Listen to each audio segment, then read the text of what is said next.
Adventure. Adventure, intrigue, mystery, romance, starring Humphrey Bogart and Lauren Bacall. Together in the sultry setting of tropical Havana and the mysterious islands of the Caribbean. Bold Venture.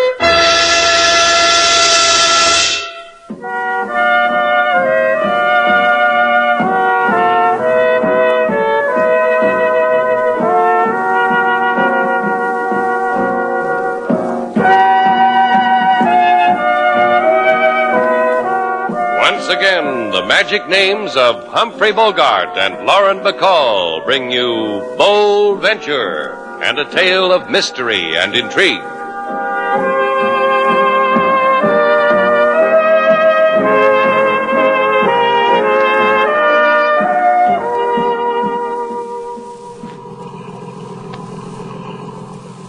Feels good, huh, sailor? The morning sun in your face, the Caribbean wind in your hair. How else would it feel? That's what I said. Good. How does it look on me?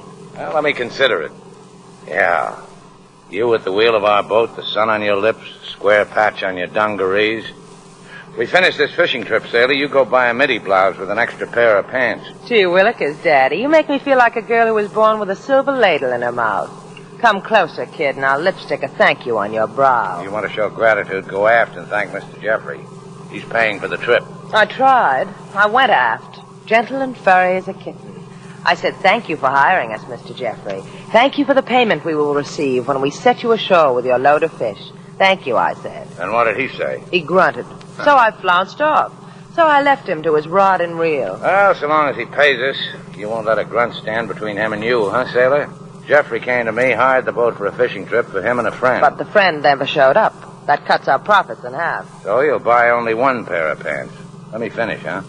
So he hires our boat. If he wants to sit there and fish in lonesome splendor, not talk to anyone, grunt, that's his right. That's... Hey, he's got a strike. Listen to that line sing. Hey, Jeffrey, you got a big one, a beauty. Look at that sport go. Now, let him run a little more. Now, reel in. Reel in. What's the matter, kid? Don't freeze up now. I said reel in. You lost him. You had a picture fish and you lost him. Jeffrey. Hey, Jeffrey, what's the matter with you? What? I heard the line snap, Slate. What's with this Jeffrey, an amateur? How does he let a beauty like that get away from him? I'll tell you how, sailor. He died. He's dead. That's how.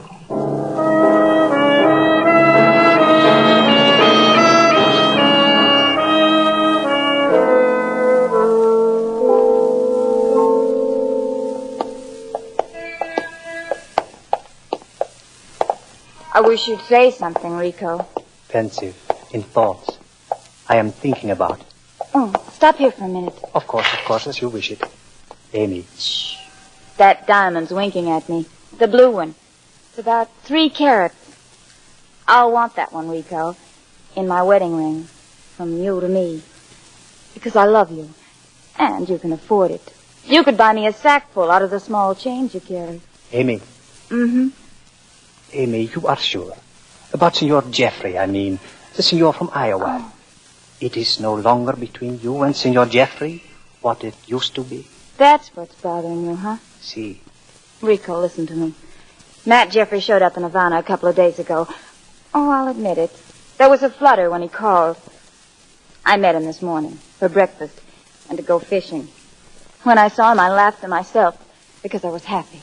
Happy? Because I knew he didn't mean anything to me. Just you, Rico.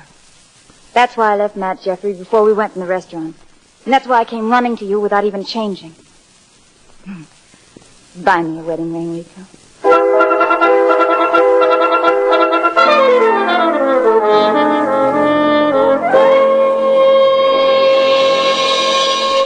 Congratulate me, Senor Shannon, Senorita Duval. You did something, LaSalle? A beautiful thing, a clever thing. I have apprehended the murderers of Matt Jeffrey.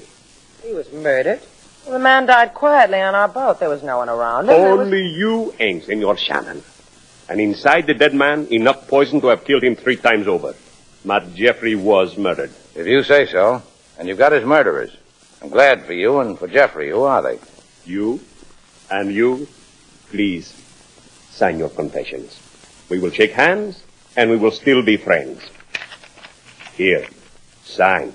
All written out for us, huh, LaSalle? Well, read me the small print where it says why we killed him. I left these spaces blank for you to fill in. Because I also could not puzzle why you want dead a man who is so poor he must live in Havana in a mouse hole like the Las Flores Hotel. A man who digs into his savings to hire your boat for fish. A man who... How much dough you got on you, sailor? $3 and a dime. Why? Well, let's see. I've got, about $42. That makes 45 and a dime for a candy bar. Enough for bail, LaSalle? For 45 pesos, you expect that I... Well, here's another buck. I was holding it out for cab fare. Come on, sailor. Let's go fill in the blank spaces on why we killed a man. Here's 20 centavos back, senor. Take a streetcar. A streetcar named We Desire You to Come Back to the Poke. Come back. Or we bring you back on a Tommy gun rickshaw.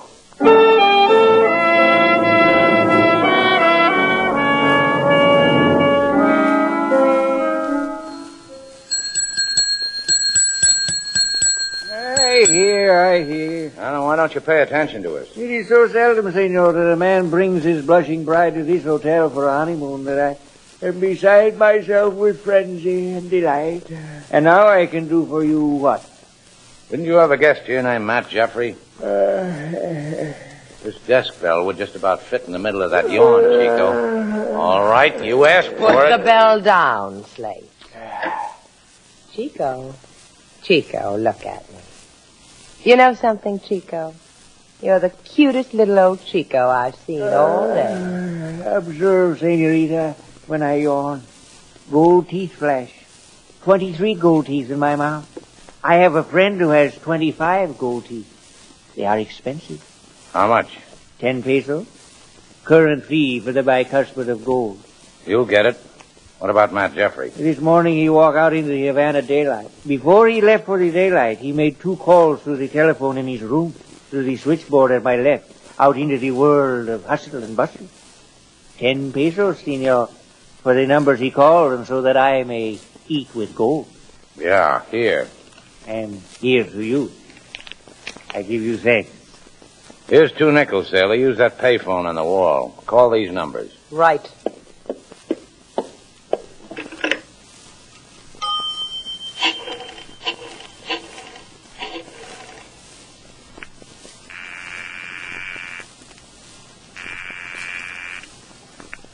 Norton's Art Shop. Norton speaking. Who? Norton. Ray Norton. Oh, sorry, I got the wrong number. First one was Norton's Art Shop, Slate. Try the other one. Okay.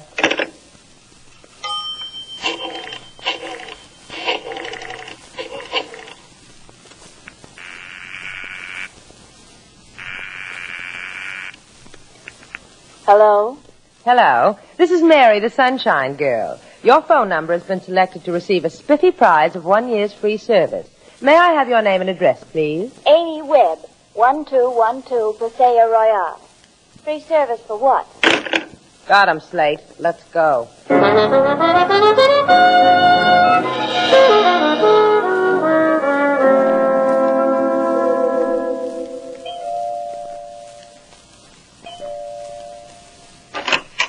Yes? I'm Slate Shannon. This is Sailor DeBow. And? We took a man named Matt Jeffrey on a fishing trip this morning. He died. He was poisoned. Come in. This is a cozy nook. What did this coffee table set you back, honey? Don't I know you? Maybe. I don't remember. What do you 2 characters want? Matt Jeffrey called you a couple of hours before he died. If it twists you inside, you can call me too. What about Matt Jeffrey? Was a nice fellow. Had shoulders. Went good with tall corn. You got shoulders too. Why don't you get rid of the drab girl, Slate? See? I'm biting my lip. I'm being very nice. I'm behaved. Well, the police are in on this, Amy. Maybe we can save you some grief. I'll go along with that. And that was a boy from Iowa I was engaged to once. We rubbed cheeks at college dances. He showed up in Havana. Called me a couple of nights ago. I saw him this morning. He called you this morning, too. To make final arrangements for the day. Breakfast, then a fishing trip. Dull, huh? Did you have breakfast with him? Mm-hmm. We were crossing an alley. A cat ran by and rubbed itself against his trousers. Matt kicked the cat in the face. You think I'd want to spend a day with a... Amy, I did not know you had people. I don't have them. They're leaving. Who are you? Permit my introduction. I am Rico Sebastian, beloved by her, and so engaged. Ah, you're a lucky man. You are lovely this evening, Amy. And in 2 weeks, you will be to me. No more flying airplane trips to Iowa to see your mother. No more meeting of fellow youth like my Jeffrey. Shh, darling. You're embarrassing the Sunshine Girl. Goodbye, you two. Get out. Wouldn't have it any other way. Come on, sailor.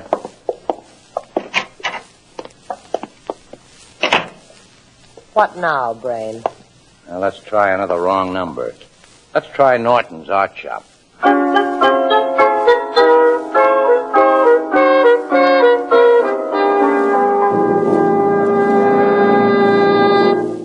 And you've come all the way down to this nook of old Havana just because a man named Matt Jeffrey called me this morning? Uh-huh. We had another reason, too. Jeffrey died on our boat this morning of murder. So you see, Mr. Norton, why we go around Havana looking in nooks and crannies. You never know what you'll come up with. And you came up with me, one of the artist folk. I want to tell you about me. I found my soul in Havana. Why, you'd be surprised the people that bring their photographs to me to paint a lifelike portrait from. What's what Jeffrey wanted? His picture painted from a snapshot? Oh, not of him, of his pussycat. That man's crazy about cats. He brought me a photograph of Tabby. I had a copy made to paint from, mailed him back his original. Crazy about cats, huh? We heard different, Slate. We heard he was a cat kicker.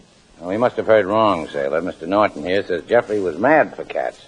Mr. Norton wouldn't lie, would Mr. Norton? Indeed I wouldn't. I'll just prove it to you. I'll go in the back room and bring out the portrait I did of Tabby, Mr. Jeffrey's cat. You just wait here. Hurry back, Mr. Norton. I just can't wait to hear more about your soul and the pussycats. Goody. Only be a minute.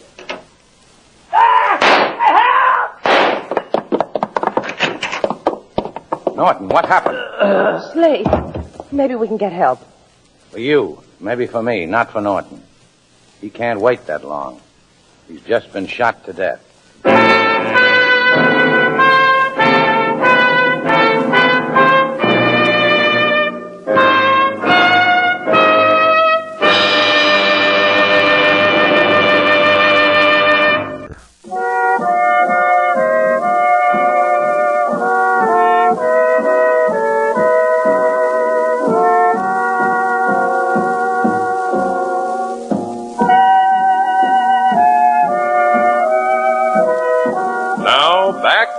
Bold Venture. Our stars, Humphrey Bogart and Lauren Bacall, and the second act of our story.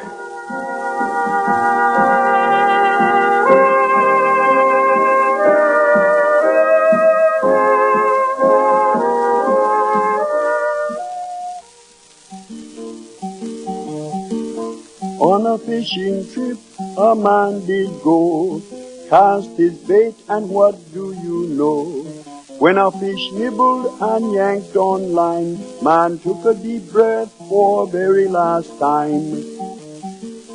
This seems to be the custom of the day, and I will explain exactly what I say. Another fellow who was clever with paint met a pistol bullet, and now he ain't. And I'm just living for the second that LaSalle finds out we were the last ones to have talked to him. And LaSalle will find out, Miss Sailor. You want Slate to hear you? I heard him, sailor. LaSalle won't play with us this time. This time we're in it good. If I can understand one thing, I wouldn't feel so bad. Pardon, Senor Shannon. Well, hello, Rico. Glad you're here. Sit down. On matters of urgency, I do not sit. My fiancée, the Senorita Amy Webb, is in difficulty. Your name comes first to the lips of those in Havana who wish to skirt the police. Those who have difficulty and cannot discuss it to authorities come to Senor Shannon. This I have heard, and I am willing to pay for the privilege. Now, let's skip the pay, Rico. For now. When Amy came back from a vacation to visit her mother in the Estados Unidos, in your estado of Iowa, she commenced to be blackmailed. Yeah, that would fit. I don't know how exactly, but it would fit. And so, a phone call to her. Pay me $20,000 for some information, the man said, about 1 hour ago. Says to meet him with money at the Arribadero docks, near the port agent's shack at 11. Listen to me, Rico. Tell her to do it. I'll be there. I'll be in the doorway of that port agent's shack. Tell Amy to walk past me. Keep walking back and forth past me. So if anyone approaches her, I'll know it. Yes. And tell her not to talk to me. Above all, she's not to talk to me. No one must know I'm there. Got that? Si, senor. I have it exactly.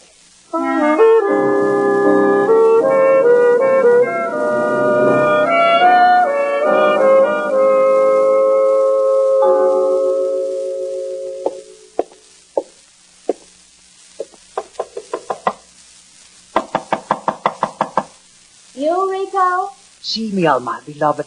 May I come in? So formal, Rico. The gentle tap, the polite request. We're going to be married, remember? Come in, sweet. I've been to Shannon. He has agreed to help you, to give you protection. For money? What does it matter? What matters is that he will hold you from harm. So I'm to go ahead and rub noses with the blackmailer on the docks, huh? You are not to speak to him. You are to make no outcry. You are only to walk. So Shannon will know you are there. He'll know, sweet. Slate'll know I'm there. That's all? You didn't buy me anything? A little present? A little happy? I did not think, Amy. I only... How greedy I am, sweet. You gave me Shannon. What more could I want?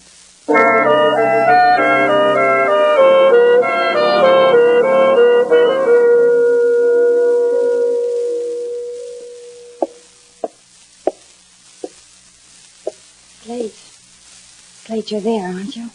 Keep walking, you fool. Don't talk to me. But I'm frightened. 100% frightened, Slate. If he sees you talking to me, he'll kill. He's already killed twice. He's got the habit. Walk away. I'm frightened. No hysterics, kid. It's not the time. Beat it, Amy. Walk. Okay. Here goes a pretty girl.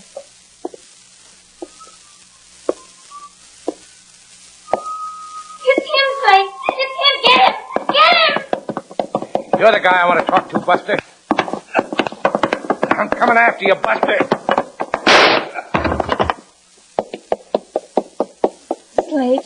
Slate, you all right?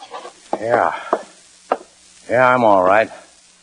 Surprised, I guess. Oh, there's blood in your cheek. Yeah, well, bullets do that to my cheek, Amy, when they graze it.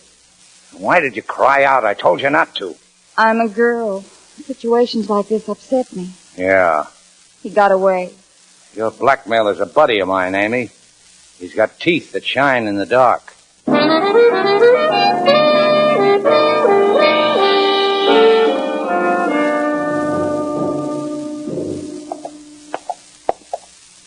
you didn't get Amy's blackmailer. That's why we're going back to that man in the flea bag, huh? Your version of penance for a deed not done. And the guy out of yarn that enchanted me. You mind?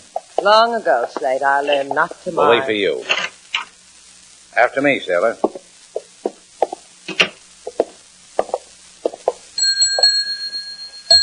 Hi, Chico. Guess who? Please, on delay, go away. Do not stand and gloat on me.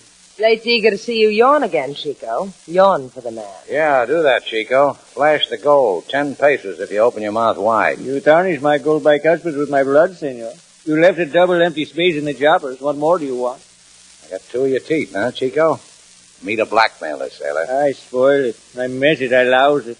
Amateurs should not play this game that is murder on teeth. So you fouled up on the blackmail, but you got to kill 2 men. Matt Jeffrey by poison, Ray Norton by bullet. You've had a busy day, little old Chico. You are both very slap-happy people, no? Sure we are, Chico. I'm going to slap you right down to police headquarters. That way I'll beat a couple of murders off my shoulders. On your feet, golden boy. Take your hand from my tear-stained jacket and I will explain. Yeah, do that, Chico. With my hand on this stain, here. A letter came from my once room guest, Matt Jeffrey. After he is deceased, I open it. Picture in it. Blackmail picture to a man with brains. More brains than to me. So you called Amy Webb? Who else to call? She has had photographs in Havana papers because she will marry a Havana millionaire. Who else to call? Where's the picture? In my beach shack on Vendetta Beach. The dirtiest one. The painted red and blue, the one on the shakiest stilts, under a loose board in the floor. We check you with the police, Chico. Then we check a loose board. Coming, golden boy?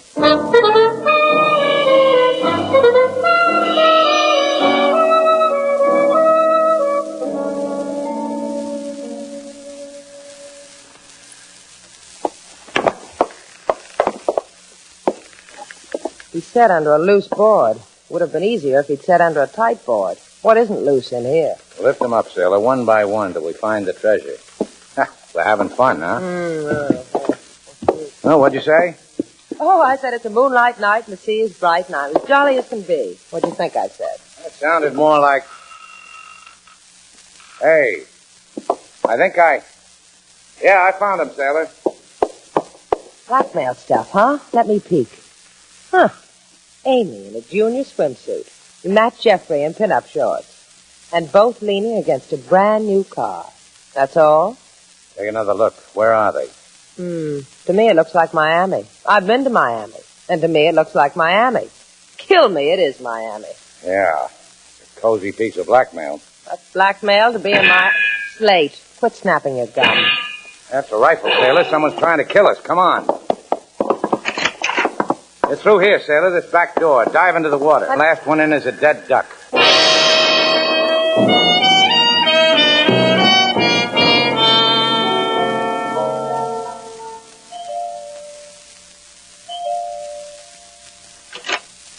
Senor Shannon, Senorita Duval, please come in.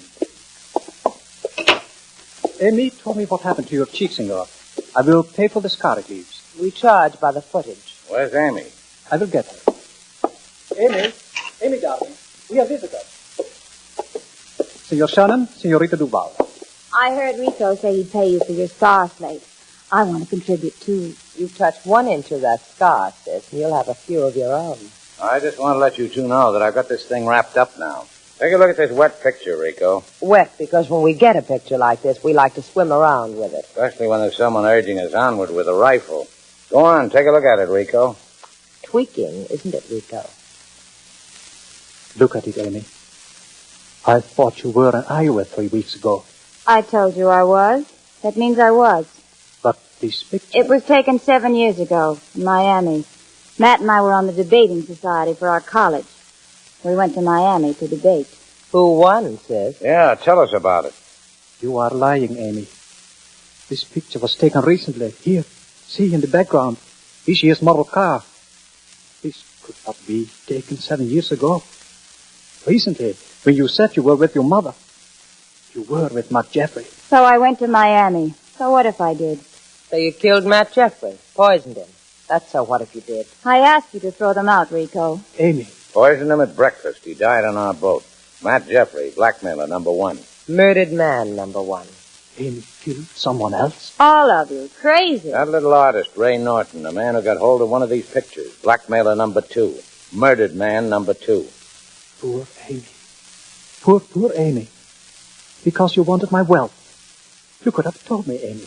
Crazy. And the blackmail goes on. A hotel clerk who opened Matt's mail.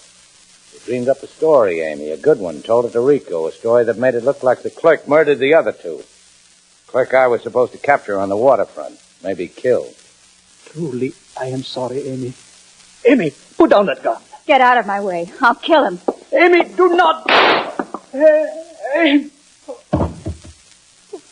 Rico, I didn't mean... It wasn't for you. I wanted... You got in the way, Rico. Rico, you can't die. You can't... The gun, Amy. Murdered man number 3.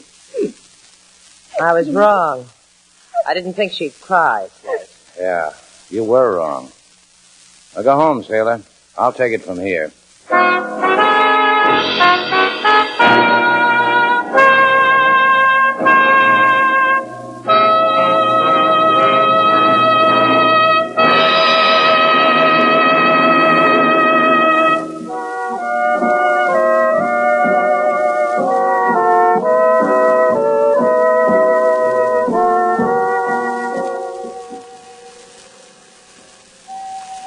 Isn't this wonderful, Slate? Sailing along, calm sea, beautiful day. You better head back to Havana. It's going to rain. You're crazy. There's not a cloud in the sky. Going to rain. Head back. What makes you think it's going to rain? My new scar, this one on my cheek, it twitches. When this scar acts up, it's going to rain. How can you tell that? You haven't had that scar long enough. Look, sailor, I got scars all over. One for snow, one for hail, one for hurricane, one for tornado, and one for cloudy. There's new ones for rain. It twitches, huh? Yeah. What does this do to it? Keep on doing that, sailor. I'm getting a message. Snow, rain, hail. Sailor, the bottom's going to drop out of the barometer tonight.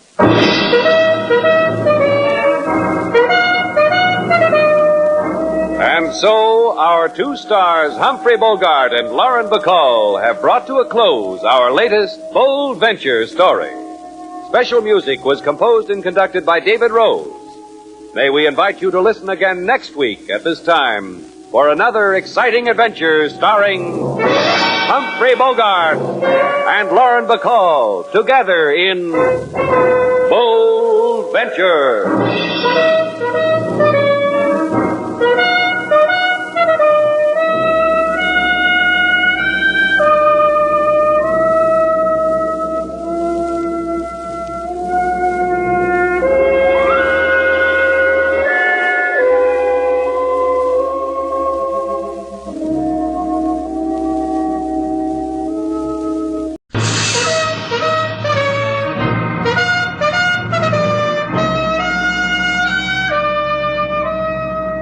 Bold Venture. Adventure, intrigue, mystery, romance, starring Humphrey Bogart and Lauren Bacall. Together in the sultry setting of tropical Havana and the mysterious islands of the Caribbean. Bold Venture.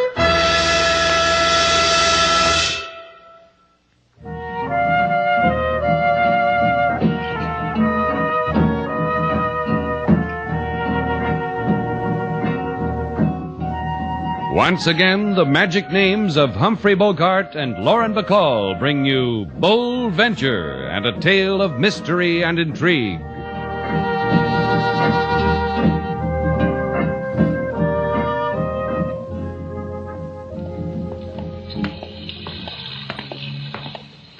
You won't regret this, Mr. Shannon. You'll see you won't. Mr. Shannon hardly ever regrets anything, do you, Slate? That's because I lead such a clean life. See what a lucky man you are, Mr. Bullock. Where else could you have found a 100% fellow like Slate here to take you all the way to Key West in his own boat? I know. Oh, how well I know. Oh, that reminds me. The passage money. You can pay me when I land you at Key West. When you do that, you'll get a bonus. Yes, a nice, plump bonus. Plump, huh? That'll be nice. You're a nice man, Mr. Bullock. Well, thank you. Thank you very much. Here, I got the money right here. I'll peel off any part of it. Just say when. What a big piggy bank you must have robbed, Mr. Bullock. Huh? Oh, you made a funny. Did you do that, sailor? Yes, she did. I've got $50,000 right here in my hand. Oh, piggy bank. Now, just say when, Mr. Shannon. Well, if it makes you that happy, when? What did I tell you, Mr. Bullock? You finally found an honest man. You're wonderful, Slate. Means a lot to you to get to Key West, doesn't it, Mr. Bullock? Oh, it does. Yes, it does. A man like me, I'm just not cut out for this excitement in Havana. I'm strictly a homebody. Carpet slippers, a pipe, the evening paper, but all of it in English. Something a man can hold on to. Yes, how much farther to your boat, Mr. Shannon? A couple of minutes. If you're that anxious, you could have taken a plane. One of the crack liners. I told you. I don't like all those people around me. I paid you enough, didn't I? I'm not paying you to ask silly, personal questions. You're being paid to... Now, easy, Mr. Bullock. Slate doesn't like it when you get... Hey! Watch it, sailor. Hey, what's with you guys? You know better than to drive in Havana with your headlights off? You could have... Keep the mouth polite, friend. All we want is to ask a friendly direction. Mr. Shannon, look out. They're the men who... The men who... What do you know? It can still talk. All right, move it, my check. Johnny'll be proud, won't he, my chick? Huh? Yeah, he'll be proud.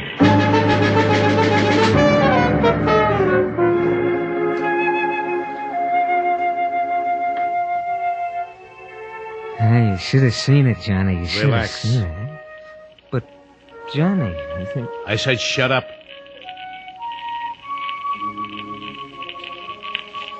Turn off the record, Marchik. Yeah. Man doesn't need anything but music like that. Sure, Johnny. Sure, Johnny. Tell me how Bullock died. 4 slugs in the chest. Can you imagine that, Johnny? A little guy like that, and it takes him 4 slugs. Who was driving? Him. Marchik, him. I was driving, Johnny. I don't know about you, Marchik. I really don't. I said Dolly drives. You were going to handle the gun, remember? Oh, what difference does it make? Sure, Johnny, what difference? I didn't mind. He took 4 slugs. You should have seen him. Marchik. Uh-huh. Next time you do like I say. Next time you'll do it my way, won't you, Marchik? Oh, sure I will. Sure you will. You understand. It's the little things that annoy me. Take Bullock. He annoyed me. A bookkeeper who walks out with $50,000 shakes my faith. The money is incidental, Marchik. It's the annoyance of it. Gives me butterflies. That's Johnny. Johnny, when do we go? Soon, real soon. And when we get back to the States, it'll be like old times, won't it? Running things from Havana is okay, Johnny, but I like the States. Like old times. When are we getting out of here? Sometime I'll whisper it in your ear gently, Marchik. Sure. There's no chance of a slip-up on Bullock, is there? Uh-uh. We were driving without lights. Nobody followed. Yeah, that's right. It happened too fast even for the guy and the dame to What guy and dame? The ones that Bullock was talking to. What guy and dame? Bullock came out of the hotel with the guy and the dame. What hotel? Called Shannon's place. Get them. Bring them here. Sure, Johnny. Now turn on the music, Marchik. Uh-huh.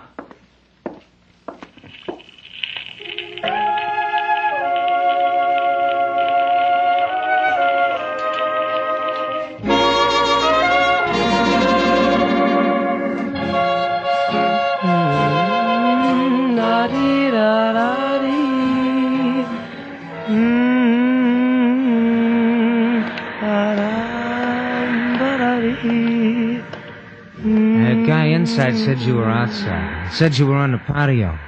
Did he tell you to keep walking? I said you know where Slate's Shannon is. Shannon is doing clever things to his boat. You'll find him down at the dock. Your name's Duval, huh? Who are you? You got in trouble a little while ago, didn't you?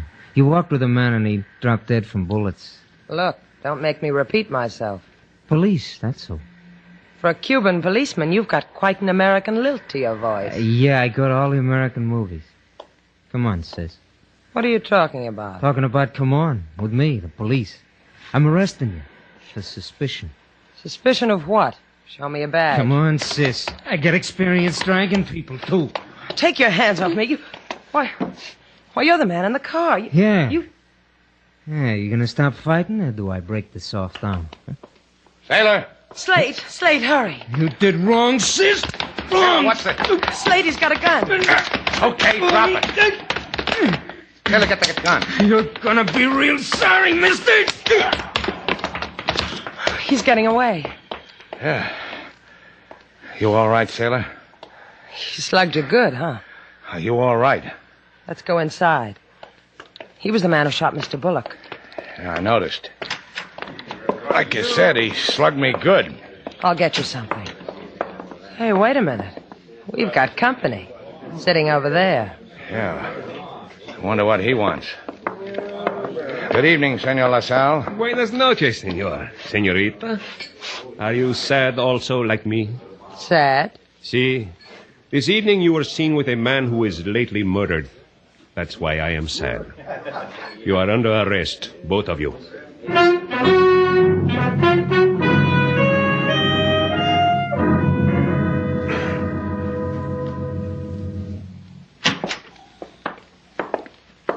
Make yourselves comfortable, senorita.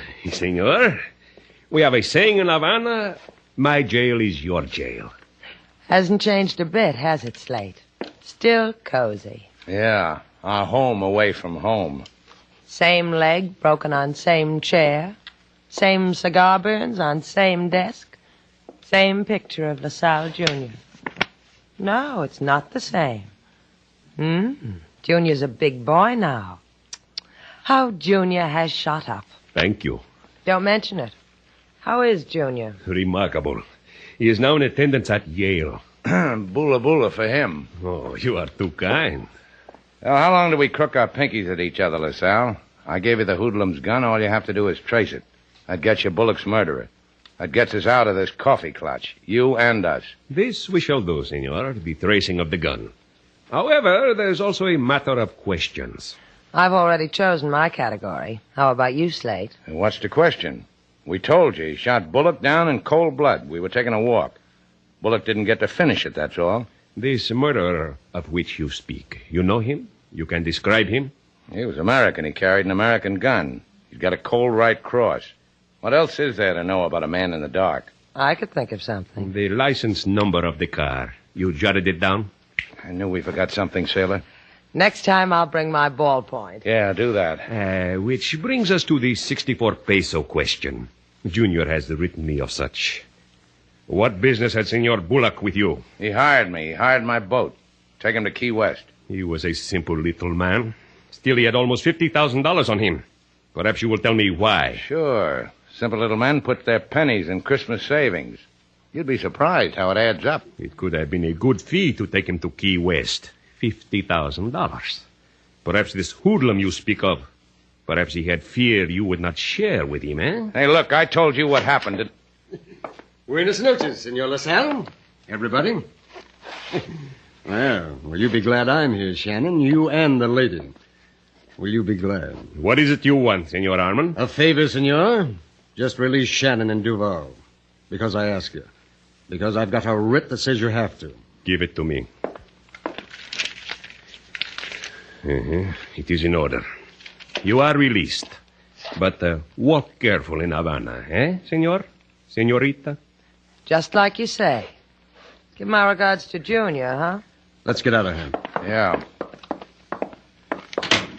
Well, I told you. The chief and me, we're just like that. I do favors for him, him for me. And you for who else? Your benefactor. Lovely man. He arranged it all. He's dying to meet you two. Let's not keep him waiting, huh? He sounds like a doll. Shall we go, Slate? Not you, just me and Buster here. Now, look. I said go home, sailor. You'll take me to my benefactor, huh, Buster? I don't want to share him with anybody.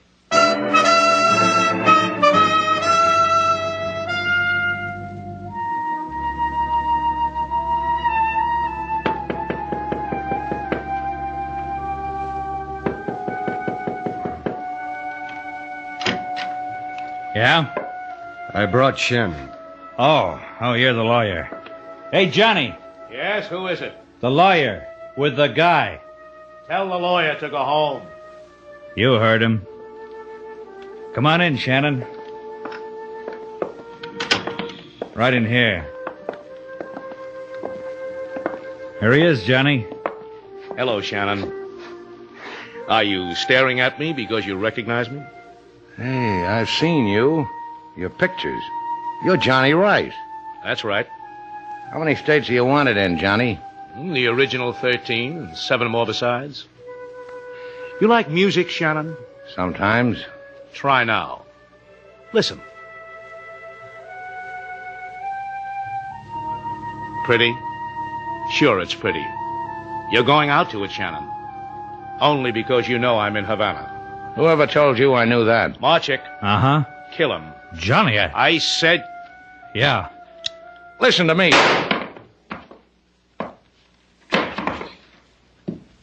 Now throw him away, Marchik.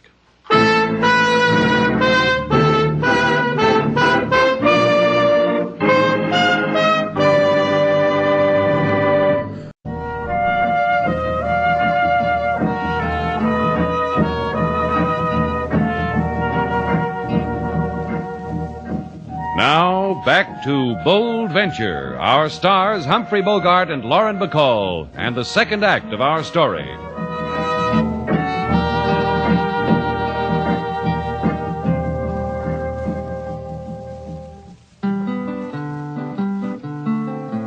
A man he come to Shannon's place, have plenty of money and anonymous face. This man so rich want to live in states, but die in gutter decree his face. The police, they come and arrest Mr. Slate. Also Lady Sailor, his fair lady of late. Then lawyer, he come with writ, 3 cheers. Lady Sailor come home, but Mr. Slate disappears. Now Lady Sailor, she bit her lip. Her eyes are sad. Does it show that much, King Moses? Maybe not to somebody else, but to King Moses, it shows like it was in neon lights. Funny. Slate never sees it. Mr. Slate sees, but he does not believe. You are someone he has not known the like of ever before. He do not think himself worthy of you. That'll be the day he underrates himself. Ah, I know him longer than you, Lady Sailor. Well, then maybe you can tell me where he's been all night, because you know him so well. I cannot. In Havana, there are many places. One goes because one has a desire in his heart also. Or what, King? Or there is a desire in someone else's heart, to please or to do harm. Slate can take care of himself. Yes, but sometimes a man gets hurt taking care of himself. Sometimes... How could he have got hurt? We were in the police station. A lawyer named Harmon came in with a writ. Slate went. Get me my coat, King. You go someplace, Lady Sailor? Yeah, to see our lawyer. We got him for free yesterday. Maybe he'll tell me where he took Slate. For free.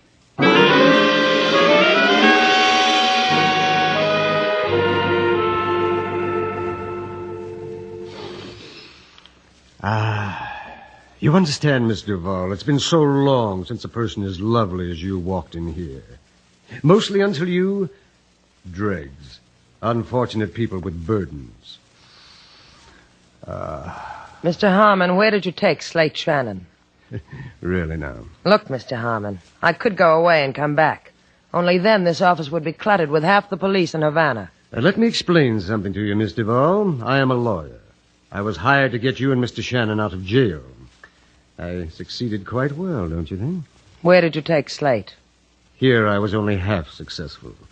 I was supposed to deliver both of you. Where? You must realize I'm not going to say where or to whom or why. And may I make a suggestion? What? Should you bring the police here, I would lie.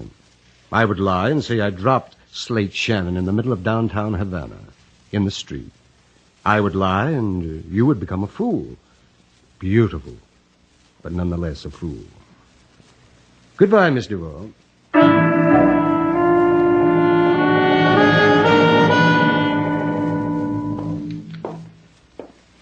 Come on, wake up. Come on, wake up, Shannon. You're over being hurt. Wake up. Hey, I know you. The man told you to kill me. I'm sorry. I had to make it look good. How's your shoulder? You had to do that, huh? Yeah, you're wrong, Marchek. I'm not over being hurt. There was a doctor here. He took the bullet out. Fixed you up. That sling. Here's some pills. He said you'll live. Did he check with Johnny Rice? Is it okay with Johnny Rice if I live? Johnny thinks you're dead. He wouldn't have it any other way. Oh, then you double-crossed Johnny. Uh-huh. That makes me owe you something. Like my life, minus a pound of shoulder. You don't owe me a thing. Don't kid me, Marchek. You don't do things like that to Johnny Rice. Not for nothing. You don't cross him, bring me here into this hole, get me a doctor, not for nothing. What's your fee? It'll surprise you. You want to bet? Tell me your fee, then I'll go home, because I've got a home. I work for the Treasury. I get it. You don't like to kill with guns. You're going to kill me with jokes. See? My credentials. Look at them. Go on, look at them. You win. Surprises me. It always does. Every time. Yeah, I know. I saw the movie. We've wanted Johnny Rice a long time. We don't want to lose him in red tape. You're going to help us get him. Am I? He's going to make a run for the States tonight. We'll arrest him there. I'll recommend your book. Thanks. You're Miss Duval. Can she handle a bold venture? Leave her out of it or I don't play. All right. I'll go find somebody else. Hey, come back, Jack Armstrong. Sailor can handle a boat. Tell her to get it ready. Tell her to be on board about 6 o'clock. Sometime after dark, 3 men will meet her. Me, Dolly, and Johnny Rice. She'll take us to Key West. And you'll take Dolly and Rice all by yourself? You're a bigger hero than appears on the surface, Marchek. Don't pout, Shannon. You're going too. You'll hide below deck with a gun. I'll call out when I need you. Because I need you.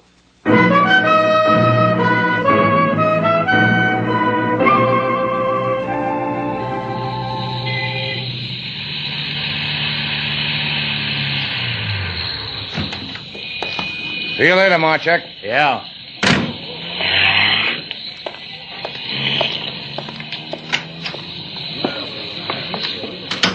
Mr. Slate! Mr. Slate! Hey, where's Sailor King? What happened to you, Mr. Slate? I'll tell you later. Where is she? In her room, melting away for you, Mr. Slate.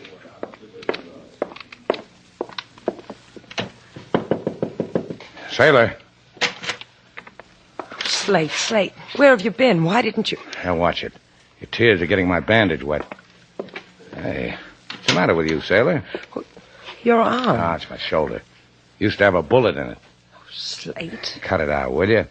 Man spends a hard night getting shot. He likes to come home and see a girl with her hair combed and lipstick on, looking nice. Look in the mirror. I'm sorry. Forget it. We're going to Key West. What are you talking about? You're hurt. We're going to Key West as soon as it gets dark. You'll be on the Bold Venture. 3 men will meet you there. One named Johnny Rice and Marchek and Dolly. I'll be below deck. I'll have a gun.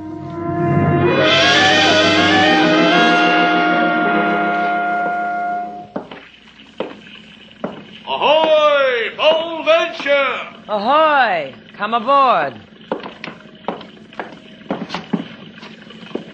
Well, good evening. I'm Johnny Rice. And you're Sailor Duval. You sit over there. No. You're at the wheel of this tub. I'm your right-hand man. Right beside you. Let's get moving. We wait for 2 more men. Marchek and Dolly? That's right. When Marchek paid me for this trip, he said you, him, and something named Dolly. How much did Marchek pay you for this trip? $300. He did well by it.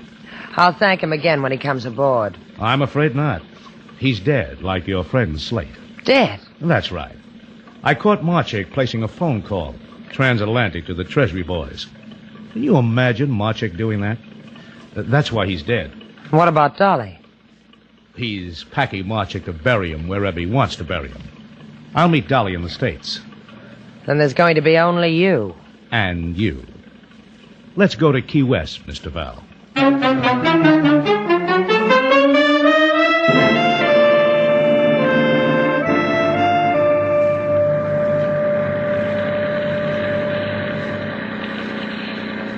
Ah, beautiful night, isn't it? I haven't looked. Do you mind if I get some coffee? Where do you get your coffee? Below on the galley. And who runs the boat while you're doing that? You. Just hold the wheel. Steady as she goes. All right. I've never run a boat before, but go ahead. And bring me some, too. Hurry back. I'm beginning to miss you already.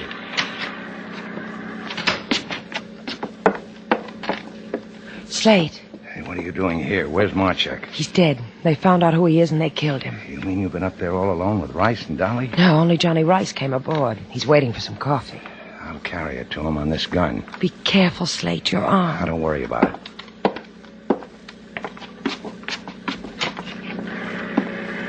Yeah, you were quick with the coffee, Mr. Val. No coffee, Johnny. We're all out. Huh? Well, what do you know? Marchek didn't kill you. I should have figured that. You enjoy handling a boat, Johnny? Yeah. I'm happy like this. Shoulder's bleeding, huh? Drop the gun. Drop it. Thanks, Shannon. Now I'm going to have to spend the voyage with a gun in my hand, huh, Shannon?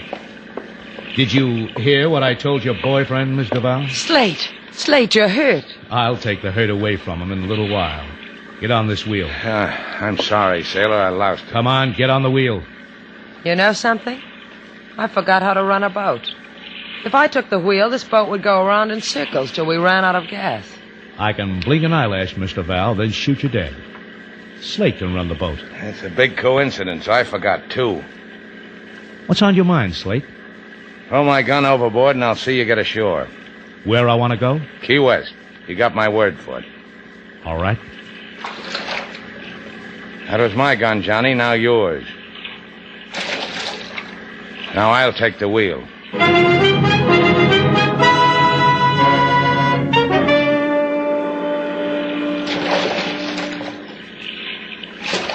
How much water, sailor? About 7 feet. Won't be long now. I can see the lights from the coast.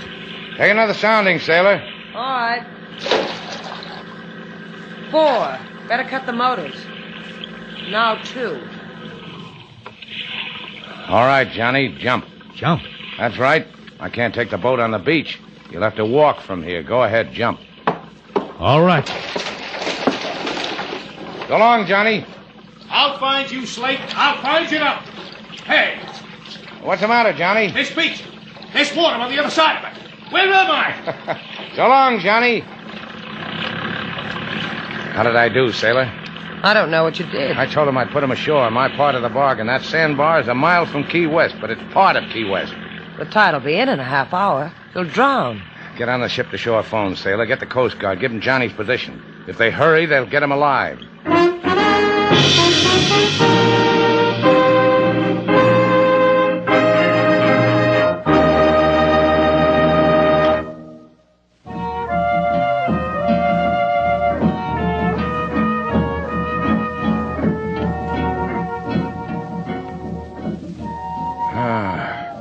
Nurse, where am I? Nurse. Take it easy, Slate. I'm not a nurse. This is Sailor. Water. Water. So help me, Slate. If I thought you had a fever... The room is spinning. Everything's going black. I've got no pulse. I'll go get you one. Oh, thanks, nurse. I'll be right back, baby. It's time for your 10 o'clock feeding. Why you nurses always talking shop? Come here. Let go of me. Oh, come here. Boy, you really have got a fever.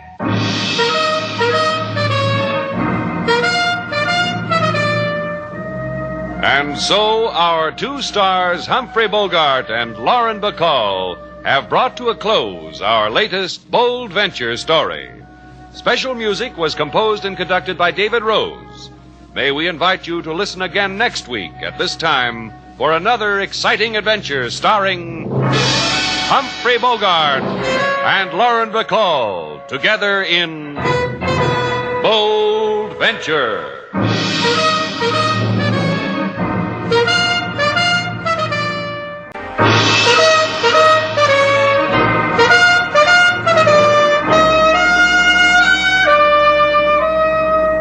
Bold Venture. Adventure, intrigue, mystery, romance, starring Humphrey Bogart and Lauren Bacall. Together in the sultry setting of tropical Havana and the mysterious islands of the Caribbean. Bold Venture.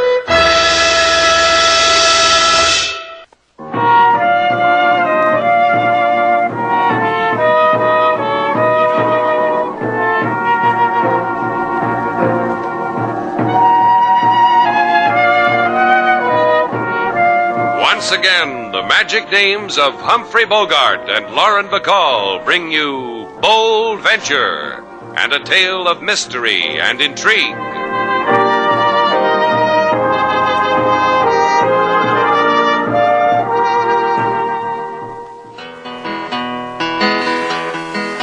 Mr. Slate, he hold, he head and he hand. Don't care to make jolly on the sea or land. Invitation to party on big steamship. Give him pen size 10, make he quiver he lip. But the ladies say, Lord, she all aglow. To formal dress party she yearn to go. To wear flower in hair and her beauty so clear. She'll convince Mr. Slate, even drag him by ear. You want to lay me odds, King? When a woman get a chance to be radiant in the moonlight, Mr. Slate, is nothing and no one going to stop her? I'm not going on that boat. Sailor can be radiant all by herself. I'll stand on the shore and watch her go on and off. There will be many handsome fellows aboard to observe same from cheek to cheek. Oh, there you are, sailor. Where have you been? Where do you think? Renting you a monkey suit, complete with white tie and shirt to match.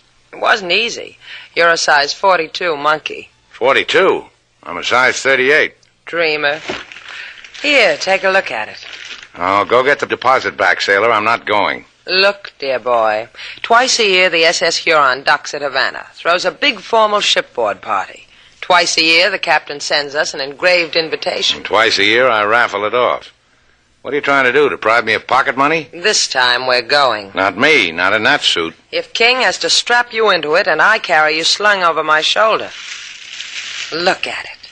Think how slim you look in it. You think so, huh? Emilio, the tuxedo renter, swore it. You think I look sharp in it, huh? What else? You should have seen what it did for the dummy in the window.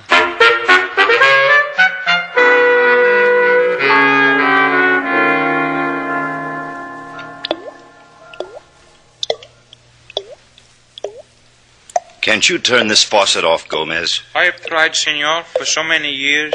Every time I come to Havana and stay in this room, I exert myself against the faucet, but nada, still it drip. It annoys me, like so many things. This room, I've explained. Emilio lets me sleep in his room at the back of his clothes-renting shop for free when I come from the boat. Where's your friend Emilio now? Quien sabe? Who knows, senor? He will not return perhaps for hours. Well, he ought to do something about that faucet. Gomez. It is no use, Senor Martin. I have changed my mind. I will not tell you. But it's so easy. Your being purser on the Huron makes it a simple matter. Simple, however dishonorable. I will explain. After I put the safe combination of the boat on a piece of paper, at my shoulder became my conscience. Gomez. Senor, why are you doing this thing of a gun to me? Where's the paper? Senor, you're a loco. Where is it? In front. In the shop. I placed it there in a dummy's coat while my conscience and me were at battle one against the other. Senor! Think how lucky you are, Gomez. You'll never be able to hear that faucet again. Let's go, Amy. Did you get it? It's in the store in the coat pocket on a dummy. What happened? He's dead. I'll bet no two school teachers had a more exciting Caribbean cruise. I like it. Well, this shop looks like it had one customer a year. John, there's no dummy in here. One over there in the window. There's no coat on it. It's bare. I should have beat it out of him. I should have dragged him down here. Well, maybe the coat was rented. All right, let's try it that way. Now, to whom? Wait a minute. Here's a book here, a ledger. John, look. To Sailor Duval, address Shannon's place. Rented, one formal attire. Come on, Amy, we'll get that coat if we have to tear it off someone's dead body.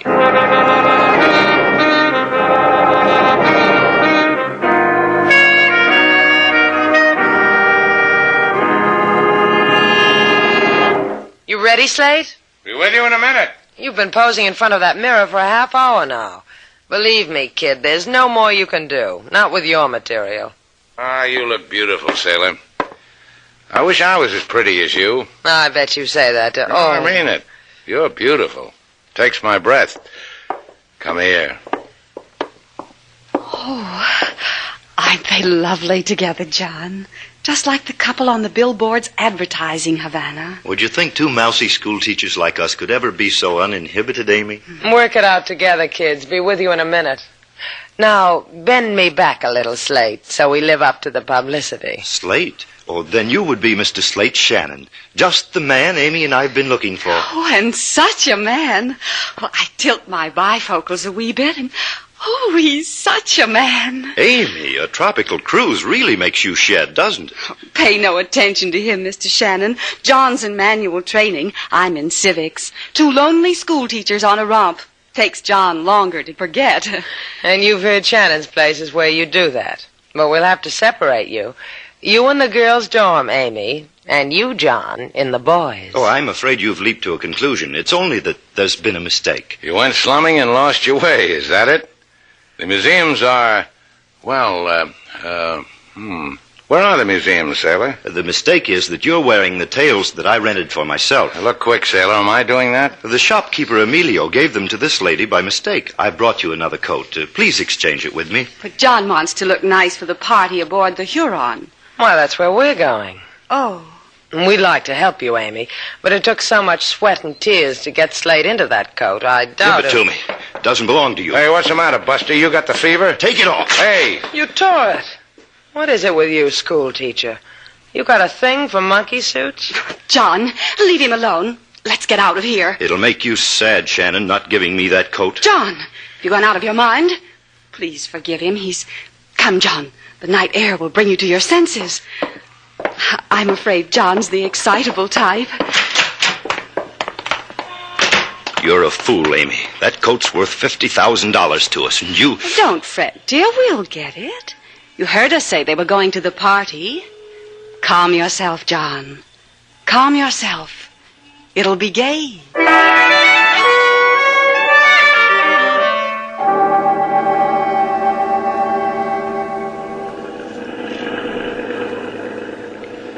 Jeep runs pretty nice, huh, sailor? Like a doll. There's no other way to go to a formal party. Helter-skelter on a bucket seat. The wind whistling by. Take your hair out of my eyes, sailor. I'm just trying to figure out why that school teacher wanted this coat. Why he... I wonder what that car's doing parked across the road. Why don't you just go around him? Not enough room. Well, maybe he needs some help. Let's find out. All right. The things a girl has to go through to do a polka. Hey, Slate, that man slumped over the wheel. Yeah. Hey, mister. I told you he needed help. Hey, mister, what's wrong with you? Hey, give me a hand with him, sailor. Wait a minute. Here comes somebody. Maybe he's from this car. Hello there. You know anything about this man? Yeah. Purser off the SS Huron, docked this morning. What's the matter with him? Dead? Newly dead. Oh, now don't nod your head sadly, people. A bullet did it to him. Got mixed up in a hassle about a coat. Get back to the car, sailor. She stays. Offer that coat, mister. Give it to him, Slate. Sure. And I thought I was going to have trouble. You lost my whole evening. Give me the coat. Yeah. Here, right in your face. You know, sailor, I'm really getting attached to this coat just because so many people want it. Let's go dancing, kid.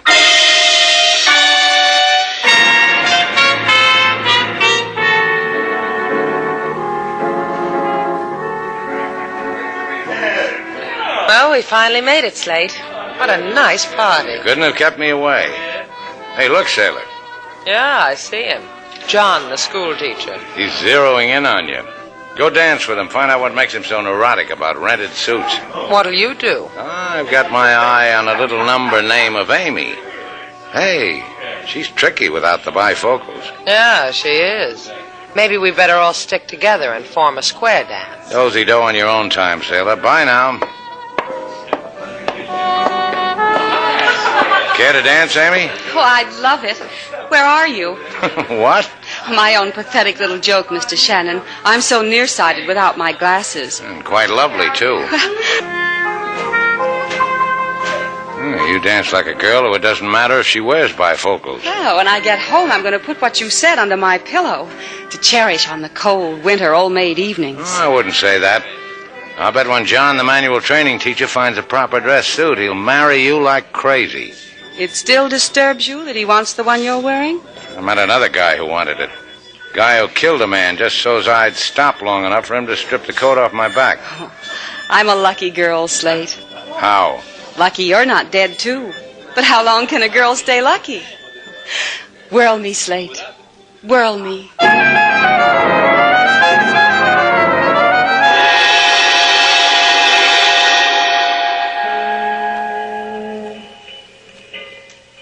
And that's the way my place is furnished, Miss Duval. I made all the furniture myself.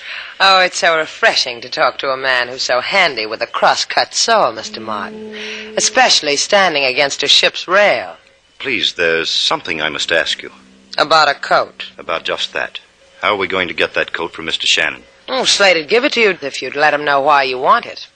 Tell me. I'll tell him. I'm afraid I can't. Why not?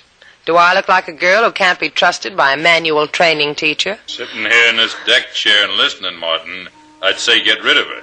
You need me? Come here, Ross. Recognize this man, Miss Duval? Sure. He got hit in the face with a coat. He kills Miss Duval. Don't you, Ross? It's happened. What about her, Martin? Take her to the cabin. Uh-huh. Keep her alive for a while. Maybe I can trade her for a coat pocket.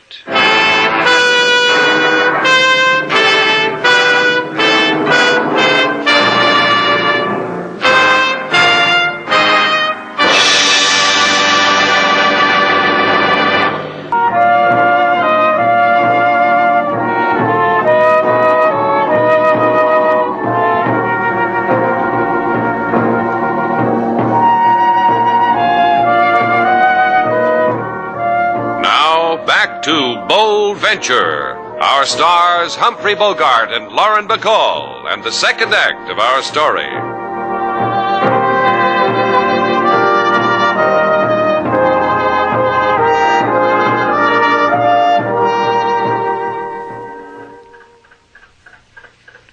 This stateroom please you, baby? I'm trying to make up my mind. Silk drapes, beautiful furniture, crystal chandelier. Tell me something, Ross. You can call me that. And stay away from that porthole, sis. It don't lead to no place but the ocean. What's in Slate's coat? The combination to the ship's safe. The teachers and me are going to knock it over. I only tell you because when it happens, you won't be no place at all. Can I have my pocketbook? Sure, take it. I can enjoy watching a lipstick job. Thanks. You know, a funny thing happened this evening. Slate tore his coat. I mended it for him. And while I was playing nip and tuck with the thimble, something fell out of it. A piece of paper. Hey, that's what we're A after. piece of paper with 4 numbers on it. In 2 columns. This piece of paper. The combination. Here, give it to me. No, you don't. Ross. You knucklehead. You tossed it out the porthole. So help me. How much money in that safe, honey? Lots. That's why I'm going to blast you where you're standing. I can remember those numbers, Ross. You need me, honey? Sure you need me. You and me? Hey, golly. We're mischievous, huh? Devil may care, honey. Impish.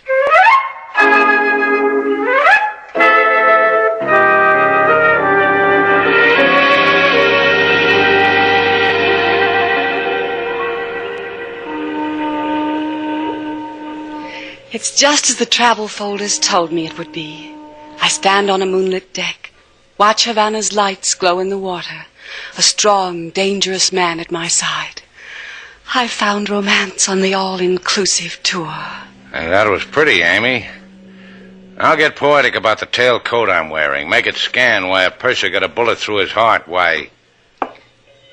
Well, I didn't even raise my hand. Hi, Teacher John. You wanted to know why a man was killed? Yeah, it bothers me. I'll tell you in simple phrases. He annoyed us. The coat, Mr. Shannon. Take it off. Give it to me. You're cruel, Teacher John. I'd catch my death of cold. The correct usage is, you'll catch your death. No descriptive phrases. Yeah, I always stunk in grammar. Where's Sailor? I've left her in the hands of a man who makes a specialty of killing. Matriculated in it. Where is she? When you've rid yourself of the coat, I'll... Sure, John, boy. I'll rid myself. That's right, Teacher. That's what I'll do. Your boyfriend swim, Amy? Like a fish. A rackety ray for him. Show me, Teacher. Hey, look at him. Fella could take lessons. Huh? If you're curious about the feeling in your back, it's a gun, Slate. It'll go away after I've gone through your pockets. Gee, this is adult education. The things a fella picks up. Tell me what you're looking for, Amy, and we'll play at twosies. Oh. It's not there. What have you done with it? It's not there. What's not there? We've been fools. Idiots. Like children. It's not there. Oh, don't cry, baby. It's a big world. There must be other fellas' pockets you can frisk. Here, let me hold the gun so you can blow your nose. Then we'll go find Sailor, huh?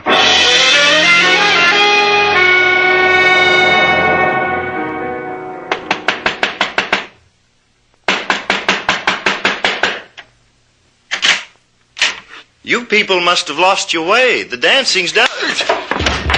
How'd I do, honey? I liked it. Then I did good. Close the door.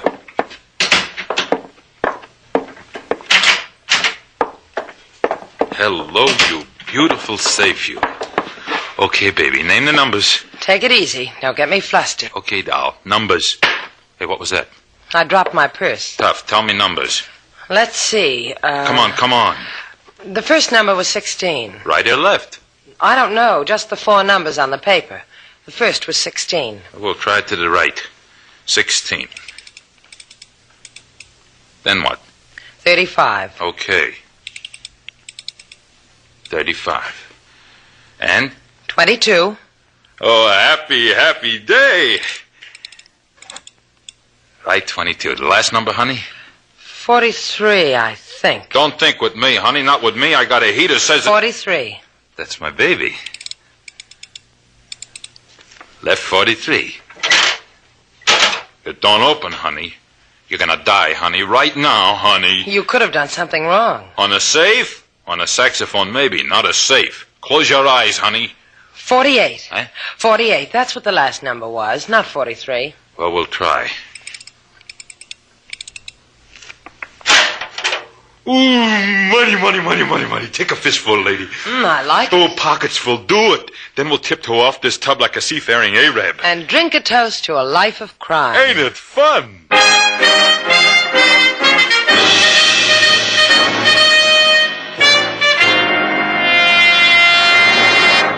Sit down, Amy. Why did you bring me here? Shannon's place has never entertained a school teacher like you, dear. Now I've got you. I'll never let you go. Because you've fallen in love with me? Not because you add class to the joint. You'll keep me? Only until you tell me what they did with Sailor. After that, it's between us. You know. You made a mistake, Slate. Now I'll never tell you. I could twist your arm, slap it out of you. Try it, Slate. I won't cry out. You'll see. Go on. Try it. My mom told me never to strike a girl who wears bifocals. Slate Shannon speaking. Yeah. Sure, LaSalle. I'll come to the pokey. Mind if I bring a girl? Aw, now that's sweet of you. Thanks, LaSalle, pal. You won't take me to the police. Well, I won't. Sure you will, Amy. Because I'll forget what Mom told me if you don't.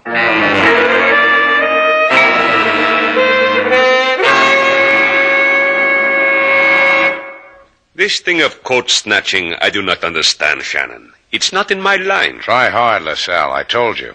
Manual training fellow walked in with Amy here, tried to tear it off my back. And at the party, Amy pulled a gun on me. Then Sailor... Please, Senor Shannon. What little games you play with yourselves does not concern me. Oh, you're so perceptive, Senor LaSalle. It was only a practical joke John and I were playing. Your topics make us feel like children all over again. Yeah, I remember. I took the teeth braces off one of you. Which brings us to the matters of violence. Violence 1. The dead purser of the SS Huron. I phoned him into you. We will never forget your courtesy. Put in your claim for your nickel. Violence 2. The man who was fished out of Havana harbor with a shrunken suit and a galloping pneumonia. That would be John Martin. I wish I could have seen him. And the violence 3. The violence done to the safe of the ship SS Huron. Done by the hand of Senorita Duval. You're crazy. Sailor's done a lot of things. Safe cracking's not one of her... Hey, maybe that's one she kept from me. Oh, that girl. Do not laugh, Shannon. Your Miss Duval is in grave trouble. Her purse was found at the scene of the crime. This purse. It is hers, no? You can buy one like it in every dollar store in Havana. It is hers. Everything in it pointed to Senorita Duval. The perfume, the lipstick, the no money, and her name written on every loose piece of paper in the bag. That's my Sailor. Find her, Shannon. Bring her to us. If we find her first, I will not answer for the consequence to her. Adios, senor. Senorita.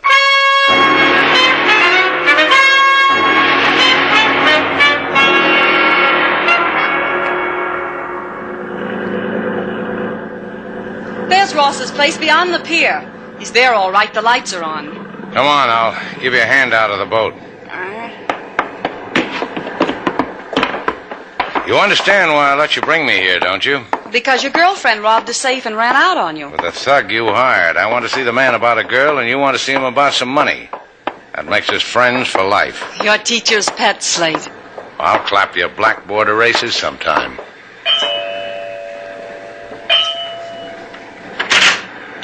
Well, if it ain't Amy and Shannon, come on in. You been expecting us, Ross? Sure. The fireplace is all aflame and the refreshments are ready. Come in, honey cake. I guess they're here. Hi, Slate. Cozy, isn't it? Hi, Amy. Where's the money? In 4 neat bundles. You, her, and me. To each a bundle. What about John? It's been bandied about he's too wet to handle money. That's right. You know, the rumor's liable to get around that he killed that purser. Let's see the money. Get it, honey cake? Anything you say, Boopsie. Everybody stand in line. This is a new sailor. Boopsie showed me how to get fun out of life. All you have to do is know numbers, open a safe, and the money just spills out at you. The things my Boopsie knows. Boopsie, my arm on your shoulder, my hand in yours. You're a better man than I am. Don't reach for anything, just the dough. Something bothers me about this, Slate. What? All that money. It doesn't have to be shared so many ways. Does it, Ross? What are you talking about? Amy, don't be crazy. You can... There's your new fellow, Miss Duval. Weep. That's all I'll give you. Now, take it easy, Amy. We came here for this, Slate. Look, you don't have to shoot me. You can have my part of the money. Mine, too. 4 bundles. You can have all of them. Here. Half is yours, Slate. No, here, take... I said take it. Oh! Get it out of the fire, Amy. Oh, my money. It'll burn. Oh, please help me. Help me get my money. Yeah, just let me have that gun. Come on, Amy. It'll burn. No, it won't. Thanks for the gun. Tell her not to break her heart, Slate. The dough's just toasted. Here. Now you can get me out of here. You burn your hands? My fingernail polish is running. That's tough. Let me ask you something. You dropped that pocketbook because you wanted someone to look for you, didn't you? I knew you'd find me. Let's go home. You've been gone a long time.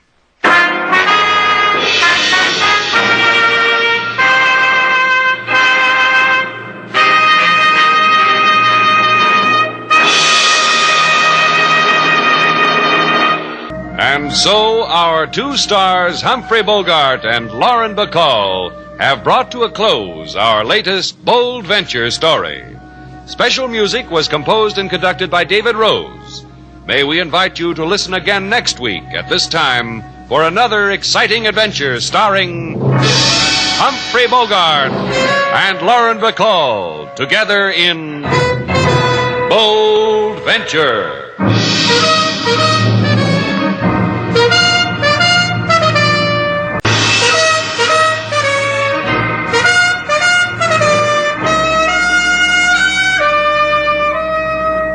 Bold Venture. Adventure, intrigue, mystery, romance, starring Humphrey Bogart and Lauren Bacall. Together in the sultry setting of tropical Havana and the mysterious islands of the Caribbean. Bold Venture.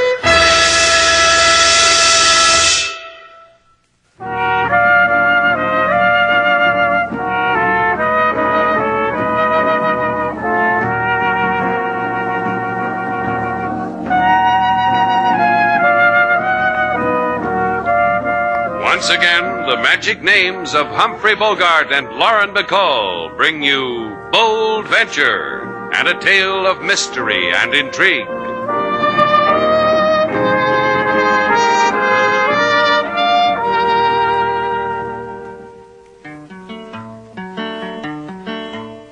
The thing to consider when you've got to sleep is the bed not narrow, is the pillow deep. And you wake up in the morning, breakfast in Havana, with cereal do they serve a fresh banana. I offer these suggestions so that you will know that if you're ever in Havana, the place to go is a hotel known as Shannon's Place. Nice bed for your body, good food for your face. That's a philosophy that should be spread around, King. True, Lady Sailor, but in Shannon's Place tonight there are not many philosophers. You turn on the neon sign outside, King? Yes, Mr. Slate. You happy now, Sailor? You convinced me to put up a neon sign out front. You said customers would flock to the place. How do you like that? A new neon sign with the biggest arrow in Havana. King, go out and make sure that arrow is pointed in the right direction. You'd better do it, King. We're too close to the harbor to take chances. There'd be a lot of wet tourists if... Here comes a dry one. Yeah. Looks warm, too. Hello. I'm looking for Mr. Shannon. I'm Miss Duval. I handle his business. Is there something I can do for you? Ow. I'm Slate Shannon, Miss... Mrs. Ramsey. I've heard you have a boat. That's right. The Bold Venture. And I've heard it's for hire. With me in it. I'm cabin boy. I'll give you $200 to take us to Zapata Swamps. My husband owns a tobacco plantation there. There'll be my husband, me, and Dr. Barton. Sounds all right, doesn't it, sailor? I don't know. Mrs. Ramsey looks like she hasn't finished talking yet. There's only one thing more to say. My husband always wished to be buried on a hummock in Zapata. See? I told you to listen, Slate. My husband's in a coffin. My husband's dead.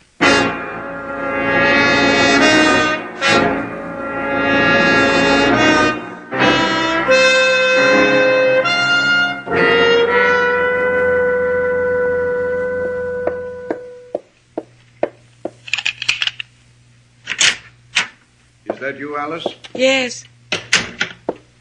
What are you doing in our rooms, Len? Your husband invited me. He got lonely waiting for you.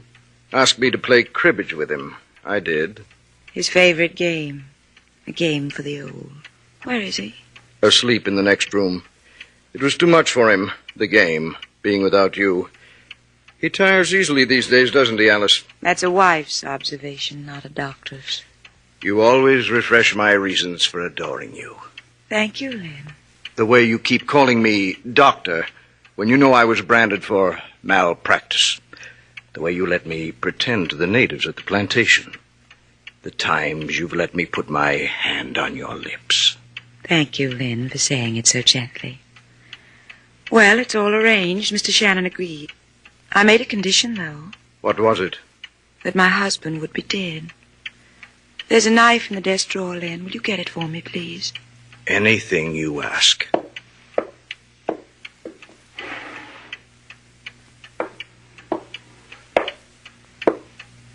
Here, Alice. Thank you.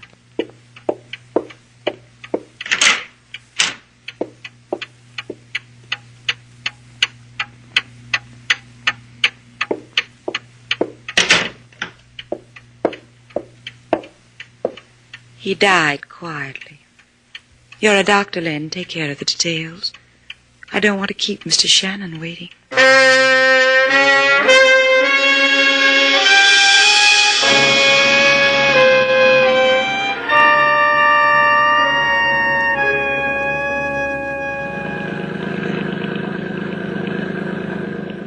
How much farther to Zapata, Mr. Shannon? That's the Isle of Pines right off the starboard bow. About an hour more. Is Miss Duval able to handle this boat, too? Uh-huh. She'd rather sit on the forward deck and talk to Dr. Barton now, Mr. Shannon. Do I bother you? Talking to you like this while you're steering? No, go ahead. Talk. Thing that bothers me is that all this time you haven't said what I wanted you to. I don't understand. It suddenly occurs to me that you're a widow. Yes. And you don't grieve. My husband was an old man. I'm sure he's been given his share of tears sometimes during his life. Was he ill for very long before he died? Oh, he died suddenly. I put a knife in his heart. Yes, that'll do it to an old man every time. We're going back to Havana, Mrs. Ramsey. Oh, no. The reason for not going is in the back of your head. It's only a small gun. Well, as long as it's a little one. Cut your engines, Mr. Shannon. Do it. Thank you. Please, after me. What's the big idea turning off your engine, Slate? The customer's always right. Look over my shoulder, sailor, and see what you can see. Don't bother, my dear. Mrs. Ramsey is holding a gun at the back of his head. Are you ready, Lynn? Yes. Help him, Mr. Shannon. With the coffin. It's heavy, so it will sink. You can lift an end of it. Now, carry it over to the side. You're a sea captain, Mr. Shannon. Would you like to say a few words? I'm sorry for him. And so are we all. Now give him to the sea. Take us to Zapata, Mr. Shannon.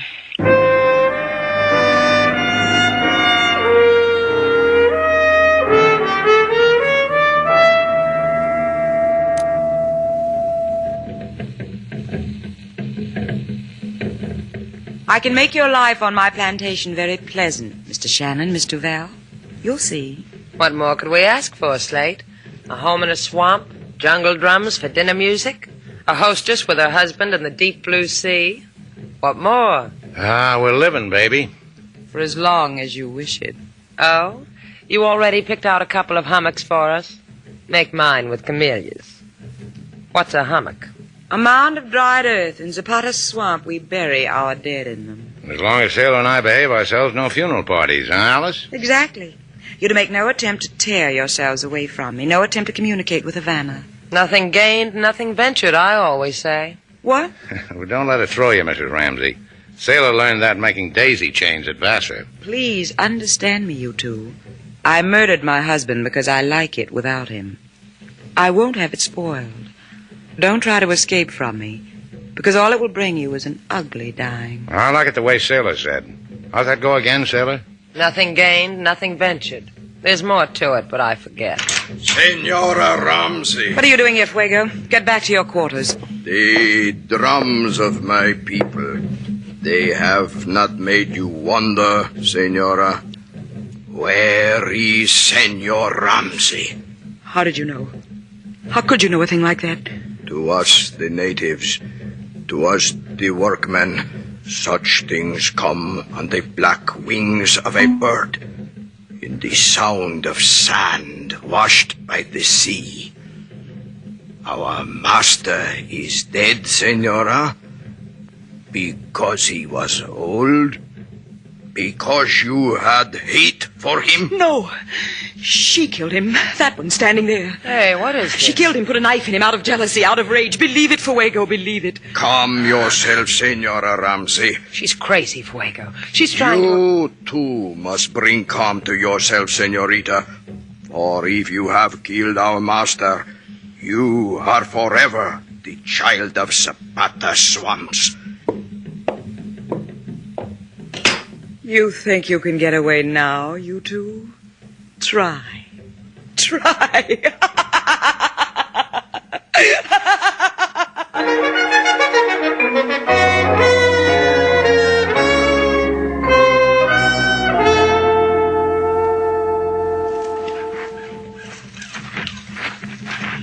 You know what else they taught me in girls' school, Slate? They told me the shortest distance between 2 points was a straight line. They were joshing me, huh? Oh, Sailor, that's on the level. Well, the shortest distance between the house and the boat was a straight line down the pier. Why didn't we take it?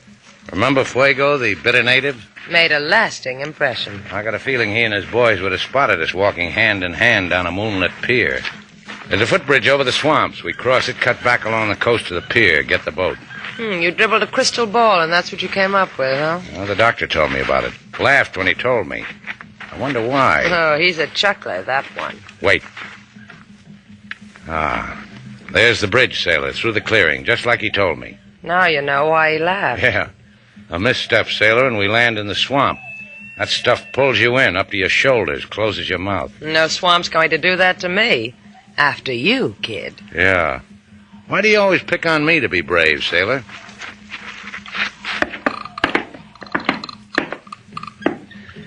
It sways, doesn't it?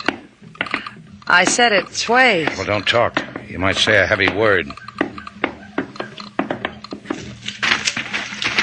You can talk now, Sailor. We made it. You and your footbridge. Ooh. What kind of talk is that? Something in my shoulder, Slate. It stings. It even hurts. What? Here, let me have a look. A dart. A native dart. I'm going to pull it out. Hold on to something. You'll do. Oh. Colorful, isn't it? Colorful feathers. Colorful... Hey, that color is me. Come on. We're going back to the house. You crazy? I'm all right. Just a pinprick, that's all. Natives have a way with pinpricks. I'll carry you back. Take the offer, Sailor. If you don't, you may never hear it again.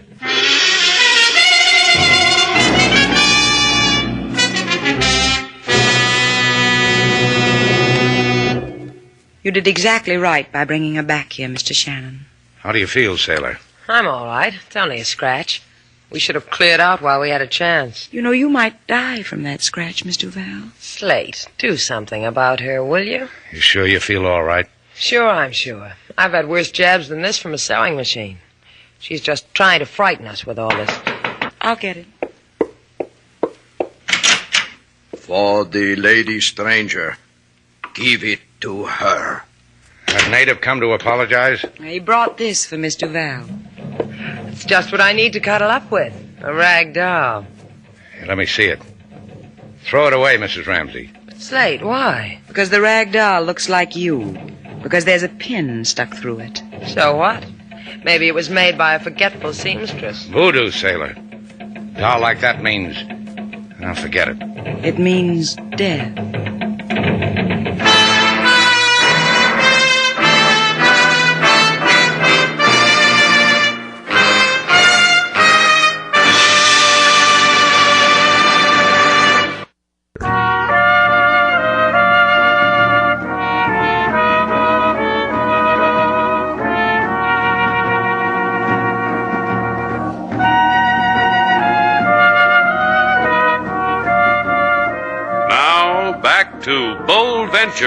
Our stars, Humphrey Bogart and Lauren Bacall, and the second act of our story.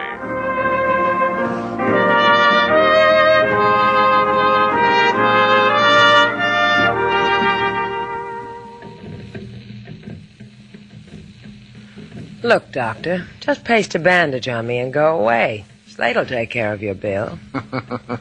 Alice will take care of it. He's a chuckler, Slate. I told you. Now, don't worry about it. Don't worry about a thing. Excellent advice, Mr. Shannon. I couldn't have given better myself. Then you mean Sailor's going to be all right? Did I say that? What are you building for yourself, Doc? You think I'll make good copy for the medical journals? What's to laugh? They might name a disease after me. I was only laughing, Miss Duval, because in your medical circles, my diagnosis would be worthless. They snubbed you, huh? Pointed fingers at you. Deeper than that, Mr. Shannon. They ousted me for malpractice. You still want my opinion? Tell him no, Slate. A doctor that can't even endorse a cigarette. Tell him no. He's all we've got, Sailor. The dart that was thrown into the lovely shoulder of Miss Duval was immersed in a native poison, brewed by the natives, held close by the natives, almost sacred to them. Gee, I'm flattered. Sacred poisons just for me. You'll grow weaker by stages, Miss Duval. The drowsiness you feel now, the first symptom. After that, a lassitude, a lethargy. No, it won't happen that way. You'll see to it, huh, Barton? It's out of my hands. It's a native poison, and the antidote is a native one, too. You can get it. And die for my trouble? No, that's reserved for Miss Duval, for killing Alice's husband, the Master Ramsey, remember? Get out. Your death doll, Miss Duval. Hug it close to you. It may bring you comfort.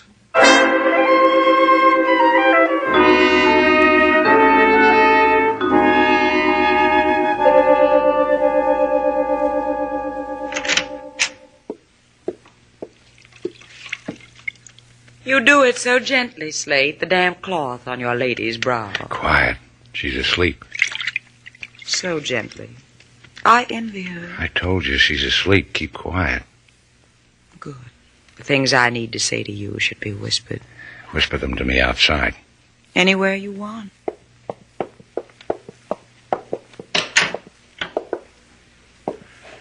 Right here in the hall, where I can hear Sailor if she calls out to me. She's dying, Slate.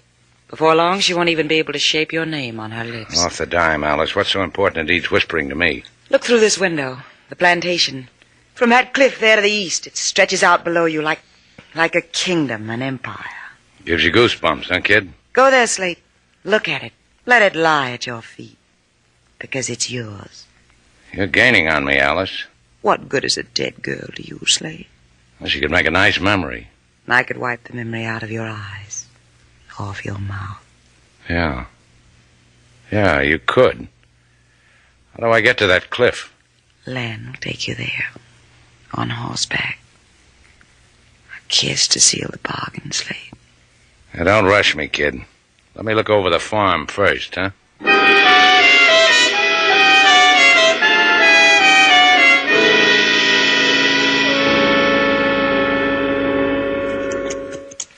How do you like it, Mr. Shannon?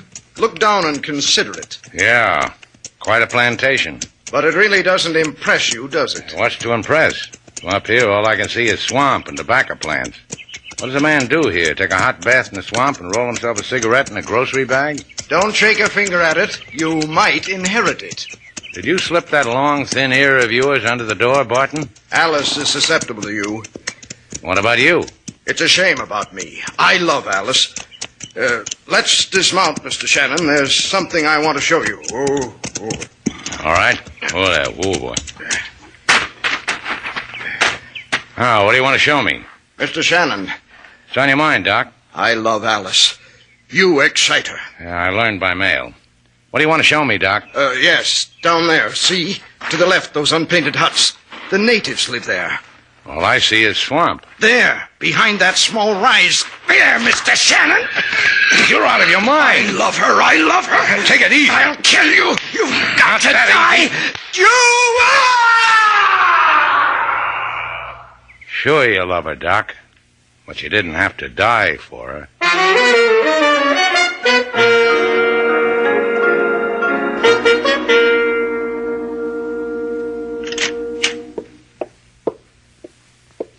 You should be lying down, Miss Duval. What? You look drowsy. You should be lying down. What do you want here? Don't exert yourself. Can I do something for you? Yes, you can. That water pitcher there on the table. Why don't you get it? Don't you have strength enough? You're kidding.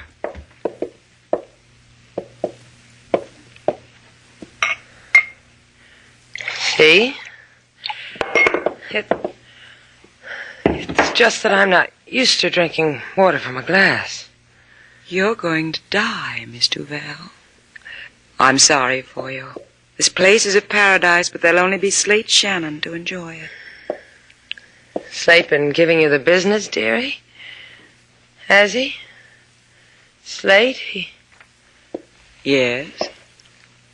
Go on, Miss Duval. Slate. He'll take care.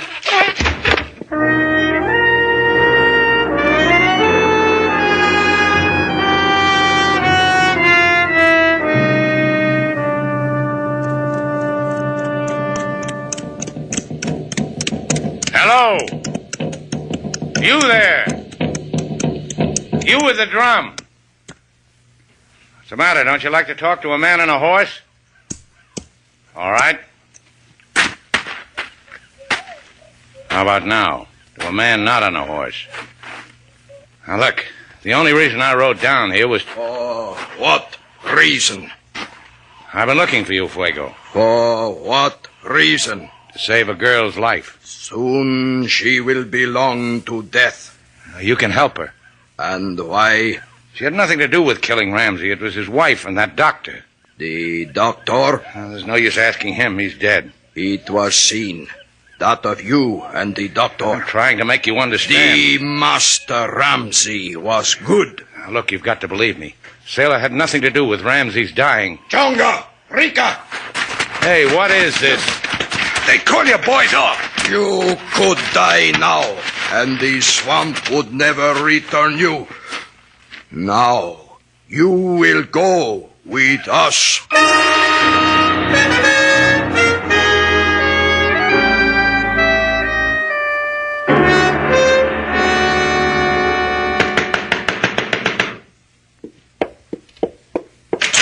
Fuego, what are you doing with Mr. Shannon? In there. Stay.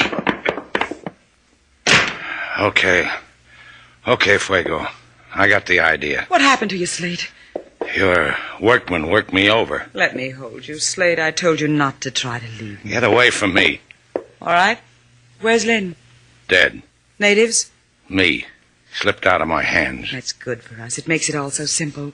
Lynn was going to be a problem. Now Lynn isn't anything. You're hurt, Slate. I can take care of your hurt. Now just sit over there and relax. You'll see how well I can take care of you. You'll see. I heard voices. I came in here to see if they were mine. Sailor. Your face is burning up. Slate? You're Slate? Sure, it's Slate. Are you going to be all right? You should be lying down. Here, I'll carry you to the couch.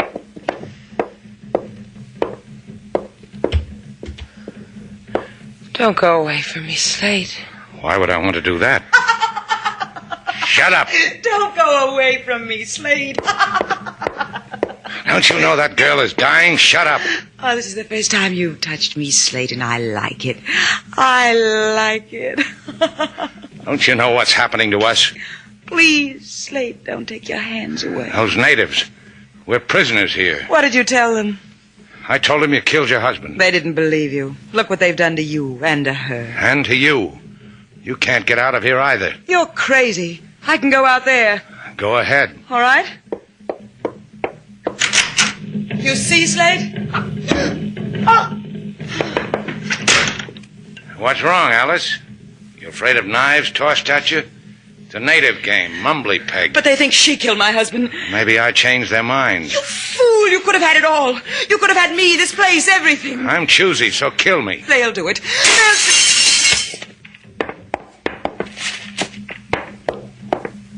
Here, Alice. Here's what came through the window. A stuffed doll. Your face, your clothes. With a pin in its heart. I'll get a gun. Gun rack. The key. Where's the... I need the key. He hid it. He kept it from me. Let me think. I've got to think. Oh, I know. I remember. I know where it is. Here. I'll kill them. All of them. Out of my way, Slater. I'll kill you where you stand. You'll die. You'll die. I'll kill you like I killed him. No. No. Not the knife! Right through the heart. Slate, Shannon.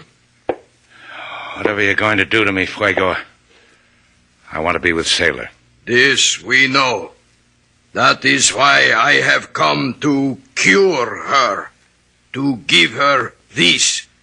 So that you may go away from here together.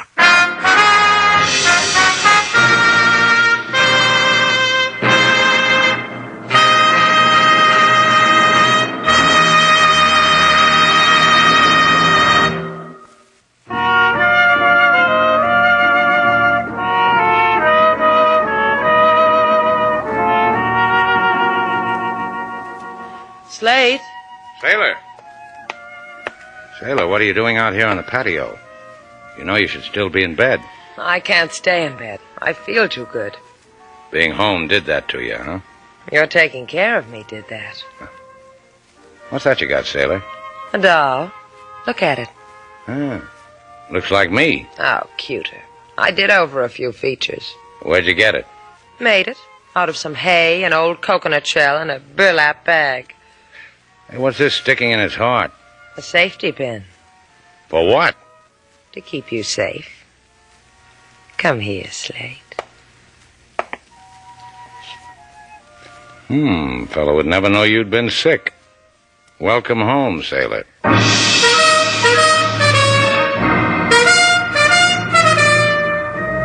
And so our two stars, Humphrey Bogart and Lauren Bacall, have brought to a close our latest bold venture story. Special music was composed and conducted by David Rose. May we invite you to listen again next week at this time for another exciting adventure starring Humphrey Bogart and Lauren Bacall together in Bold Venture.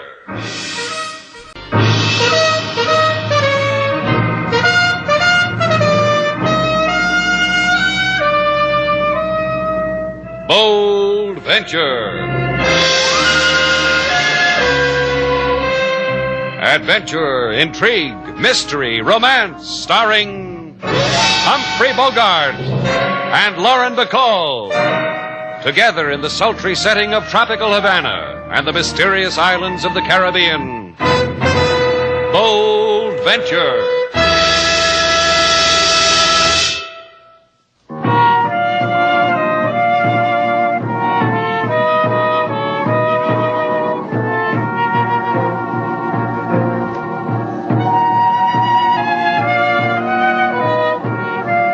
Once again, the magic names of Humphrey Bogart and Lauren Bacall bring you Bold Venture and a tale of mystery and intrigue.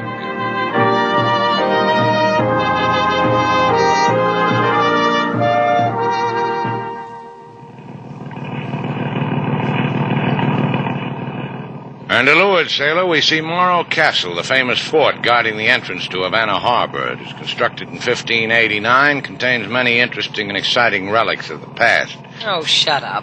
What's the matter with you? I take you for a moonlight ride aboard the Bold Venture, point out the places of scenic interest, give you choice bits of information, develops the mind.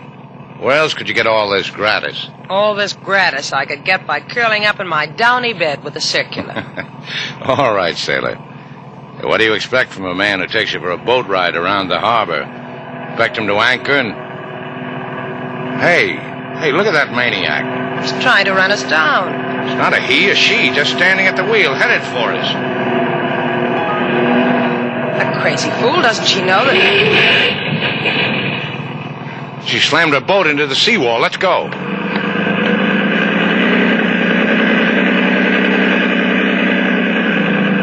Folded it up like an accordion. That girl must be... I'm going in after her.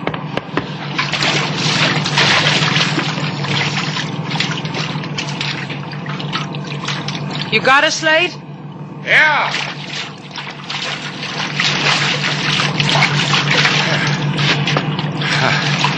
I'll hand her up to you. Just hold her arm till I get aboard. Right. Okay. Here. I'll take her. Such a beautiful girl. Don't stand there admiring her. She's nearly drowned. Worse than that. Drowned? Look. This mark on the front of her head. Probably from the crash. My guess is that's what did it. She is beautiful. To have died like that. To have killed herself like that. For what reason, sailor?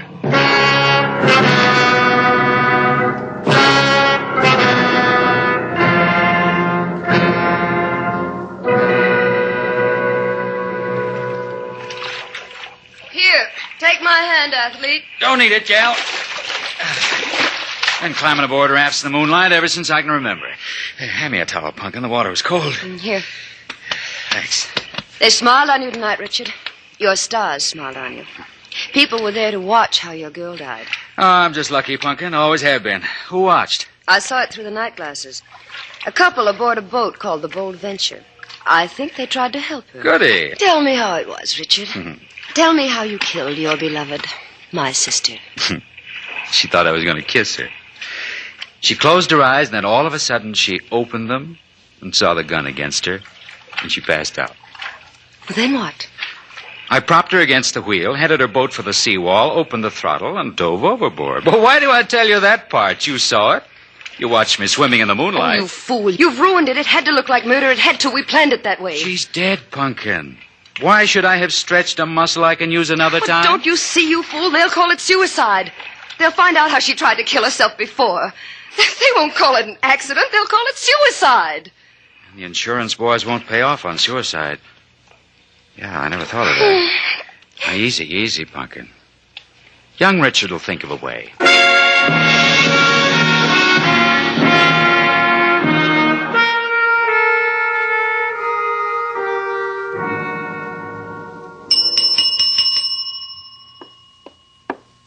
Good morning, sir. Welcome to Shannon's place. The Hotel Nifty, rooms 350. Are you alone? I don't want a room. I want to find out about a guest. Just a minute. Front boy. Good morning, sir. Welcome to Shannon's place, the Hotel Nifty, rooms 350. In advance, sailor. The guy's got no baggage. The guy wants information about a guest. Don't you, Guy? Yes, I do. My name's Richard Marlin. I'm trying to find out about a Phyllis Calvert. Phyllis Calvert, huh? Yeah. About her, I'll give you all the information I've got, Richard. I never heard of her. Now, look, whatever your name is, I've been making the rounds of the Havana hotels. All the information I've gotten about Phyllis Calvert is that she's not registered. What makes her so important to find? My fiancé. Well, they'll do it to you every time, kid. Cut it out, Slate. Just because you never had a fiancé. Who needs one? I should never have let her come here alone. Mixed up girl like Phyllis. If anything's happened... Look, do me a favor, will you? Sure. Be glad to help. Here's a picture. If she comes in here, well, I'll leave you my address. And if she comes in here, then you can... Hey, look at this, sailor. You tell him, Slate. We've seen this girl. It's not a very good picture, Slate. Richard, we're not really sure. What's the matter? Why are you looking like that? Like Sailor said, we're really not sure. But we can find out. Well, then let's do it. Where? I'm sorry, Richard. I really am. We'll have to go to the morgue.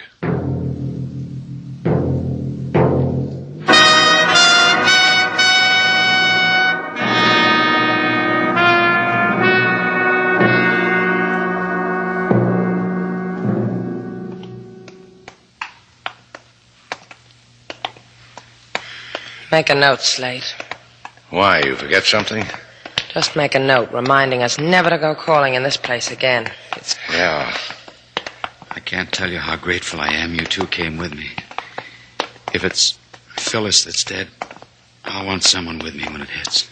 With others I have seen, it has been that they wish to be with their dead in loneliness. But it is not always as we. You are prepared, Senor Marlin? Yeah. Show her to me, Inspector. I promise I won't scream and wake her. Wake any of them. Senor Marlin? It's Phyllis. Cover up her face again. It's not this way I remember her. We'll play like I never saw her this way. We're sorry, Mr. Marlin. Why? What makes you sorry? Was it you that killed her? Is that how killers feel about a girl they let die? No one killed her, Senor Marlin. It is our opinion it was suicide. You're crazy. You've seen so many dead you want to make it easy on yourself. Suicide. From what you have already told us of the senorita, that she tried to die twice before. Our technical experts think so.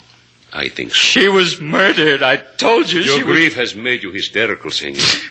I respect it. I leave you alone with it. When you are more calm, come to me, and I will share it with you. You saw her, Shannon. You saw that bruise on her head. Someone killed her. Could have been from the crash. Maybe she lost control and... Phyllis lose control of a boat. She's been handling boats since she was a baby. And what LaSalle said has to be true, Richard. She wanted... She was murdered. Look, all I ask of you is that you prove it. How can she rest if they think she took her own life? How? And me, how do I sleep? All right, kid, we'll try. How much? 1,000? 2? For nothing, Richard. Isn't that how it should be? So you can sleep. Let's go, sailor.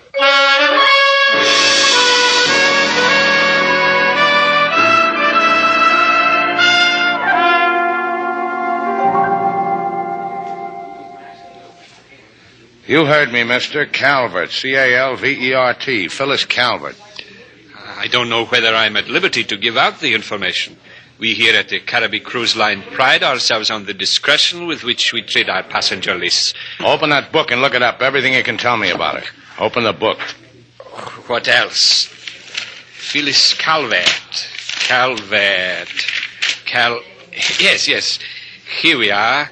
Phyllis Calvert disembarked a week ago today. And what? And from the steward's notation, we learned that her baggage was sent to the Hotel Mozambique. Is that what you wanted to know?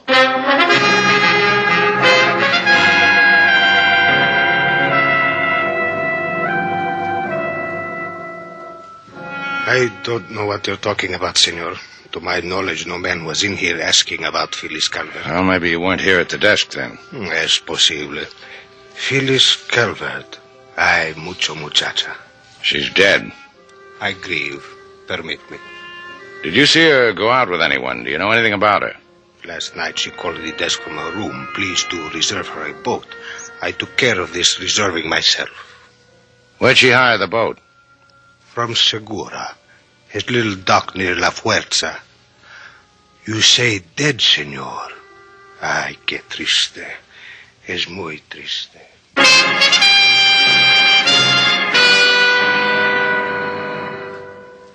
No, senor. Segura is not here. Segura put on happy clothes with shoes. Where'd he go? To Callejota, to fiesta. The street dance? Si, on Callejota. To dance, to sing, to have fun. To love, to get beat over head by jealous boyfriend. Ah, tonight Segura will leave.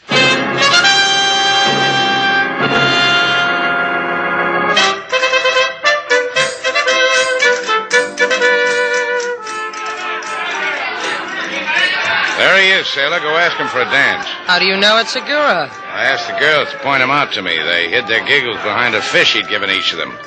That's how I know. Go on. You get a samba and a free fish besides. Why don't you go dance with him yourself? It's a question. I'm not dressed for it. Well, keep your mouth open, kid. I may toss you a herring. Hi, Segura. Care to cut a cobblestone with a girl? You must understand, senorita. I am all out of fish. Oh, who needs it on a night like this? You want to dance with me for myself alone? Oh, you are brave. I've been dreaming about it. You're a flash with the girls, huh, Segura? They call me El Swifty. Is that what Phyllis Calvert called you? Phyllis? Oh, Phyllis. The one with open toes in her shoes. One of your admirers, huh? No, I only notice the open toes when she come to rent boat from me. A man in my profession sees such things. They were painted, the toes. And they twinkled in the moonlight on the boat ride. I bet. I wish I could have been there for the twinkle. Oh, she went out on the boat alone, huh? You didn't go with her? Who cares? While we dance, they are turning out the lanterns. The music changes to tango. The street is dark. And in all Havana, there is only me for you. Hey, you're a regular Valentino. It has been mentioned. Better try another line on me, senorita. That one is tired. Try this one. Who was Phyllis with on the boat? Again, Phyllis, again. In my back, the pain.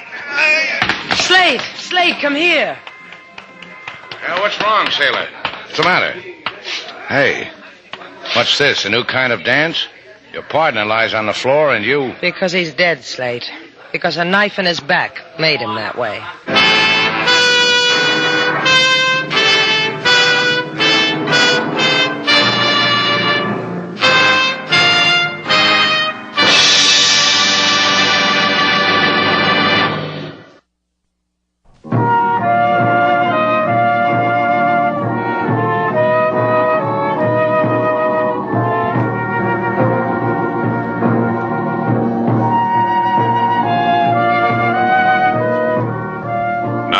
Back to Bold Venture. Our stars Humphrey Bogart and Lauren Bacall, and the second act of our story.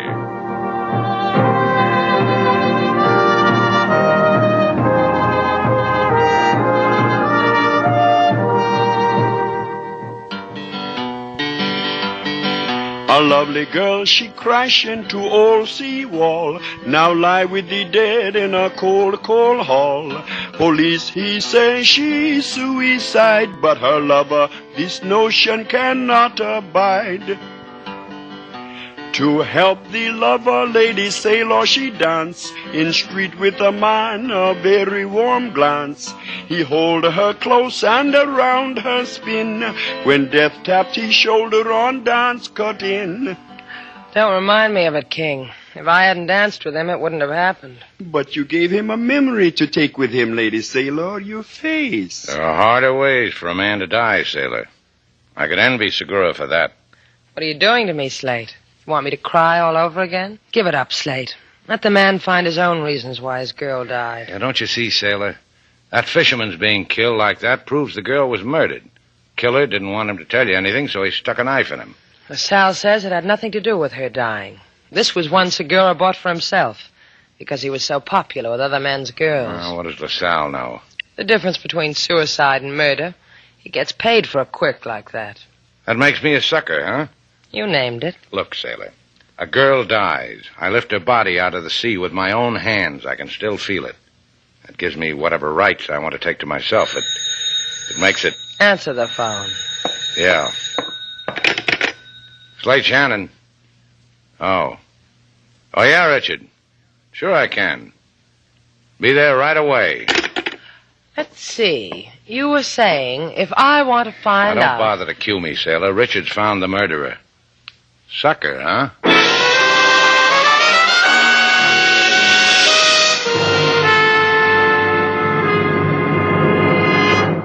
I don't get it, Eileen. Why tell Shannon I've got something I haven't got? But you will have, and soon. Rest your muscles, Dickie boy. Oh, the life I've lived. Phyllis, Segura, Shannon's girl. You deprived me of that one. If she ever comes that close again, I'll give her to you. To kill. Shannon, too, if you want him. Come in. Pretty day to you, Senora. I have brought the club sandwich you honored us with your order. Put it over there, Pepe. See. Now sit down. Oh, it's quite all right. Mr. Marlin here will protect you. If I were not so modest myself, Senora, I could wish the mister were not here. See, I sit. Whatever the Senora wishes. You're quite a lad with the girls, aren't you, Pepe? I am only a beginner. But so proficient, I hear. Oh, I've heard lots about you. From the elevator girls, the waitresses. From my sister. Your sister, Senora? Phyllis Calvert. She had the same room in the same hotel. Surely you remember. She remembered you. I am grateful that such a girl remembered me. You killed her, didn't you, Pepe? Please, Senora, you just said something crazy. Did you not hear it? You killed her. Phyllis made dates with you, a handsome boy like you, and for that you killed her. You are crazy. They fill this hotel with crazy people. You're crazy. Here's his address, Dickie boy. When Shannon knocks on your door, be nice. Give him a murderer.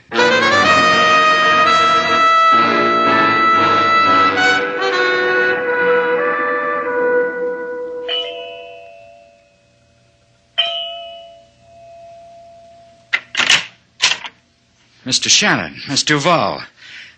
I don't know how to thank you. Take it easy, kid. Oh, please come in. And now it's all over. You've got to understand about a man like me. Someone I loved, murdered. An eye for an eye. You'll see, you'll know. Someone did to you what's happened to me. We're not going to be able to help you unless we know what you're talking about. We came here because you said you knew who murdered her. He hit her. And he propped her against the wheel, headed her boat against the seawall. All right, I'll buy all that. Now, who did it? A bellhop. His name is Pepe. If Phyllis was going to marry our friend here, what was she doing in a boat with a bellhop named Pepe? That's a good womanly question. Answer it, Richard. Well, Phyllis was... Well, people smiled at her. She liked people. Men? She was fond of people. She didn't know what she was doing. She needed me near her. You didn't know, Phyllis. Okay, kid. Let's go down and interview a killer.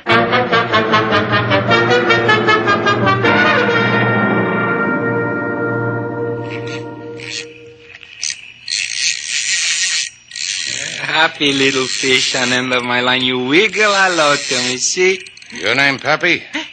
Oh, I did not see you approach, senor. Is your name Pepe? Yes, I am Pepe. They told me at your rooming house you were down here on the beach. You come here often? When upset I am. Okay, Richard, come here. What is it you want, senor? Why do you call? You'll see. Is this the one, Richard? That's him. You will not... Don't try to run, Pepe. Did this woman, this Phyllis, a bad thing? You were with her on the boat. Take your hands away from me. Pepe does not permit. You see what Pepe does not permit? For a downy-cheeked lad, Pepe, you sure flash a big knife. She would bring things to me and meet me. See, I was with her. And why not? If Pepe... Stare, Mr. Shannon. Because I killed a man. Because I avenged a death. And you'll never know what a pleasure it was.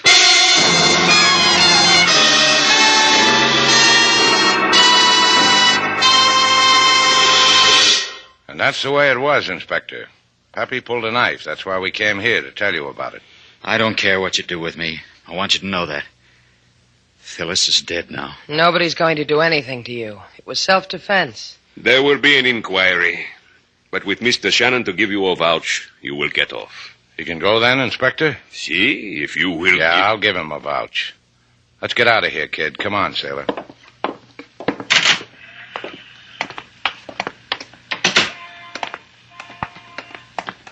Feeling pretty rocky, Richard? I want to tell both of you something. I offered you some money earlier. $1,000 to help me. $2,000. Slade, what's the matter with you? Since when does anybody have to pay for your help? He said $2,000, didn't he? I did. In a few hours, Mr. Shannon. My rooms. I like a boy who pays his way, Richard. We'll be there.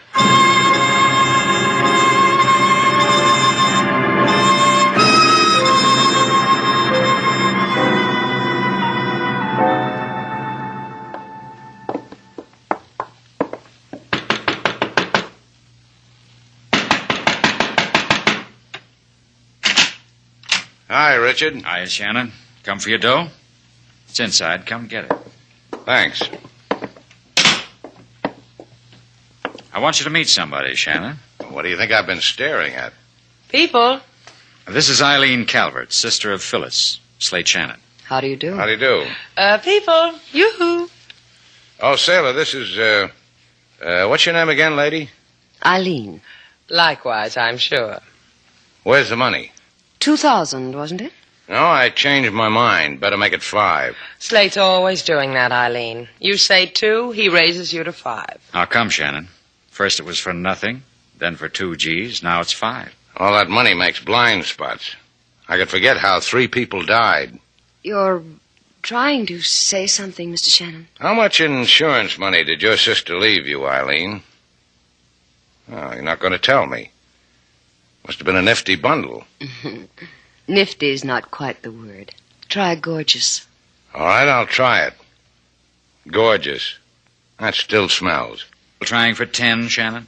Slate's trying to tell you that he thinks... No help from the audience, sailor. You killed Phyllis for her insurance money. It was supposed to look like an accident, a murder. But you loused it up and the cops called it suicide. Yes, that's right. With my sister's background, it looked just like suicide.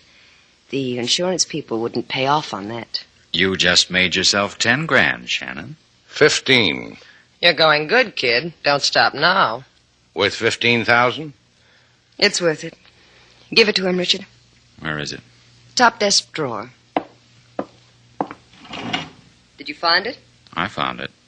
All right, Shannon, this gun says we bargain. Don't try anything. I said don't try. Slate, don't be a fool. Now you shot her. You shot Sailor. She get fired.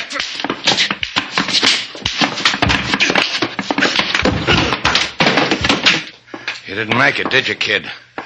Let go of that gun, Eileen. No. Drop it. No! I'll take it. Sailor. What? Does it hurt? What took you so long getting here?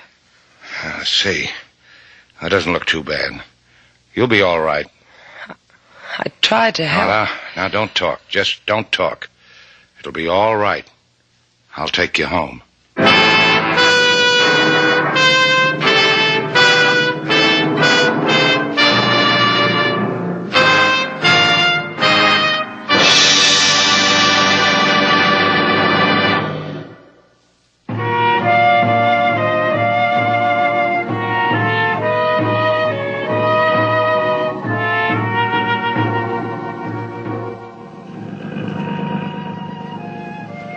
The construction of the Cabana Fortress was commenced in 1763 and finished in 1774 at a cost of $14 million. Although considered impregnable at that time, at present it is only of historic value. Now, isn't that interesting and educational, sailor? Look, Slate, I'm sitting here on a deck chair on our boat. My arm's in a sling. I'm defenseless. And you give me history. It's a tonic, sailor. Takes your mind off your troubles. You want to take me off my mind? I got a better way. The doctor said I should keep you calm. That quack. Come here, Slate. That's what I mean. That was restful. Restful? Yeah.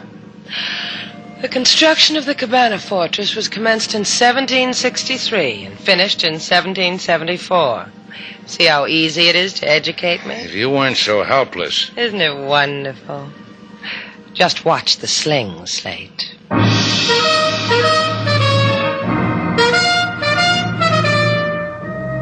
And so our two stars, Humphrey Bogart and Lauren Bacall, have brought to a close our latest bold venture story. Special music was composed and conducted by David Rose. May we invite you to listen again next week at this time for another exciting adventure starring Humphrey Bogart and Lauren Bacall together in Bold Venture.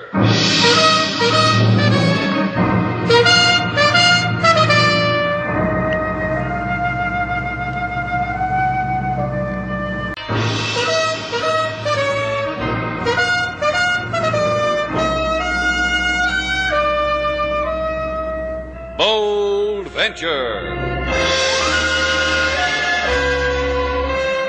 Adventure, intrigue, mystery, romance, starring Humphrey Bogart and Lauren Bacall.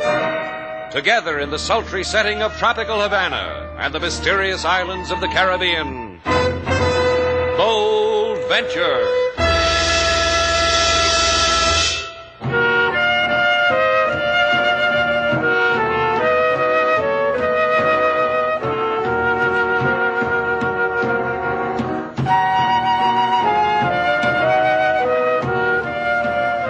Once again, the magic names of Humphrey Bogart and Lauren Bacall bring you Bold Venture and a tale of mystery and intrigue.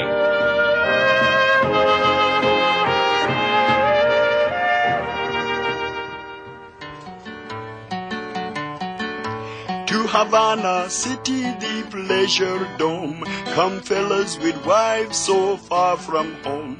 The tender sea breeze all worries erase, and whispers the comforts of Shannon's place. Oh, Shannon's place is a sight to see, bamboo shades, all plastic upholstery, and balconies to get close to the moon, and to shovel in the food, a silver spoon. Oh, man, what you folks got here is a pot of honey. Wild, wild honey. That's how we impress you, huh, Mr. Brennan? You especially, Queenie. You don't mind if I call your private pot of honey, Queenie, do you, Mr. Shannon? Now, there's a question that's never been asked of me before. Answer the southern gentleman, Slate. He asked, do you mind if he calls me a pot? Yeah, I mind. Next question. You just won an unbroken arm, Slate. Oh, good. Now, that is good. Well, I wanted to feel out the kind of a man you are before I talk business with you. Now that you've felt Slate out, what kind of a man is he? A gentleman. Protects his woman's honor. A man can do business with a man like that. Now, for 300 Yankee dollars, all you got to do is... For a fine gent like you spoils the drape of his seersucker with $300? When the occasion demands it, lady. For the aforesaid money, all you got to do is to take your little old boat and pick up my client off of a freighter around 4 p.m. SS Paloma. 14 hours out of Miami, sailing the Caribbean Sea and payment in advance. Do it like you said, Dixie, in advance. 3 spanking new $100 pretty. You cotton to the deal? Yeah, we cotton. Who do we ask for? You ask me a question I can't answer and it don't bother me. For 300, it don't have to bother you neither. Give him back the money, Slate. Now, wait just a minute. This client made contact with me through a native, paid him a fee, asked me no questions, and told me no lies. All the gentleman wants, I was told, is to get off of the freighter. He's sick of the smell of it under his feet. Shall we give him back the money, Slate? Your head going to fat? Where else could we pick up 3 C-notes with so little pain? You said it, Mr. Shannon. No pain. Hardly no pain at all.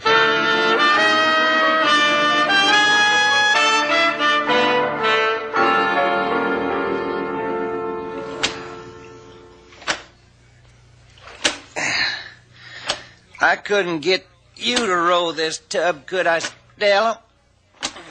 Big man from the South like you asking a lady to do a thing like that? What's the matter, Dixie? Don't you like to take me rowing in the park? Love it good. Put your mind to it, Stellan. Forget about this Louis Gasper. Forget it. Man like that? Woman like me? You're a baby boy when you talk like that, Dixie. Guy's deported from the States. Guy's been shipped to Argentina. Guy like that, what's he going to give you? A slot machine comes up 3 lemons every time? What's Argentina got for you? You know Louis's not going to Argentina. Havana's as far as he goes. Havana and me. Louis, me, and Havana. And that's what I arranged at Shannon's place tonight, huh? Dear boy, dear boy. You figure it's going to work? Louis would give you 100 to 1. And if Louis would, I would. Once more around the lake, dear boy. Well...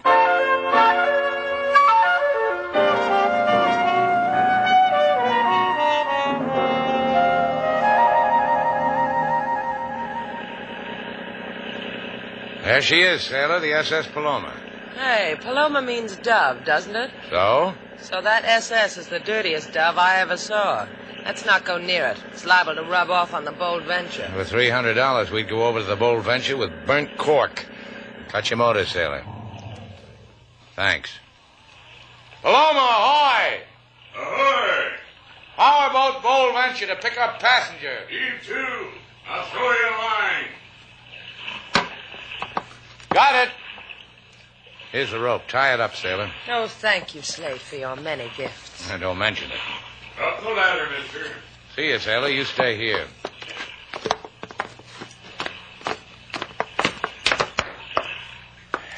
You the skipper? Captain Lane. I'm Slate Shannon. Where's my passenger? He'll be along. Who is he? I said he'd be along, mister. Yeah. Yeah, you did, didn't you? How come he's not ready? Didn't he know about this transfer? He knew. Come on. Maybe he needs a hand with his gear. Right. I want to get back to Havana before dark. Little trouble with my running lights. Don't worry about it. This cabin. You ready, Mr. Gasper? This the man? Name's Slate Shannon. And this is... Don't bother with the rest of it. This guy is Louis Gasper. I scan the papers from time to time. Gambler, huh? Just got yourself tossed out of the States, huh? All 48, senor. And territorial possessions overseas. The jackpot. I've been lousy shaking your hand, Louis. Get yourself another boat, not mine. This heart of mine bleeds for that head of yours, senor. Captain. Yeah. Right. Gracias, Captain. I do things like that for money. No thanks necessary. Let's take a look at the guy. Yeah. This Shannon's loaded with identification. You'll need it. See? What about the girl on the boat? You ask me a question about a girl? What about her? Senor, with girls there is charm. I will take care of her, nicely. And she will respond. A small wager, Captain? Not with you. No wager. It's too bad. Do with this Senor Shannon, Captain. I will do with the lucky senorita. Adios.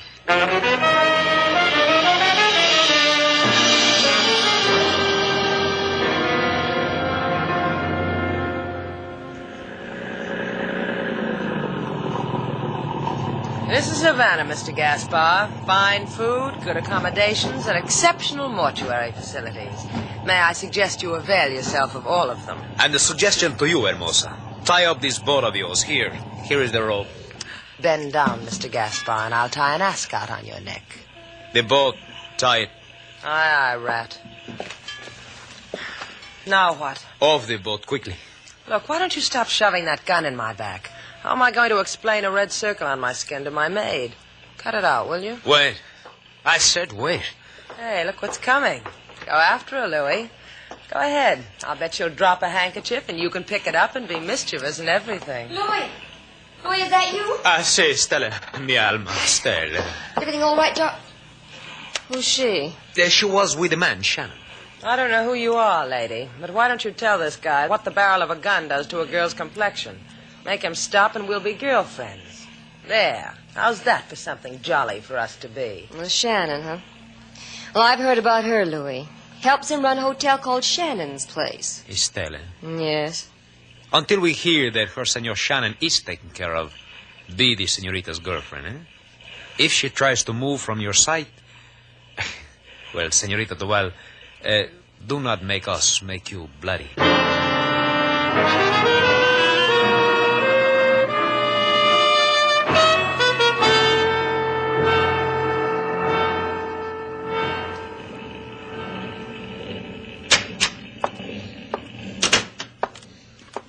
Wake up, bully boy.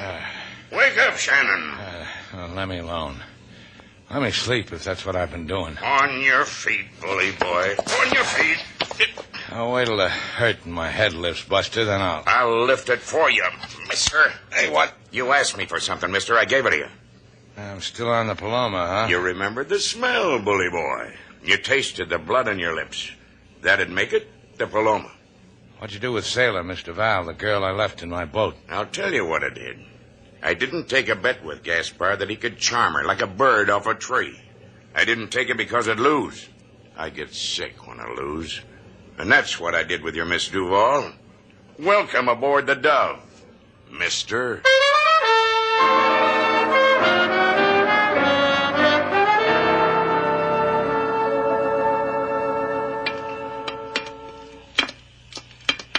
This is where you usually get tired of people like me, Captain, in Santo Domingo? Wherever the mood strikes me, bully boy.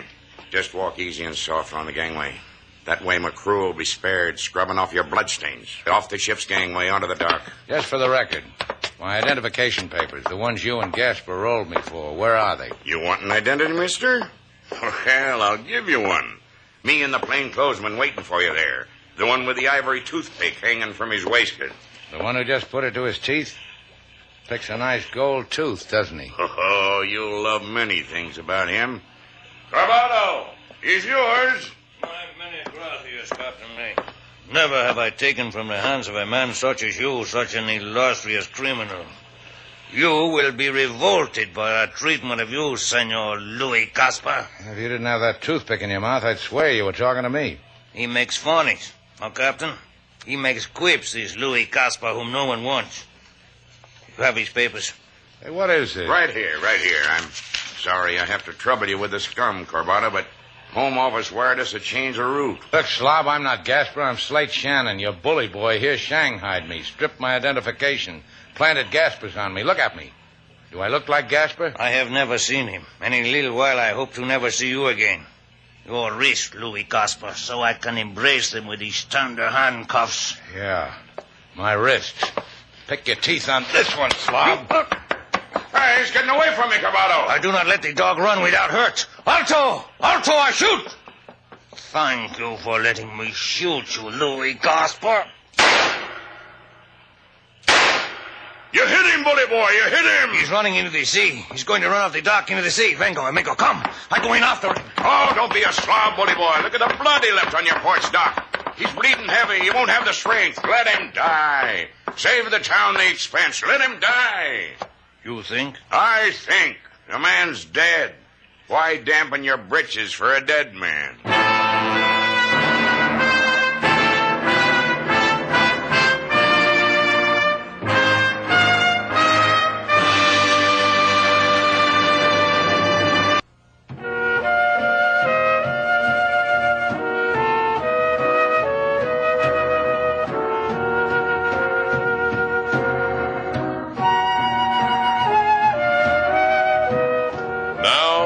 To Bold Venture, our stars Humphrey Bogart and Lauren Bacall, and the second act of our story.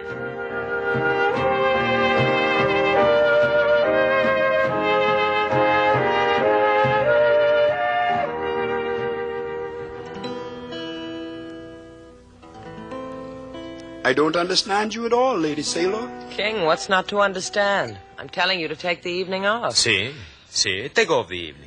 Get the breezes. Inhale, exhale. Fill the lungs. Take the night off, King Moses. Very good, Lady Sailor. Bueno. Now we will be comfortable, Miss Duval. The three of us. Don't sound so happy about it. Oh, Stella, mi alma. Ah, Stella, mi alma, me back. Why don't you look at me the way you look at her? We both wear size 12. A little wager, Stella, that you are size 14. I'll get it. Hello? Give that to me. Hello? See?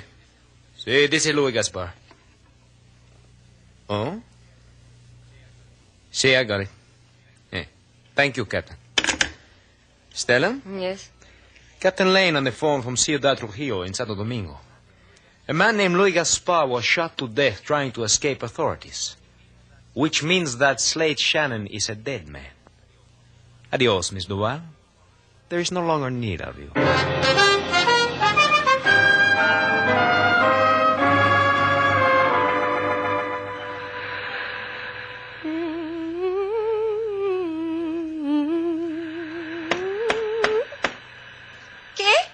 ¿Qué quiere? What do you want? Open. Open. ¿Quién es? Who is it? Who are you? Please. Open. I'm a friend.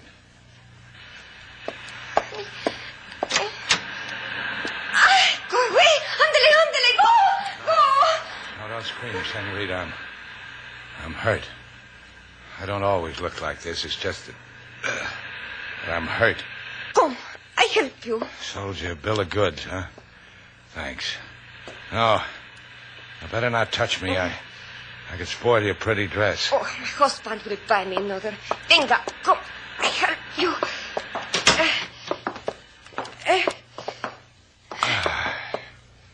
That chair looks restful. I've had dreams about soft chairs like that. No, my husband's chair. You will not sit upon it. You will lie on the floor where I can clean up after you. I've had dreams about hard floors, too. Yeah, just like in the dream. Where's your husband? Let me talk to him. I'll explain how all I want from you is a trip to Havana. My husband is away. He will be gone for many months. That's too bad. Huh? What am I saying? Shannon, you're delirious. Shannon? You call yourself Shannon? But you are Louis Gaspar, the criminal with bullet holes. The authorities have told us to bolt and lock our doors against you. You are desperate, they say. Just get me to Havana. Hey, there is great reward for Louis Gaspar. I'll give you more in Havana. I'll get my friends to pass the tambourine. Oh,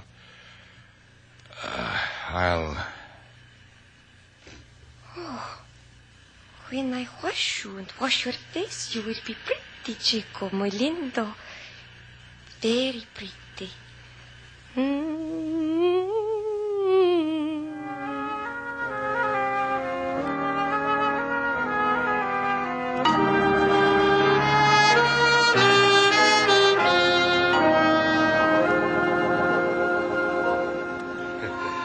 Senorita Duval, it tickles me how you come to my office to make the ho-ha funnies with me. It's much better than a feather under my nose when I sleep in a hammock. You got cops detailed to that kind of duty, LaSalle? I tell you it was Slate who was killed. Gaspar is in Havana, and I want him dead. You could arrange that for me, couldn't you, LaSalle? On the word of the Santo Domingo police, Louis Gaspar the gambler was shot and drowned in Ciudad Trujillo. I've never begged, LaSalle. They planned it that way. Kidnapped Slate. Made them think Slate was Gaspar. Got him killed. And Gaspar is walking the streets in Havana. There is a thing in law, senorita. You cannot bring charges of murder when there is no dead body in evidence. Translation? Translation. Bring me the body of Shannon and I will search for the man Gaspar, even though Gaspar is already dead. I'll bring you a body, LaSalle. It might even be yours.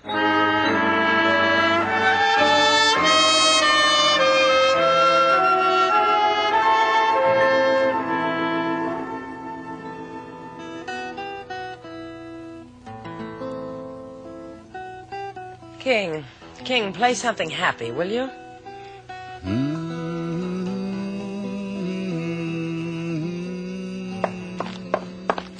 I said cut it out. I don't want to hear music like that. If you said it, I did not hear it. This of Mr. Slate... King, what do you think? He dead. You don't know what you're talking about. I know. You know. Friends die, Lady Sailor. Friends, dreams, sweethearts, these die. This I cannot change, nor you. I don't know. Feeling, I guess. Slate, dead. How am I supposed to believe that? And convince myself of it? How? What will you do, Lady Sailor, if Mr. Slate don't come back? Do? I don't know. With Slate? Who is Sailor Duval? Please go. Come back sometime. A man who called himself Slate Shannon on my husband's fishing boat, the Juanita, at the docks or a little way down.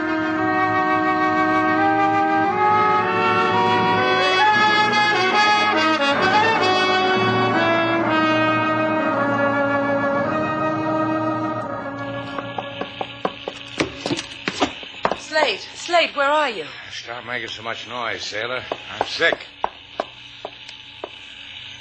Hi, sailor. I said hi. Yeah, you're sick, all right. What are you doing sitting there with a flower behind your ear? That girl insisted. Said it would ward off evil spirits. I'm hurt. I was shot through the shoulder. Slate, I was worried. I was so worried. They said you were... Oh, cut it out, will you? Leave me alone. Oh, just cut it out. Yeah, I was hoping you'd act foolish like this. I don't feel this way at all. This is just a big act. Nah, you're doing fine. Just fine.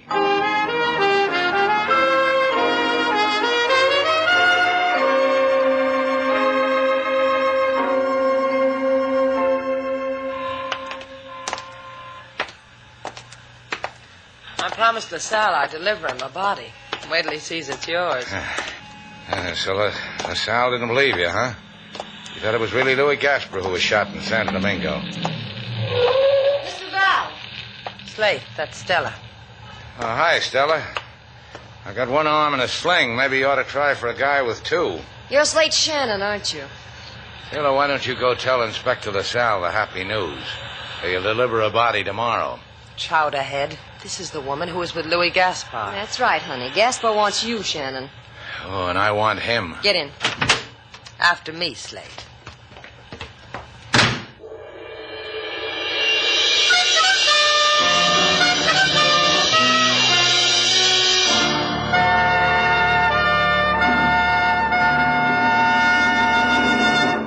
First of all, Senor Shannon, several things. Welcome to my apartment and my congratulations for being alive. Makes you happy, huh? Makes you want to slap me on the back. Now, let me give you several things, Louis. I accept your congratulations, and what makes you think I won't turn you over to the cops? If you think he talks brave now, Louis, you ought to see him when his arm's not in a sling. I've been standing here picturing it. I can arrange a broken arm for you, Stella, and you and Slate will be evenly matched. What would you wager that she could do it, Stella? With her muscles? Cut it out, sailor. Why should we let Louis win a bet? Did you hear what she said about me? She said I had muscles. Now, what does she know? Louis, how do we go to the cops, in Stella's car or a taxi? Senor, a taxi would be magnifico. Here is fare. $10,000. Count it. $10,000. You buying me, Louis? Slate. What? $10,000. Uh-huh. Sell. Understand, it's not a matter of buying. It is just my token of appreciation for Senor Slate's getting declared dead. Well, $10,000 takes care of sailors worrying about me, but how about that slug through my shoulder? Oh, see, of course. This I forgot. 5 more, which includes your keeping Mum with the police. Mum's my word. What's your word, Slate? Here's your money, Louis. Let's get to the cops. I'm disappointed. You are a fool. Here, Louis, take this gun. Gracias. Use it. I admire you, Slate. I would hate to kill you like this. And why aggravate yourself? Slate, tell me, are you a gambling man? Sometimes. With the dice? Uh-huh. I've seen it done. Bueno, like this. These dice. We will roll for a high number, eh? What's the stakes? If you lose, you will walk out of here free with the money, but with your word that you will not go to the police. If those dice aren't loaded, I'm liable to win, Louis. If you win, senor, you die, thus preserving your integrity as a word keeper. As I've heard it said, Louis, roll 'em. Si. It's a 12. You can't beat that, Shannon. You can only make a tie. Give 'em to me. Perhaps you will be fortunate, Shannon. One of the dice turns up a 6 while the other still spins. Yeah, look at it. See? Yeah, keep your eye right on it. Stupid one arm in a sling, you stupid. Yeah, real stupid. Stella, pick up the gun, you. How's your chance, sailor? Gee, thanks. Bye, Stella. I didn't mind, Slate. How you coming with yours? Coming up.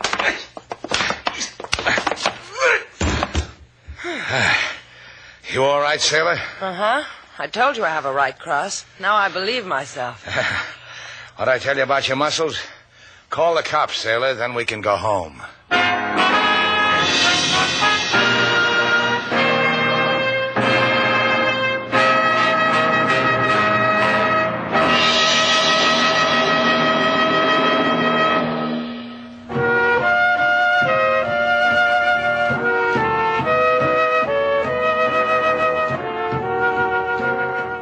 Hey, sailor. What do you want? Here, I brought you something. Go ahead, open it. Oh, you shouldn't have. Open it. Huh? You like it? A rope. What did you buy me a rope for? Oh, it's a special kind of rope. I'm supposed to throw it up in the air, huh? And it stays there. And you climb up and disappear. No, it's a skipping rope. You'll need it for the training. Training? Training for what? Well, with a right cross like yours, you're a natural for the Golden Gloves. Who has to train? I can spot you 50 pounds and score a TKO. Show me. Put up your dukes, killer. Uh-huh. Round 1. Groggy. Round 2. You quit? You kidding? I'm a slow starter, sailor. Watch yourself from round 11 on.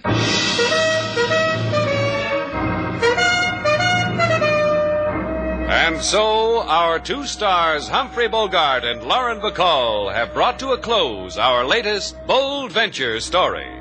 Special music was composed and conducted by David Rose. May we invite you to listen again next week at this time for another exciting adventure starring Humphrey Bogart and Lauren Bacall together in Bold Venture.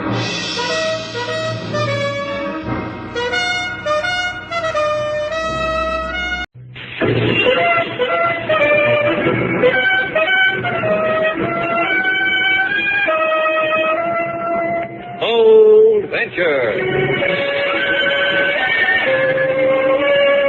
Adventure, intrigue, mystery, romance, starring Humphrey Bogart and Lauren Bacall. Together in the sultry setting of tropical Havana and the mysterious islands of the Caribbean. Bold Venture.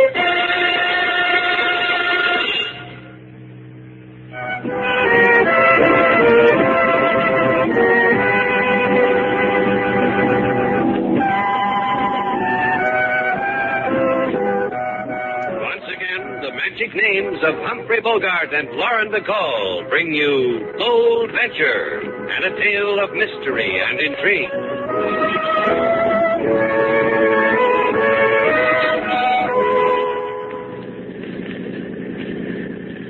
Take the wheel, sailor. Steady as she goes. What's the matter? You tired? Want to get some sleep? I'll sleep in Havana. Right now, I want to stand back and admire those jeans you bought in Key West. You twisted my arm. Like them? I don't know. I kind of have my heart set on something with fringe, something frilly and feminine. Well, they've got copper rivets. How frilly can you get? I don't know about you, sailor. You begged me for a week to take you on a shopping trip. You finally wheedled me into it. Wheedle, he says. I'd darn your socks, do KP. If we had a lawn, you'd have had me mowing it. So what's wheedle? So I made you earn your money. What do you do with it? Buy a pair of cowboy pants. You picked them out yourself. You said they did something for me. They do, sailor. They do. And for me, too. Hey, wait a minute. Not searchlight. Because you want me to walk up and down for you? So you can admire me some more? Now, there's something out there on the water drifting through the mist. Turn it on, sailor. Aye, aye. Swing it over to starboard. Yeah. It's a lifeboat just drifting. People in it, Slate. They're lying there huddled in a heap. Pull up alongside, sailor, quick. Bring her in close. Ahoy! Ahoy! They can't answer you, Slate. Yeah. Hold her tight, sailor. I'm going to board her. Steady. Closer. A little closer. Okay, cut your motors. What's wrong, Slate? What's the matter? 4 men, machine gun, dead. Slate, come back. Whoever did it tried to sink them. Boat's riddled, too. Look at those rips in her topsides. Stuffed up with bloody pieces of clothes. Rags. One of them must have lived a little while. Who does things like that? Here's a packet of hardtack lying here. Stenciled Mary Kay. Throw me a line, sailor. We just bought ourselves a funeral.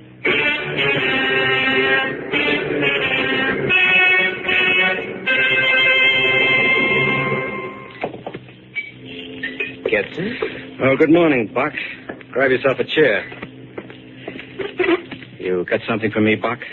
$105 bills, 50 $10 bills, new, crisp, and American. Here. Hold on to the dough till we get outside. In the bank, when I changed the money into clean bills, the clerk asked me how I came by such filthy currency. And you put a finger to your trim mustache and told him what? That I was a rent collector in the barrio. I can arrange for another shipment very shortly. I can use some more money. The simplicity of it. Refugees who get somehow into Cuba, then want to sneak into the States at $500 per sneak. Load them on the Mary Kay, sail the boat in circles for a few hours, tell the people that we are near Key West, put them in a lifeboat, shoot them, sink the lifeboat. No trace back to us, the American phrase is it not? No trace back. It'll do.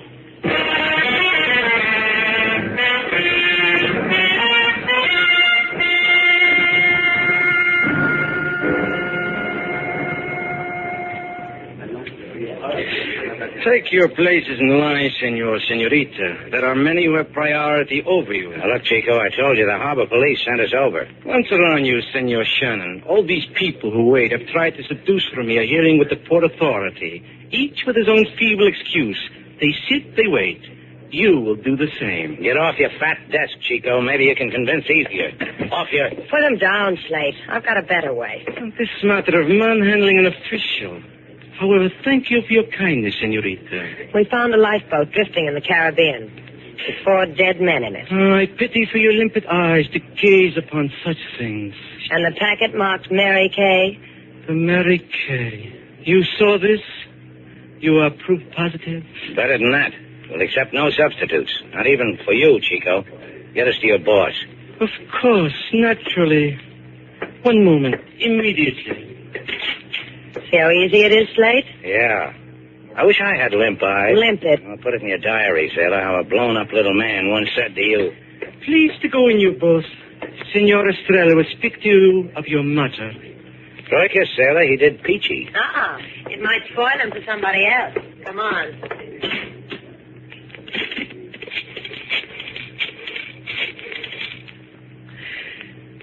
Senor Buck, here is Alfredo Vincenti.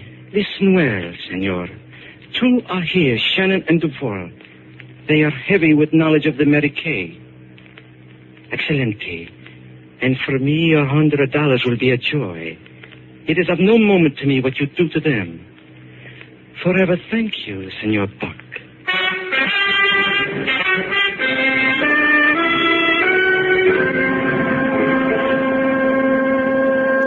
What you tell me is most interesting, Senor Shannon. 4 dead men in a boat, senor, shot to death. Interesting. When I turned the boat over to the harbor police, I told them I thought the men had been machine gunned to death. They agreed. Interesting. Yeah, I guess that's pretty interesting. 4 dead men, machine-gunned, drifting around in the middle of the ocean. Let's go, Slate. We're boring the man. Please, senorita. The lady's right. What do we have to do to get a rise out of you? Just tell me about this small carton here. The hardtack? The hardtack, senor. I mean the words printed on the carton. The Mary Kay? Look, how much do you have to explain to the Port Authority? The Mary Kay is the name of a boat. Named the Mary Kay. I know. Now I will tell you something. 1 year ago, the Mary Kay left Havana for Hanoi. She picked up a load of unbleached linen at San Domingo. And what I'm going to tell you next, senorita, this will be interesting. I doubt it, but go ahead. The Mary Kay has not been heard of since.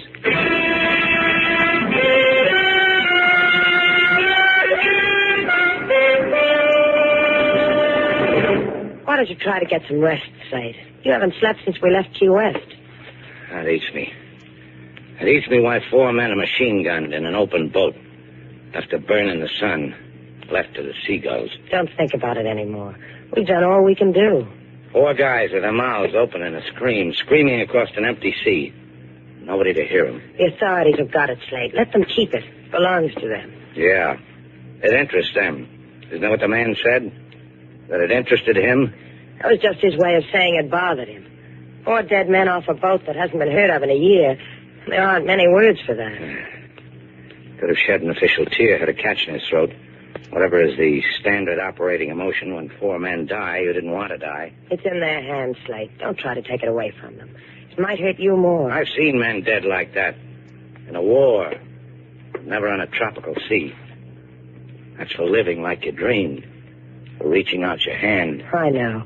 It's what I've got. Well, what can I do, Slate, to wash that look out of your eyes? Hey, the door to my office is closed, Buster. It's Cricket here to knock first. I'm certain you will forgive me because tragedy does not wait to knock upon the door. We've got our own troubles, mister. Settle yours somewhere else. This thing of the Mary Kay has brought anguish to all of us, has it not, Miss Officer? What do you know about the Mary Kay? Only that 6 months ago, my brother booked passage on her. He was never seen again. That's impossible. The Mary Kay was reported lost at sea a year ago. This is not so. 6 months ago, my brother boarded her. Let's take her to the cops. Things like this interest them. They tell me. Please, hear me out. My brother was a refugee, illegally in this country, trying to gain entry into the States illegally, on the Mary Kay. I am in all ways like my brother. Now we know why you can't go to the police. That leaves the question of why I am here. To take you to a man who knows everything of the Mary Kay. To ask you to plead with him for a morsel about my brother. To ask him if my brother's destiny was similar to the man whom you found. Huh? How'd you know about that? In the barrio, in the place of the lost and the not wanted, word comes to us. You scavenge for it. You will come with me to the Café Pollo, where he is. Both of you? Just me. I'll need her to come back to.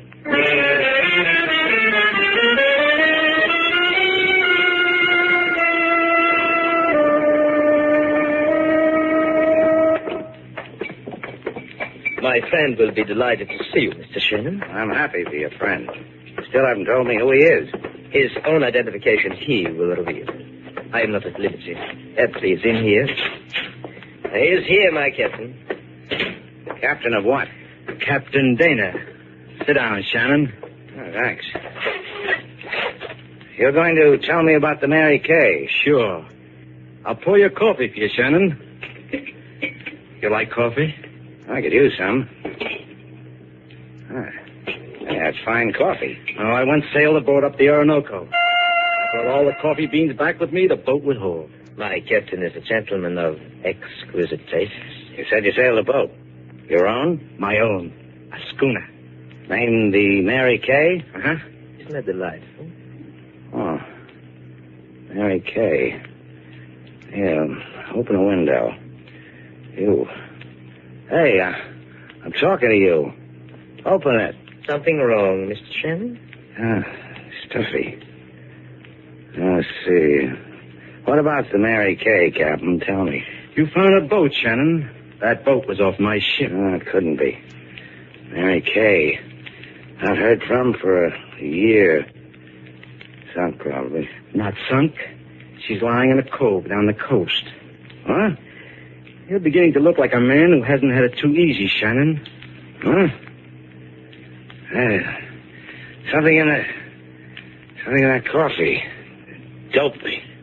Don't fight it, Shannon. Gotta get out of here. Here. Got it. Must not let him, Captain. Don't worry about it. What Shannon needs is a nice sea air. My captain is so understanding.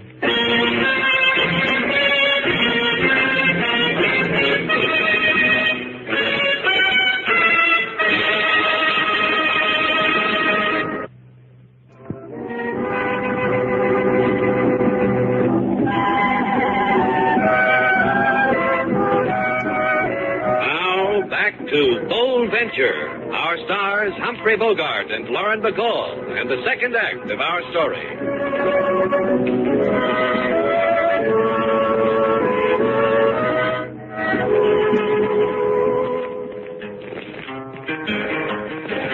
Lady Sailor, she go on buying spree to get for herself some finery. She pose and she strut, then she cry in her throat, for in the ocean sea are 4 dead in a boat.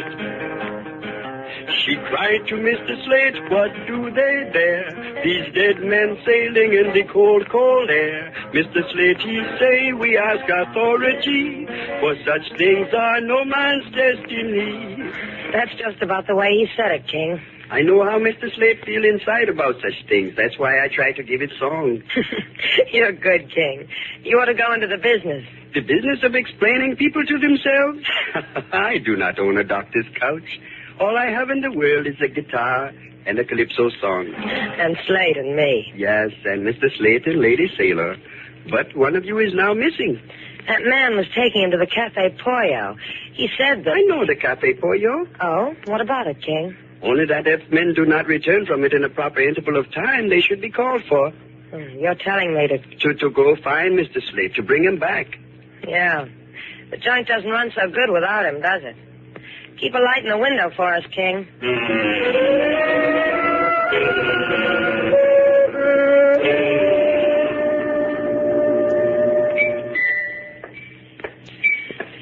You are looking for something, Miss Duvel? Refreshment, perhaps? The Slate. Where is he? It is a world of coincidences, my Miss Duvel. I'll take it up with you later. Right now, all I want is Slate. A world of coincidences, because I was about to go looking for you. So I saved your trolley fare. That wins me a prize. Slate Shannon. A woman like you. Any man in the world would grovel at your feet, and all you want is... Because he doesn't grovel. Slate came here with you because you wanted help about your brother on the Mary Kay. When he left here, did he tell you where he was going? No. But I will take you to him. I'll find him myself. I will take you to him, Miss Duval. This gun in my coat pocket says you cannot deny me this moment. Huh? This gun. Oh, that's what I like about you. You're so helpless. Lead on, gun.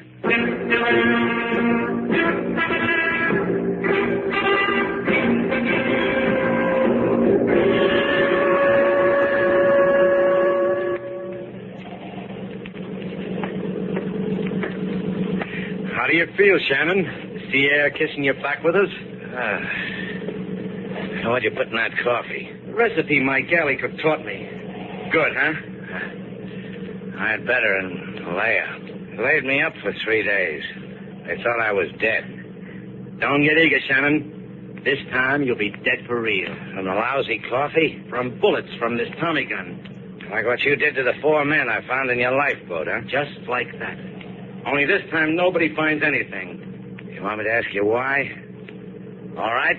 See? I'm asking why. Good question. Because when you found that lifeboat, found it was off the Mary Kay, you became a refugee.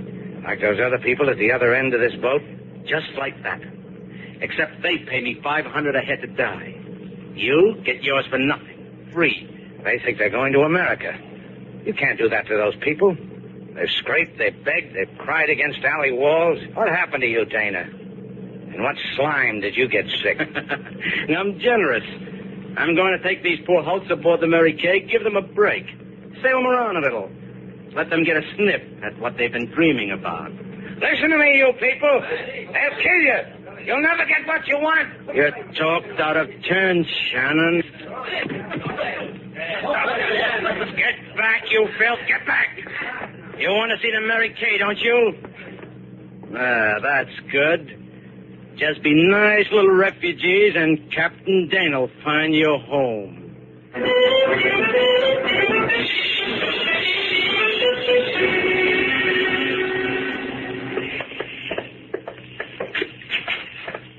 Down those steps, into the hold. After you. I said down those steps. Hello, everybody. I'm sorry about that entrance. I was pushed. Lady, of these 4 of us, the rest, they do not understand your speech. Only I. The other one, the one in the corner, speaks nothing. What are you doing here? Nearing the end of a dream. They're going to America. You mean you're entering the States illegally? For the same $500 which you have paid. Sit down with us and... One of your friends sounds like he's getting paradise the hard way. The one in the corner? Oh, my head. Where am I? Slate! Slate, this is Sailor. What happened to you? Sailor, how did you get here? If I'd have known that man was taking me to you, I'd have gone quietly. He wouldn't have needed a gun. What man? Our boy who took you to the Cafe Pollo. You followed me, huh? You know what you got yourself into? I know. This is the Mary Kay. It's a phantom ship. Lives in this rotting cove. Sails to sea with people without passports. It gives them to the sea. Dead. Those people are refugees? Those four over there watching us? Yeah. The only difference is we get to ride free. You people down there, we're setting sail. Just relax. It'll take no time at all.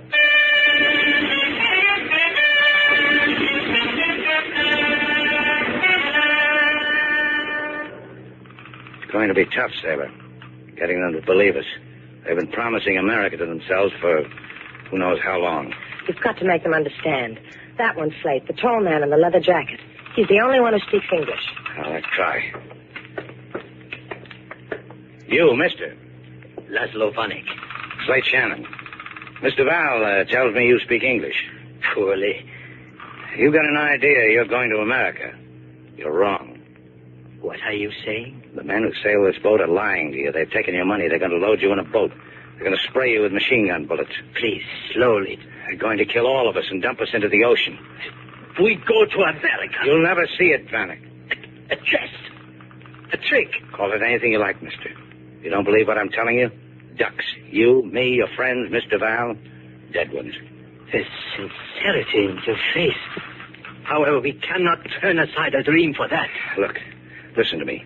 Yesterday, 4 men were picked up at sea. They were in a small boat. I have knowledge of this from the newspaper. That boat was off this schooner. You're lying. Off this boat, the Mary Kay. By the time I get you to believe it, it'll be too late. I need your help. It's so close to America. You've never been further away. He would kill you if you lied. I'd expect you to. Speak some more to me. In a little while, that door up there will open. A man will come through. He'll probably have a Tommy gun.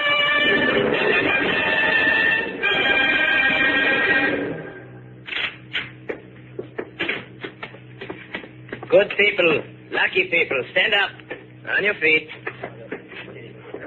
Perhaps you did not understand me. I shall repeat myself. Just tell us once what you're doing with that Tommy gun in your hands. Keep your lovely lips shut, Miss Duval. That Tommy gun makes you a big man, doesn't it, Buck? Why don't you answer the lady? Just stand aside, Shannon. I'm talking to these people. I am their friend. They tell us they are our friends. They tell us you are not. They tell us you wish to kill us. Up those steps. Tell the others quickly. Is it quick enough?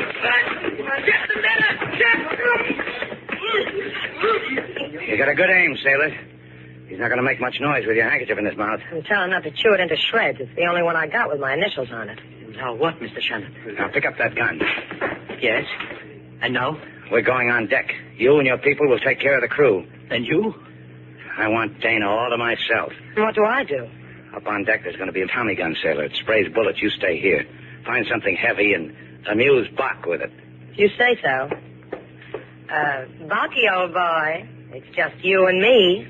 If you blink an eyelash, I'm going to let you have it right where you think. That's my sailor. Come on, Vanek.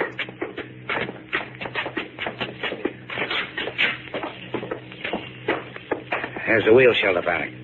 There's a man up forward. You're on your own. Good luck, Mr. Shannon. Yeah.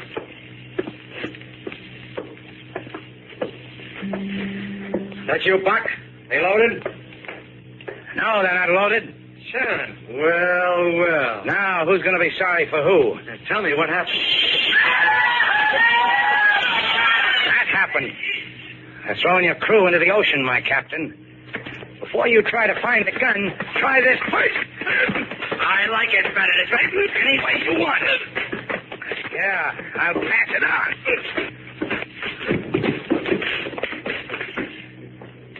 Your trip's over, Captain. The boat's in our hands, Mr. Shannon. We'll head her back to Havana. No. This we cannot do. We have come too far to turn back. You will take the power launch and return to Havana. We will take our chances. I'll pick you up. You'll never make it. We will take our chances. Okay. Suit yourself. How'd you make out, sailor? 3 hits, no errors. How about you? I'll tell you about it on the way home.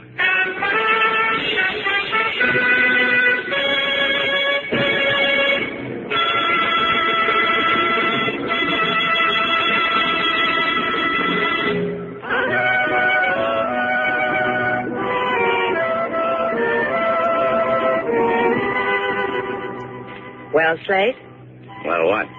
I've been standing in front of you for 10 minutes at parade rest. Haven't you noticed anything? Let me look. Oh, you're wearing fingernail polish. Notice anything else? Shoes with heels. That's right. Keep trying. Oh, you mean the dress?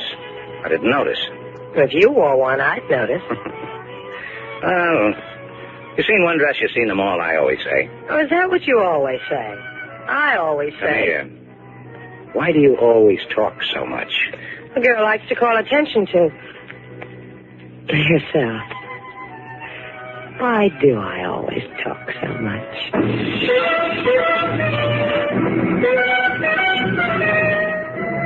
And so our 2 stars, Humphrey Bogart and Lauren Bacall, have brought to a close our latest bold venture story.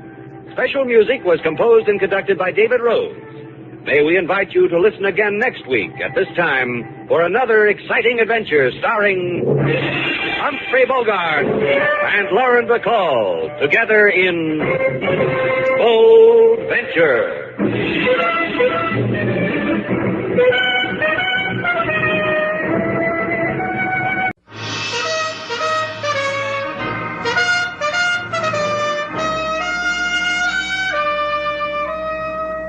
Bold Venture.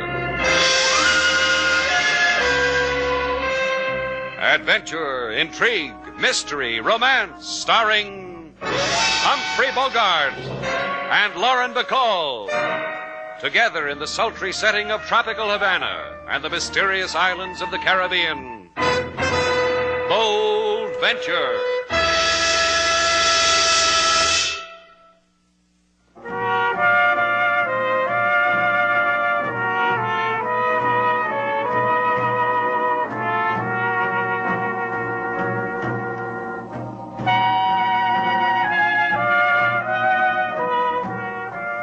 Once again, the magic names of Humphrey Bogart and Lauren Bacall bring you Bold Venture and a tale of mystery and intrigue.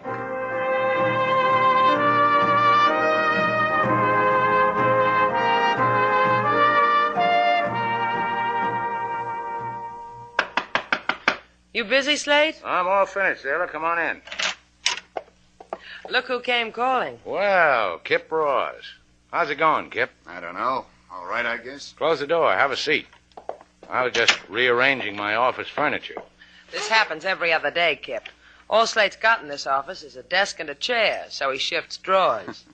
And Slate, that's a very clever place to put an inkwell, on the floor. What are you going to do? Use a pen with a long quill? Let's leave it on the desk, huh? So I forgot it. Why don't you keep out of this, sailor? Last time you were in my office, you used my desk for an ironing board. Now look at my desk blotter. It's dented with shoulder straps. Well, what can we do for you, Kip? I brought you a painting. I had it framed because... No, I'm afraid we can't use it. No place for it. Why don't you just look at it? Look, you know what you ought to do? Instead of hanging around Havana and painting things that no one understands, why don't you do something important with your art? Paint calendars, do comic strips. Slate, the man asked you to look at his painting. Maybe you'll like it, Slate. Here. Well? Oh, fantastic. You like it, huh? It's a masterpiece. I spent a good deal of time on it. Well, you should be proud. I've never seen it. Hey, this boat is a bold venture, isn't it? And that's me at the wheel. It ain't Admiral Dewey on his favorite poop deck. Hey, what do you want for it, Kip? Nothing. I want you to have it. Because you've been, well, Havana isn't the best place in the world to be hungry. Ah, forget it. I'll hang your painting here, right in my office. And whatever happens, don't let it get away from you. Let it get away? Something as great as this? You out of your mind?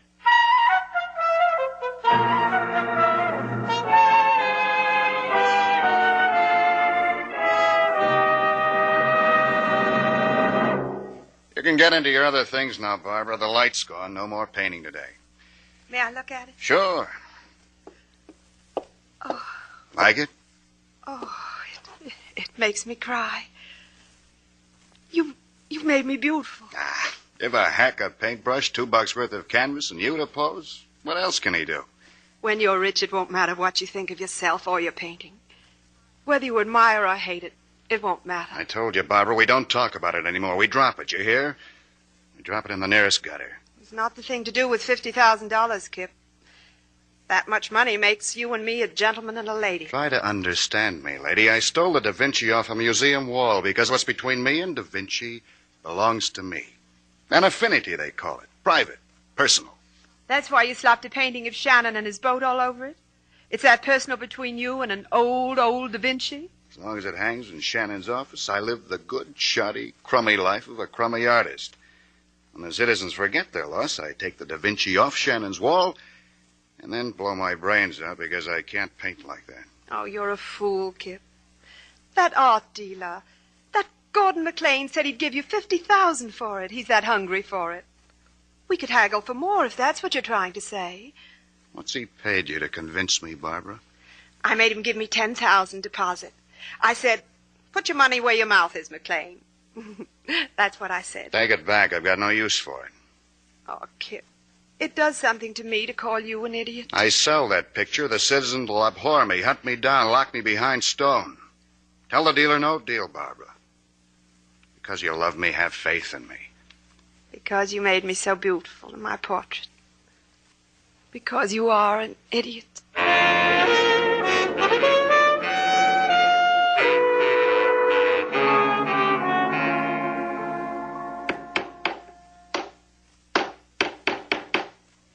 How does it look hanging here, Mr. Slate? It might be a little too high. It's too low. Slate, we don't hang pictures at the level of the waist. We hang... Whose office is this?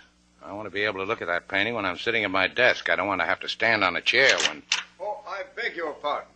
There was no one out at the front desk, so I saw the office sign and I came right in. You want me to register this gentleman, Mr. Slate? Sure, go ahead. Say, that's a fine painting you have hanging there. Mighty fine. You sound like you know. Yes, I do. My business is knowing. I'm an art dealer. Name's McLean. Kid named Kip Ross painted that. He's got a lot of paintings. I'll give you his address. Maybe you can do each other some good. Such a feeling this one has of the sea and sky and vastness. Vastness, huh? I told you he made you look too fat, Slate. What would you take for this painting? Sorry, it's not for sale. Does an offer of $1,000 make it for sale? Sure it does. What are you looking at me like that for, Slate? Give the money to Kip and get him to paint you another one. He told me to hang on to this painting, remember? But for $1,000. If someone offered me $1 million, I still... $2,000? Sold to the man who just came through the door. No sale. You're being very stupid. Take yourself a powder, Buster. Beat it. Stupid. It's a very poor painting, and I'm offering you... Out. Come on, friend. You don't know what you're doing. You want me to take his leg, Mr. Slate? I'll handle him. Out. It's your turn to close your mouth, sailor. But he said $2,000. And he also said it was a bad painting. And you know something? He's right. $2,000 for a lousy canvas. Let's see if we can get a better offer.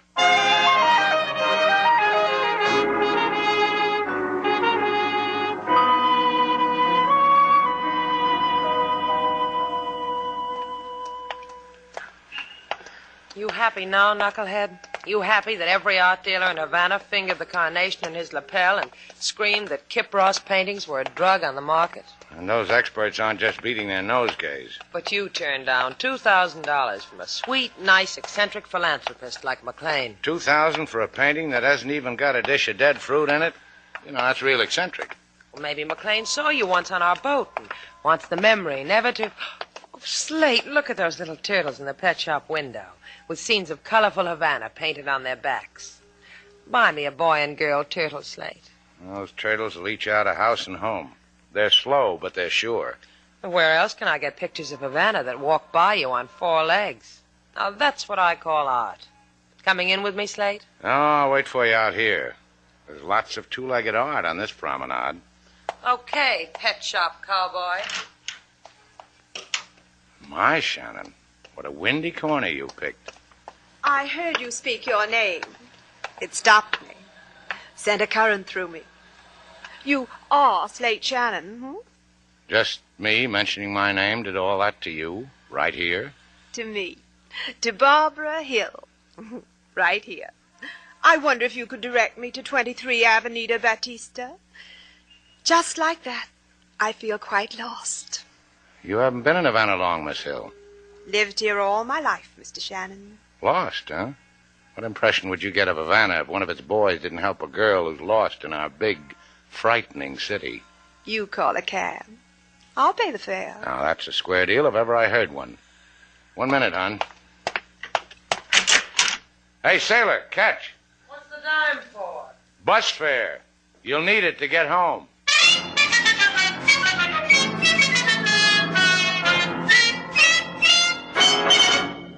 Did you enjoy the grand tour of my apartment walls, Slate? Sure. Your collection of paintings is very interesting. Is that why you brought me here? Adult education is a fine thing, Slate. What's the matter? Don't you like art? Nuts about it, especially stuff like this. Paintings, etchings, sketches. All of them about the sea. Excite you? What is it with you, Barbara? What have you got on your mind? You. You see, I have good taste in all things. Haven't I? Sure. How did you know who I was on the street? Don't ask questions, Slate. Never ask questions, Slate.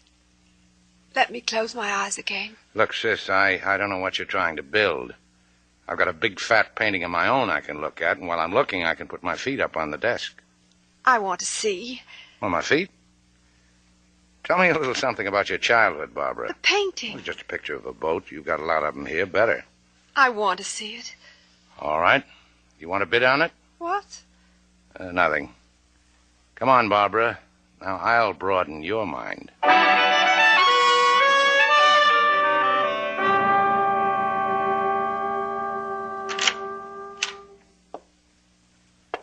Oh, I remember you. You're McLean, and you've broken your arm. That's why you didn't knock on the office door. You're alone, Miss Duval? Me and 29 guests. If I scream, 17 will come running. 17. That's our boy population. You register, and it'll make 18. Would Shannon come running? I doubt it. He got blown away on a breezy corner. Good. You were quite amenable the last time we met, Miss Duval. What is your mood now, without Shannon to distract you? Without Shannon, the price of the painting goes up to $3 grand. A girl's got to look out for her commission. 3,000. In small bills? Look who calls who amenable. Make it $4 grand. You've been joshing me. Golly, you know a josh when you meet one, don't you, kid? Yeah, I was joshing. I just wanted to see how high you'd go for slate and crude oil. Now you know. Now you know how I get it for nothing. Scream, Miss Duval. And when your boy guests come running, they'll find your lovely corpse. You know, if you didn't wear a gun in your hand, you wouldn't be half so attractive, Mr. McLean. It does suit me, doesn't it? The picture, Miss Duval. It's hanging on the wall. Go hang alongside of it. I want to watch you get it for me, and then carry it through Havana's streets. I'm a lazy man, Miss Duval. Just enough energy to pin a bullet right through your back. And you know, I'd do it, too.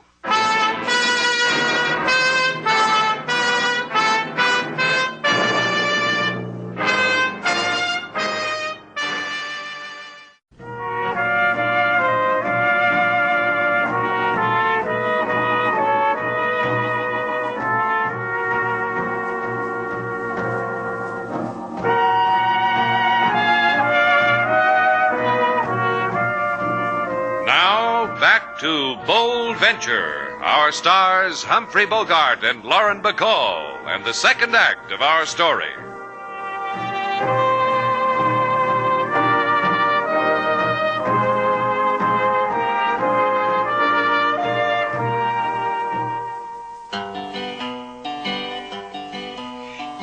office she hang a picture of a boat. Mr. Slate on her deck in a pea jacket coat, with a Captain Blood look and a wheel in he hand.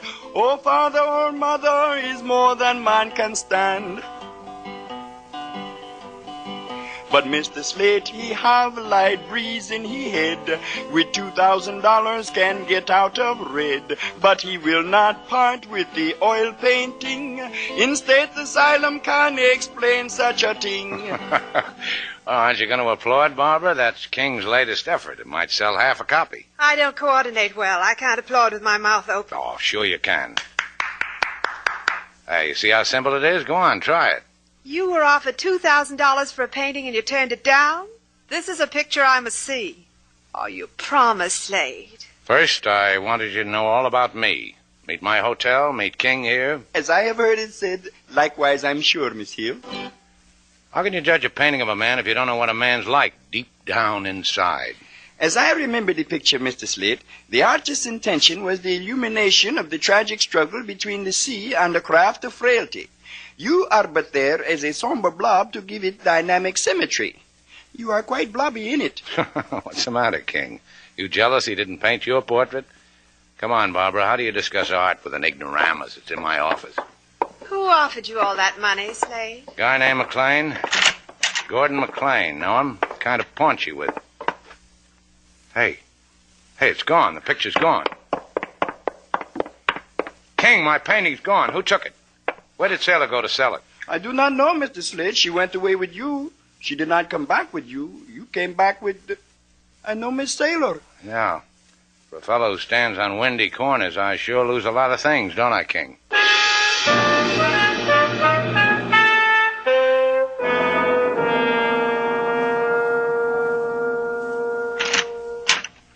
Inside, Miss Duval.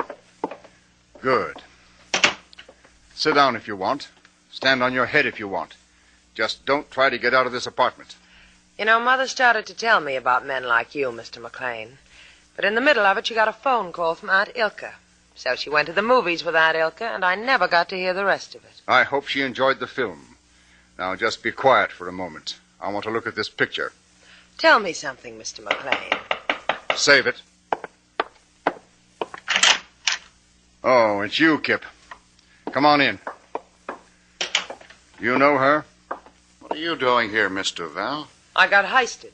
Me and your painting. What? What are you talking about? What do you want, Kip? I came here to tell you no deal. Go home. Forget it. See if I'm translating well today. You don't want Mr. McLean to have your painting, do you?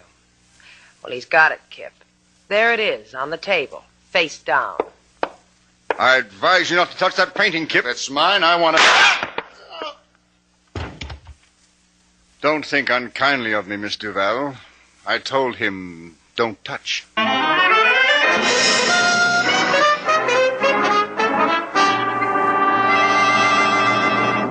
How do I get it through that official skull of yours, LaSalle? For a painting that's worth $2,000 to a paunchy dealer, you could get up off your fat wicker chair. You did not have it insured? Go make other shoulders damp with your tears, Shannon. I have damp tears of my own. I'll wear them in good health. I weep because from the National Museum of Classic Art has been stolen a Davinci of such exquisite artistry, of such delicious value, that the art lovers of Havana are yapping at my wicker chair. A Davinci, huh?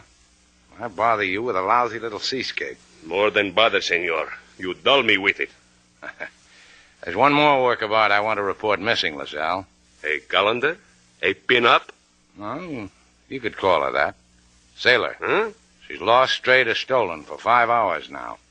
Permit me a word of philosophy, Senor Shannon. You are not the last man in the world. Kill me, but you are not. Perhaps your Miss Duval has flew the coop. Yeah, perhaps. But don't stay awake nights dreaming about it, LaSalle. Someday Sailor will have to come home for her other pair of jeans.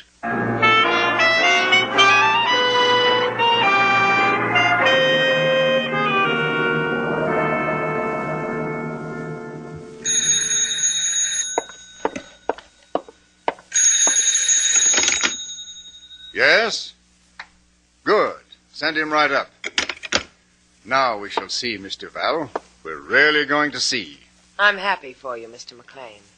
What are you looking for?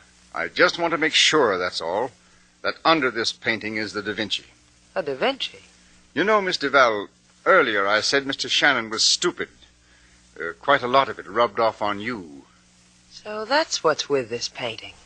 Somebody took a valuable piece of art and smeared it with a can of house paint to make it look like a boat. Kip was such a poor painter. Artist leagues all over the world should applaud me for getting rid of him. Look at him. Even in death, he's overplaying it.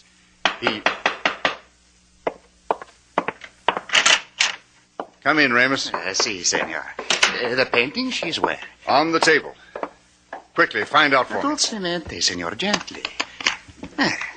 First, I must put the solution to the gauze. The gauze to a corner of the picture, and poco a poco, little by little, comes off the first coat. And underneath? Yeah, underneath. Look at it. Like something alive. $50,000 worth. Ramus. Si, senor. You understand that you can't afford not to do what I tell you. Oh, comprendo, senor. I understand. Keep her here. I'm going to make arrangements to leave Havana. I'll see you soon. Ramus. Si, senorita. You're a jerk. Of this I have been accused too, senorita. But my most important fault is that I am a forger of paintings, for whom the police search the nooks and crannies of Havana. Do not try to give me the business with nice words and eye-winking. That painting's a Davinci. And it is beloved to me. So you can't go to the police, huh? Well, how would you like to tear this room apart and wind up with a reward? All you've got to do is see a man named Slate Shannon. He'll see to it.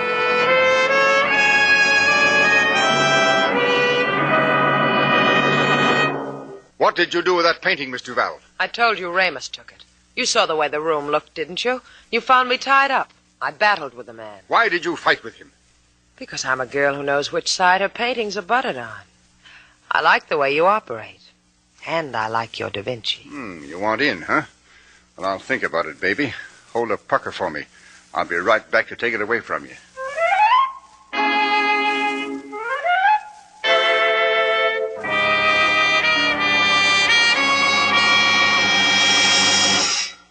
Open your eyes, Slade.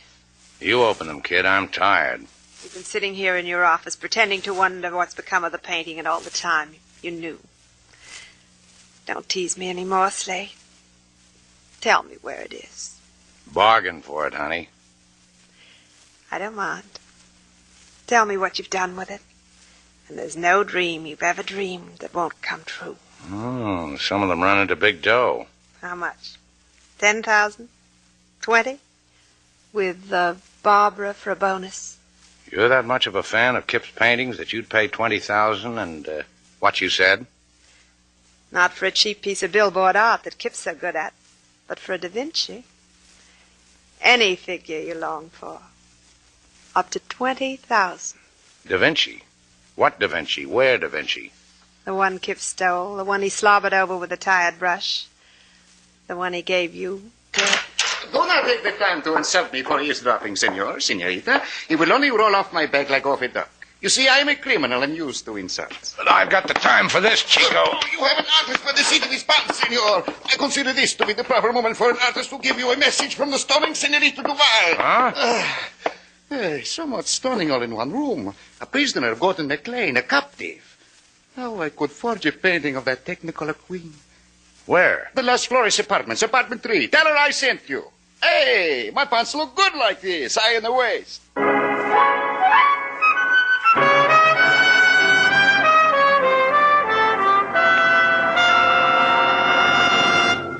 You lied to me, Miss Duval. Ramus didn't take that painting. Oh, yes, he did. I'm a patient man, and I've got all of 3 seconds patience left. Now, where is it? Tell me, or... Hi, sailor. Hi, McLean. You two getting along well? What are you doing here? I need a clean shirt for tonight. I came to get Sailor. Talk to the fellow. He was just going to take the starch out of me. Have you got that painting, Shannon? Did Ramus give it to you? All he gave me was an address, and he said I didn't have to knock. Come here, Shannon. I want to show you what you walked into without knocking. Pretty? No, he's not pretty, is he? This gun can make you twins. What made it so important to kill Kip? He tried to deprive me of something. Worried girl I just took home said it might be a Davinci painting. Shannon. Yeah? Ramus came right to you. Miss Duval sent him to you. Ramus and Miss Duval. Make her tell you what happened to the painting. What about it, sailor? What happens if I don't tell you? You're going to beat me? Well, it'll keep me alive, I will. There you go, always thinking of yourself. Look, sailor, if we had a Davinci, what would we do with it? What other people do. Have people in to look at it. Throw up our hands in admiration of it. Dust it. So we own a Davinci. I'm through playing, kiddies. You two want to go out together? I don't know. Mr. McLean, do me a favor. What? That light's in my eyes. Pull down the shade. You know, pulling this trigger's going to save you a trip to the clinic. Your brain will make a study for the police doctors. Pull down the shade, and I'll tell you where the painting is. All right, we'll try it that way. The painting! My Davinci! This is yours, too. You want to take it away from me? Well, you won't. Who wants it?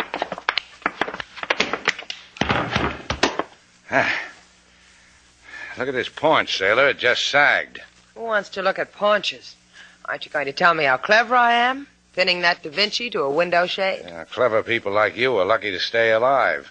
But I'm alive. Want me to prove it? Oh, I haven't got the strength to fight you off, sailor. Wait till we get home.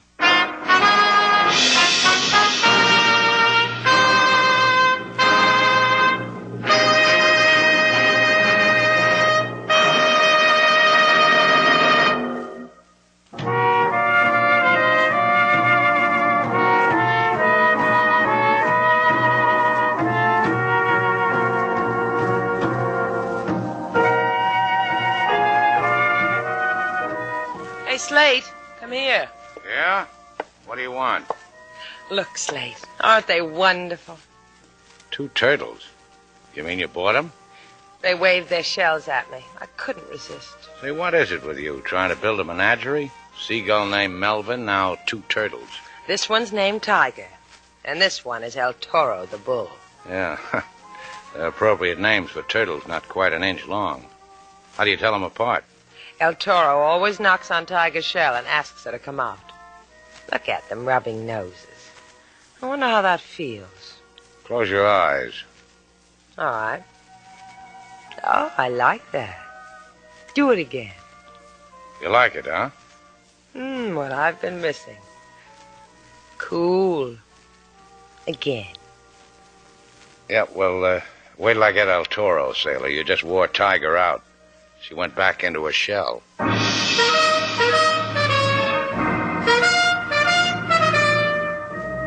And so our 2 stars, Humphrey Bogart and Lauren Bacall, have brought to a close our latest bold venture story. Special music was composed and conducted by David Rose. May we invite you to listen again next week at this time for another exciting adventure starring Humphrey Bogart and Lauren Bacall, together in Bold Venture.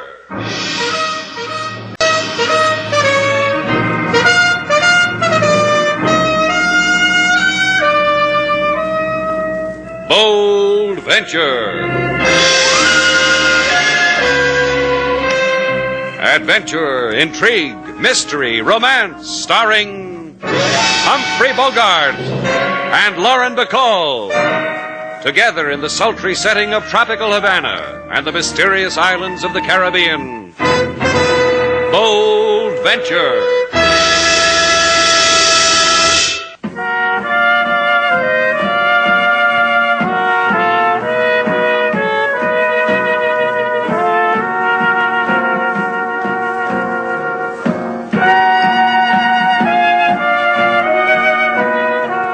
Once again, the magic names of Humphrey Bogart and Lauren Bacall bring you Bold Venture and a tale of mystery and intrigue.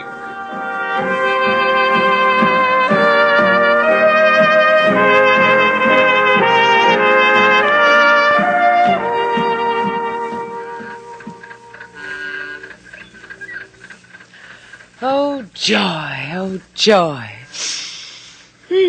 That's all you've been doing all afternoon, sailor. Cut it out, will you? Stop sniffing. What else is there to do on the Isle of Pines but sniff? Like the camphor balls dear Aunt Emma used to keep in her hope chest. Hey, you know what happened once to Aunt Emma? She was sitting in a rocking chair love seat with her boyfriend, and just as she... All right, sailor, sniff. This waiting gets you, huh? Wondering what Rhoda's doing now. Still carrying a little torch for the girl? Oh, stop eating your heart out, baby. Rhoda's a girl I once knew. Rhoda's a girl who was once beautiful. Oh, she's still beautiful. You think so, huh? Watching her on our boat this morning, I thought so. In a pale sort of way. She looks like she's dying. The way her eyes burn, the whiteness of her skin, the slow way she moves. And another thing, you heard her yourself. When she hired the Bold Venture to bring her here to the Isle of Pine, she said it was her last fling. What did she mean? I don't know. Maybe she... Wait a minute. Look at her, sailor. Rhoda. When I knew her, she would dance up to meet you. She looks like she hardly has the strength to walk. Hush. Hi, Rhoda. Did you have a good day? Yes. Yes, only all of a sudden, I don't know, I can hardly walk. You'd better help me onto the boat, Slate. Sure, I'll carry you. There, that does it. Oh. Come on, sailor. Let's get back to Havana. Aye, aye, sir. Rhoda. Yes. Here, lie down here. You said today on the Isle of Pines it was your last fling. What did you mean? Mean? Mean? I'm going to die, Slate. Didn't you know? I'm going to die. I'm going to die. I'm going to die.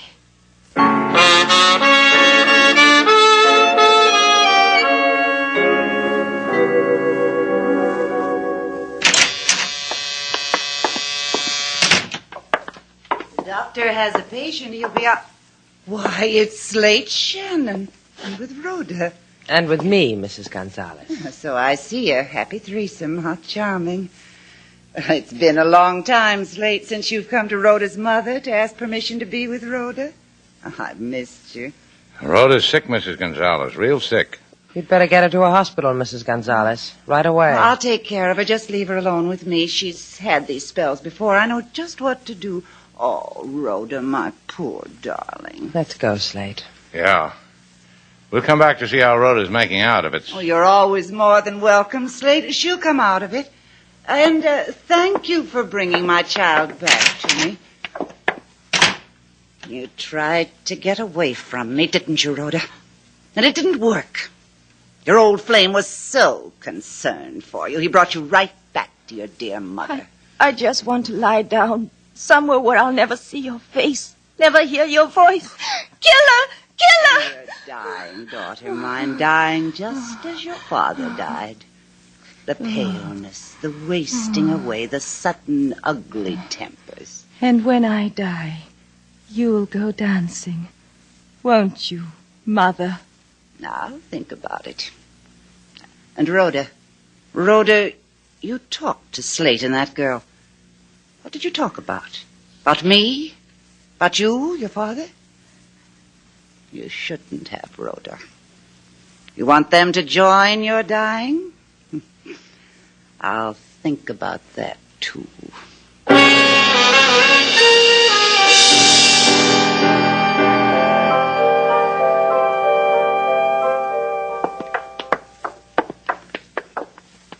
I'm so glad you two came back this morning to see Rhoda. She's out here on the patio. Rhoda, dear. Slate and Miss Duval are here.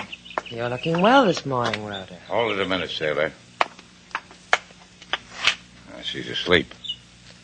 What makes her look like that, Mrs. Gonzalez? Have you taken her to a doctor? Oh, she won't let us. I know it's not a lot of my business, but a long time ago, when your first husband was living, Rhoda's father, Dr. Burke, I remember when Dr. Burke looked the same way when he died. You know what my daughter says of me, don't you? She says I killed her father. She reviles me for marrying again. She screams at me that I'm a murderess. You are, Mother. Rhoda. Did you think I was sleeping? I was. My father's name awakened me. I was dreaming of him. She did kill him, Slate. I give you my word, the way she's killing me. Why don't you two just leave? Would you mind if I talk to your... My new husband? He's a dentist, too, you know, like my first one was. That's just dandy for the dental profession. I want to talk to him. Oh, if it makes you happy. Dr. Gonzalez is in his office. Where's his office? That room over there is Rhoda's bedroom. My father's bedroom. Yes, Dr. Burke's old bedroom. Rhoda took it when he died. The office is right next to it. Sailor, keep your eye on Rhoda. I'll see you later.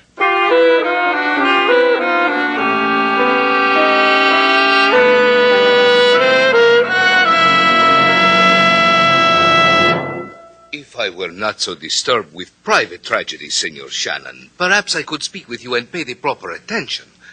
On the other hand, if you wish to discuss your bicuspids... Now, let's leave my bicuspids out of it, Doctor. You said you had your personal tragedies. Like what, for instance? The theft of the tooth gold from me 2 days ago. Many carats.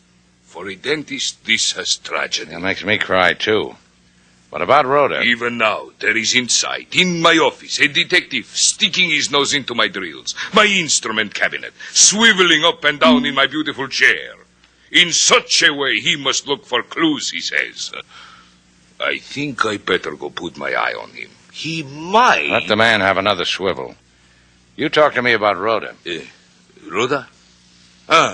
See, pobrecita. The poor one, she's dying. Why? You watch a lovely girl, a girl who is not of you, her stepfather, but of her mother and the first husband. You watch her, and you know she dies. Who can explain this why? When I knew Rhoda before, she was spilling over with life. It was hard for a man to keep up. She was so...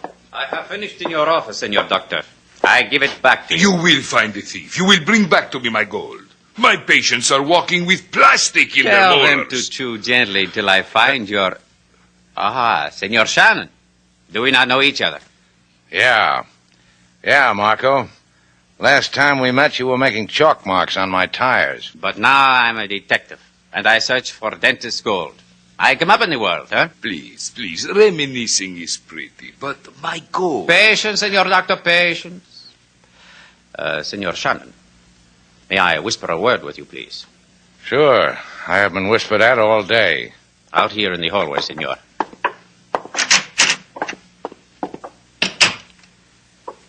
You want to frisk me for gold, Marco? On the contrary, Senor.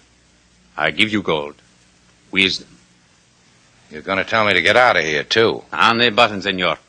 Because you look like a picture of health. Stay that way. Especially keep away from Mildred.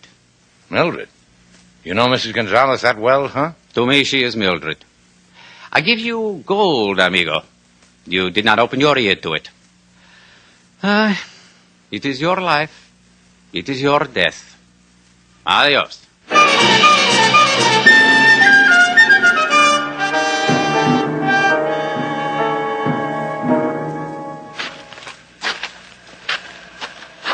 Hurry up, will you?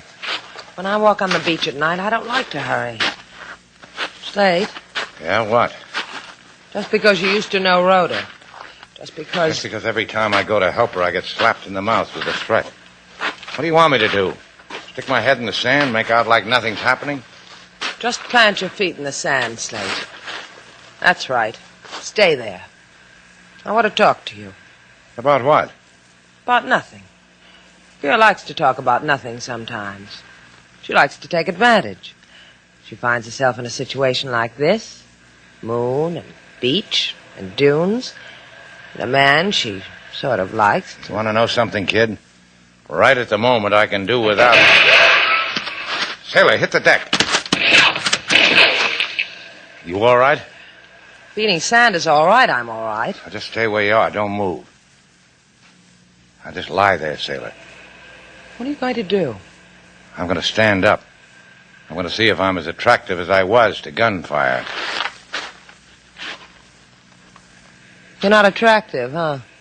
Whoever shot at us thinks he got us. Here, give me a hand. I'll help you up. Did you see who it was? In my mind. In my mind, I got a pretty good look at him.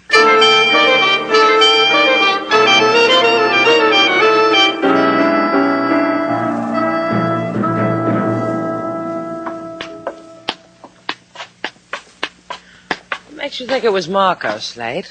He gave me a nugget of wisdom once. A guy like Marco has to prove his point.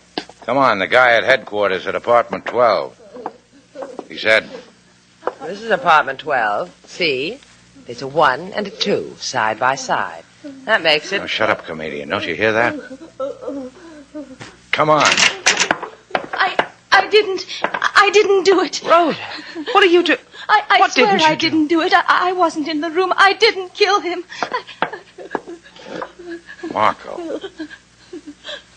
Marco.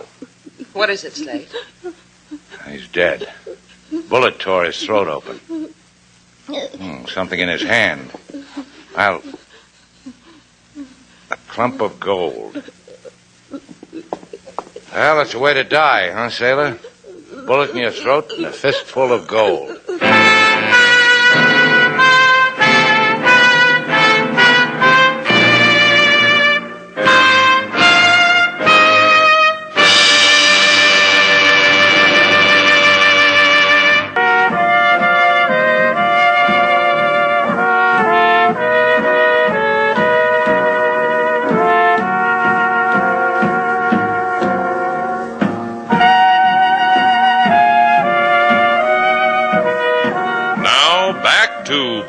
Venture. Our stars, Humphrey Bogart and Lauren Bacall, and the second act of our story.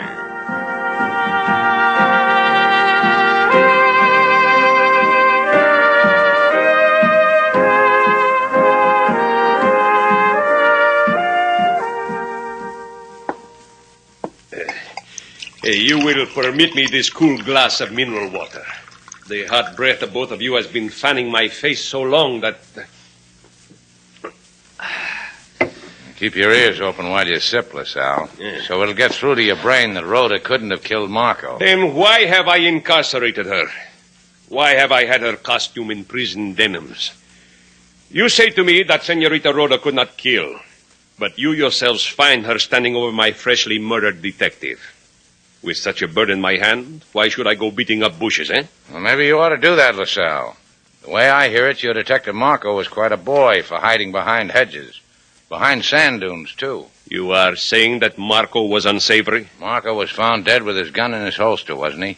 As all good policemen should die, with holsters on. Any bullets missing out of that gun? Si. As a matter of fact, si. 3 bullets missing. However, that Marco was one for target practice. I'm glad he didn't practice more often. He missed me. As usual, Senor Shannon, you will have to translate her for me. She means the next time you go sand crabbing near Puente Verde, look for 3 empty shells. They're from Marco's gun. He shot at us. Oh. Now, to answer your question, yeah, Marco was unsavory. Not only that, he was distasteful. When he was a cop on traffic detail, did you ever have him leer at you from the seat of his 3-wheeler? Anyhow, you better get his killer, LaSalle, or your force might come down with an epidemic of that stuff. I have his murderer, the girl Rhoda. She can give me no reason for being with Marco. I'll find a reason. Don't forget Rhoda's dying. She's being killed. She has wet my shoulder with tears of this story also, Senor Shannon. How her mother attempts to kill her. How her mother killed her father, the dentist, Dr. Burke. How she... Maybe her mother did. We've seen her. Talked to her. And on this, you base such violent accusation? You should blush. No, Senorita Duval. The painless dentist, Dr. Burke, died of leukemia. Our medical examiner established it so, because we also were curious of the manner of his death. And that leaves Rhoda. With her future plan for her in my prison. Why do you disturb... Senora Gonzalez, please to come in. Oh, thank you. Senor LaSalle, I've come to... You know Shannon and the Senorita Duval. They wish also to convince me that your daughter did not kill. I know them, and I'm grateful to them. Senor LaSalle, my lawyer's gotten me a writ ordering you to release Rhoda into my custody. She should be at home for her last Permit me days. to observe this writ. Gracias. It is in order. The girl will be released to you. But I caution, Senora, do not let her slip from your motherly fingers.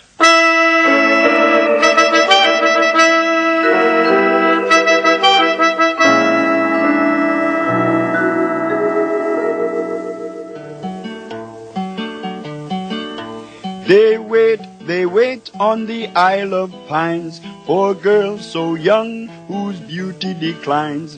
The girl who sighed for very last fling before death to her his song does sing. And everywhere this girl she goes, death follow close like bell on her toes.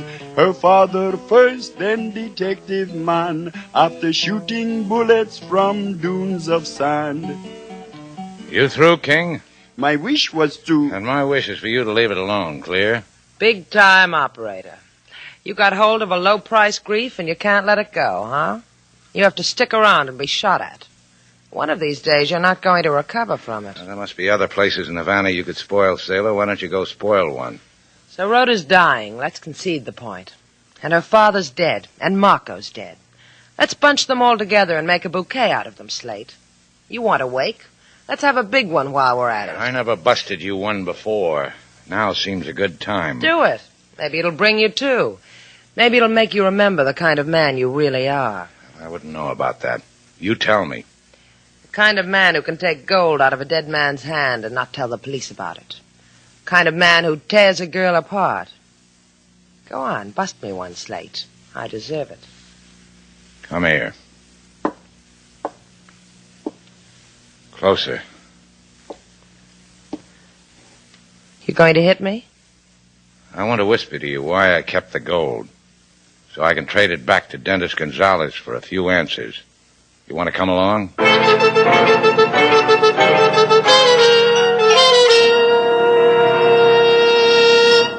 Let me compliment you, senorita. Where did you find my gold? You're not going to believe this, Senor Dentist, but it was wrapped inside a dead man's hand. What are you saying? Pay attention when Sailor talks to you. A dead man had it, a man named Marco. What's happening around here that a man named Marco takes a few shots at me and dies for it? Oh, you are making of this business of petty theft something that it is not. You are... And you pay attention to Slate, too. He said Marco, and you didn't do a thing. I did a thing. I raised an eyebrow. However slightly, I raised it, senorita. Uh-huh. And one more thing, my dentist friend. If Mildred were my wife... You are confusing the trend of the conversation. What has my wife to do with it? Maybe you ought to ask her. I'd take a little time out from scrubbing dentures and ask her how well she knew Marco. Wouldn't you do that, Slate? Yeah, I would. I'd cross my arms over my chest and jut out my jaw and say, Mildred, what's going on? What is it with you and Marco? You see, sailor, look. Man's eyebrows just did it again. Excuse me. I think you gave the man something to worry about, Slate. It took a man's murder to convince you, didn't it? To convince me to do what? That I was right all the time, that I had a reason to be bothered about Rhoda. That there's something wrong in this house, something evil, something... Come on, sailor.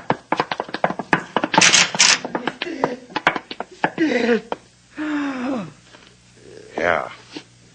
Yeah, he's dead, all right. What happened? Dead. Rhoda, look at him. He's dead.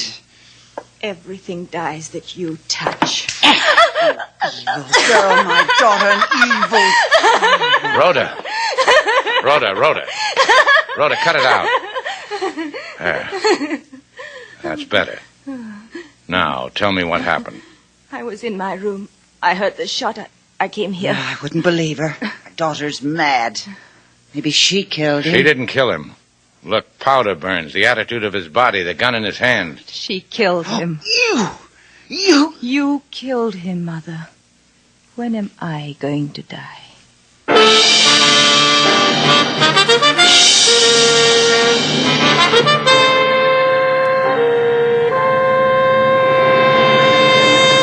Suicide. You think so, LaSalle? On this, I would bet my bottom peso.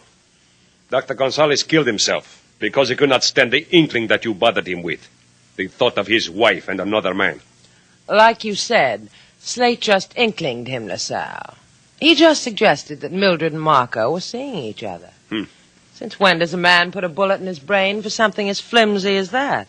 Since when? You do not understand Cuban gentlemen, senorita. If someone told me that my senora was making flutters with a caballero of the opposite sex, I would... Now, let's leave your personal life out of this, LaSalle. You still think Dr. Gonzalez was a suicide, huh? Officially so. I have so stamped it on the file. Well, get out your eraser, LaSalle. That file's going to be changed to murder.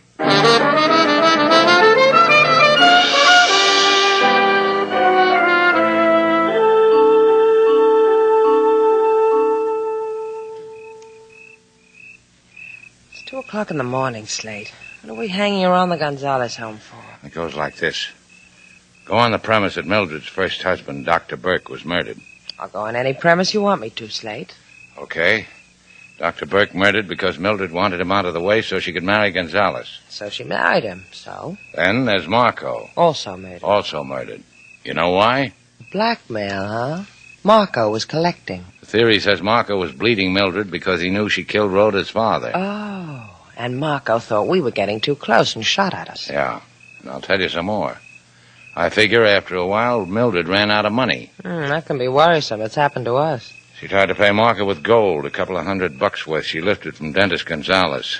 Marco sneered at it. Mildred killed him. Gonzalez suspected. She killed him, too. A promise, huh? Then what was Rhoda doing with Marco? Marco was seeing her mother. Rhoda wanted to find out why. She found him dead. And got blamed for the murder. Why doesn't Rhoda let it go at that? Because maybe one day somebody will believe Rhoda that Mildred killed Dr. Burke.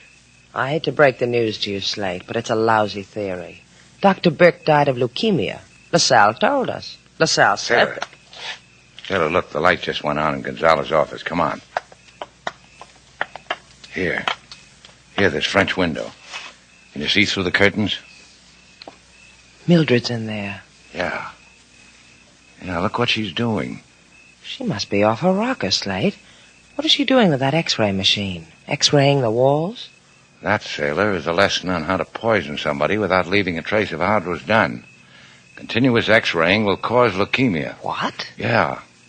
You're watching a murder being committed. I still don't get it. X-rays, they'll go through 8 feet of concrete. Rhoda's sleeping on the other side of that wall in the same room her father slept. Watch out for the flying glass, sailor.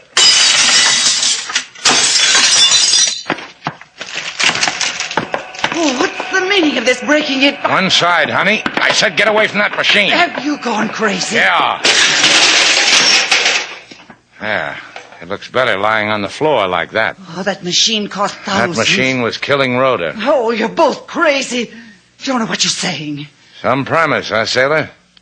Dr. Burke died of leukemia, all right, and this is what did it to him. And this is what's doing it to Rhoda. How come you killed Gonzalez with a gun, dear? Were you in a rapid mood? I'll kill you. I'll kill you. 5 will get you 8 that you can't. Rhoda, tell them.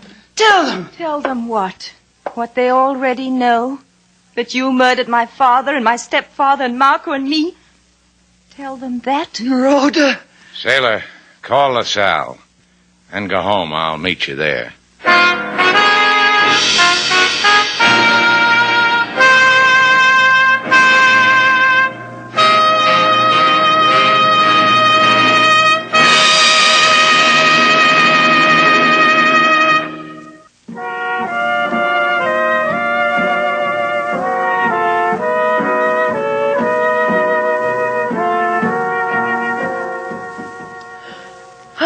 Joy, oh joy, oh joy.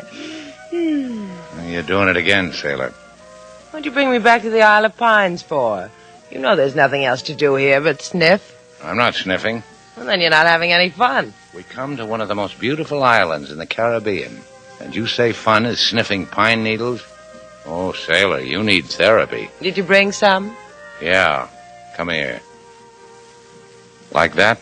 More therapy, please. All right. More therapy, Doctor. I'll be a raving idiot in no time at all.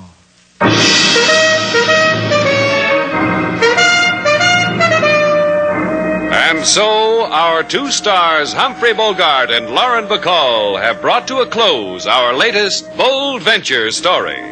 Special music was composed and conducted by David Rose. May we invite you to listen again next week at this time for another exciting adventure starring Humphrey Bogart and Lauren Bacall together in Bold Venture.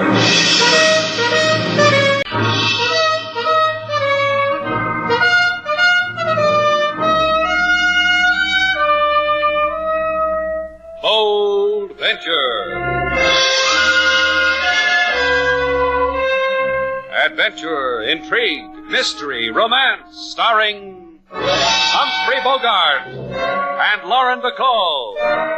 Together in the sultry setting of tropical Havana and the mysterious islands of the Caribbean. Bold Venture.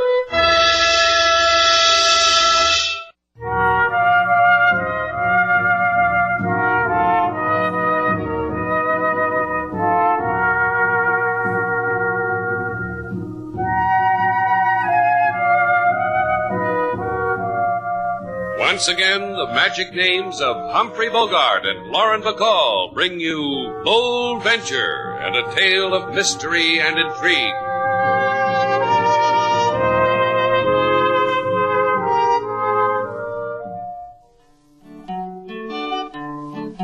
In Shannon's place do many dwell, the pretty, the ugly, the high-toned swell. They come to Havana to have some jolly sit around in the evening to discuss their follies. Right now this small hotel is graced by charming lady with handsome face, and husband who get younger by the hour, thinking how he wife is pretty like a flower. Oh, isn't that lovely, Robert? Yes, Martha. Oh, you sing beautifully, King Moses. It's, I don't know, joyful, haunting. Thank you, Mrs. Palmer. You must be tired, Mrs. Palmer. All the sightseeing you've done today, you and your husband. Oh, Robert and I couldn't go to sleep now. We'll just go over there and sit in those handsome wicker chairs, discuss our follies, and watch. Watch the lights of Havana, the color. That's what we'll do, won't we, Robert? Just watch. Whatever you wish, Martha. Oh, I love you, Robert. Take my arm. You didn't mind those things I bought. They were... Anything you do, Martha, it's all right. I hope you were paying attention, Slate. Lesson 1 in how a gent treats a lady. Yeah, look me up when you get to be like Mrs. Palmer. That could take years. That's what I said. You know something about those two? What? I'll bet when they check out, we won't find one towel missing. Yeah, not even the one I put in their rooms. The one you swiped from the Hotel Muncie. Well, don't look at me like that, Slate. I just did it to make them feel at home. My favorite towel, and you... Senorita, you may not be aware of it, but a large thrill has just entered into your lives. Not tonight, Chico. We've got everything we need. Oh, you desolate me. Don't take it too hard, Chico. Here's $1. Senorita, the minute I put my eyes on you, I say to myself in my mother's tongue, here is a queen. See how the news gets around, Slate? Please, I cannot take dollar and give nothing in return. They built me this way when I was a baby. Here, have a picture postcard and wear it in good health. Adios, you thrill me people. $1 for a tourist postcard, a color picture of a flossy tourist hotel. Oh, you've been taken, sailor. Good. It was my buck. I can... Hey, look at this, Slate. It's already been written on. It's addressed to you. Huh? You mean you can't even send it to the folks back home? It says, I need you, Slate. Right now. Drop everything. Right now. Signed, Sam Meston. Sam Meston? What does he want with me? You won't go, will you, Slate? Not to help anyone like Meston. He said he needed me, didn't he? You coming, sailor? Sure. I love to help people like Sam Meston. They're so grateful they kick you in the teeth. Good night, Mr. and Mrs. Palmer. We have to go out. Slate's trying for a merit badge. You coming? You see, Robert, I told you it would work. It was so simple, really. You're very clever, Martha. Here's your coat, Robert. You'll need it in the chill night air. Hurry, Robert. We'll lose them if you don't hurry.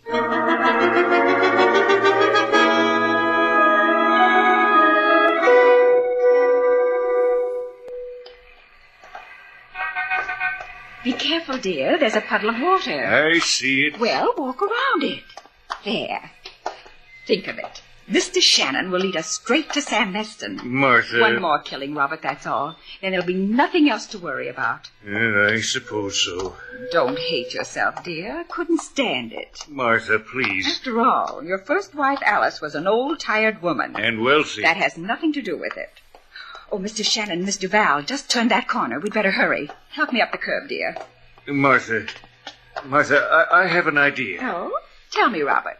Why can't we go back to Muncie before we do this thing, this killing? Forget all about it. And keep paying Mr. Meston all that money? He's so greedy, dear. Mr. Meston must be... Yes, I suppose so. It's the only way, Robert. And Mr. Shannon will lead him to us. Mr. Shannon knows everybody in Havana. That's why I had that funny little Cuban man deliver this note to him. I think we ought to go back to Muncie. Now, you listen to me, Robert. We killed your wife. Mr. Meston was hired by the insurance company to investigate her death. He found the gun I used, and he's held on to it. Blackmail. It has to stop. Yes, whatever you say, Martha. Of course. And, Robert... Yes? Isn't Havana a beautiful city?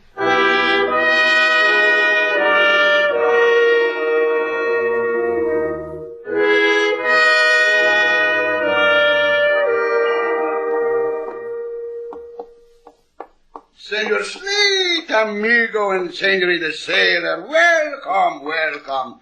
Alfredo Gomez bids you welcome to the Hotel Metropole Ritz. Alfredo Gomez says the place is yours, unequivocally, irrevocably, and without doubt. Hi. The last time he gave me the place, sailor, he took it right away from me and threw me out. That's the story of your life, isn't it? I do not wish to interrupt, but por favor, why have I given you the hotel? Is Sam Meston still registered here? Sam who? Sam Meston. Who, Meston? S-A-M, Sam. M-E-S-T-O-N, Meston. Let's see you get out of that. What are you both saying? Sam Meston. I want to see him. I want to know if he's registered here. Sam Meston. Sailor just spelled it for you. A joke? I'm supposed to say ha-ha? Ha-ha. Alfredo, what's the matter with you? You know Sam as well as you know me and Sailor. Please. The moment in time has come when I must take back my hotel. I am busy. They're having a convention here. The Daughters of the Hacienda Rifle and Pistol Club. Pardon me for the rest of the week. Okay, Alfredo, if that's the way you want it. Come on, Sailor. I don't understand what's going on here, Slate. Something scaring, Alfredo.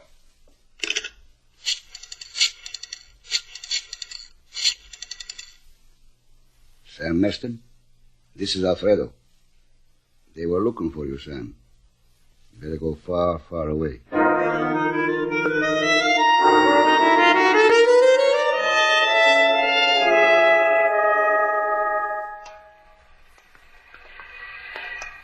Mind if I coin a phrase, Slate? Go ahead, stun me with it.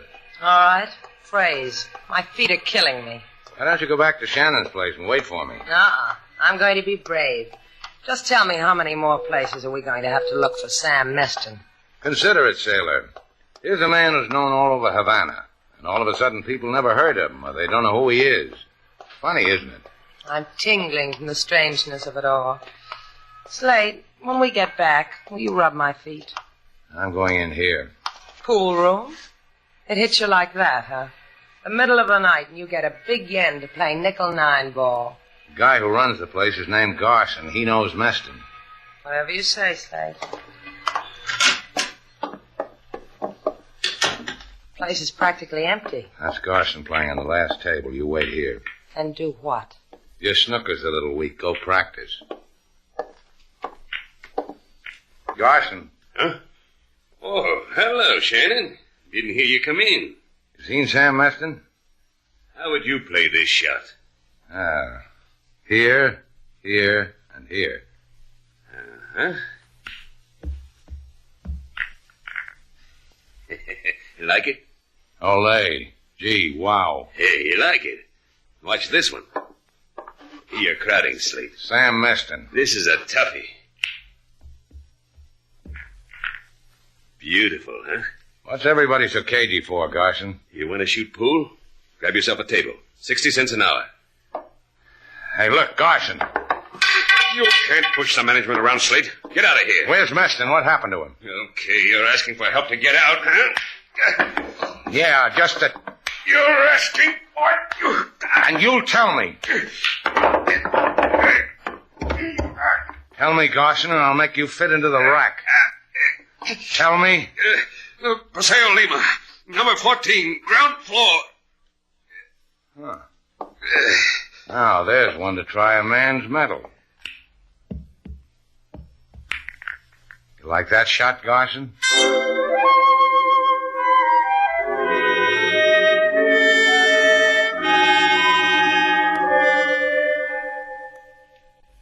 I have told you to. Sam is not here. I have not seen him since he went to the Estados Unidos many days ago. Look, Lola, maybe I didn't make it clear. Sam bought a guy to give me a postcard. It said he needed me. That's why I'm here, to help him. My husband, he needs no one. Maybe he doesn't at that, Slate. Look at the way Lola's dressed. From Paris, isn't it, Lola? Sailor's right, Lola. Sam must be doing good.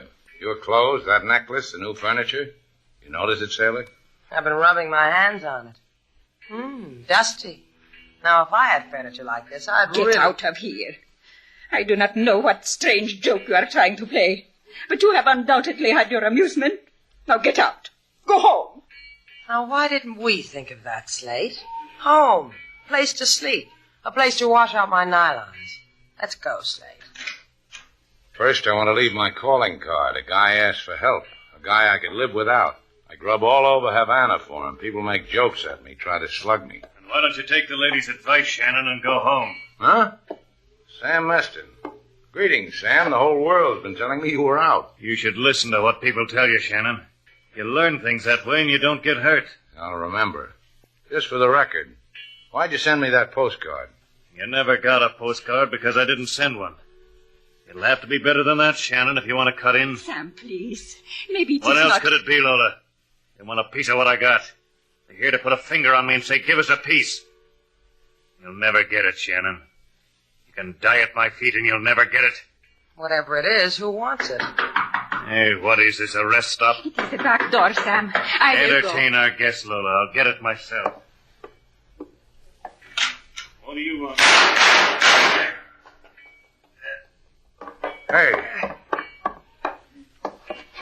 Sam. Sam, who was it? You wanted it, Shannon. Take it. The gun in the drawer. Take it. You get rich on it. Maybe you die on it. Like me.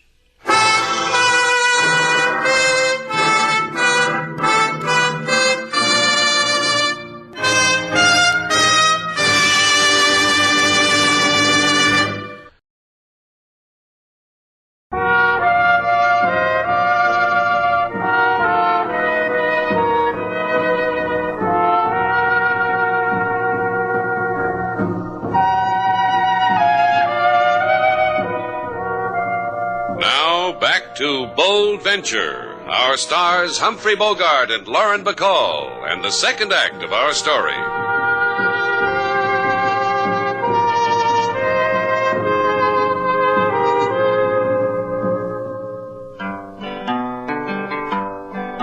Mr. Shannon, he look all over town, up and down street, then turn around. This fella he look for, his name is Sam. Now fella, he is Mr. Very Dead Sam.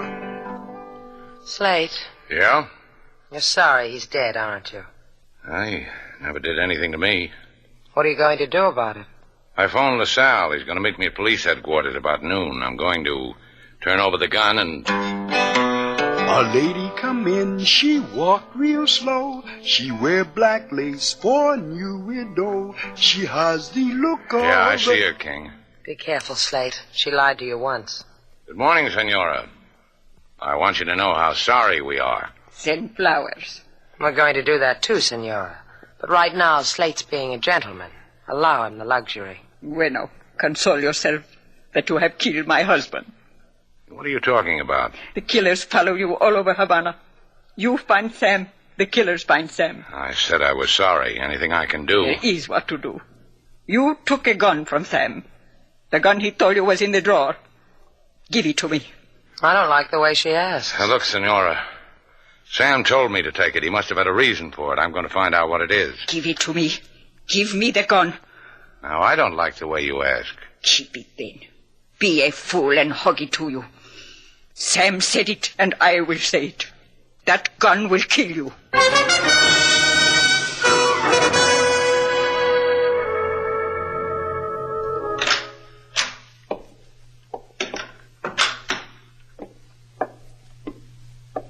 Robert, are you asleep?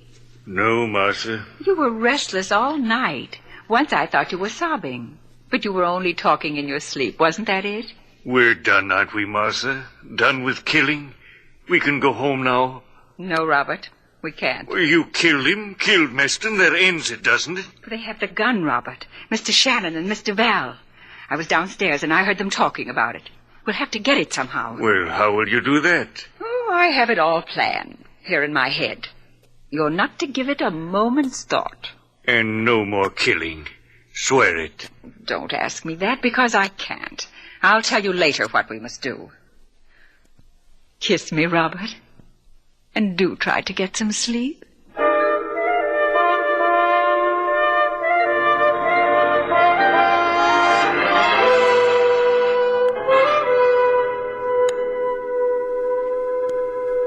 It's 11 o'clock, Slate. Don't you have to go to police headquarters and see LaSalle? I told you noon. You trying to get rid of me? I've got a reason.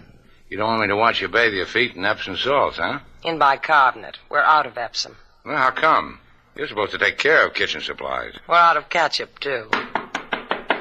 Come in. Oh, if I'm disturbing you, just tell me to go. Not at all, Mrs. Palmer. I'm going to see the sights of Havana. Have fun and don't... Don't take any wooden nickels? I know. We've got that one in Muncie, too. The young men use it. Oh, we've got handsome young men in Muncie. Or eventually there would be no Muncie. Oh. Is there something we can do for you, Mrs. Palmer? Yes, there is.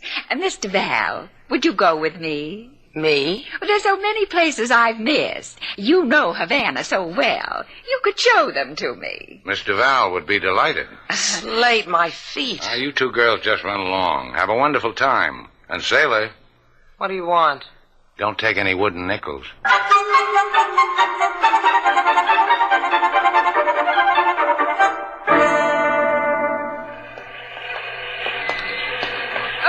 One more stop, dear. I promised these people I'd bring you by to meet them. See? Wasn't far, was it? Hey, this is Sam Meston's place. This is where he was... Exactly, my dear. Please knock on the door.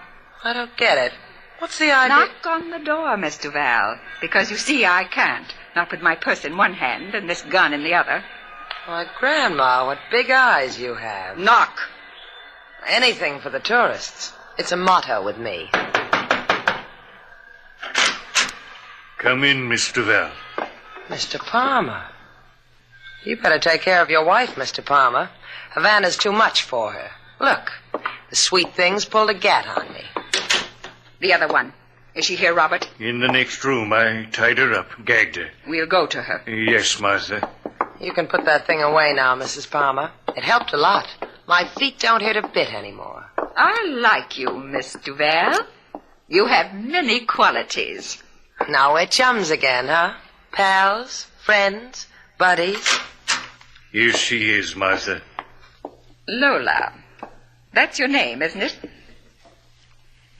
Lola, you understand what is about to happen to you, don't you? Pray, my dear. I give you that. See if she's dead, Robert. Yes, Martha. She's dead. Now, you, too, will understand me, Mr. Val. Sam Meston willed you and Mr. Shannon a gun. I want it, so Robert and I can live happily. You've got a gun. How many do you need to be happy? How many people dead? You will call Mr. Shannon on the phone. Tell him to bring the gun, nothing else. Tell him, if he doesn't, I'll kill you.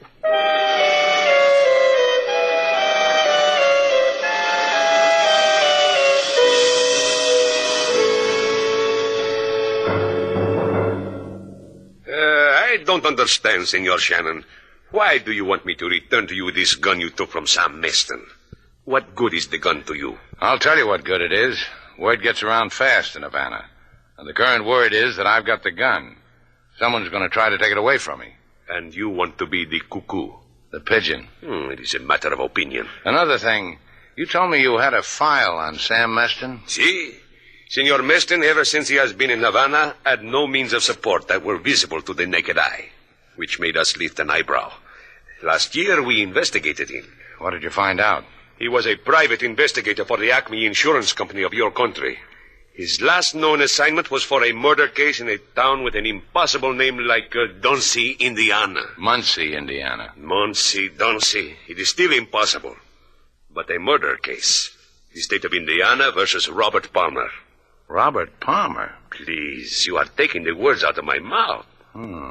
What about Mrs. Palmer? Mrs. Palmer was murdered. Well, what do you know? Por favor. Now, what about the gun, LaSalle? You going to give it to me? Lend it to you. If you please, sign here. And leave a deposit. No, senor, not money. Your word.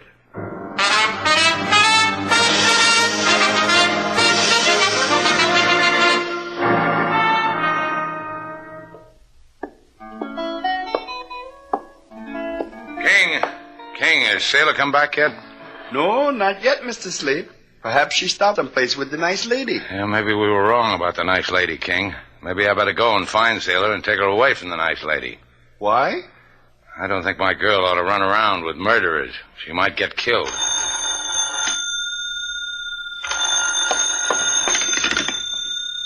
Shannon's place. Slate Shannon's... For once, don't talk back, Slate. That gun. Bring it to Sam Meston's. And no cops. Just you with a gun. Sailor. If you expect to find me alive, that is. That's what Mrs. Palmer says. And you know Mrs. Palmer. She's...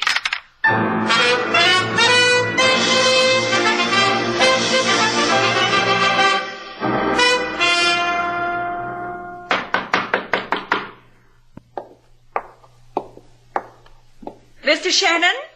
Yeah, it's Mr. Shannon. Open the door. I have a gun at Miss Duval's head, Mr. Shannon. So you'd better come in with your hands up. Are your hands up? They're up. Good. Open the door, Robert.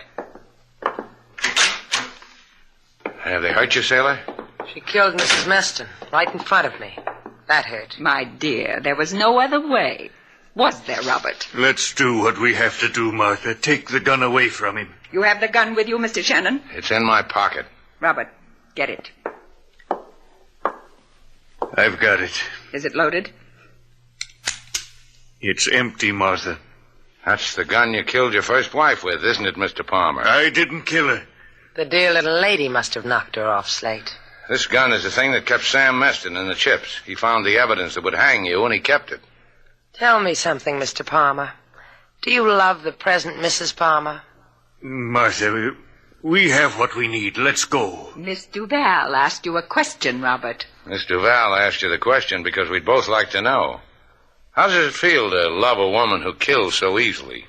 Don't be embarrassed, Robert. You can tell me. Robert's proud of his love for me. You just stand there and agree with everybody, Robert. But I'll tell you something. I admire you. I couldn't love a woman like Mrs. Palmer. Why not? A sweet lady like her. We all have our faults. Hers just happens to be killing people. Yeah, that's why. I'd be afraid of her. I'd be afraid she'd kill me. Shut up. I'll... Kill them, Martha? See how easy it is for her, Robert? Martha, would you kill me? Oh, what's the matter with you? Now's a good chance to kill me, Martha. Kill me and blame it on these people here. Go ahead. Kill me. You can do it. Just pull the trigger. Robert. Robert, stay away from me. Robert, don't you see what they've done? Don't walk toward me. Stay away. Get her. Get her. Robert, you fool. Out of my way. Drop that gun. Drop it. I'll kill you. Kill you. I take it all back, Robert. You're a brave man. I'm a murderer. As evil as she is. But it's over now. Yeah, it's over. Sailor. Uh-huh. You're clever with a dial phone. Dial 111, the police. Tell them to get here.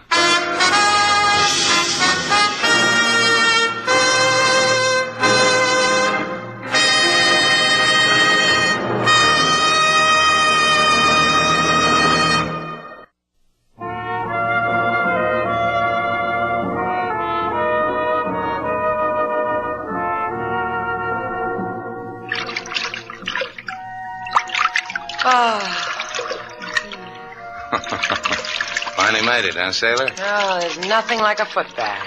If anyone asks me to take another step... I know what you mean. Yeah. Uh-huh. That's why I'm not going to ask you to do it. Do what? There's a dance tonight at the Plaza Royale. I've got 2 passes. Well, I guess I'll have to stagger. Hey, wait. Oh, don't worry about it. I'll probably meet somebody. Slate, you're not going without me. I can dance. Look. 1, 2, 3, kick. 1, 2, 3, kick. 1, 2. You'll be a sensation. Let's go dancing, sailor.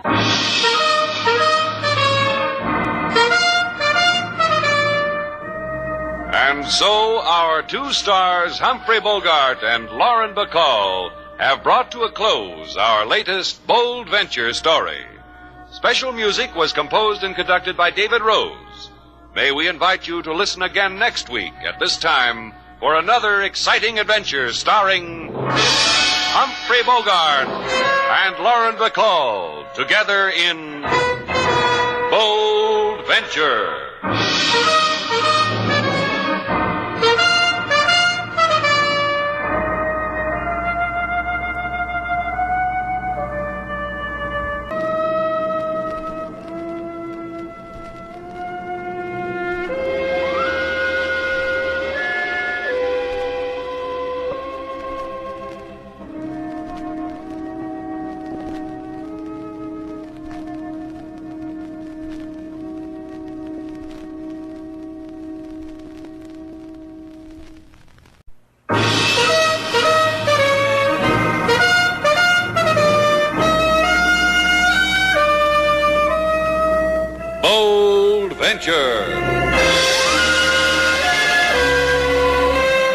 Adventure, intrigue, mystery, romance, starring Humphrey Bogart and Lauren Bacall. Together in the sultry setting of tropical Havana and the mysterious islands of the Caribbean. Bold Venture.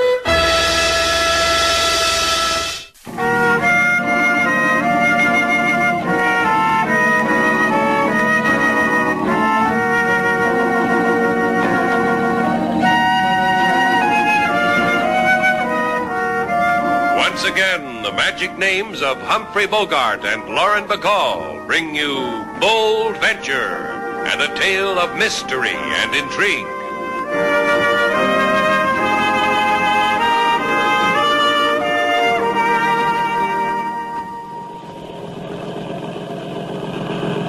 Sailor, let go of the wheel for a minute. Why? So you can pinch me.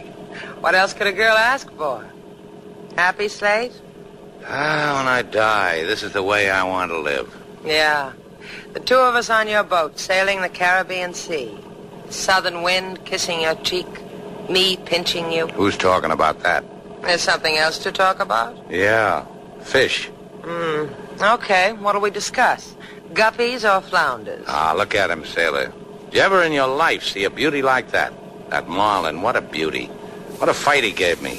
Must weigh 300 pounds. 300 pounds? How come I can lift him? And with one hand? What do I know about the talents of weightlifters? I tell you, that Marlin... Hey. See what happens when you talk like that? Even boat motors can't take it. They start to die. I don't understand it. She's been running like a dream. Here, grab the wheel, sailor. I'll take a look. What's wrong, Slade? Sounds like dirt in the fuel line. Choke it, sailor. Give it the choke. Think you can nurse it along till we get back to Havana? No, I'll have to clean it out. Maybe we can get some help. Sure, we just dip a chubby little hand into the sea and bring up a mermaid mechanic. We could do that. Or we could hail that ketch drifting off our port bow in the cove there. What? I can make her name. Golden Swan. What do you say, Slate? Shall I hail her? In between chokes, sailor. Who knows? She might lay an egg with a clean fuel line in it. Ahoy! Golden Swan, ahoy! Ahoy! You try, Slate. My siren call isn't doing anything to them.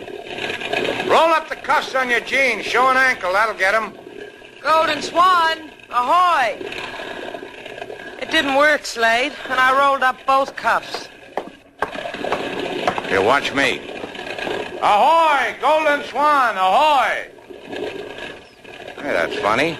There's no one on deck, not a sign of movement. After you roll down your pants leg, what do we do? We board her. They don't treat me like that.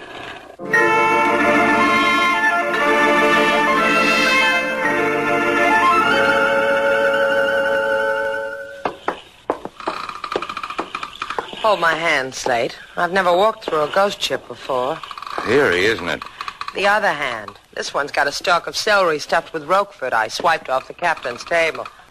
Catch riding off an uncharted key without a soul aboard. Who's going to miss a stalk of celery? The way that table was set, like a banquet. Hors d'oeuvres, chicken under glass. Who walks away from things like that? Not you, baby. Enjoy your chicken sandwich? Yummy. I don't understand it. Not even a dead man aboard. He's complaining. Come on, sailor. There's something about a deserted ship that brings out the lonely in me. Maybe we could tow her back. Finders keepers, you know. No, I don't want her. She's too rich for my blood. Come on.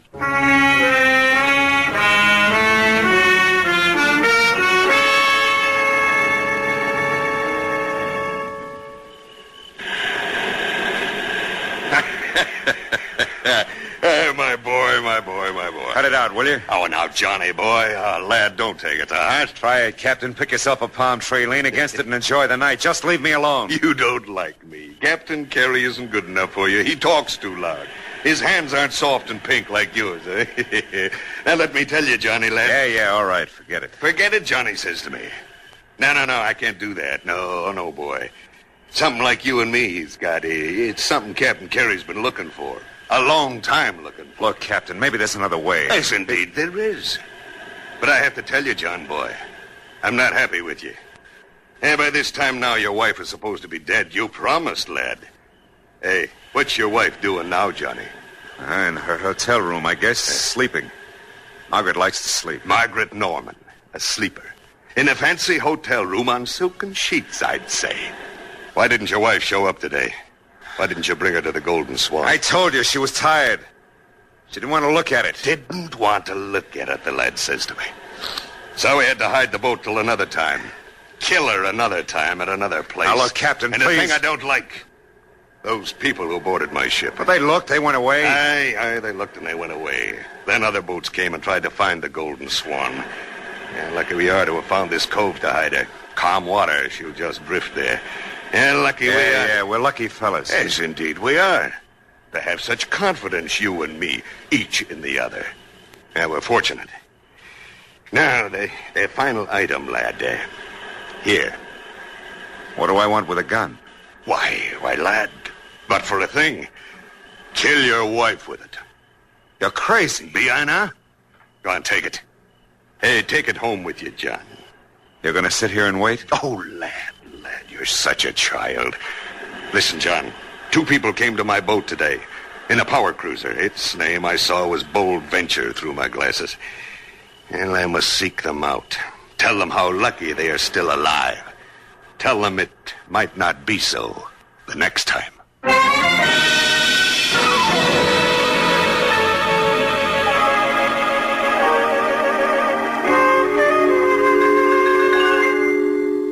Come on, sailor. We're not making a dent in the brain of the inspector of police. Oh, don't grow impatient, senor. My brain is your brain. Make dents to your heart's content. Your brain is his brain, huh, policeman?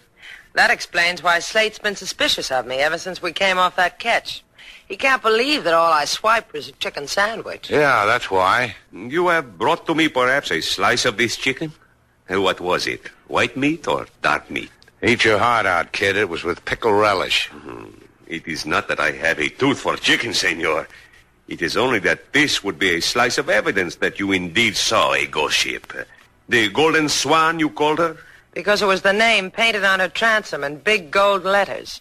What would you have called her? And you did not tow this ghostly ghost ship in? We told you why. Our fuel line was fouled up. In the approximate hour that you have been here, you two, I've had my harbor police combing the waters. You're going to say all they came up with was sea dandruff. I would if I could have thought of it. I was going to say my harbor police found no trace of a catch, the Golden Swan. Maybe she drifted out to sea. She was there, LaSalle. We walked her deck, spied into her cabin. I think you do not need police, senor y senorita. I think you need a psychiatrist. Let me recommend mine. Here, his card. He's good, huh? For people who see ghost ships, he's how you say, a dilly? Si, a dilly. Amuse yourselves, amigos. And please, stay away from me. I've got enough crazy already. Go away.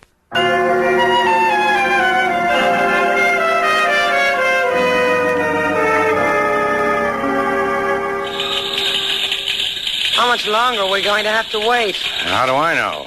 Just seems to me that the registry office ought to have a better system. What do they do? File data about ghost ships on ectoplasm? What are you so impatient about? Here comes Senor Mercado now. My apologies, Senor Shannon, Senorita Duval. I have kept you waiting too long. What'd you find out about the Golden Swan? The Golden Swan, owned and capitan by one Capitan Carey. And, Senor, I whisper this in your ear of this Capitan Carey. Bad, nothing but bad. Suspicion there has been of him. Like what? 2 ships of the Capitan blew up in port. One in Macau, another in Montevideo. Insurance was collected. However, the 2 words have been whispered. What 2 words? Skull and doggery. That goes without saying. Now, how about the Golden Swan? Of this I know nothing. It has not been reported in these waters. That is all I can tell you. That's enough. Come on, sailor.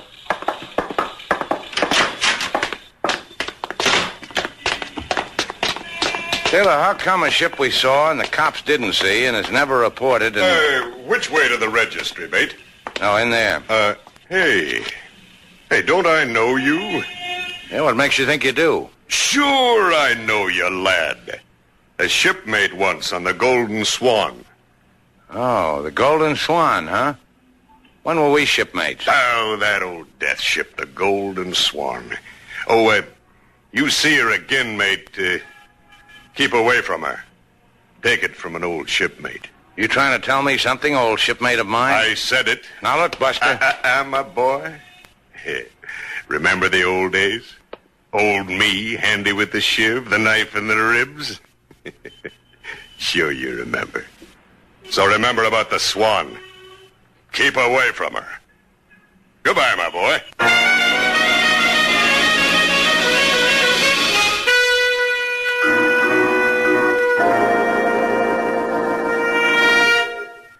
Been a happy day, hasn't it, Slate? Yeah, it makes me tingle when an old salt points a shiv at me. All he did was carve his initials in your pea jacket. Yeah, but on the lapel. Let's leave it like that, huh, Slate? Like 2 ordinary people living a humdrum existence. How come we see things no one else does, sailor? How can complete strangers stick knives into us? We're talented. I'll get it. I'll get it. Grab your darning needle. Start being humdrum. Shannon's place. Slate Shannon speaking. Mercado speaking. I know something, senor. Goody. Been a nice chat. Goodbye. I know that only this minute my mouth is talking to a lady. A lady of fragrance who wished to buy the catch Golden Swan. She wanted to know if the title was clear. What lady? Where? The Senora Margaret Norman at the Palace Hotel. Her perfume was... Put up your thimble, sailor. We're calling on a lady of fragrance.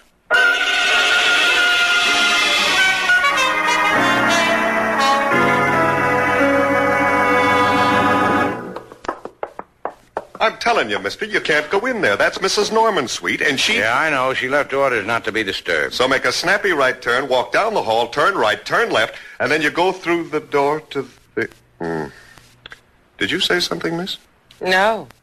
It was the man on this $5 bill talking. Have you ever noticed what a real old chatterbox he is? Well,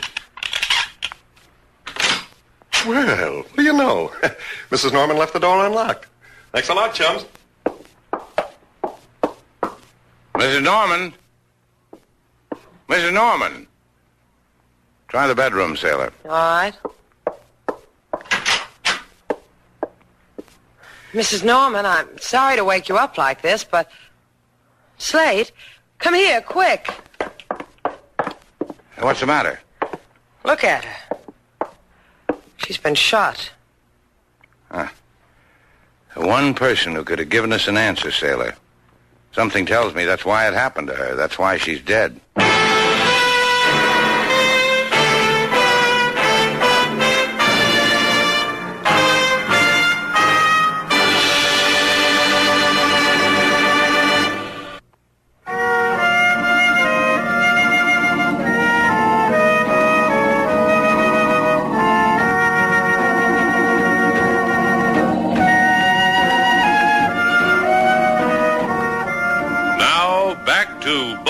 adventure. Our stars, Humphrey Bogart and Lauren Bacall, and the second act of our story.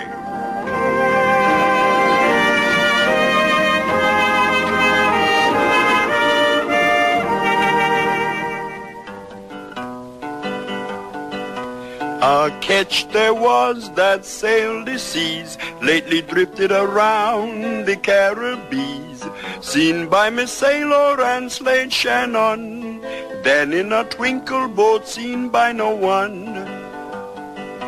Then come a lady to registry, who owned Golden Swan, so asked she. Then she returned to her bed, perhaps she is tired. Come person with gun, lady expired. Por favor, Senor Slate.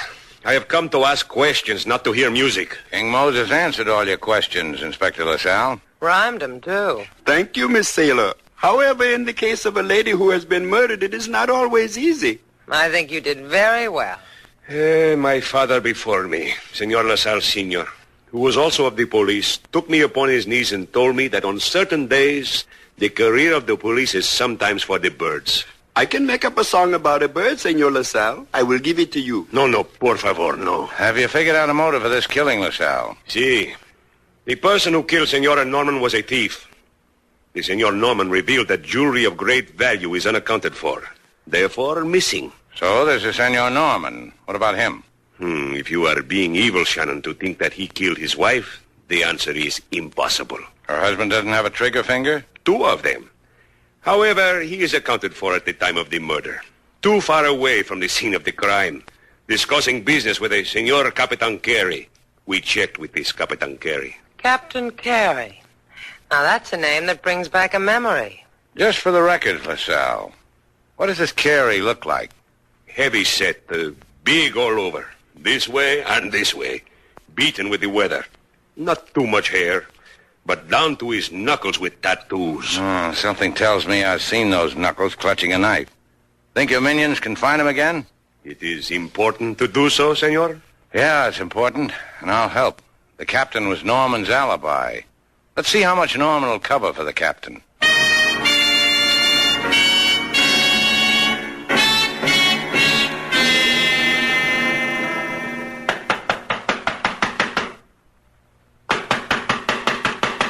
Who is it?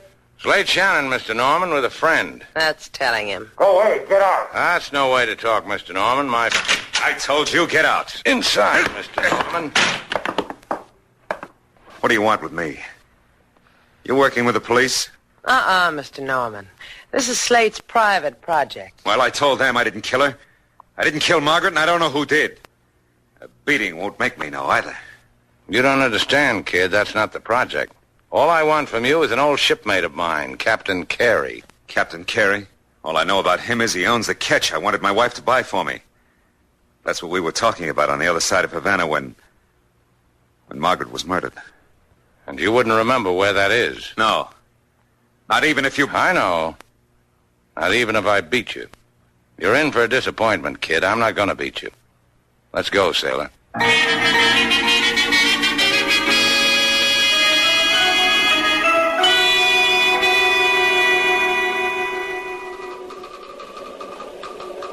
I admire you, John boy. I do indeed. Thanks.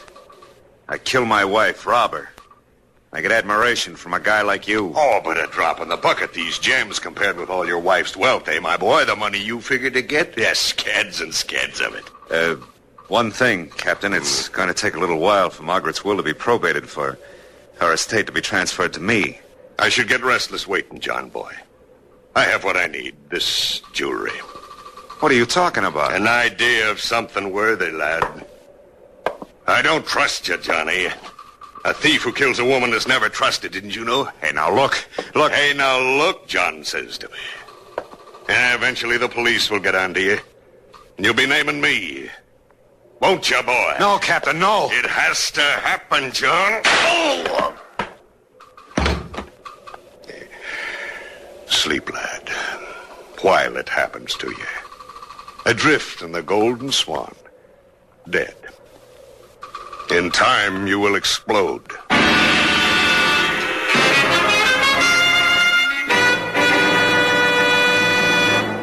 Come on, sailor, on your feet. Slate, we've already looked in every waterfront hole in Havana for Captain Carey. How far can you go on a crummy vendetta? Till one of us drops, me or him. Well, you take it alone this time, Slate. I'll stay here at the hotel to rest my weary jeans. I'll get it. Shannon's place, Sailor Duval. Inspector LaSalle, senorita. We have found Captain Carey. Don't you lay a finger to him. He's Slate's. It's LaSalle. He's found your boy. Here, give me that phone. Where? Where is he, LaSalle? In my office. He laughs in my face and tells me how he does not know where is Senor Johnny Norman.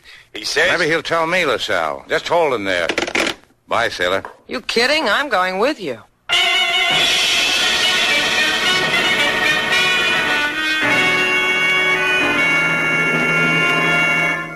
LaSalle, all I need is 10 minutes alone with him.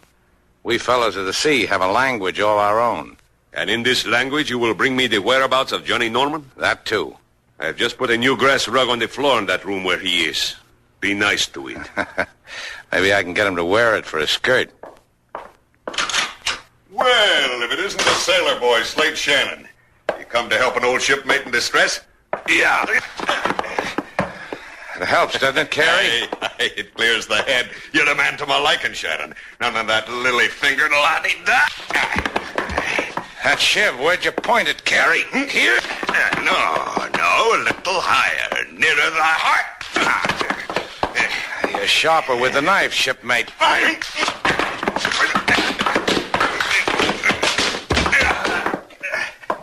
You unconscious, Carey? If you are, I'll hate myself in the morning. Hey, what makes your blood boil so, lad? What is it your brain's drooling for? I already got what I want, but I'm running an errand for a policeman. They want Norman. They want a murderer. All right, they can have him. I'm weary of the lad. Where? On the Golden Swan, 2 miles off Verdugo Key. Is there anything else your seaman's heart needs? Now that you mention it. So I'll hate myself in the morning.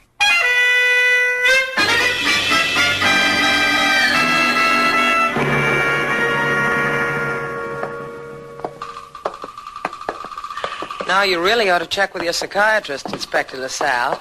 You're walking on the deck of a ghost ship. Do you believe it? See, I believe it. Okay, Captain. Where's the cargo? What'd you do with Johnny Norman? He's living the good life, lad, in my cabin. Here. When I left, the boy was learning a sad sea chanty and singing it for his poor dead widow. It's in here. John, boy.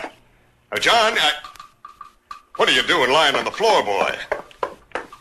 Senor Norman is dead from a large caliber bullet. Is that what you do when you get tired of a buddy, Captain? Give him large caliber bullets? I tell you, Slate boy, I don't know what happened to him. I'm as surprised as anyone here. I'm not surprised. The thing's mysterious aboard my ship. Take the dead boy and let's leave it. Yeah, what's your hurry, Captain? Well, it's my ship. I said get off it. You know, Slate, the captain didn't want to come out to the ship in the first place. I wonder why. Yeah, a fellow might think the ship was going to blow up in his face. What are you saying, Shannon? Our captain, boy's got a history. Rumor has it he time-bombed 2 ships. One in Macau, one in Montevideo. That is an interesting... Slate, watch him. I've already got it, dear girl. My gun. Waiting for me in my desk drawer. The same one with which you killed Senor Norman? You'll never know. Don't be a fool, you know, but I will. Oh, Shannon, help me. Yeah. Hold him, LaSalle. You're a fool, policeman. Get off my arm. He'll do that. Did he get you, LaSalle? See, here in my shoulder. Finish it for me, Slate. Well, don't stand there, sailor. Give LaSalle a hand. Here, put your armor on me. Gracias. Sit down here. On your feet, Captain. Come on your feet. We've got to get off the boat, lad. Yeah? How much time do we have, Carey? I don't know. Not much. None, maybe. I think we should get off the boat, lad. Now, just take it easy. I want to give LaSalle your confession. Who killed Mrs. Norman? John Boy did it. I swear it. Did you help him? We'd better get off the boat. John wanted his wife to buy him this boat. He was going to show it to her, wasn't he? Then somehow he'd leave her alone on it, and it'd go off. Is that why we saw the Golden Swan floating around, Captain? I'm warning you, lad. Off the boat. Where's the time bomb hidden? It's going to go off soon. Who killed Johnny? I'll tell you ashore, lad. I want a confession. Sailor's my witness. Hi. LaSalle's fainted, Slate. Got a cigarette, Sailor? Sure. I'll light it for you. Here. Thanks. Slate, what's all this business about we're going to get blown up? That's a trick the captain has. Listen. The bomb's in the hold. An alarm clock wired to dynamite, strung to the ceiling a little after the engine. Well, that's a nice place. Very. Get it for the love of Mike. Oh, there's lots of time. No, lad, there isn't. There's 10 sticks of dynamite. Who killed Johnny? Get the bomb. Who killed him? I did. Let's go, Captain. Get the bomb. We'll be too late. It'll blow up. Make him hurry, Slate. Come on. There it is. Get it. Yeah. Tear out the wires, Captain. Yes. It's done. Yeah, me too. Sailor. Uh-huh. If I ever get brave like that again, wire me to 10 sticks of dynamite and set me off for 10 o'clock.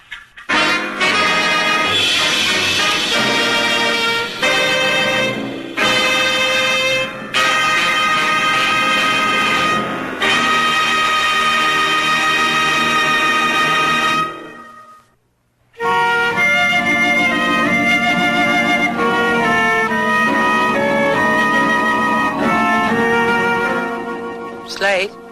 Yeah? I just got a call from the hospital. LaSalle's going to be all right. Oh, that's fine. Sailor, take a walk on the beach? Not tonight.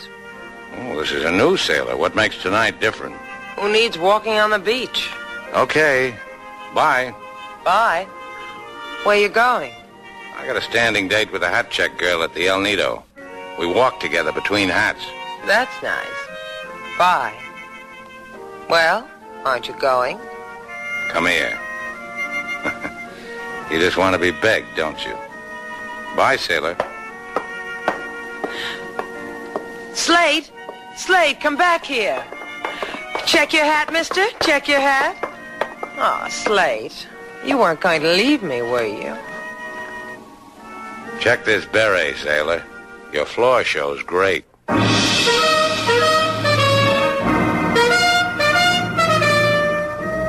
And so our two stars, Humphrey Bogart and Lauren Bacall, have brought to a close our latest bold venture story. Special music was composed and conducted by David Rose. May we invite you to listen again next week at this time for another exciting adventure starring Humphrey Bogart and Lauren Bacall together in Bold Venture.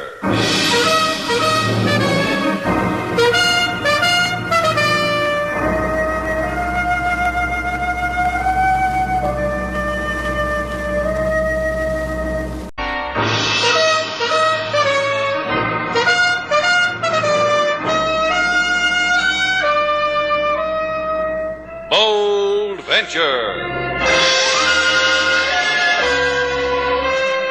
Adventure, intrigue, mystery, romance, starring Humphrey Bogart and Lauren Bacall. Together in the sultry setting of tropical Havana and the mysterious islands of the Caribbean. Bold Venture.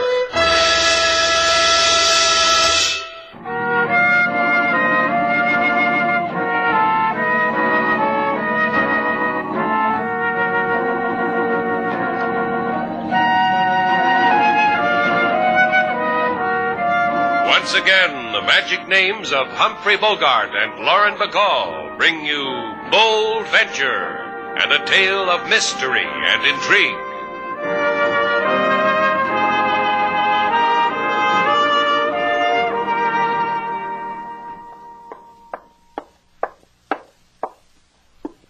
Slate, wake up.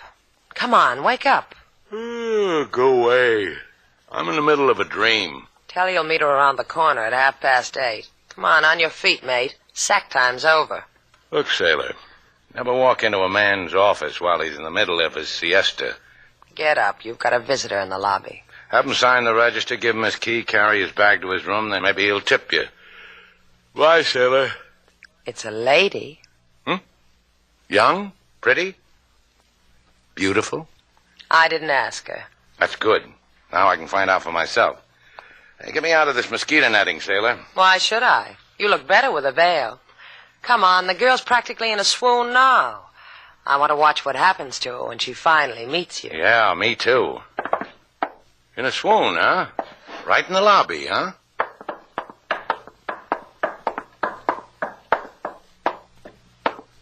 Mrs. Reed, this is Slate Shannon. Hardly worth waiting for, was it? Mrs. Oh, pardon me. I've got some unfinished business at a siesta. No, please, Mr. Shannon. Stay. I can make it worth your while. I'm rich. That's why I'll pay you $1,000 to find my husband. Oh, please, Mr. Shannon, find him for me. Talk to him. Convince him to come back. Look, honey, why do you need him? Guy'll run away from his wife and leave her nothing but a mink rug. What good's a guy like that? It should happen to me. No, you don't understand. Tommy's sensitive, deep. And, well, he got involved in a murder here in Havana. Yeah, that's pretty sensitive. He was absolved of it. Tommy couldn't kill. No, my husband's a wanderer. He doesn't like to be tied down. When did you see your husband last, Mrs. Reed? 4 months ago. He came here to Havana to think things over. I sent him money every week. That's the way I like to hear a girl talk. But I stopped doing that. I thought if I sent him no more money that he'd come back to me. He hasn't. He got more lost instead. Oh, please, Mr. Shannon. You know Havana. You can find him. Any amount, anything you want. Where'd you send the money? Care of General Delivery here in Havana. Uh-huh. Well, grab a fistful, put it in a big fat manila envelope, get a green one, something I can recognize, and send it like you always did. You're going to find her husband for her, huh, Slate? Yeah. For a girl like Mrs. Reed. How do I look with a hole in my head, sailor? Better, Slate. Makes you look real breezy.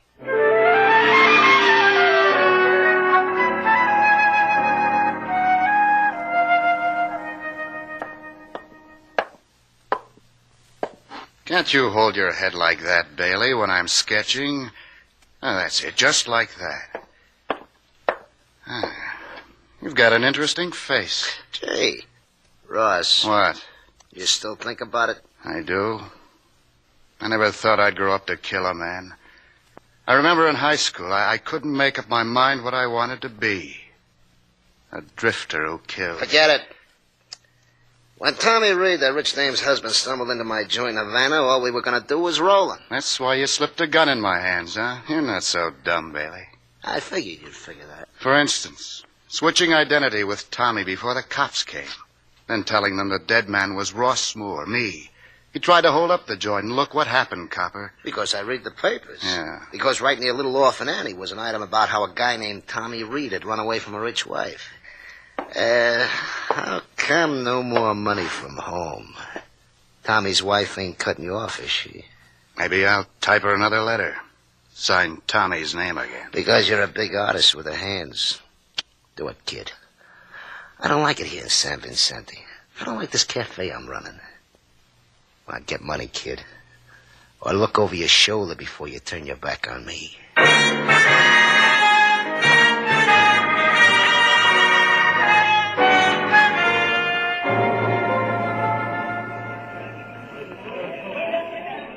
Give me another dime, Slate. What for? I've been playing the stamp machine. Haven't lost yet.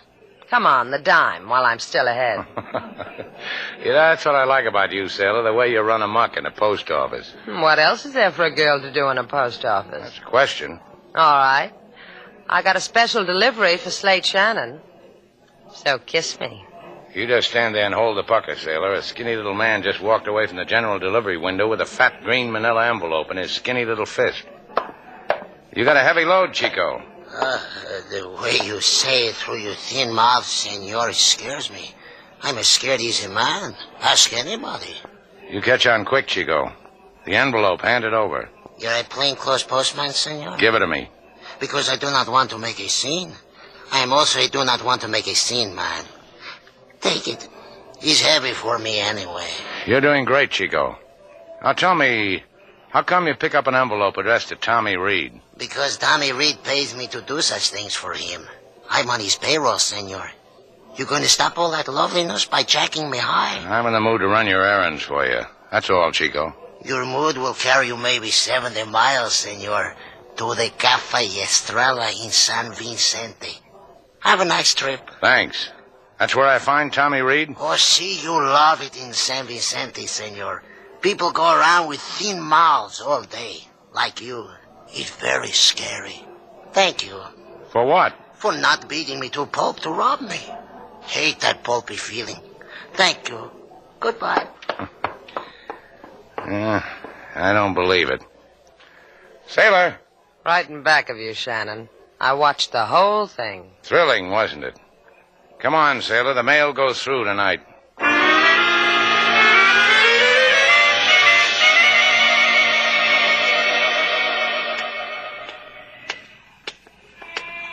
How do you like San Vicente, sailor? These outdoor pet shops send me.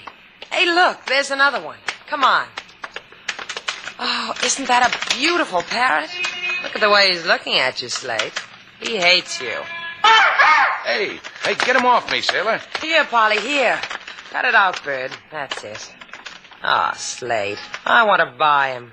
Tell the proprietor to stuff him. I'll pay for it. I'm going up the street, sailor, to the Estrella Cafe.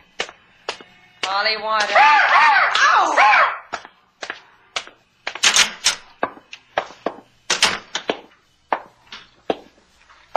Hi, mate. What's your pleasure? Tommy Reed. Is he around? Tommy Reed, huh? Gee, there's a name I haven't heard since... In fact, I never heard of it. In case somebody introduces me to Tommy someday, who shall I say asked? Slate Shannon. Gee, mine's Bailey.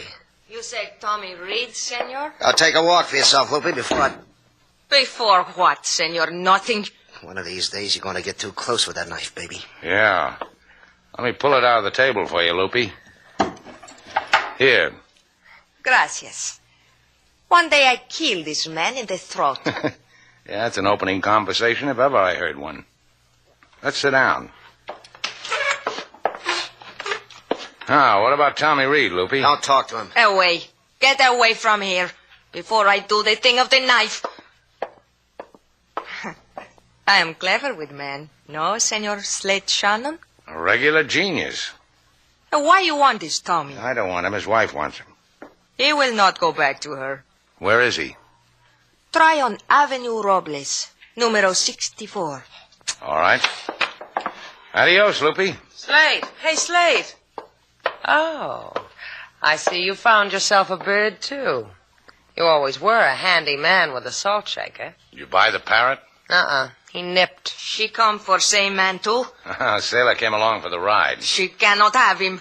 She cannot... Watch her, Slate. She's got a knife. She always does. Come on, put it down, Loopy. Put it down. I will whip her.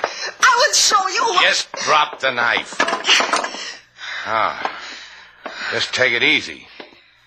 Sailor doesn't want anything from you. Take her out of here. Go. Yeah. Before I... Yeah, I know. The throat. Well, let's go see a man about a wife, Sailor.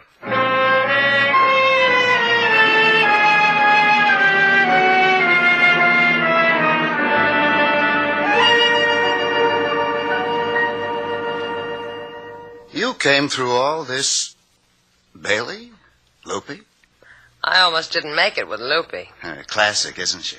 You came to my rooms through all this just to ask me to go back to my adoring wife, Janice of the safety deposit boxes?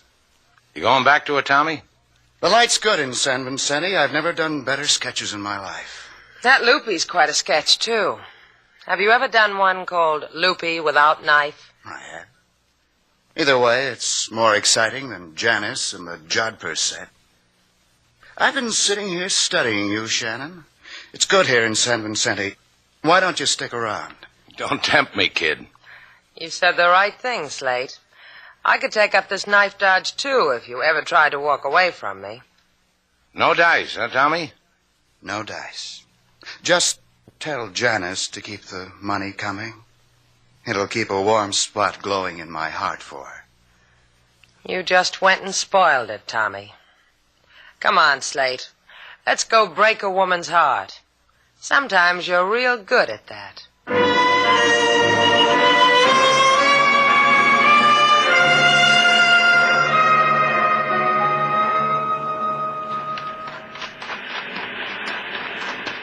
Miss Reed! Hey, Mrs. Reed! They told me at your hotel you were out here on the beach. Oh, did you find Tommy? I found him. Is he all right? Sure, he's fine. We had a nice talk together. What did he say? Well, he said he didn't want to... Hey, wait a minute. Look, up there. What? There's a man up there. He's waving to us. Oh, I wonder why. Do you know him? He's too far away. I can't make him out. Hello! What did Tommy tell you? Did he say... Watch out. He's got a rifle. Duck. Oh. You all right? Mrs. Reed. Now, you'll never know that Tommy won't come home.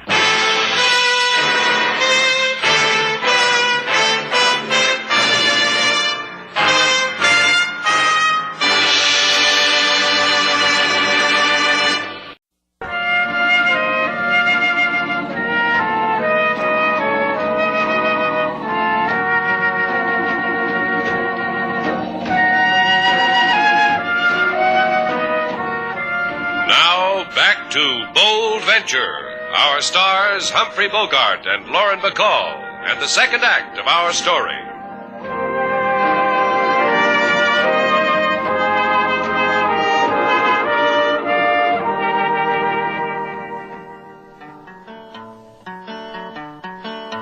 Mr. Shannon, he journeyed to San Vicente in behalf of a lady young and pretty, to find a man who is losing foot, cannot find a place to root. He said to Mr. Shannon, go tell my wife, without you, dearie, is very fine life. Mr. Shannon, he go to tell the word, but she shot from gun before she heard. Maybe she happier so, Mr. Slate. A woman who must love a man who drifts is a woman who must search the dark places for her heart. Cut it out, King. She's dead. Leave her alone. What's the matter with you, Slate? The man just made a comment, that's all. That's just what I need. Comments. Has anyone here got a good comment on who killed her? Calm down. Forget it, will you? Forget it, will you, she says. What's happened to all the bright answers, Sailor? Don't you think it's important that a woman was shot down? Sure, I think it's important. But to whom, Slate? Your part of it's over. No, I guess it isn't. I ought to know better than to try to keep you out of this. You just won't quit, will you? You won't quit, Miss Sailor. Mr. Slate will... Shannon speaking. Inspector LaSalle on the reverse side, senor. Now, what do you police want now? First, I ask you politely to appear to me at headquarters. Then, having heard you refuse, I warn you I will send 6 policemen after you, each of same having large muscles. Adios, Senor Shannon.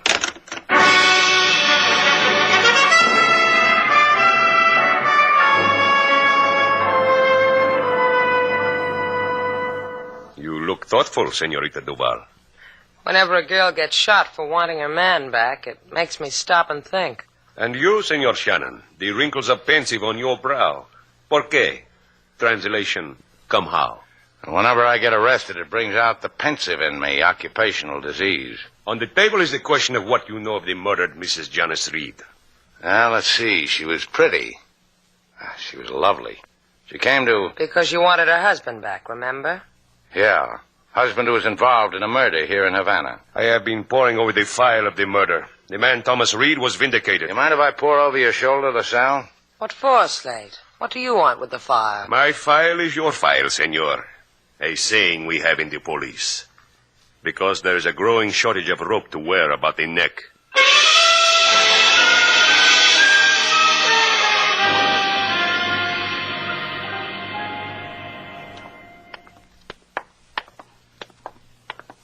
You read a police file on an old murder, and we find ourselves back in San Vicente. Why, Slate?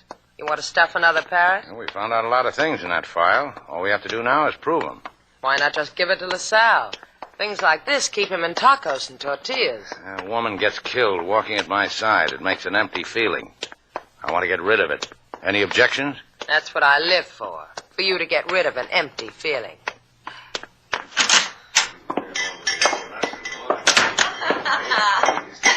Well, look who's here. The Goodwill tourists. What's the matter, kids? You looking for another husband? You never have that trouble, do you, girl? Where's Bailey? He sleeps upstairs in his room, spinning a swizzle stick. Makes him too tired. Loopy fixed something for you, Slate Shannon. Just Tommy Reed. Give me a fix on him. You come to insult me. You come to tell me he gone from me many hours. You tell me a thing I know. Slip the knife back into your garter, honey, and I'll tell you where he's gone. You know where Slate Shannon? Tell me. I go to him. I slice him. No, I don't know, but I know where I'd go. I'd go back to Havana to claim my wife's body, weep a fat tear, get her fat insurance money so I could live good. Get rid of Loopy. Hey, maybe that's what he did. You lie. The knife looks better where you had it, Loopy. Believe me. Come on, sailor, let's disturb a man's rest.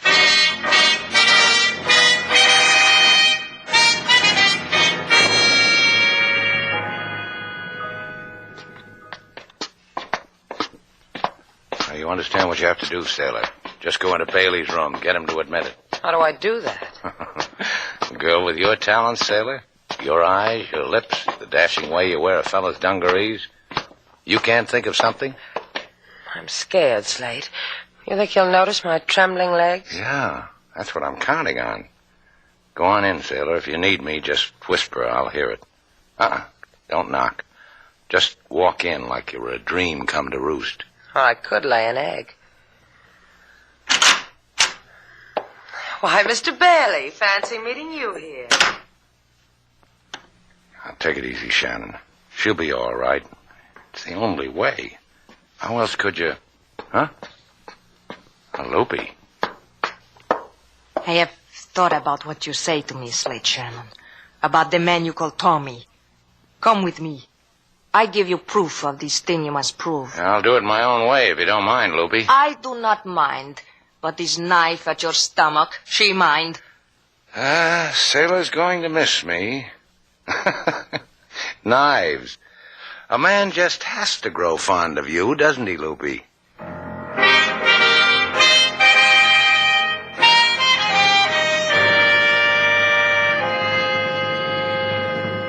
I mix you something, honey? If I said yes, you'd have to get up and walk away from me, Bailey. Oh, poor you. You're lying through your teeth, aren't you, hon? A lie with syrup on top. Let me taste. Yeah, come here, let me taste. Why, Jack, how you do carry on. Oh. Just relax. I want to talk to you. Talk? You flipped, honey? Listen to me. You don't have a big secret anymore. Slate Shannon knows all about you. About what happened in that cafe in Havana a while back. He knows the real Tommy Reed's been dead since then. What else does he know? He's seen your buddy's sketch. He's figured your buddy's been forging letters to Mrs. Reed. So now? Shannon checked the police files, and he's figured there's only one way this thing makes sense. Ross fooled the cops and Tommy's wife by switching identification at the time of the murder. So now? Tommy Reed's been dead all the while. And now Mrs. Reed's dead. You've got a good aim, Bailey. I've got aces and spades in. I got you. I can shoot my mouth off all night. Nothing happens to me because where I go, you go. Sure, I killed it. You know why? Slate! Slate, he admitted it. Slate, where are you? Expecting Shannon, huh? Oh, look at me, all a twitter. Come back in, Mr. Val. You'll die in the doorway.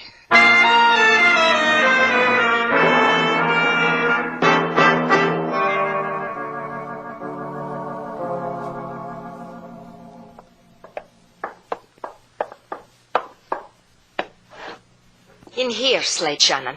Open the door. Maybe the folks at home are practicing a rumba. Shouldn't we knock? Whose place is it? Mine. Open. Inside. Andale. I've heard that when a host holds a knife in his guest's back, it just isn't hospitable. The knife is to sharpen your hearing. Oh, you're going to tell me something. Todo. All. Everything. You could have saved yourself the trouble, Loopy. I know Toto, all, everything. That Tommy Reed isn't Tommy Reed, that his name is Ross, all of it. Now you can take that knife out of my back. No, I cannot. I do not know whether to stick you or no. I have not made up the mind. Let him alone, Loopy. Ross! Oh, Ross, mi alma. Where have you been?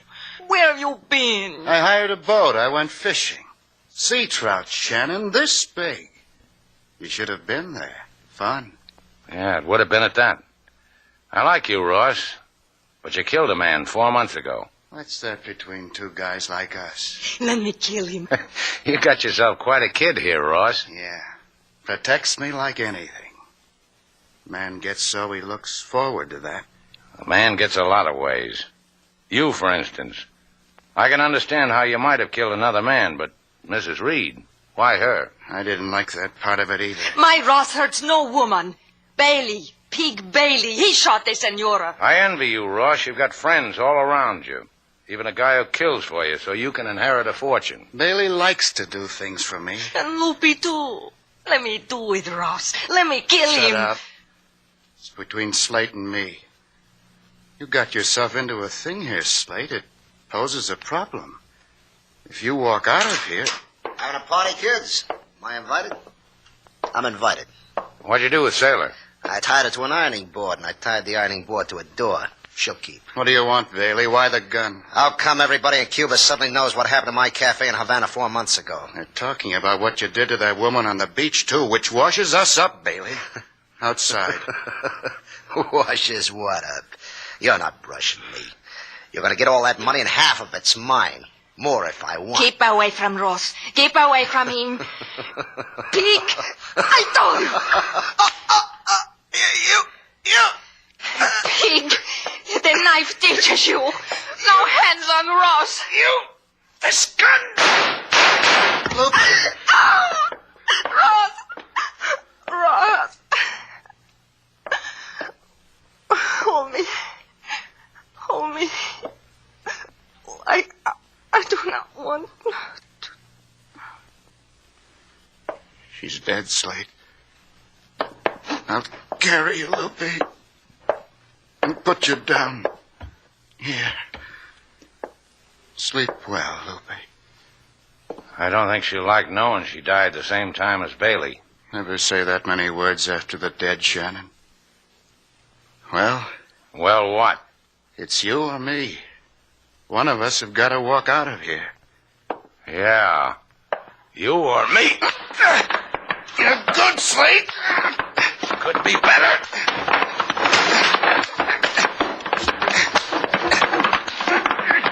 Goodbye, Ross. Yeah. Goodbye. You fight a good fight, but killing softens you up. It's all over.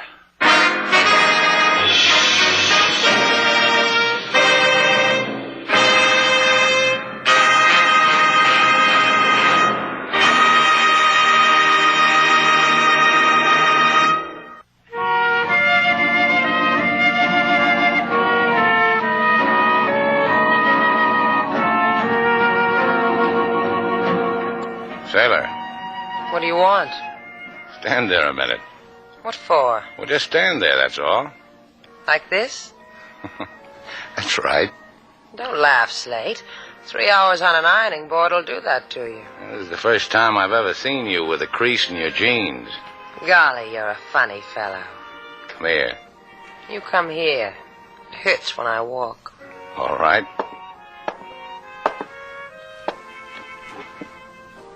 You like that? Poor, defenseless girl. Yeah, well, next time, tell him to pour starch on you, sailor. You wrinkle too easy.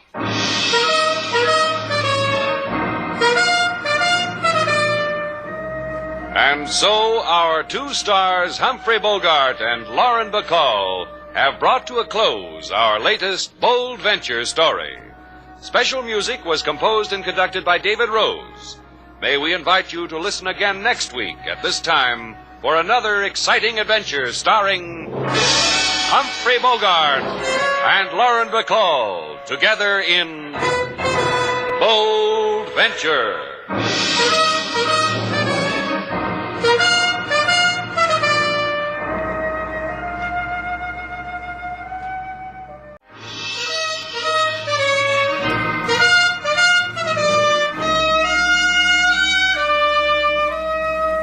Bold Venture.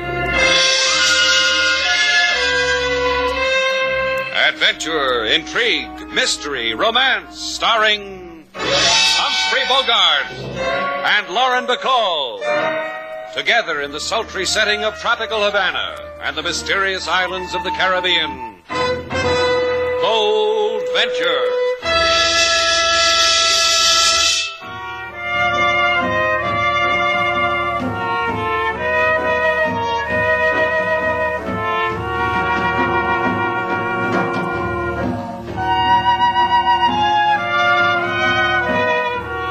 Once again, the magic names of Humphrey Bogart and Lauren Bacall bring you Bold Venture and a tale of mystery and intrigue.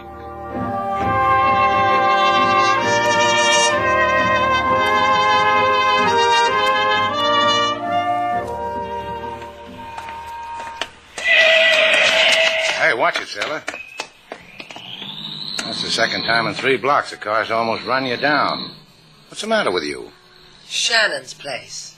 The Hotel Nifty, rooms 350. What? No, I don't like it. You don't like what? Slogan for our new stationery. The Hotel Nifty, rooms 350. Well, what's the matter with it? It tells the story. It says that Shannon's place is a classy hotel and the rates are reasonable. Yeah, I know, but But what? Now listen to this slogan. Shannon's place. Rest in Havana in your private cabana. Who's got cabanas? Now, it makes it a problem, doesn't it? It's too late anyhow. Sanchez has already printed the stationery. My name's on the letterhead, isn't it? Right under running hot and cold water. That's nice. Hey, look. Sanchez's shop is dark. Well, he just called you 15 minutes ago, didn't he? Yeah, he said come right over. The stationery was ready. Come on, sailor. Sanchez! Sanchez, it's Slate Shannon. Try the door, Slate. It's open. Sanchez! Sanchez! Hey, something's wrong, sailor. Strike a match. Something really is wrong. Look at the place. Yeah, torn apart like... Slate, there's someone here. I'd never have known. I got him, sailor. Hold him. I'll hit him. Slate, where are you going? Oh, Slate. Say, what did you hit me with, sailor? I don't know. I picked something up. Feels like a monkey wrench. I'm sorry. I guess my aim was bad. Hey, what's all this about? Who knows? Maybe somebody else doesn't like our slogan.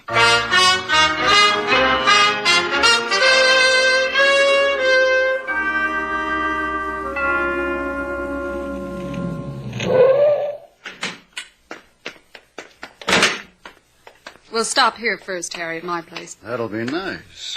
Only to heal the bruises the man gave you in the printing shop. Then you're going home. Here's my key. Open the door. After you, my dear. You got a cut under your eye. There's collodion in the bathroom. I'll get it. I reckon Sanchez's joint exhausted me. Collodion just won't help the tired feeling I got. What'd you do with Sanchez? Beat him up, whispered a word of advice in his ear, threw him in a private gutter where I can find him again. That'll make him understand us? Sure it will, baby. It's the only way to talk to these people. Sanchez just didn't know what we've got going for us. Fake American passports. A man in my position could get fat selling things like that. There's such a hunger for him. But we need Sanchez. Will he keep engraving them for us after what you've done to him? Now that he's figured out what he was doing, he'll put his heart and soul into it because I asked him. Poor little man. He should never have tried to use his brain. Never said he was going to report us to the authorities. And to the consulate. Have they ever questioned you about the things you do on the salary they pay you? I told him I was tutoring a Cuban lady in English. The boys at the consulate understand things like that. What about those people who walked in on you? Shannon, the Havana character? Yeah, it worries me. Leave him to me, Jenny. Leave everything to me. Have I ever failed our great love? Have I?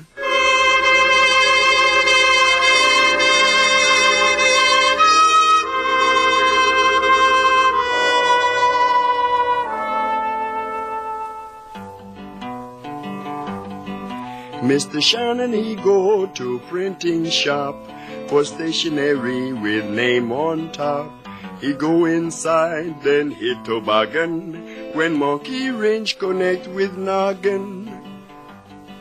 Miss Sailor, she wished that she was dead for making lump on boyfriend's head. But Lump is happy, it doing fine with cold compresses and iodine. Mr. Shannon... That's enough, King. Hold still, Slate. Ouch. Hey, that hurts. And then cry on my shoulder. See? I know all the cures. I appreciate it. It's not every day a man gets the opportunity to get banged with a monkey wrench. I've looked up the records. There, that looks better. You can hardly notice, can you, King? The bump doesn't show a bit. From this angle, Mr. Slate looks like a man wearing small top hat. Stand over here where I am. He looks like a man wearing 2 small top hats. I'll get it. I wish to see Mr. Shannon, please. Who are you? Oh, that is him in the chair. Please step aside. Hey, you can't barge in here. Mr. Shannon? Yeah, what do you want, Buster? I am Juan Sanchez. I have heard that you were at my brother's place of business. The business being that of printing. It is so, see? It is so, see. That's the way you want it. Having not found my brother Carlos, you called Senora Sanchez, the wife of my brother. Informed her so, that my brother was not at his shop, that the shop was ruined, that you were thrown here and there and hit heavily. See? That's a fair version of it. What's on your mind? On my mind is this. I know where is my brother.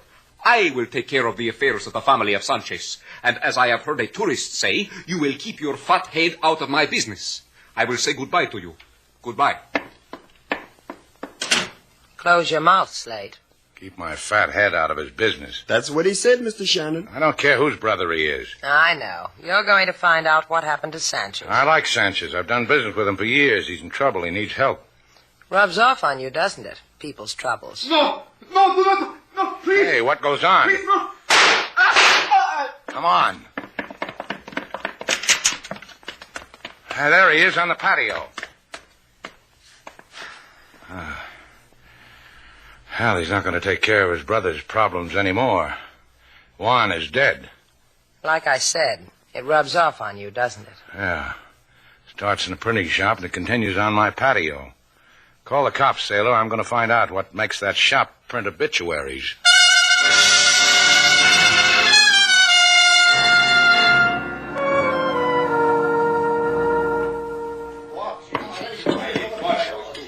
The rotary press goes in that corner, boys. Be careful with it. This is very delicate equipment, very expensive.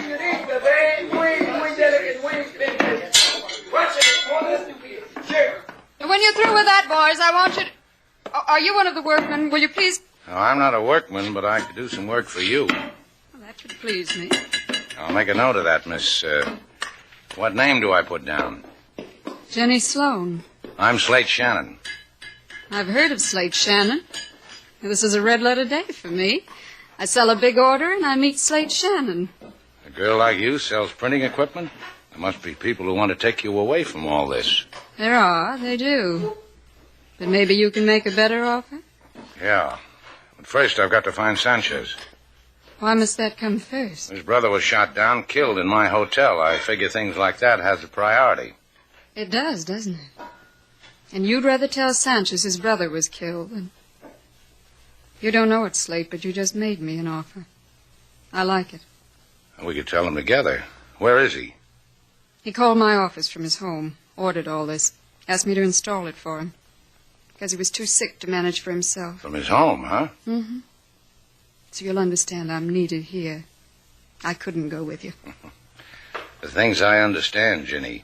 Just you wait. Hey, is there a phone here? There on the wall. Need change? Thanks, I've got it.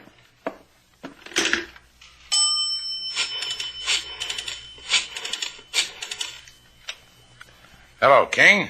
Put Sailor on. Well, tell her she can wash out my socks later. Put her on the phone. You good with socks, Jenny? Sailor has a... Oh, Sailor? Meet me down the corner from Sanchez's house. Yeah, right away. Well, I'll tell you why later. Uh-huh. Oh, and Sailor, don't forget to put my Argyles on the stretcher. Yeah, I know. I haven't got any Argyles, but I can dream, can't I? Sailor, That'd be Miss Duval. Chalk up another red letter for me. Tell me something, Jenny. If I don't have to shout. I'll lean close. Better? Better. How come Sanchez, a poor man, a sick man, can afford to buy all this equipment from you? What does he need it for? You'll ask him when you see him, Slate? Then come and tell me. 16 Avenida del Presidente. I want to know, too. I'll do that, Ginny. Real soon.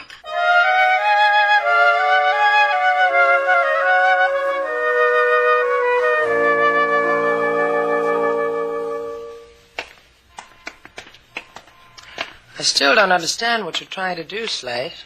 I'm looking for some new answers. Well, tell me the new questions, huh? Why is that printing shop wrecked and put together again with expensive equipment? Where does a beautiful American girl named Ginny Sloan come into all this? A beautiful American girl, huh? Where did you find her? Next to a linotype machine. You've got red printer's ink on your lapel. Yeah, you got to watch those linotype machines. Oh, here's Sanchez's house. Here, let me knock. What's the matter? Don't I know how to beat on the door? No one's answered, have they? You looking for Senor Carlo Sanchez? See what happens when I knock, Slate? Taxi cabs appear. Yeah, we're looking for him, Chico. I give him to you. He's in the cab. Hey, come back here. I give you the cab, too. Now, let's go look, sailor. Sanchez. Oh. Yeah. Beaten, bloody. You want to go knocking on any more doors, sailor?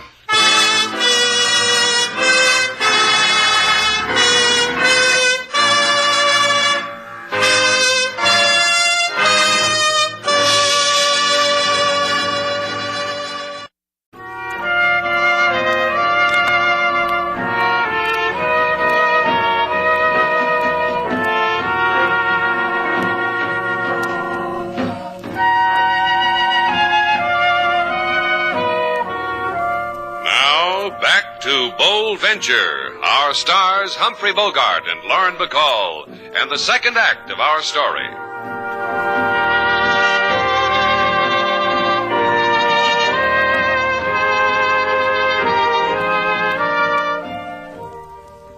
Look, Sanchez, try to understand.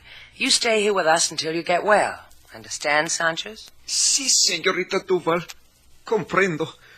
You have been kind. Who did this to you? Beat you like this? Hurt you? Tell us, Sanchez. Do not ask me, señorita. I will not answer. You're beaten like a stray dog. Your shop is wrecked. Your brother is murdered. What does it get you keeping your mouth shut? Another beating? Because you like living this way? Please, Senor Shannon. The beating was to me. Do not take it unto yourself. It belongs to me. Cops tell me they found an illegal passport in your brother's things. A fake United States passport. Is that what you're mixed up in? All that fancy printing equipment. Did you order it? No. Of course I order it. How else does one attain such things? He buys it from a merchant. You bought yourself a whole lot, didn't you, Sanchez? The payment was good, too. Look at you. Leave him alone, Slate. Senor Slate, there's a man at the desk who wishes to talk with you. Be right there, King. Sing to Sanchez, sailor. Kiss his cheek. Do something, anything that'll take the hurt away. I'll try, Slate. At the desk, huh, King? Yes, sir, Mr. Slate. It's Mr. Harry Turner. King says you wanted to talk to me, Mr. Turner. What's on your mind? Carlos Sanchez. I've come to take him home. You a relative? Only a friend. Sanchez does printing for us at the United States Consulate. I've grown very fond of him. This morning we heard he'd been in an accident. I'd like to take him to his home. Do what I can for him. How'd you know he was here? Some people saw you take him out of a cab, bring him here. Word got around, got to the consulate. We got up a little collection, and I was appointed to pick him up. All right. He's badly hurt. Take it easy with him.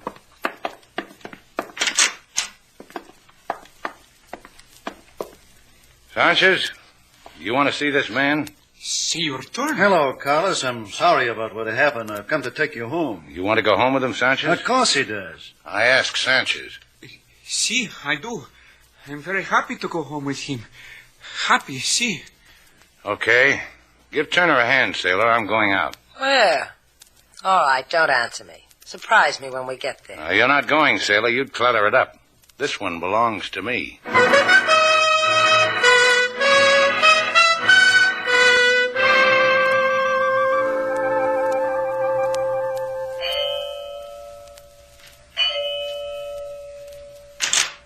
Yes?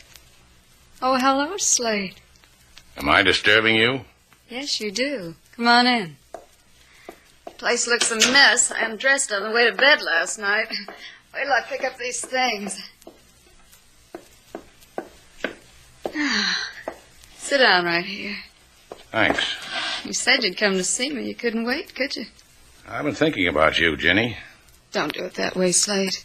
Too many men start off like that, not Slate Shannon. I knew a girl like you once in Hong Kong. She wore bells on her ankles, and when I said goodbye to her, she tried to stick a knife into me. The scar on your cheek? Uh-huh. There. So I can share it with that girl with bells on her ankles. That's funny. She did the same thing after she cut me. It's going to be good, Slate. I found Carlo Sanchez. Later, Slate. He was almost beaten to death. Do you know why? Slate. Tell me why, Jenny. Now, at this time, it means that much to you. I'm going to tell you why. I don't like you so much, Slate. Last night you were in his shop. You were delivering a whole lot of merchandise, expensive stuff. I told you Yeah, that you worked for a printing supply house. But Sanchez never called you. He didn't order that stuff. I know. You delivered it to the wrong place. Listen to me, Slate. It's got something to do with passports. Sanchez is an engraver, a good one. He could have made plates for a counterfeit. Printed passports for illegal immigration to the States. He could make a lot of money out of that. A lot of people could. You and... You. I don't see how. A lot of people come to Shannon's place. The word could have it that your hotel's a fine place for people who want to go to America. Who do you work for, Jenny? Wait a minute. This is a small gun, Slate. I can make up a fine excuse to the police why I had to kill you. Who do you work for? I'd weep over your body till the police came. Jenny. Jenny, put the gun down. All right, Slate, if you say so. No more questions, Slate? No more questions.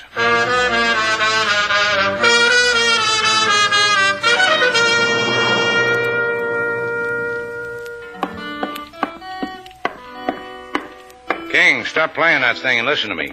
Do what he says, King. A man with lipstick smeared all over his ugly puss. You gotta do what the man says. What? Been cuddling up with a linotype machine again, Slate? I see she got some new ink. The color's different this time.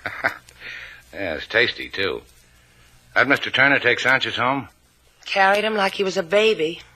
Imagine a man doing desk work having muscles like that. Oh, you know that because he told you? Because I asked him. He swore it was desk work. I didn't believe him at first, but he finally convinced me. Nice fellow, that Mr. Turner. I bet he doesn't care if a linotype lives or dies. King, here's $200. Go buy yourself a fake American passport. I don't wish to go no place, Mr. Slate. Besides, I got a passport. Humor the fellow, King, because the fellow wants to play cops and robbers. You know Havana, King. Find the right alley, wave $200 under the right nose, buy the passport, then come back here and tell me who you bought it from. King might get hurt, Slate. Look what happened to Sanchez. Don't worry, Lady Sailor. King Moses take care of himself. He'd like Mr. Slate say, I know Havana, Havana knows me. She will do me no hurt.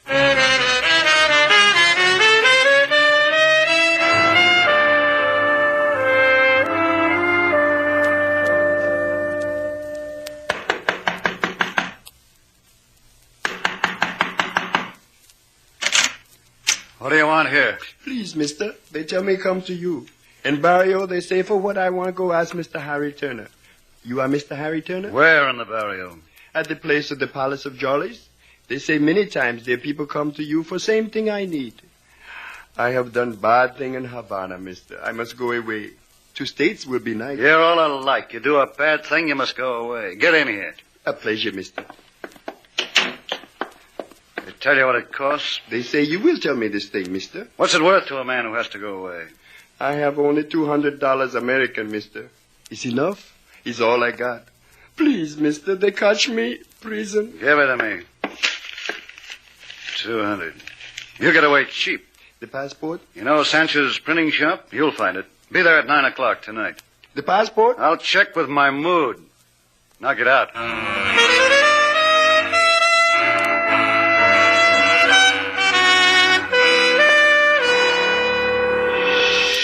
told you to be there at 9 tonight, huh, King? Yes, Mr. Slate.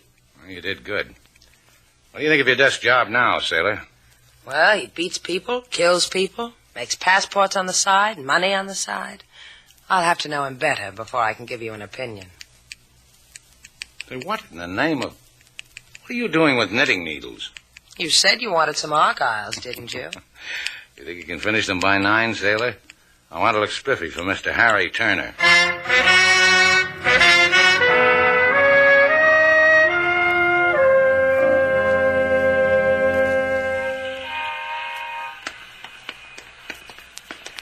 I told you to go home, sailor. What are you following me for? Don't you know I always follow you, wherever you go? This time I just happen to be with you. Now, look, there's liable to be trouble.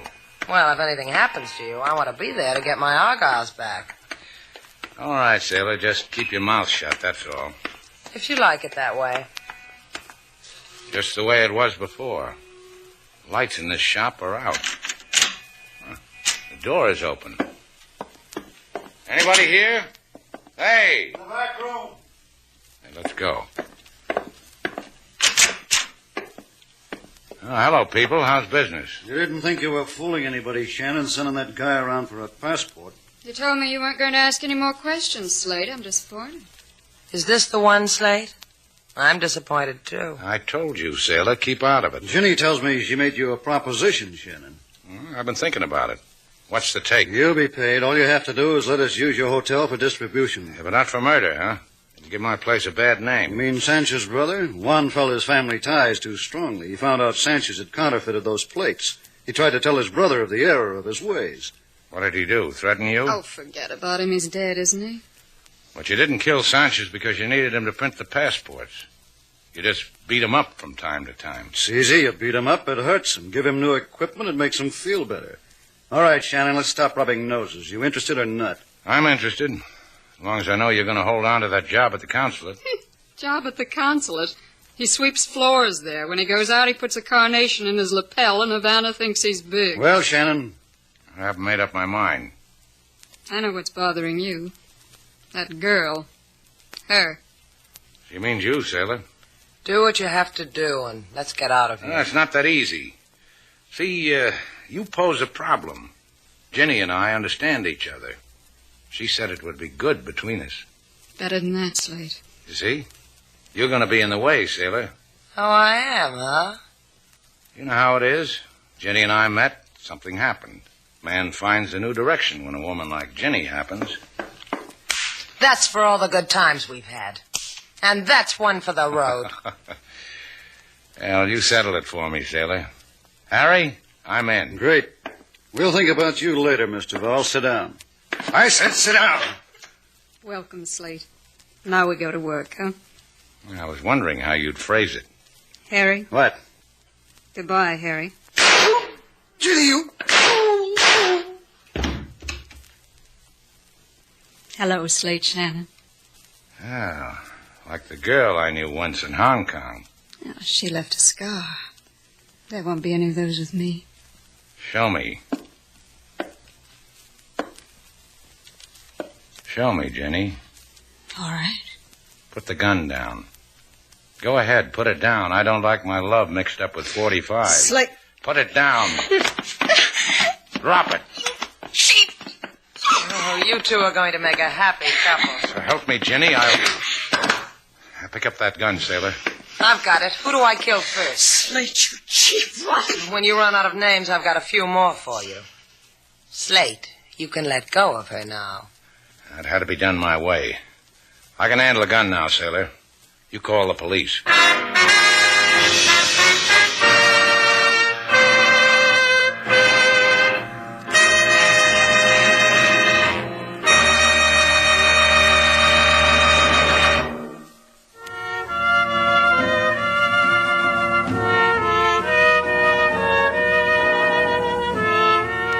Sailor.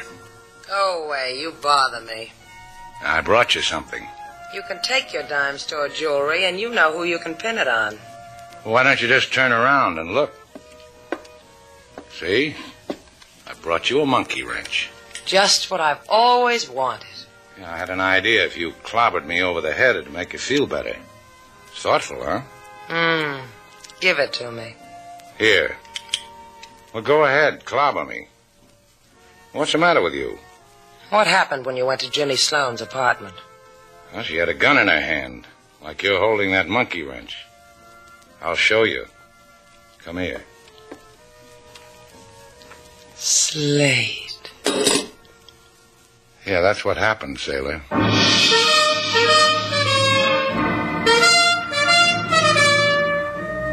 And so our two stars, Humphrey Bogart and Lauren Bacall, have brought to a close our latest bold venture story. Special music was composed and conducted by David Rose. May we invite you to listen again next week at this time for another exciting adventure starring Humphrey Bogart and Lauren Bacall together in Bold Venture.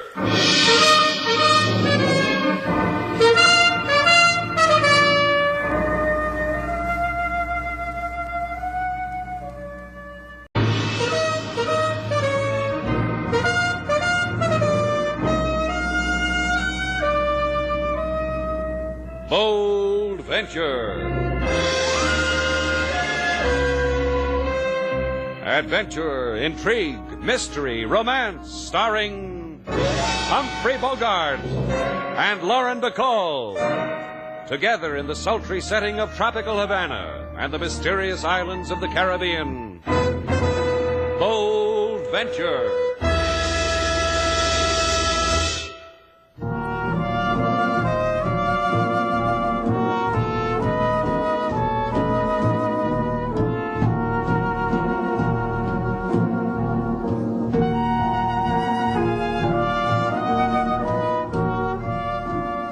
Once again, the magic names of Humphrey Bogart and Lauren Bacall bring you Bold Venture and a tale of mystery and intrigue.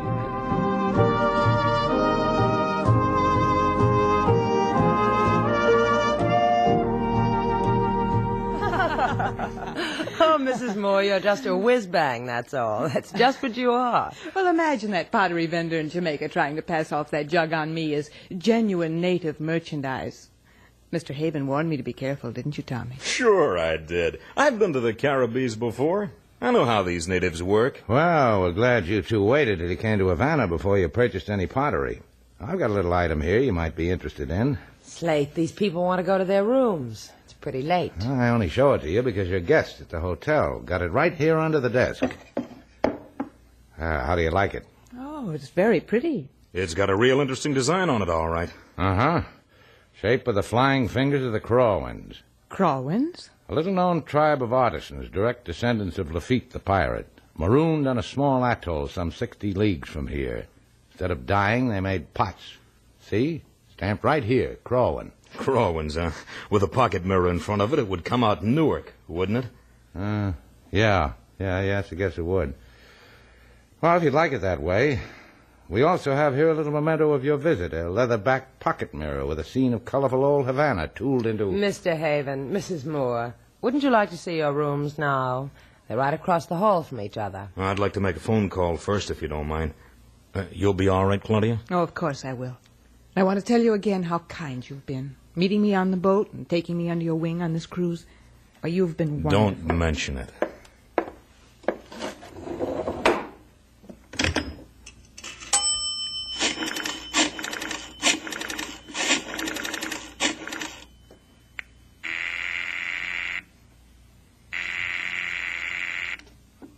Milo.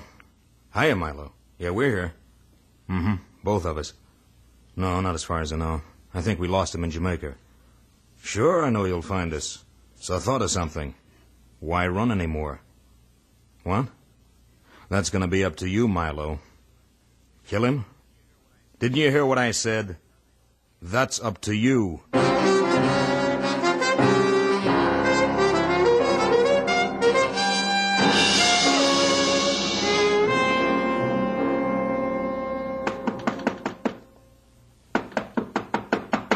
Come in. You've kept me waiting, Tommy. More and more you keep me waiting. You getting that tired feeling, Tommy? Because of me. How does a man get tired of a girl like you, Claudia? The things you do for a man. Steal your husband blind, run barefoot across sunny shores with your true love, just so as you can settle down on a vine-covered island off the coast of Venezuela. You and your true love. Me. It's all you want, isn't it? That island. A clod of coral in the Caribbean so you can wear a sarong and a tin crown that says king. A tin can crown. That's it, Angel. That's just it. The island, the crown, and you for a princess. Well, suppose Gene finds us, Tommy. Suppose before we make paradise, he finds us. Gene, the husband fella, the boys chased us a long way to find his grave. I'll tell you what. We'll give him one.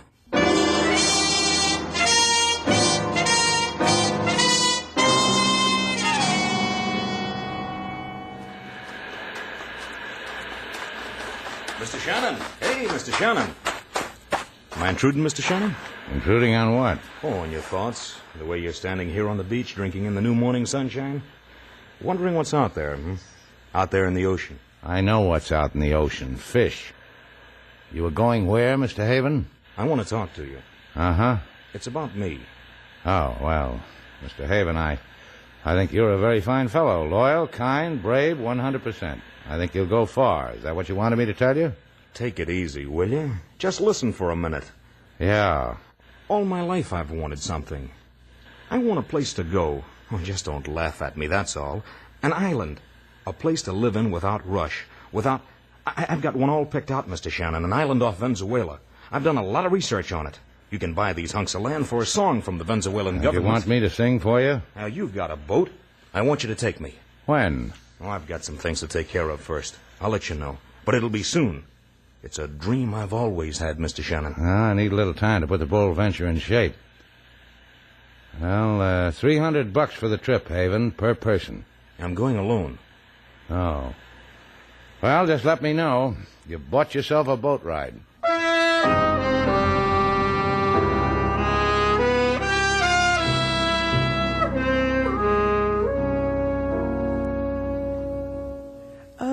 Tell me, Miss Duval, what does a bachelor girl do for thrills in Havana? Tell me, just between us girls. Well, there are the peachy museums, for culture, that is, because we bachelor girls are nowhere without culture. And there's the ice cream you buy from the vendors on the Prado. That tutti-frutti melts in your mouth.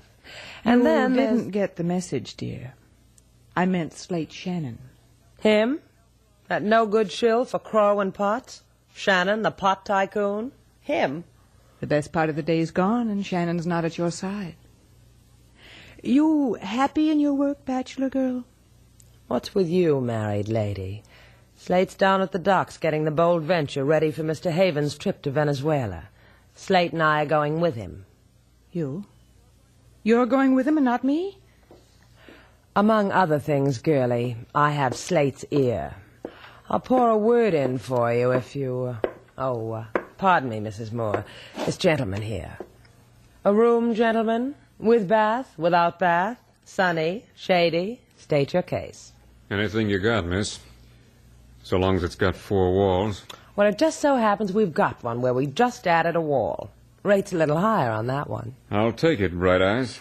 Room 3A, down that hall. Sign here. So you got a man registered here, name of Haven.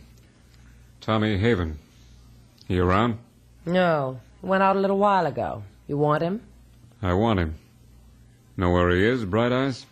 Try the docks, gentlemen. Mr. Haven's probably running his fingers over our boat, the Bold Venture, testing her for the trip to Venezuela. You, bright-lipped doll, you. I'm going to go to my room. Get my baggage in there. Maybe I'll want to change into something cool for a walk later on. Jean, aren't you even going to speak to me? Slap me even? How long can you look right through me, pretend you don't know? If this stuff comes with a hotel, Bright Eyes, spread the word I'm not in the market. You stand there and take that, Mrs. Moore, when all you asked for was a slap? I've had all of it before. That was my husband. Stunning relationship you two have. Mm-hmm. But not for long, Miss Duval. I've got this feeling not long at all.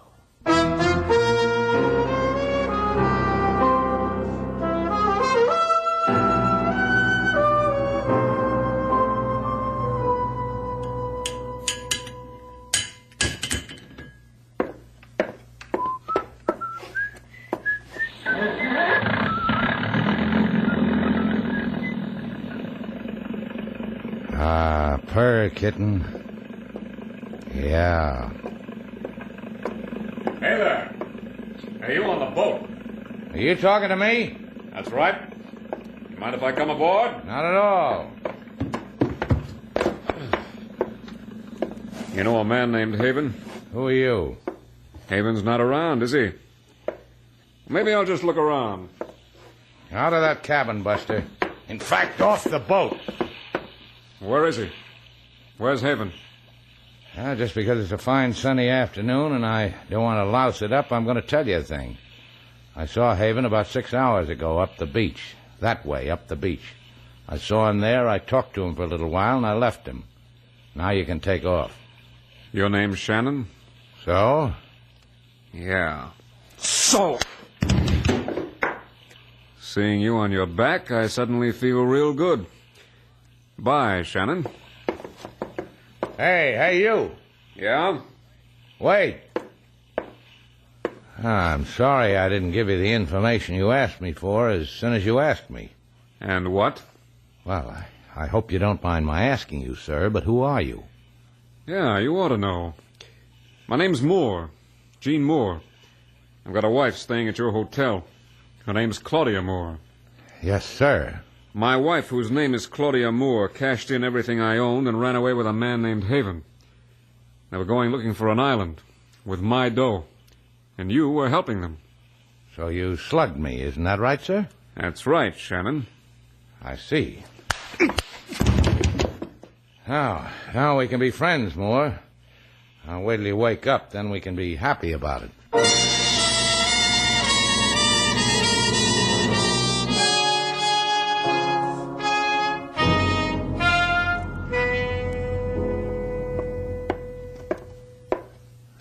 Time's running thin, Shannon. Night all around us, and you still haven't come up with Tommy Haven. Now, look, Buster, I'm as anxious to find him as you are. Nothing I enjoy more than playing audience to a show between a husband and a cat who ran off with a man's dough and his wife. I promise you I'll hiss. We're even up on bruises, Shannon. I slug you, you slug me. Sporting. But you still owe me Haven. All right. So we'll ask around some more. Hey, sailor. I hear you calling, honey, and I'm coming to you. You seen Haven around? I got a husband here who's hungry for the man. Haven't had a Haven around here for hours. Maybe I can come up with someone else for you, Mr. Moore. What are you talking about? Not 20 minutes ago, a charming little fellow with gleamy teeth came up to me and asked for you. I sent him to your room. He gleamed so nice. That's what you did, huh? Come on, Shannon. Till I find Haven, I don't ever want you to let go of my hand. I told you I'm a sucker for domestic phrase. After you, husband.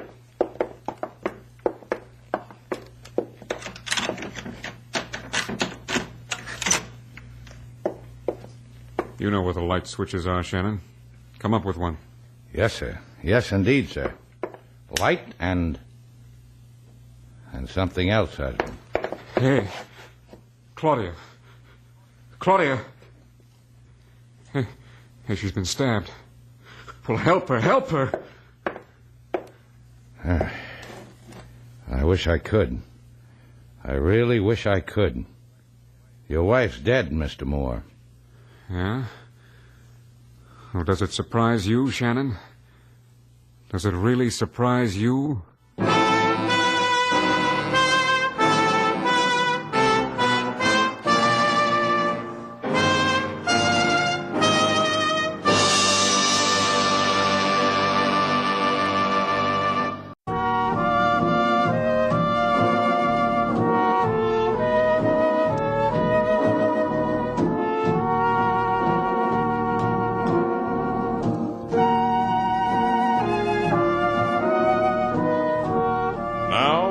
To Bold Venture, our stars Humphrey Bogart and Lauren Bacall, and the second act of our story.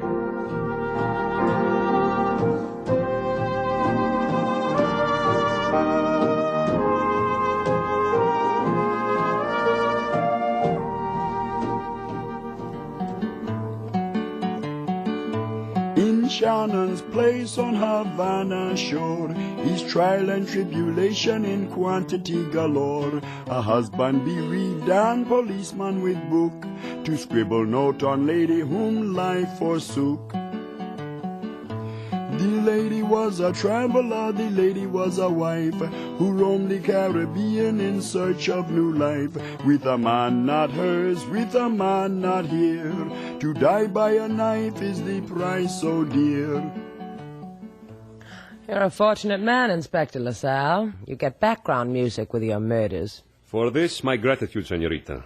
And you, Shannon, it's the talk of Havana.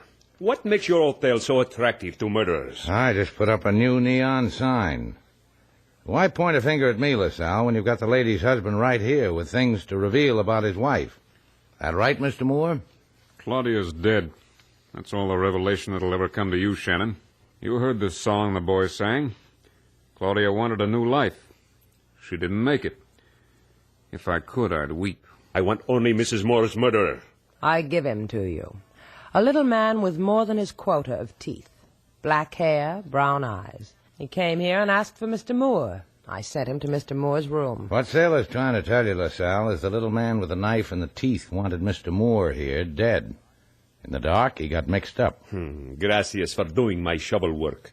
Perhaps now you will honor me with the murderer's name? Oh, we ain't greedy, LaSalle. You can have that part because we don't know. Then I am no longer wanted here, and I am sensitive to such things. Adios, non-cooperatives. Why didn't you tell him, Slate? Why didn't you tell him about Mrs. Moore and Tommy Haven and the island? Because that belongs to Mr. Moore. Right, Mr. Moore? Yeah. And thanks for letting me keep it. The no dough, the no wife. Courtesy of you, Shannon.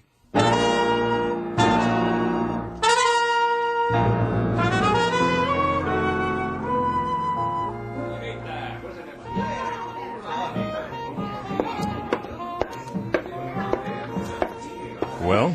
Por favor, may I sit down, Senor Haven? Sure, sit down. Who do you think I'm waiting for? Gracias. You did what you were supposed to, Milo? I did, Senor. I went to this Shannon's place. I asked for Senor Moore's room. I was directed to it. I went to the room. I opened the door. There in the corner of the dark room, I saw a cigarette glow. I threw the knife. Here, this knife. Fool, put it away. Here, let me have it. You want Havana to know what? Give it to me. See, the knife, I threw it. Senor, it was a woman I killed. I said, Senor, it was... I heard you, Milo. You said it was a woman. It wasn't Jean Moore. It was Claudia. She must have been waiting for him in his room. Milo. Si, Senor? A little walk, Milo. We've got to straighten this out. Don't we, Milo? Si, Senor. Then let's do it. I want you to make a call for me. Anything, Senor. Good. In here, Milo. This phone booth. Here's a nickel, Milo. Call a number. Si, Senor. What number? Any number, Milo. The one you find on the end of your knife. Bye, Milo.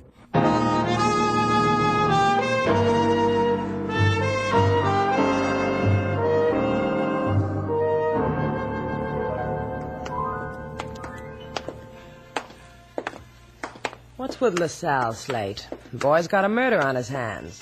So he calls us up and invites us to a joint in the barrio. This is a very quirky policeman. I just had a flash. Why don't we walk right in here and ask the fella?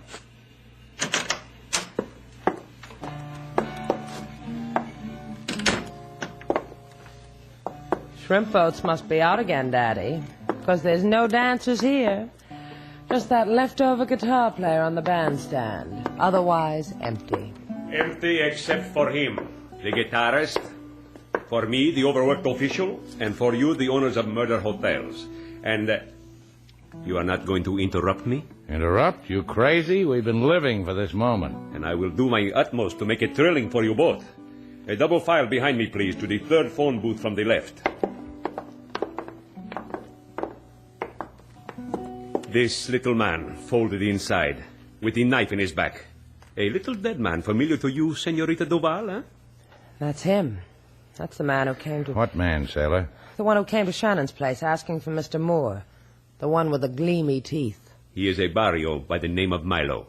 You called him a murderer, Senorita Doval. Yeah, she did. But now we'll never know, will we? Unless you and the Senorita and Senor Moore wish to cooperate. Unless you cease to withhold from me evidence. You'll have us up to your pokey, huh? For years and years, maybe more. For being with tight mouths concerning the murder of a woman. Concerning the murder of this man Milo. Concerning the... You're a real convincer, LaSalle. Let's go find Moore, huh, sailor? I can't stand it when policemen call me tight-mouthed.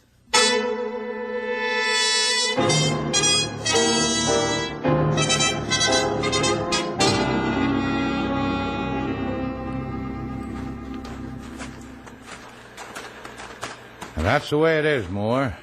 We've got a little threat from the police hanging over us. I thought I'd tell you because maybe you ought to give this up. Let LaSalle take care of it. A good suggestion is worth a good answer, Mr. Moore. What about it? You want to comment? Make it up for me. Start with this. I had a wife once named Claudia. I had a lot of dough once, too. And now there's not much of anything at all. I wish there was something we could say, or something we... Okay, Shannon.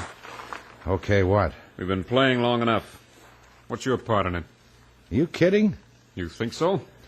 I asked a question. Your part in it, kid. What's Haven paying you?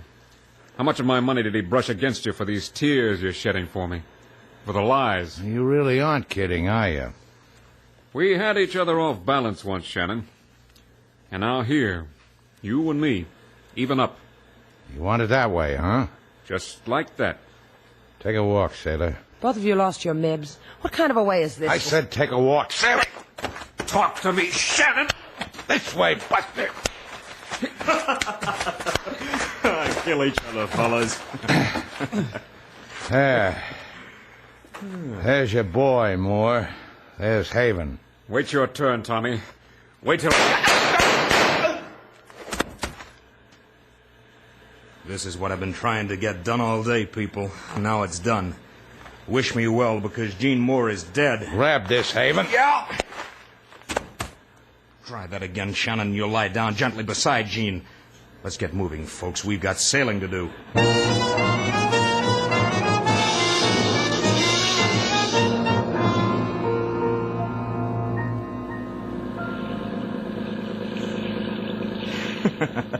You look natty and salty up there at the wheel, Shannon. Just like a dream in the moonlight. Blow your brains out with that gun, Haven. It'll freeze the moment in your memory. I'll cry for you, Haven. I'll give you a nice big fat round tear. You miss me, huh, doll? Ask me again. You miss me, huh? You're coaxing, Haven. I kind of like it. You know, it's really a shame. What is? Where I'm going, the island, the place neither of you will quite get to. It'll be lonely for you. You pitching something, Kiddo? You better watch her, Haven. She's been known to sell people out. Is it happening to you, Shannon? Let's hear the girl out, shall we? What's on your mind, sailor? Nobody's selling you out, Haven. You take me to an island, how am I going to cross you? True, true. Don't say I didn't warn you, Haven. Thanks, Shannon, only shut up. We've got a nice conversation going. Sailor and me. Hi, Haven. Tilt the face a little to the moonlight. I want to look again. Like this? On your feet, sailor. I'm still tilting. You'd better help me. Sure. Take my hand, baby, and mind the other one. It's still got a gun in it. Thanks. Now what? My good idea. Take the wheel away from Shannon. Go ahead. Go ahead. Man says I should take the wheel, Slate. I heard him. Take it. Live it up. Come here, Shannon. You take orders good. Jump off the boat, Shannon. Try that. Are you crazy? It's 30 miles to any place. I don't know where that is, even if I could swim 30 miles. Right off this side, Shannon. Jump. Or better yet, stand where you are. I'll push you off. Thanks. Hit the wheel, sailor. Let me go. Let me go. Let's both go.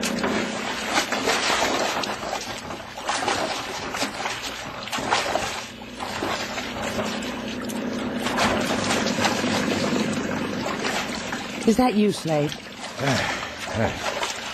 Nice going, sailor. You all right? I'll get better. Now, give me a hand. Haven? I've got a handful of hair. I think he's attached to it. Yeah, he is. Well, let's go back to Havana, sailor.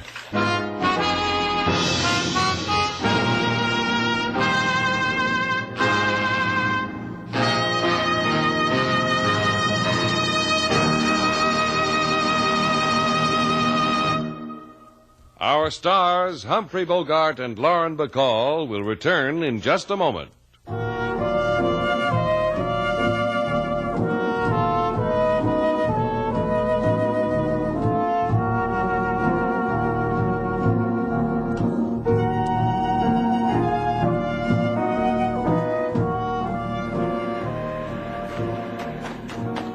Is that you, Slade?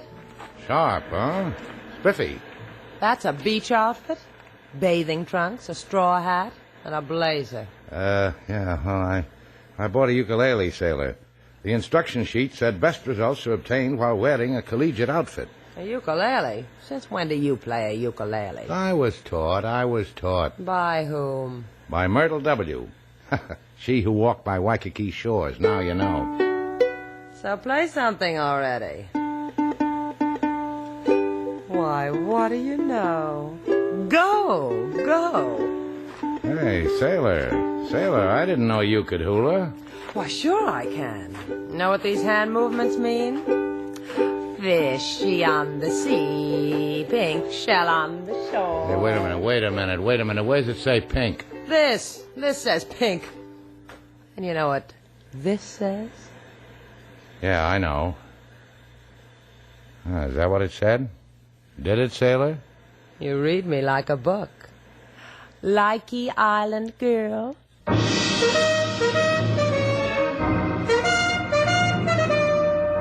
And so, our two stars, Humphrey Bogart and Lauren Bacall, have brought to a close our latest bold venture story.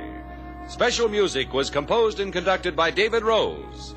May we invite you to listen again next week at this time for another exciting adventure starring Humphrey Bogart and Lauren Bacall together in Bold Venture.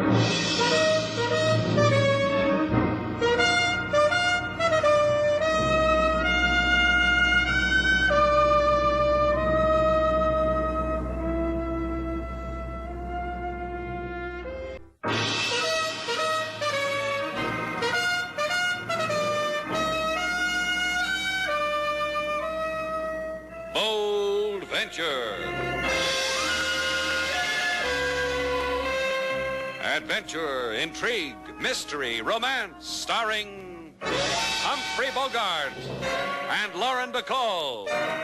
Together in the sultry setting of tropical Havana and the mysterious islands of the Caribbean. Bold Venture.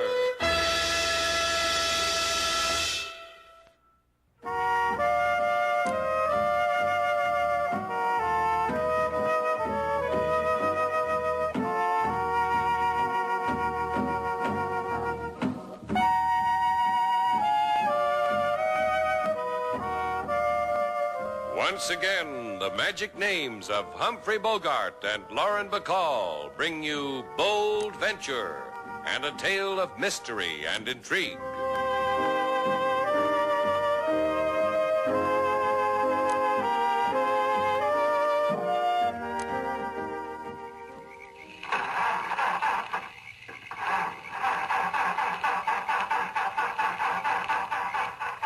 Out of gas, huh? That's nice. How can it be possible no gas? The gauge says full. Bless its little needle. What are you banging on the panel for? Yeah. Now the gauge says empty. I thought I told you to have this gauge fixed, sailor. Well, the garage man touted me off at Slate. He said what I needed was a foxtail for the radiator cap. How that man could talk. All right, we walk. Come on, sailor.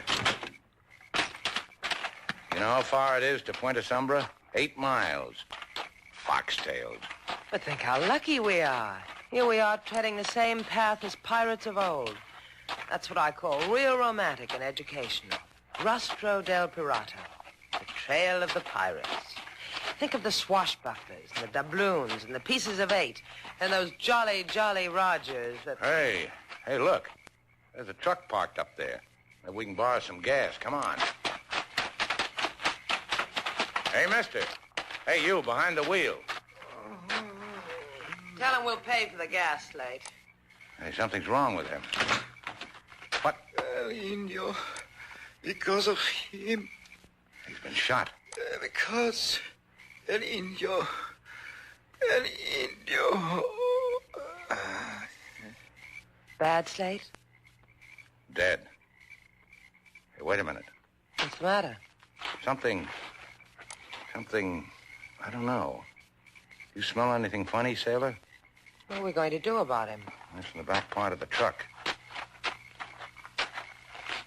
Nitric acid. Hey, look at this. See? Fragments from a crock. Stamped Juniper Chemical Company, New York City. Sure, that's what happened. Look, Slate, I took the commercial course in high school. I never had chemistry. What did? What happened? That man up front was hauling crocks of nitric acid. There, those rings of dust on the floor. He was hijacked. One crock was broken. Now what? Well, we'll siphon some gas, and we'll ride to Point Sombra. Maybe they'll want to know a man is dead.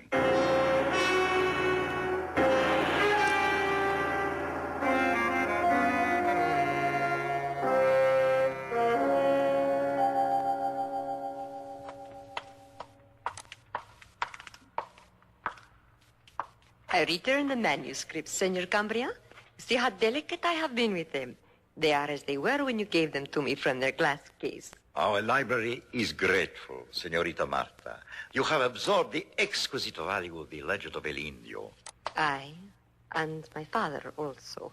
You spoke of restoration, Senorita. I give you an oath. I will restore to your father the political eminence that was once his.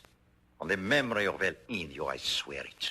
El Indio, who once held Havana in his hand, who was burned at the stake. And who swore in flame that he would return with terror.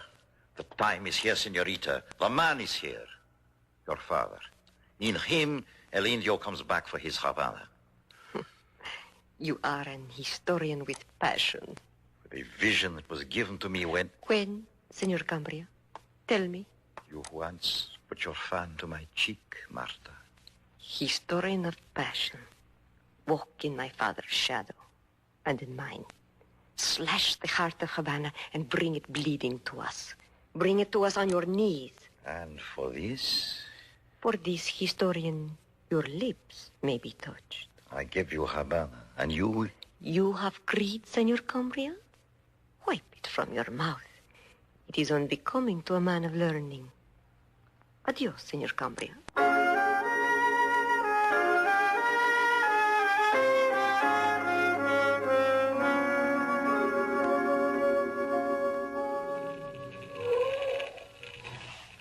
Well, here it is, sailor.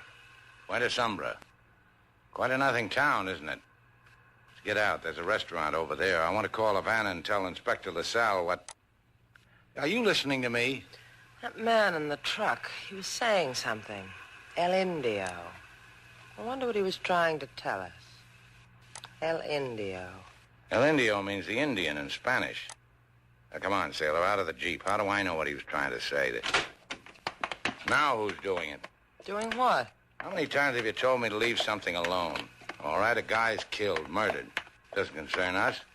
I'll be a good citizen and let the authorities know what happened. I don't want any part of it. El Indio. Murder on a pirate's trail. Maybe. Maybe. Oh, cut it out, will you? You want something to eat? I'll meet you at the counter. I'm going to use that phone booth and... No, I'm not hungry. Maybe El Indio was a pirate. Maybe... I beg your pardon? After me, Buster. I got to this phone booth first. This will only take a... Wait. Did you two just come out of that trail? Now listen to me. I gotta know. I saw you. I saw your Jeep drive out of the Rostro del Parado. So? Please, we can't talk here. Why not? You've got to listen. These people, they might hear. Now, just outside of the door. Okay, Buster, let's have it your way. Let's go. I'll mind the phone booth, Slate. Now, you too, sailor. Let's listen to what's on this buster's mind.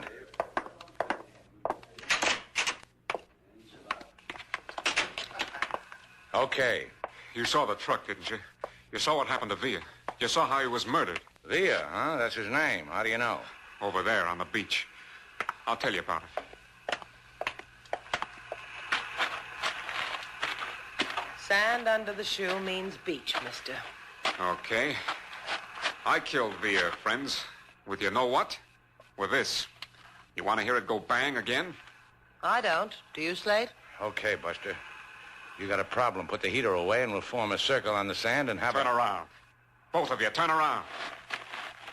Thanks. Now thank me for what I'm going to do. Stop biting your lip, honey. I always do before I get hit over the head with a gun. I should have told Slate. Makes it easier.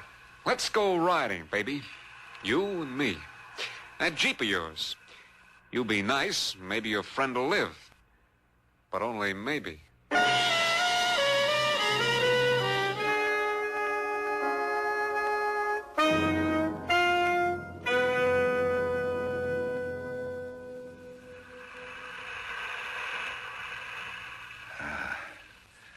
That stroke you're using, sailor. Keep at it. You get conked on the head and your fingers go so soft. Open your eyes, Slate Shannon. You open them for me. Mm-hmm. The left, the right. And they are open, and they are the color of the seas. I catch a lot of fish that way. Hey, you know what? Tell me. You're not sailor. Oh, your voice has delight in it. Yeah, and I'll tell you why.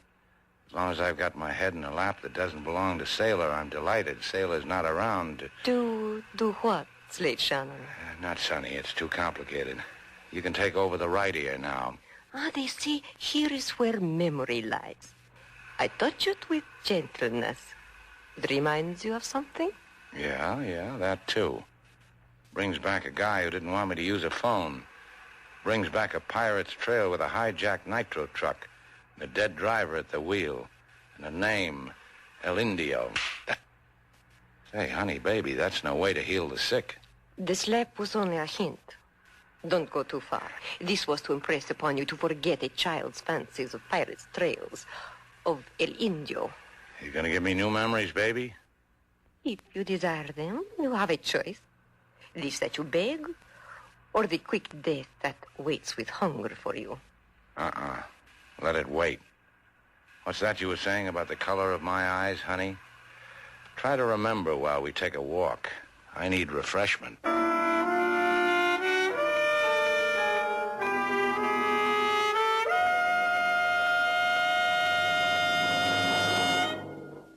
Listen, LaSalle, I've got a girl chin deep in ice cream over at the counter. She's looking toward this phone booth right now. I want you to meet me on the Rastro del Pirato. I'll give you the rest there. You tell me you ran out of gas. You tell me you found a dead man in a truck. A man puts lumps on your head with a gun. And the girl took them away with her lips. Thank you for phoning in the funny papers, Shannon. The Rastro del Pirato, LaSalle, 8 miles out of Point Sombra. Bring your policeman's whistle. We'll blow up a storm.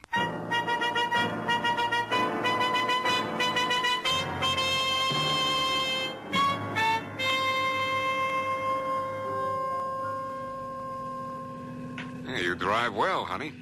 Driving me along a coast highway and... Why did you slug Slate? It's a question. Slugging does things.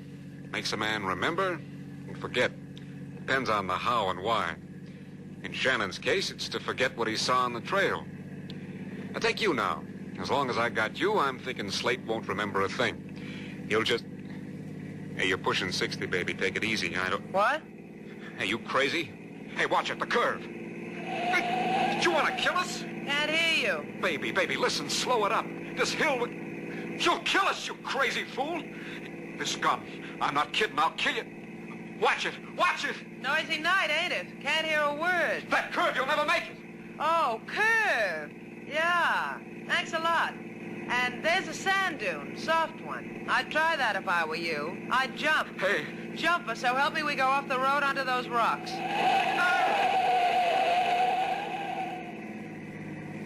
Happy sand dune, baby.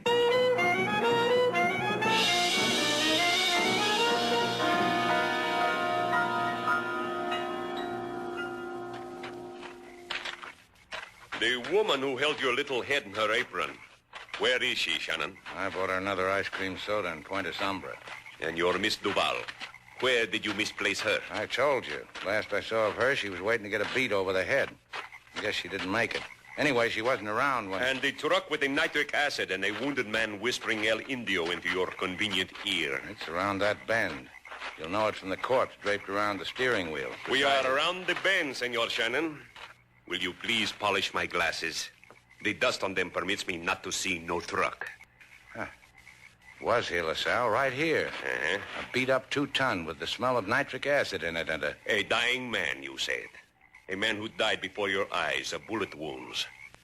Where has he walked to, this dead man, Senor Shannon? Look, he was here. I got his blood on my coat. Sailor could... And Sailor Duval is also not here to corroborate, eh? You are a lonely man, Senor, with delusions of mayhem. Give me your head, so I too may bang on it.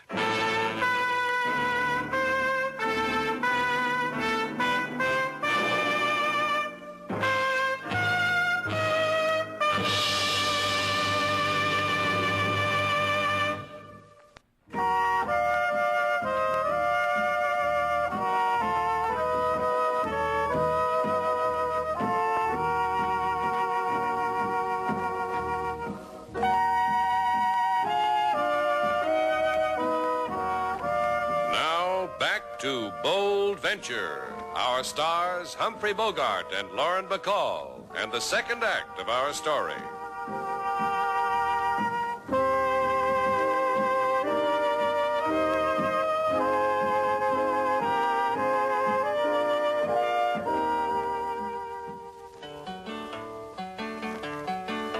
They ride in the night on a pirate's trail, run out of gas, walk on feet so frail. Come on, a man in a 2-ton truck, whose blood flows away with his lady luck. Go to the town to report the dead, for civic spirit gets blow on the head. Lady sailor dump rascal on soft sand dune, leave Mr. Slate in usual swoon. He ought to be back from it by now, King.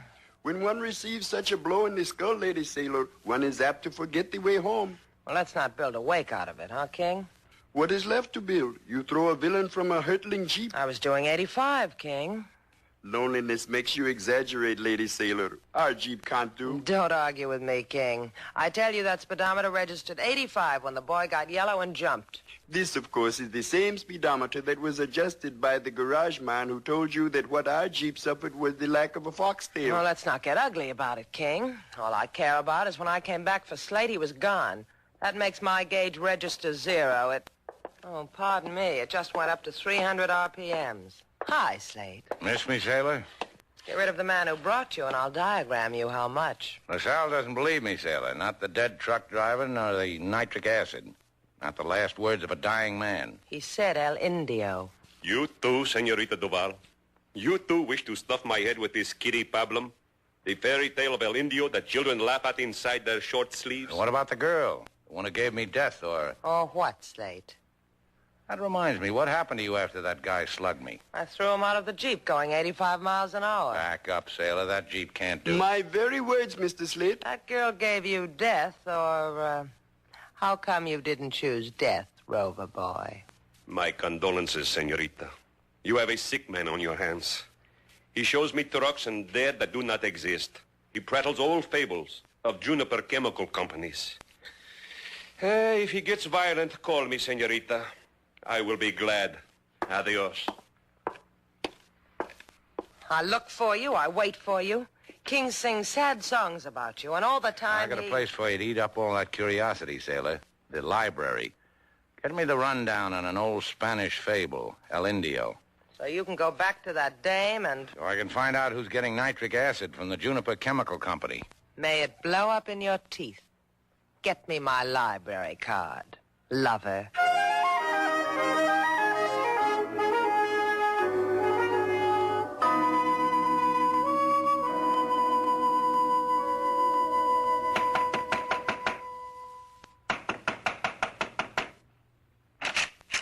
Senorita Marta, come in, come in. It is with gratefulness and with much pleasure we greet you, Senor Clooney and I. Hiya, honey. The Americano looks as if he suffers. How did the bruises happen to your dog? Remind me to tell you how sometime. Senorita Duval threw him out of a speeding car. Do you not think that was very brave of him? She got away from you? What difference does it make? It is a question, Senorita Marta. Admirably stated. What difference indeed. Senor? Yeah? What?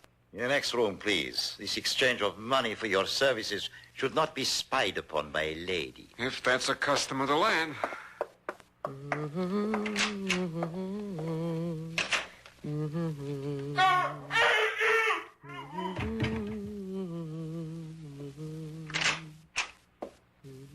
Oh, done? Simply and with dispatch. Mm-hmm. And those others, the ones Senor Clooney has mentioned, Slate Shannon and Senorita Duval? Each in his own time. It will happen to them.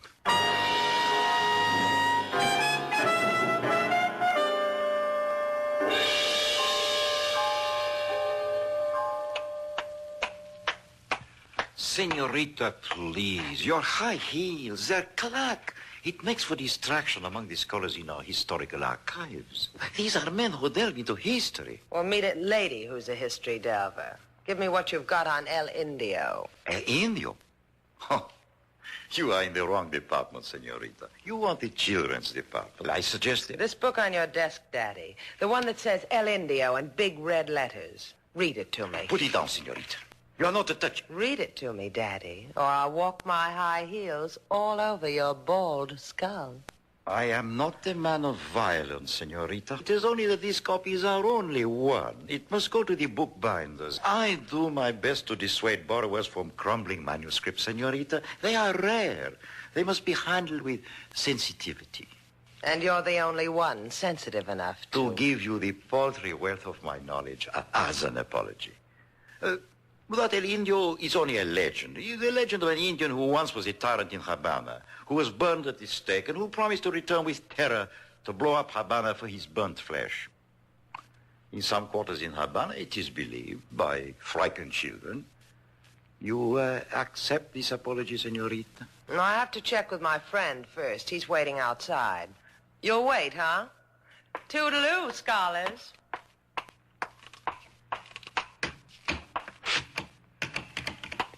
Over here, sailor. What are you reading? It's from the Greek, sailor, over your head. What'd you find out about El Indio? The guy in there must be nuts, Slate. First he tried Come on. You can tell me on the way to Campania. Campania? We need to go there for me to tell you For me to about... look at a factory that buys nitric acid from the Juniper Chemical Company. I waded through a lot of bills of lading to find it. Come on, sailor. This is your day for culture.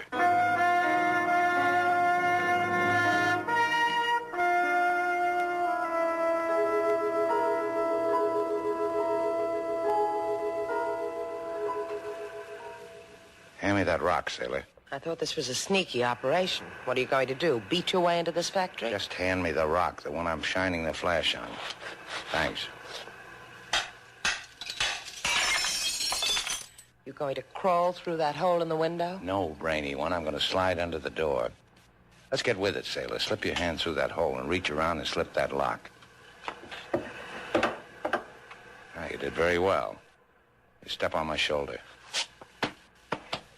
Move the padding over a little. Get in there. Okay, sailor? What am I supposed to do now? Just wait for me. Welcome to a sulfur factory, Slate. Take it easy. Down there, there's a light on in that room. Let us bid a fond farewell to this interesting sulfur factory. Come back here. Just follow me.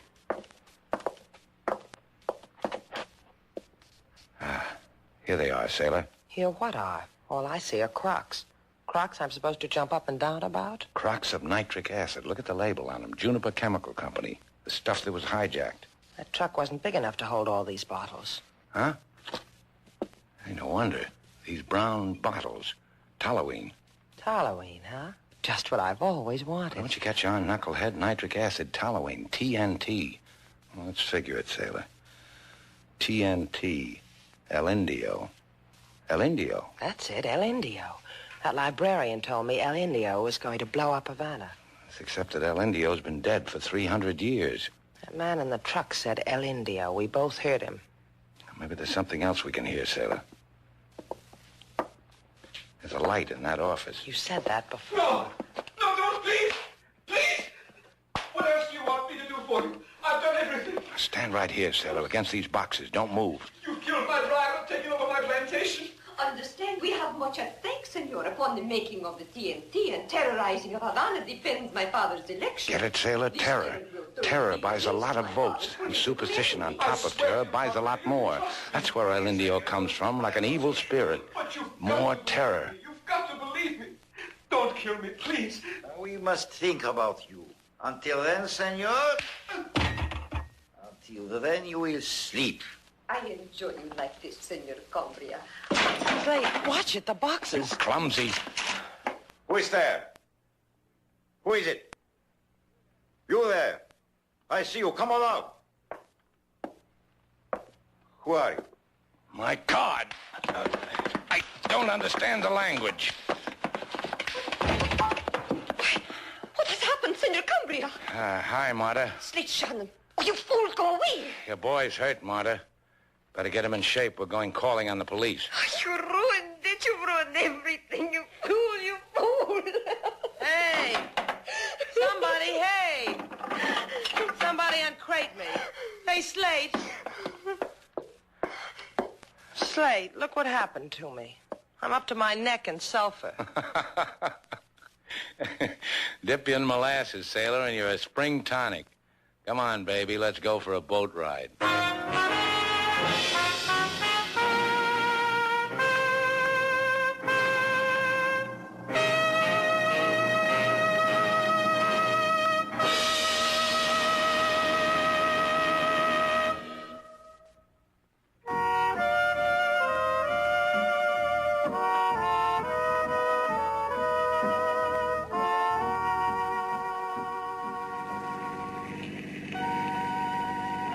This time, we're going to make it, sailor. I'm going to show you this pirate's trail if it's the last thing I do. Mm-hmm. You know what? What? I sure appreciate your pointing out to me the landmarks of Cuba of today and yesterday. You find it dull, huh? Bores you, huh? Now what?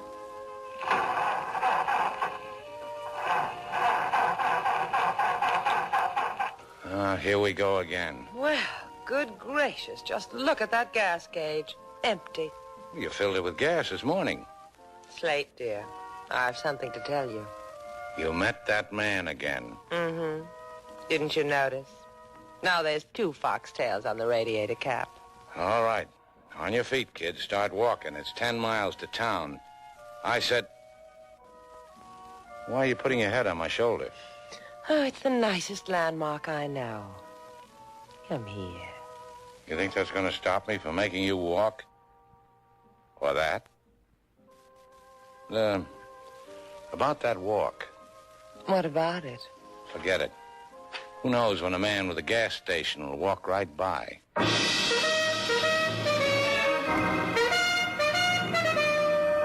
And so, our 2 stars, Humphrey Bogart and Lauren Bacall, have brought to a close our latest bold venture story.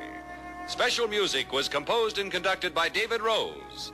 May we invite you to listen again next week at this time for another exciting adventure starring Humphrey Bogart and Lauren Bacall together in Bold Venture.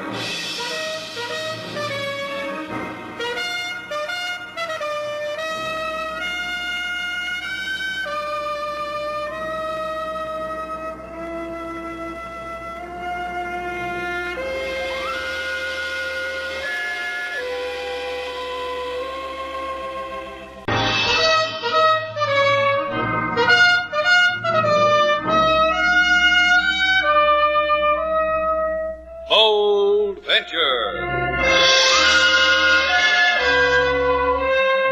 Adventure, intrigue, mystery, romance, starring Humphrey Bogart and Lauren Bacall. Together in the sultry setting of tropical Havana and the mysterious islands of the Caribbean. Bold Venture.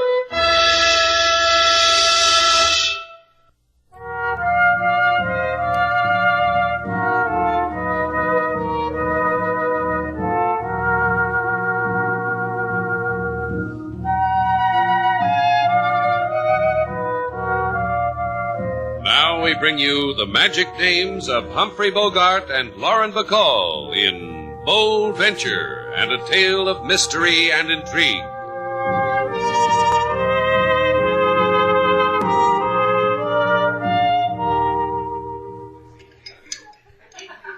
One thing I don't understand, Johnston. Please tell me. I'll try to explain. Why are we sitting here? It just seems to me, well, talking about this, well, Shannon's place is pretty public. Known as reverse cloak and dagger in the trade, Mr. Shannon, as far as any of your customers are concerned, we're just sitting here eating cheesecake. It's fine cheesecake, Mr. Vaughn. Thanks. Now, shall we go on? I don't think there's anything to go on about. It's just a matter of whether Sailor wants to help you or not. Sinclair is a clever man, like all foreign agents have to be. We can't have him know that intelligence is onto him, onto what his plans are, why he's in Havana. It embarrasses me to appeal to your patriotism, Mr. Val, but whatever I have to do to convince you... All I have to do is go to this party, show an ankle, and bare a shoulder to Mr. Sinclair. Is that it? And convince him to drive you to this address in San Tomas. I'll meet you there. Let me get this straight. A man suddenly disappears from the States. A man named... Faulkner. Faulkner. A guy loaded with secrets about nuclear physics. You think he's here in Havana and he's going to contact a foreign agent named Sinclair, right? Right. Of course, we'd just love to pick up Faulkner and take him back, but we don't know where he is. Sinclair we do. And Mr. Val is going to bring him to us. I've gotten her name on the party's guest list. Am I going, Slate? That's a question. She's got a chance to wear a strapless, and she says, am I going, Slate? More cheesecake, Mr. Johnstone?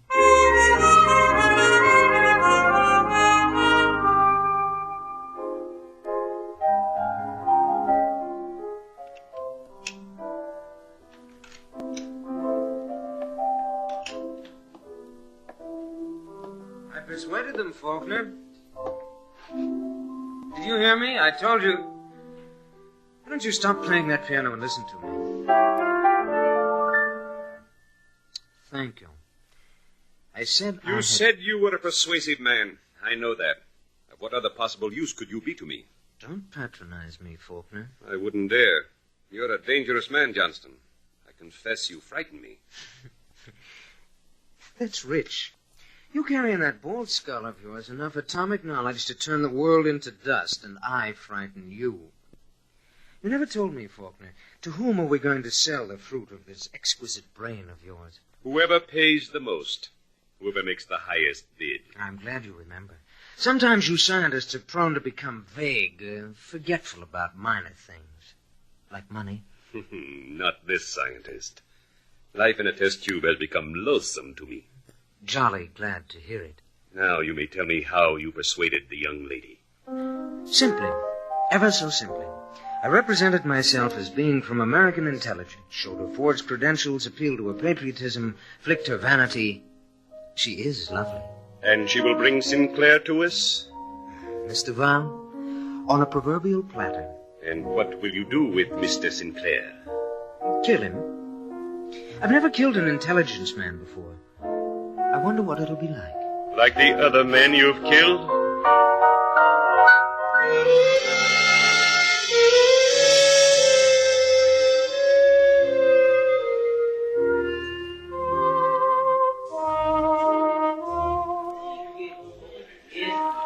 I know you. Oh, I do know you. You do? Yes. Oh, yes, indeed. You're that girl with a fanciful name. You're Sailor Duval.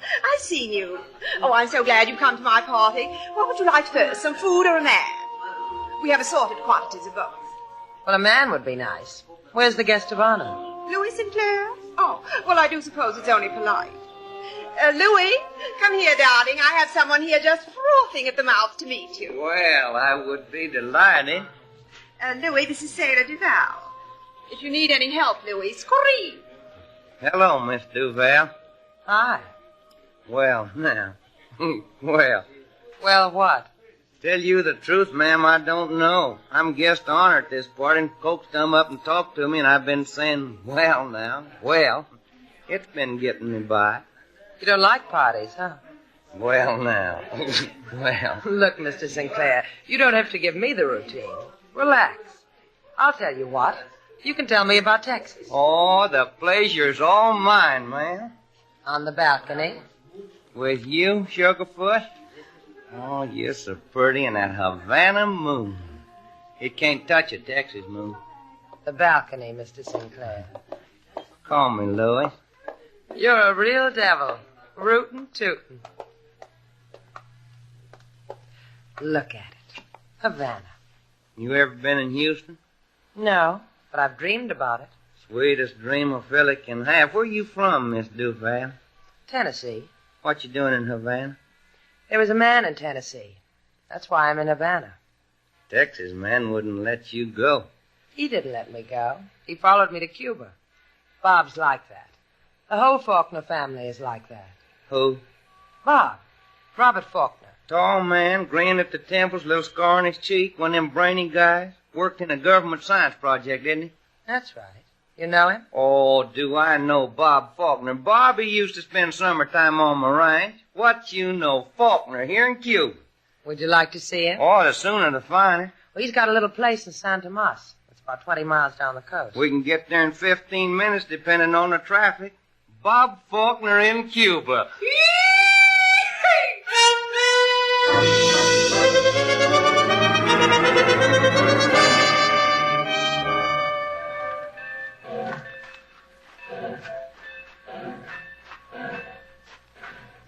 You know what I'm going to do about you, Miss Duval? I'm going to write to the boys back home about you, Miss Duval. They won't never believe I met up with a gal like you, even if I take a paralyzed oath on a cistern full of hymn books. Why, when I tell them how you... Oh, isn't this the address you showed me on a slip of paper, Miss Duval? Uh-huh. Your arm, Louis? Oh, the boys just won't never believe it, that's all. I'll knock on the door. Yes, sweet.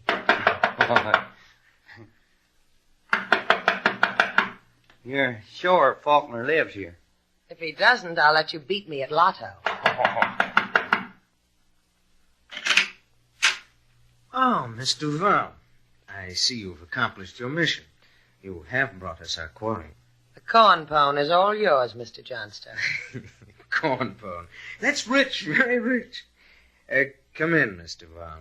Mr. Sinclair. Where's Faulkner? You want him, don't you, Mr. Sinclair? You've been stepping on his shadow ever since he ran away from Tennessee, and now you think you found him. Your errand girl told me he'd be here. Get him. Hey, Louis, you're shedding your hayseed. You know, I like you better this way. You're a lovely woman, Miss Duval. That is, you would be lovely if all this weren't so sick-making. Hey, he can't talk to me like that, can he? Can he, Mr. Johnstone? No, of course not. No, you... Don't try, Mr. Sinclair. Just give in to it. Now, our Mr. Sinclair will never talk that way to another woman. You killed him. Cold blood. Mr. Sinclair was a tedious man who wanted to arrest my Mr. Faulkner so desperately. Oh, yes, because Sinclair really was from intelligence. True blue. And I brought him to you. We have many rooms here, Mr. Val. Choose one suitable for weeping over him. He died a hero's death.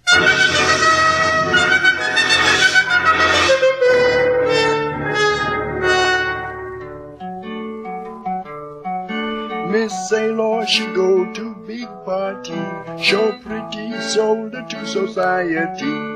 The party is over, the people have fun. Where Miss Sailor is big question. She's in San Tomas, King.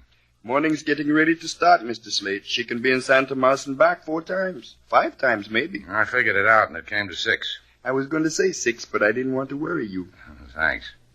You worry about Miss Sailor all the time, don't you, Mr. Slate? Just when she's supposed to be home, and she's not.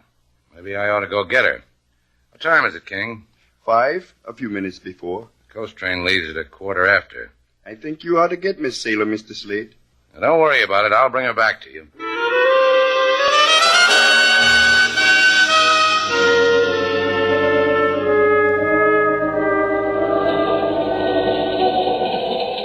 Con permiso, senor. You will not mind that I sit next to you, eh? Not at all, Chico. Sit down. Gracias, muchas gracias. I could see by your face that you are a very simpatico fellow. Thanks. Oh, that Havana. I think Jose Clemente outdid himself in Havana. Jose Clemente is me. Slate Shannon. Had a big time, huh, Jose? Oh, in certain places in Havana, they will remember my name. I carved my initials on the walls. They'll never forget you. Don't be too sure, senor. In Havana, the profession is to forget. A man, his name, the days of yesterday. Help me, senor. Hey, what's the matter? You feel sick? An ugly pain chases itself inside me, around and about. Please, I need atmosphere. Lots of fresh atmosphere. Come on. We'll go out on the observation platform. My paper bag. Where's my paper bag? All of Jose's in this bag. Here it is. I've got it. Come on. Oh, gracias, senor. I told you, you are very simpatico. Right out this door. You'll be all right. Here we are. Take a deep breath, Jose. You'll feel better. Give me my paper bag, please, senor. In it I have pills to heal the sickness of going away from Havana. Here you are. Gracias. Little pink pills and this. It surprises you, Senor Shannon, that in this paper bag Jose Clemente carries a gun? It does. Especially when you point it at a simpatico fellow like me. And this is a remarkable little gun, Senor Shannon. So little and still big enough to make you fall from this train. You never get to San Tomas. I will shed tears and say you were drunk. But you and I will know that the little gun did it. Might not be that easy. It will, senor. If you do not fall, I will make a hole in your simpatico face and then throw you over. You have a choice, senor. Thanks. Thanks a lot.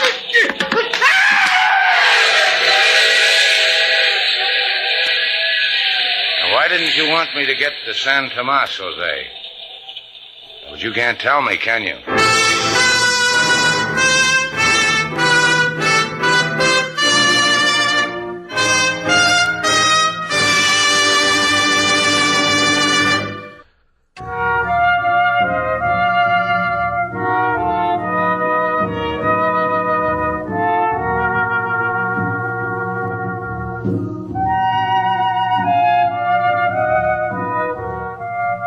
Back to Bold Venture. Our stars Humphrey Bogart and Lauren Bacall, and the second act of our story.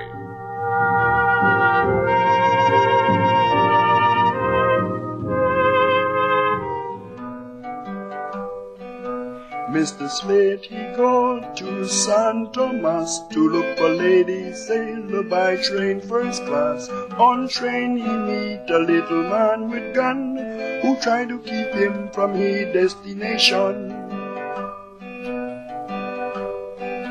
Little man, he don't know, he don't succeed. Find his body by track in railroad weed. Little man... All right, King, I got the message. I thought to take your mind off your troubles, Mr. Slate. You're kidding. What troubles have I got? A little punk tries to throw me off a train. We get into a fight and he falls off. Cops ask me why I did a thing like that. I tell them why. For 3 hours I tell them why. They don't believe me. What troubles, huh? The big trouble of not finding Lady Sailor where you thought her to be. Yeah. You came up with one. These others, the police, the little man, they do not make so much hurt as the absence of Lady Sailor, do they, Mr. Slate? You won't sing me a song about it, huh, King? Well, if it's not your wish, Mr. Slate. Thanks. You promised to bring her back to us. Yeah, I did, didn't I? I don't get it, King. I go to that address in San Tomas, there's no one there, just an alley cat and some hysterical chickens. I couldn't even find them a rooster. You told the police of the man from intelligence, the man Mr. Johnston? Mm-hmm. They never heard of him. But such a man would register with the police. It's always done. Pay attention, King. I told you I'd find her. All I have to do is start from the beginning. Remember how Sailor went to a party? Yes, Mr. Slate. Well, this time I brought her home. She might turn into a pumpkin.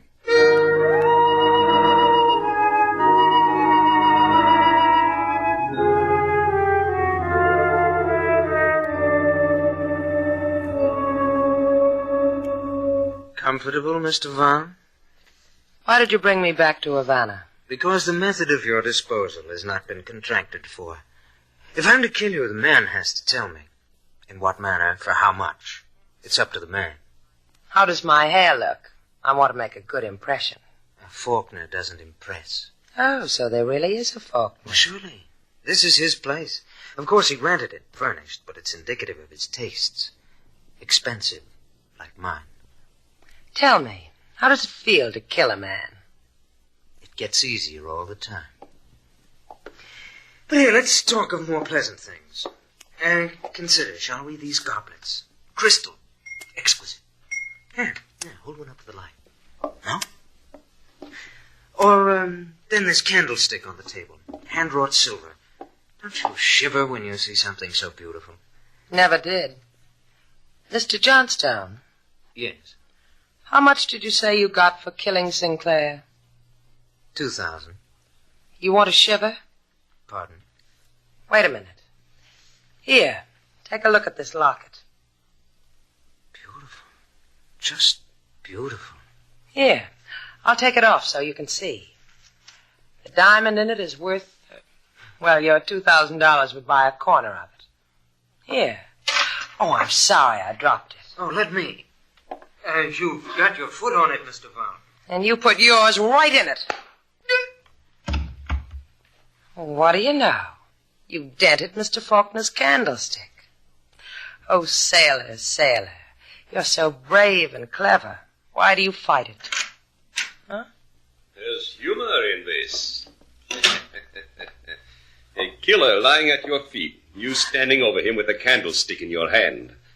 Irony, the essence of humor. Who are you? My name is Faulkner, and yours is Duval. It's fortunate. I've had better things happen to me. You have a boat, I've heard, and I have you. I'll need both of you. And Mr. Shannon, and Mr. Johnstone, and this gun.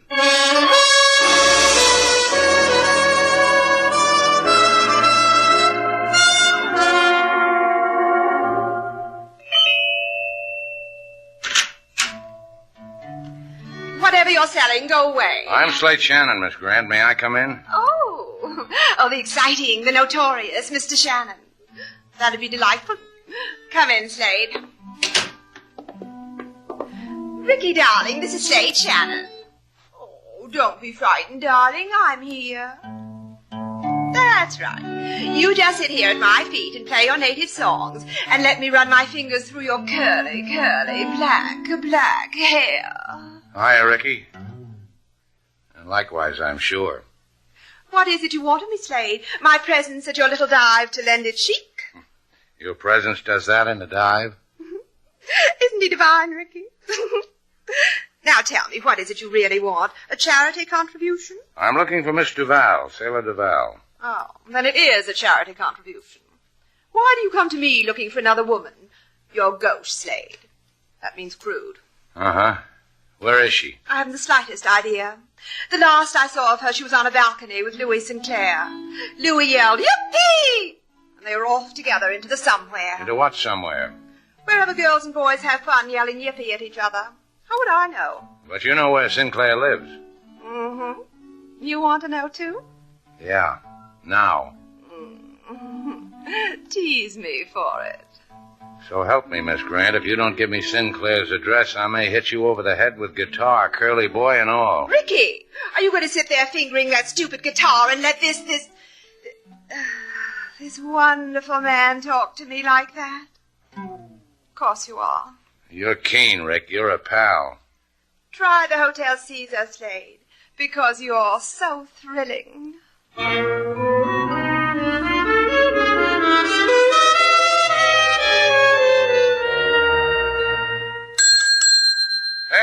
about some service around here?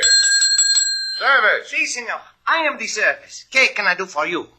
¿Qué can I do for you? ¿Qué means what? I throw in a Spanish word so I am colorful. This way the tourists don't mind no bath with the room. You have a Senor Sinclair with a room?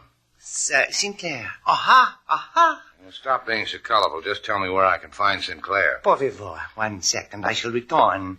1 little minute. Yeah, hurry back. Senor, senor. Someone came for Sinclair? See, very dangerous looking man. I see him. I say to myself, aha. Then when he asks for Sinclair, I say... Gracias. Oh, Senor Slade. Hey, what is this? I ask a man for Sinclair and I get a minion of the law. How come I get you, LaSalle? I ask you the same question likewise. And so? Look, Sailor went to a party. She was supposed to meet a man named Sinclair. She hasn't been home. If she married him, I want to shake her hand and wish her things. If she married him, she should be crying. What? For she would be a widow. Sinclair is dead? Murdered. Shot. He was found beneath the pier at San Tomas. Where's Sailor? I do not know, amigo. But one thing we do know. Senor Sinclair was not as he appeared. He was a member of the intelligence of your country. Sinclair was? I thought... Thought what? I don't have to think about it. Sailor's in trouble. I've got to find her. Senor Slate. Arrest me later, LaSalle. I've got to find Sailor. Good luck, amigo. There's a gun on your back, Shannon. Well, Johnston. I know. You want a dime for a cup of coffee. But you don't want to die in the gutter. Get into that car.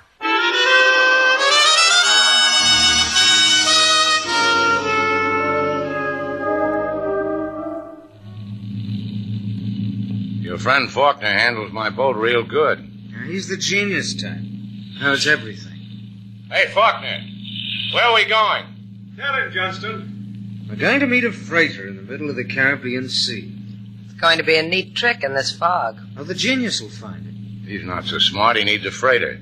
We don't need a freighter, do we, Sailor? No, he's not smart. We're smart. Look at us. I've been looking at you, Mr. Val. It took a blow with a candlestick to make me do it. It's a pity you're not going on that freighter. Where's it going? To a place of refuge. A place where they're going to pay us a lot of money for picking Faulkner's brains. They pay good for traders, huh? Oh, you'd be surprised.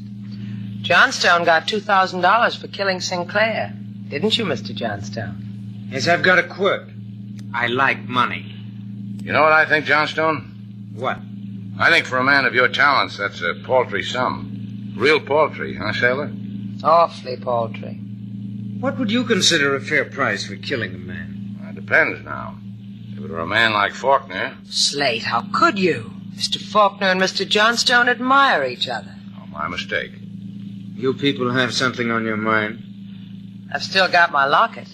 Here, it's in my hand. You could get $5,000 for it in any huck shop in the world. You can believe her. I've gotten it. All I'd have to do is shoot you, Mr. Val, and then I'd have the locket. My hand's on the rail, Mr. Johnstone. If you shot me now, the locket would drop into the ocean. You'd have to get wet to get it. I'd make book you wouldn't get it. It's worth $5,000. $5,000 to kill Faulkner. I'm going to tell you people something you won't believe. We'll believe you. I never had $5,000 at one time in my life. You're not getting any younger, you know. Don't you ever get tired of meeting freighters in the dark? How do you know what these people on the boat will do to you? They don't need you. Faulkner, please, it's difficult enough. This fog It'll only take a second. Oh, what do you want? What? Don't, you fool. I'll kill you. Got Sailor. You're going to die, Faulkner. Johnstone, you went overboard. Now you, Shannon, Miss Duval. The wheel, we're going to ram that freighter. We all die. We all... Grab the wheel, Sailor.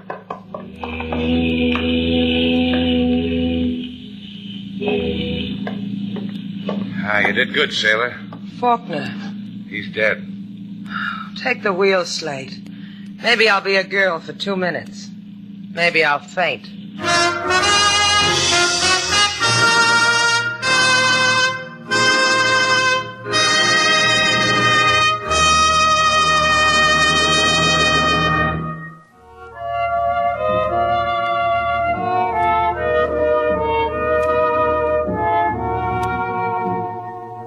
Sailor, What do you want? where'd you get that locket? A man gave it to me. What man? A man. You love him? A lot. He was my father.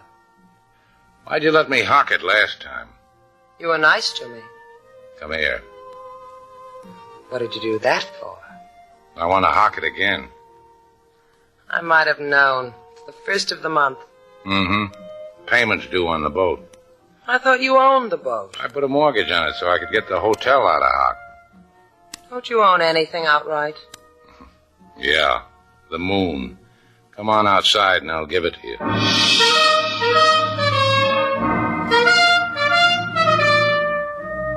And so our two stars, Humphrey Bogart and Lauren Bacall, have brought to a close our latest bold venture story. Special music was composed and conducted by David Rose.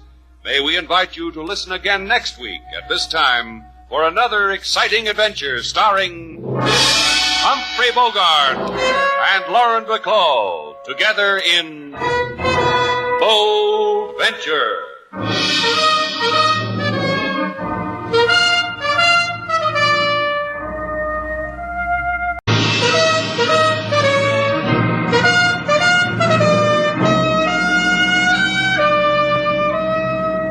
Bold Venture.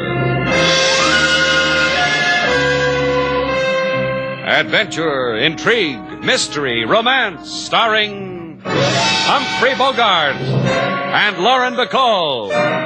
Together in the sultry setting of tropical Havana and the mysterious islands of the Caribbean. Bold Venture.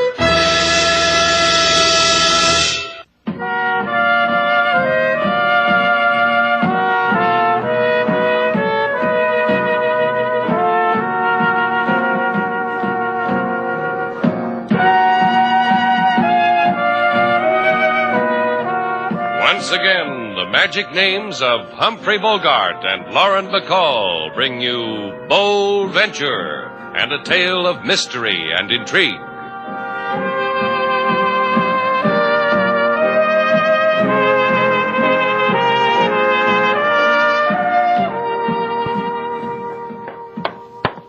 Mr. Slate, I have... What's wrong, King?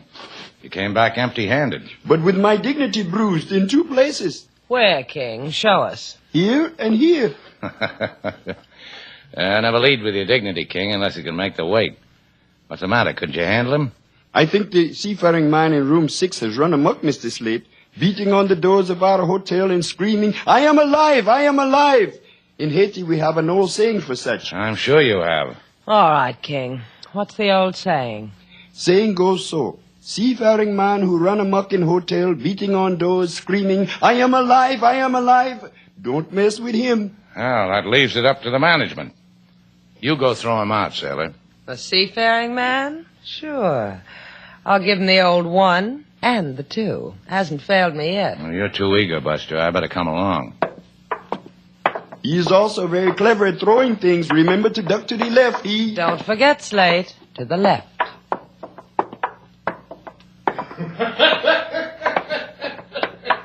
Jolly type, huh? Yeah, let's join the fun. Okay, mate, your happy time's up. Golly day, you sure duck pictures good, Slate. You're a whiz-ding. You'd clean up at a carnival. I asked you once, real polite, mate. Now. Why, you are... Put down that lamp. I said put it down. You did that keen, mate. Now, tell me what you're celebrating. You want to share it, huh? Well, don't get tough. Just come on in and join me in a loud laugh. First, we have to know the joke, mate. Then, if the wind's right, we'll laugh. Well, it's all here in this paper. Go ahead, read it for yourself. Senor Little Abner, I chuckled over this 2 days ago. It ain't half so funny as the obituary where I'm pointing. Go ahead, read it. Joe Norman, seaman, victim of a hit-and-run accident, was buried today at sea in accordance with his lifelong wish as a voyager of the oceans. He is survived by his wife, Ethel Norman of Ibacoa, Cuba. Funny, huh? I'm Norman. I'm Joe Norman, and Ethel's my loving wife. I'm the man in the obituary. Well, then why aren't you buried? Yeah, it's a puzzle, huh, mate? Well, look, I'll tell you about it. We're looking. Tell us. Well, 4 nights ago. Yeah, 4 nights. Whenever whoever was supposed to be me was hit and run, I was in Banyo's Turkish bath. So you had a bath. So? So they stole my pea jacket and my wallet. It was rolled. But I was too smart for them. A sailor in Havana with no money, no pea jacket, and tingling all over from a bath. Takes brains. Pretty brainy, huh, Slate? Brainy enough to take your hotel for a room, huh, mate? Yeah, we're sure impressed. Think a clever fellow like you could find his way home? Sure, but what's there for a man? 10 acres of avocado trees and a wife who's bubbly with joy that I'm dead. I like it here, mates. I like it. Just the way it is. He said Hibacoa, sailor. Let's go see if a wife's got a lamp in her window for Laughing Joe here.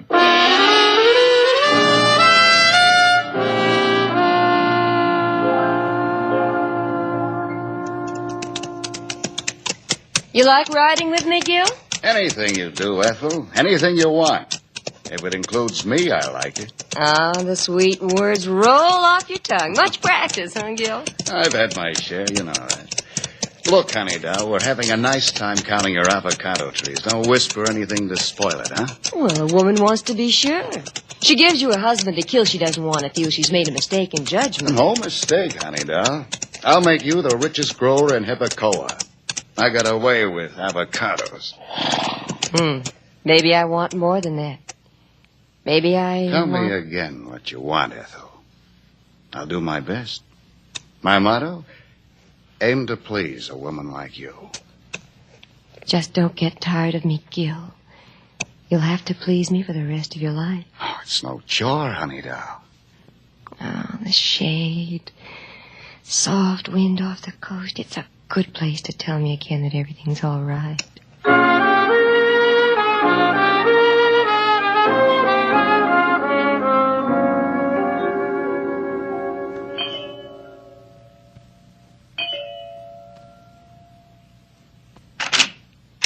Hello? Is there something I can do for you? Oh, would you mind if... Oh, please come in, you two. The sun hurts my eyes. Thanks. Well, this is quite a tidy place you have here. All this from avocados? Just think, Slate. Next time you pinch an avocado at the fruit market, you might be pinching one of Mrs. Norman's. I don't mind her, Mrs. Norman.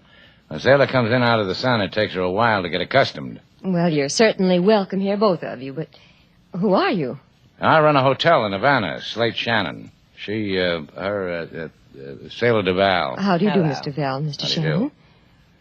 Mrs. Norman, when did you see your husband last? Oh, you've come to talk to me about Joe? About Joe. He's playing hob with Slate's hotel. Or is it Havoc, Slate? Havoc. Havoc. I see. Gil, come in here a minute. This is Gil Lardner. He owns the next plantation down. What do they want, Ethel? It's about Joe. Joe is dead. Everybody knows that. Joe doesn't. He's a man who'd like to know. What are you talking about? We buried him 2 days ago. I'm sorry, Mrs. Norman, but how sure are you it was your husband who died? What? Oh, you mean because he was so badly smashed up in the accident? Well, I knew him because it was his wallet they found on him. Joe's pea jacket. It could have been someone else. It wasn't. As soon as Joe would hit port, he'd head for the Banyo baths. Turkish baths. And a receipt from the baths was found in his pocket. Joe's dead. I saw him lying there. He was smashed and dead. Go away, please. Please, Gil. You heard her. Get fun out of teasing a widow? Get out of here. Leave her alone.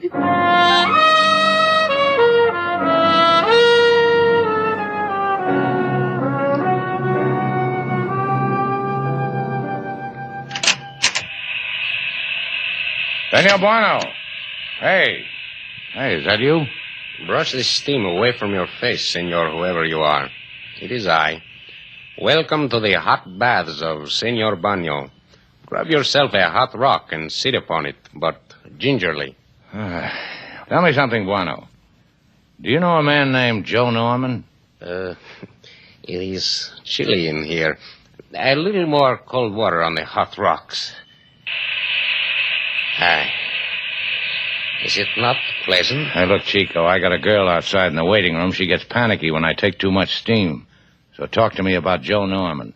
Every time Senor Norman comes to port, he seeks my steam for his pores. Let me make a suggestion to you, Chico. Did you roll Joe Norman, steal his pea jacket? Senor. Did you? Would the senor mind moving his arm again like he just did? Thank you. That is a large arm muscle the senor has. Yeah, from beating people over the head with hot rocks. You have guessed it, senor. Waldo rolled Senor Norman. Waldo in person, while Senor Norman was in this very room. Waldo. Who's Waldo? My partner. Only he has now since disappeared. I got news for you. Waldo's just liable to be dead. What are you saying?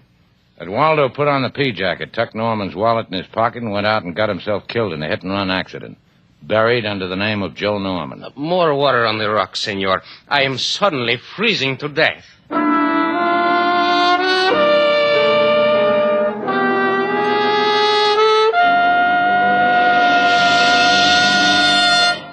So you come to the police with this fantasy. You do this to warm the cockles and bulls of my heart, Senor Shannon? I do this, LaSalle, because there's something that isn't cricket going on among the avocado trees in Hibacoa. If it also warms the things you mentioned, I'm happy about the whole thing. Tell him about the Turkish bath, Slate. Which reminds me, I've often wondered what goes on in the men's dorms in a Turkish bath. You sit on hot rocks, then what happens? Glad you put the question, sailor. Then what happens is a man named Joe Norman gets rolled of his pea jacket and wallet by a pore steamer named Waldo who evaporates in the thin Havana air. Please, I have told you.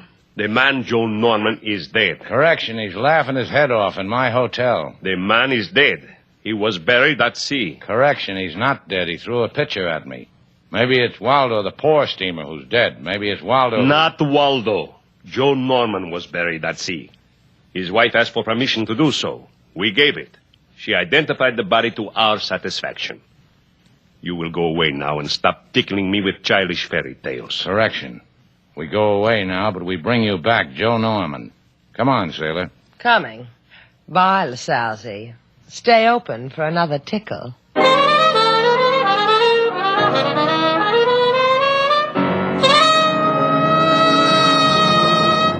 Come on, sailor. Well, I don't know if I should. I just don't know, Slate. What are you talking about?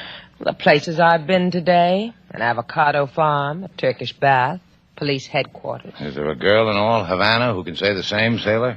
Golly, I'm lucky. Golly. Before we throw that guy in room 6 out into the street, how about telling me a thing? Certainly. Slate Shannon, I think you are kind, loyal, trustworthy, obedient. Oh, cut it out, will you? Just tell me who registered him. You or King Moses? Me.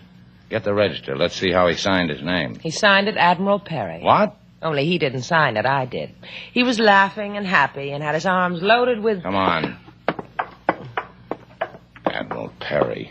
The one at Lake Champlain, not the one who reached the North Pole. Aren't you going to knock?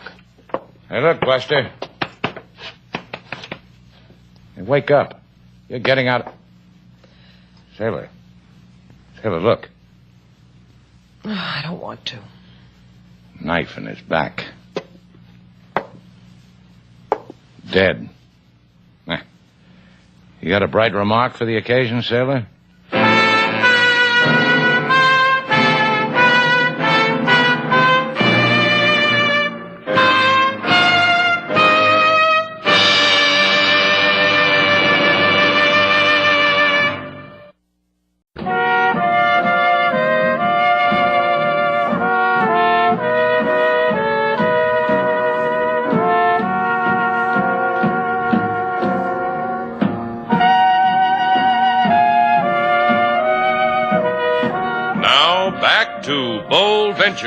Our stars, Humphrey Bogart and Lauren Bacall, and the second act of our story.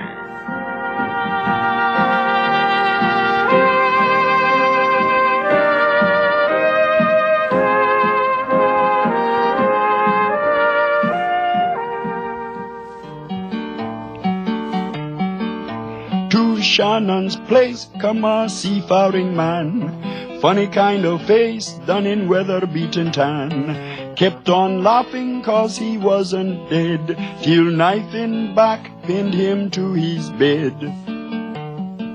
In Havana, this caused quite a sensation. Question, who is killer by avocation? And while Mr. Slate, he in such a big dither, Lady Sailor, as usual, her face say, come hither. Yeah, why don't you, Slate? Why don't I what? Come hither. She said he wasn't her husband. What's he talking about, Lady Sailor? Who knows? He constructs his paragraphs very badly, King. Don't you understand what I'm saying? She said he wasn't her husband. Mrs. Norman did? That's right. I was at the morgue when LaSalle brought her in. She looked at the sailor who was stabbed in room 6. All she did was shake her head no. Well, that's what I would do if a man weren't my husband. Me too. And Buano, the boy who owns the Turkish Baths, says he wasn't sure whether the man was Joe Norman or not. How can that be possible? Many things are possible, Mr. Slate, or impossible, according to which team you're on. According to how you are feeling at the moment when a situation arises, which could be possible or impossible, according to... You tell him, big boy. You didn't let me finish. You're finished, King. You too, sailor. Go on, get out of here, both of you. You going to do it again, Slate? You going to try to figure this out in your mind? You heard what I said. Out.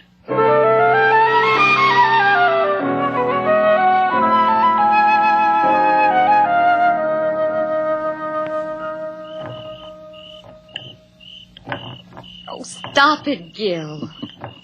I annoy you, don't I, Ethel? All right. Don't you enjoy me like this, honey? Sitting on your veranda, rocking in your husband's rocker, sipping in the moonlight? You enjoy me, don't you? Oh, shut up.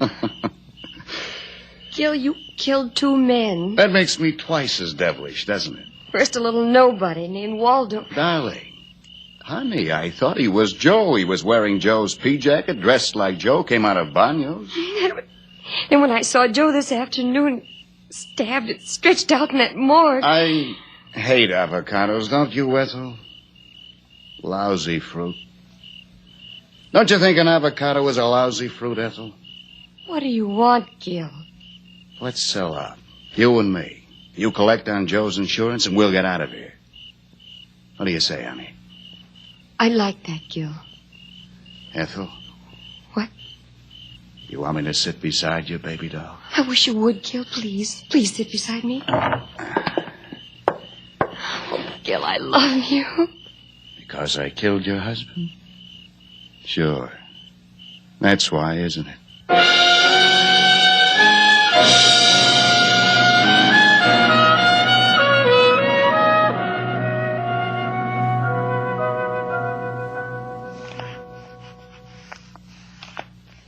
You figured it, and you're going to let the cops handle it.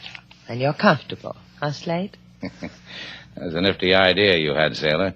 Bring the ironing board out to the patio so you can press my shirt in comfort. So I look dapper when I go calling on Mrs. Norman. You get 1 avocado stain on it, so help me, and I'll make salad out of you. Hey, watch the shirt front, sailor. You're burning it. Singed midriff. It's the latest thing. You'll be the doll of the, Senor Slate, Shannon? Hey, hand me that shirt, sailor. Come off it, Slate. The lady's seen gentlemen in strapless T-shirts before, haven't you, lady? I see, but never a gentleman with such skin you love to touch shoulders. However, to business. My card. I've had the sun in my eyes. You read it to me, lady. It says Lolita Nueva, Insurance Investigator. Available at all hours. Says all that, huh? I don't carry much insurance, Lolita, but I bet I could dig up some for you to investigate. Hey, sailor, you're burning that collar. Your laundress, she's loco, no? She's crazy, no? Yeah, I get my work done cheaper that way. Let's go somewhere and investigate. Lolita? You will investigate, Senor Shannon, alone. Let us say for 2% of $100,000. Now, look, honey, you go over there and stand next to the crazy laundress, huh? 2% of $100,000? That's $2,000, Slate. Why, that's more... That's the fee my company will pay for a discreet investigation of Ethel Norman because of the $100,000 in insurance we paid her on her husband's death. You accept, Big Shoulders? Hand me the burnt rags, sailor. For $2,000, I'd investigate Congress with my slip showing.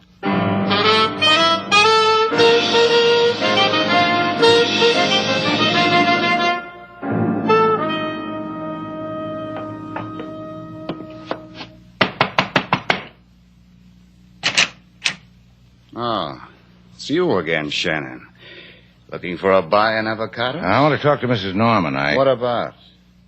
You can tell me. I run things for her while she sleeps. That's a nice arrangement. I like it. She likes it. All the time husband Joe was at sea, sending in the paychecks to buy the seeds for more avocado trees to retire on. All that time, I brought the sunshine into Ethel's life. Now you know. Joe know about all this? Ethel and me? Well, we didn't want to worry him with it while he toiled. I was going to tell him, though, when he got back. Poor guy. Run over. Killed. All before I could get to him with the story of his life. It's time for me to go wake Ethel. You won't mind, huh? I'll wait for her. No, you won't, Long Nose. The gun pointing at your collar button says you won't. Yeah. Yeah, it sure says that all right. Bye, pal. Nice avocados you raised here.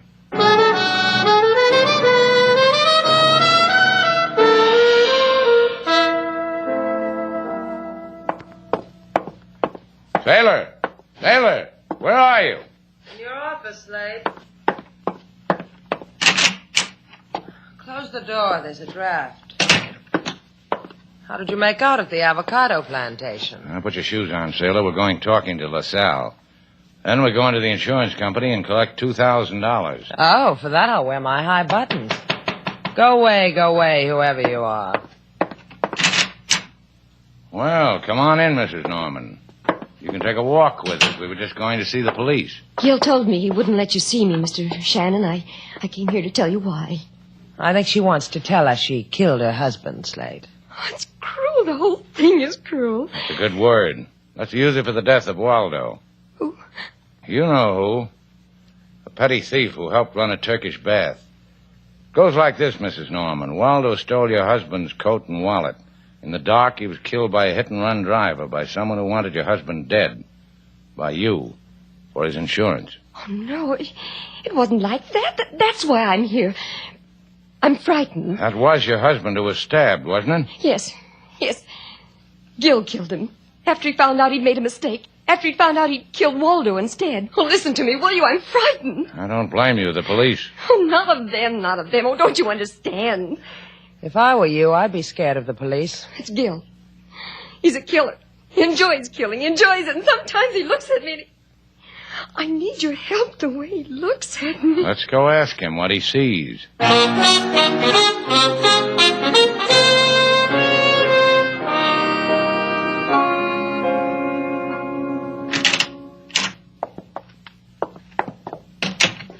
Is that you, Ethel? Gil? If you look up from that paper, Gil, you'll notice company.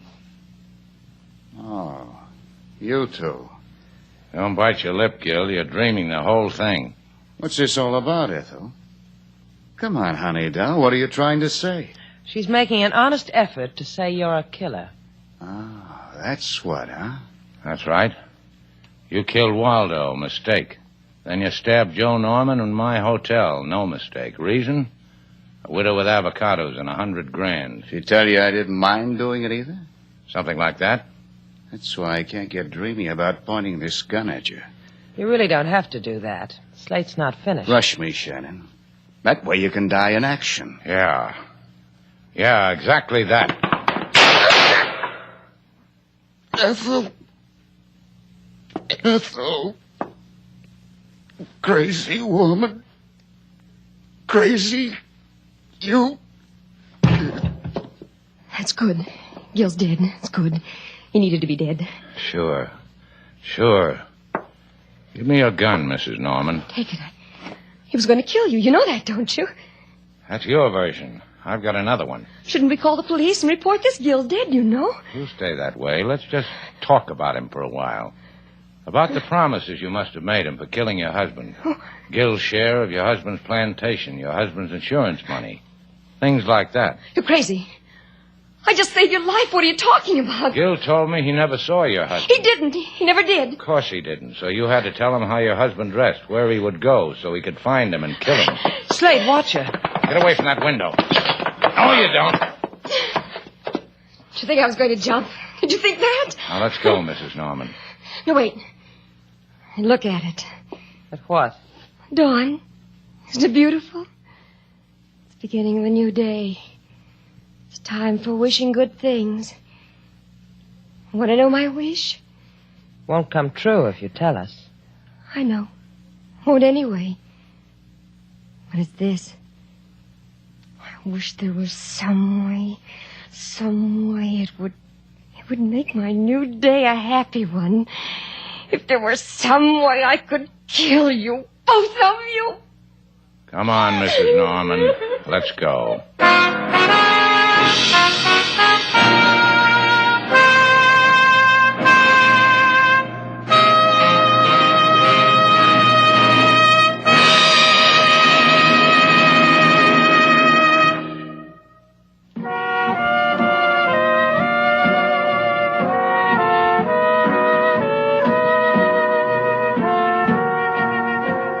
2,000, sailor. Look at it. We going to run barefoot through it, Slate? We're just going to count it and count it and count it. That's why you made the insurance company pay off in $1 bills, huh? Well, you better let me have a bucket full of it. Take a handful, sailor. What do you need a bucket full for? The butcher, the baker, the candlestick maker. I got the list right here. Let's see. $1,996. How many candlesticks did you buy? What are you screaming about? You've got $4 you've never had before. Go ahead, take the $4 too. I'm happier when I'm broke. Carefree, happy, devil may care. Vagrant as the trade wind. Come here, Vagrant. Did you like that? Spiffy and smooth. And how was that one, Vagrant? Vagrant, huh? Come here. Oh, I just found a home.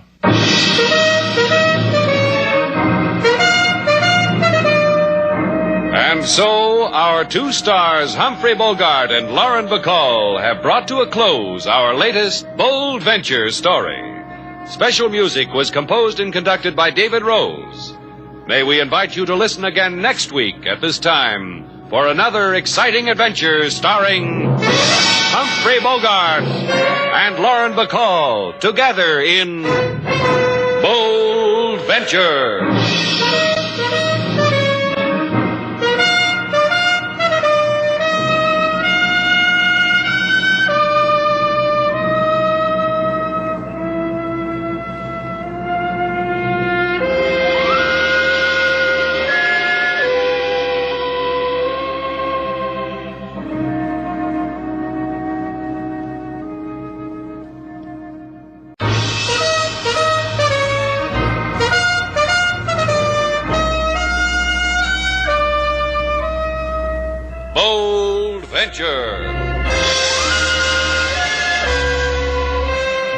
Adventure, intrigue, mystery, romance, starring Humphrey Bogart and Lauren Bacall.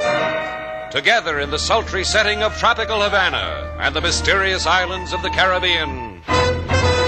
Bold Venture.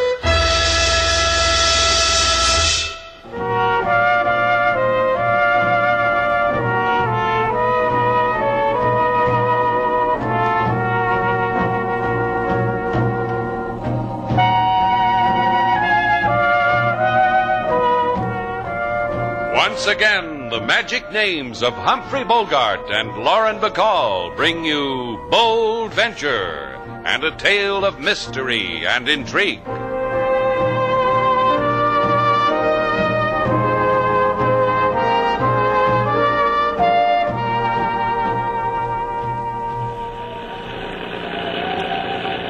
This is a dirty night to be out on the ocean, Slate. It was a dirty day, too. Those dirty fish ate the bait and swished their tails for more. Fish were biting for me. How do you explain that? What's to explain? You stuck your head in the water and told the fish how good they'd look in a pan. Among fishermen who know fish best, those tactics stink. Fish hate you, Slate. Resign yourself to it. Fish hate other fish, sailor. They don't hate people. They hate you. The word in the briny deep among our finny friends is that... Ahoy! Hey, turn the searchlight over there, sailor. Ahoy! Ahoy! That's got it. 2 guys in the ship's boat, sailor. Cut the motors. Ahoy! Can you give us a hand? We're in trouble. Sure, come alongside. Right. Boy, we're glad to see you. Hand me a line. Okay, secure. I'll give you a hand up. Thanks. Come on, Chuck. Yeah. Hey. You know what they've been talking about, mister? The friend in need. Glad to help. My name's Slate Shannon, and... Hey, sailor, come here. This is Sailor Duval. Joe Donnelly. My friend is Chuck Bishop. Hi. Hi. Howdy. Joe and me were fishing and that storm started to rise. The sea almost swamped us.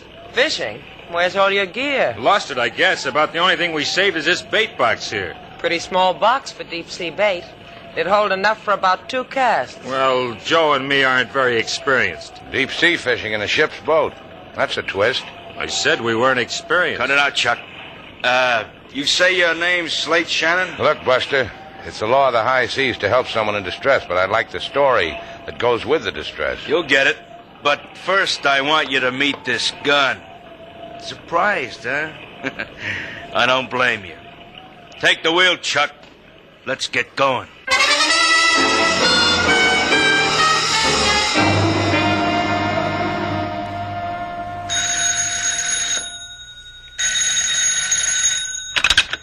What is speaking? Sí, señor. Y sí. The SS Marino Victory? Un momento, señor. The Marino Victory sailed from the port of Havana yesterday at high tide, 7:12 a.m. Sí. I will get the men to plot their position. Oh. What is? Sí. Sí, I have been informed of the matter of the Marino Victory. Immediatamente. It will be taken care of. I have told you, senor, immediately. Oh, venga, come in. What do you wish? Be quick, there is a great turbulence here. Senor Juarez, I have come to ask a favor. On a day that has more calm, you may ask me, King Moses. At present, I have no moment for the granting of favors. Please listen, senor. Listen to me. Mr. Slate and Miss Sailor have not yet returned from their fishing. It has been many hours since they should have been back. The storm at sea, the winds... You have fear for Shannon and the Senorita Duval? Why? They are children of the sea. They steer a boat as well as they steer each other. But it is long after midnight, senor, and the storms that hover over the waters is greedy for lonely sea voyages. It is... Yeah, I have heard of your talent for the footlights, King. How you make A productions out of B matters. Please send a party to search for them, Senor Juarez. Where would I get such a party, King? But you have many ships, many craft at your fingertips. In the moment when you leave, I will not have them. They will be searching the Caribbean waters for the men who have mutinied on the SS Marino. Desperate men. Men of bloody violence. Murderers. Get me the Coast Guard. All available craft are to begin the search immediately for the murderers, the mutineers of the SS Marino. Their position...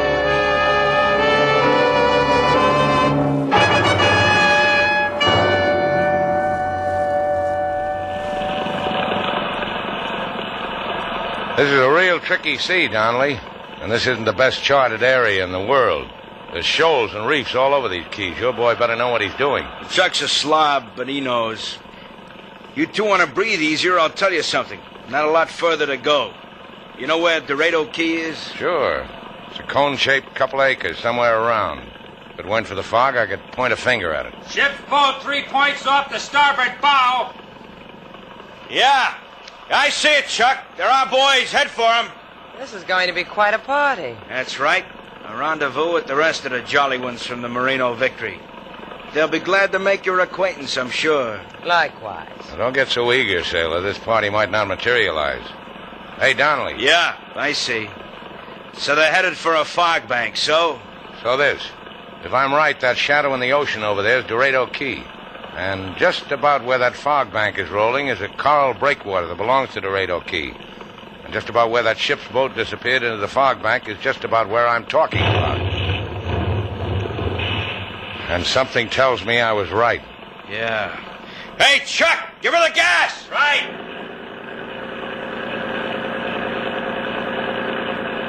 Fog bank, Donnelly. Better tell your flunky to ease her. Cut her, Chuck!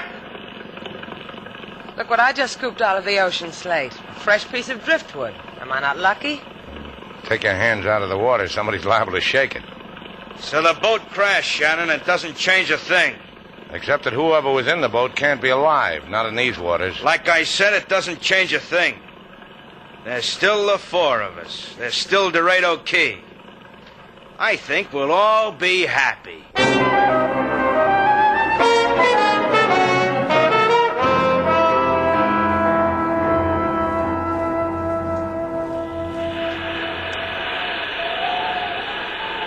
Chuck? Chuck, I'm talking to you, me. What do you want? You tired, baby? The rigors of that old devil sea exhaust you? Maybe they did. It hurts me how tired you are. Get up, slob. Keep the fire going. My guests are cold. That's a good slob. Now we can all keep warm. You like it when you're warm, don't you, Miss Duval? Something you'll never know, Buster. The things I like. But the things I hate, maybe I can prompt you. You hate me, huh? Well, let's start eating the hate away. That way we'll all live to a ripeness. Let's start with the little black box, Joe. What's in it? Souvenirs of the loved ones at home and in ports of call? It nibbles at you, huh, Shannon? As long as we're all cozy like this at a beach party, comes the time when we all peel off our secrets. Sure, it nibbles. Well, as long as the time has come. Tell him, Chuck. Tell him what's in the box. You're crazy, Joe. You're going crazy. Tell him, slob. Well, it's dope. Enough dope to... I'll take it now, Chuck. You did elegant. Enough dope that it was a jolly task to kill our captain, his first mate.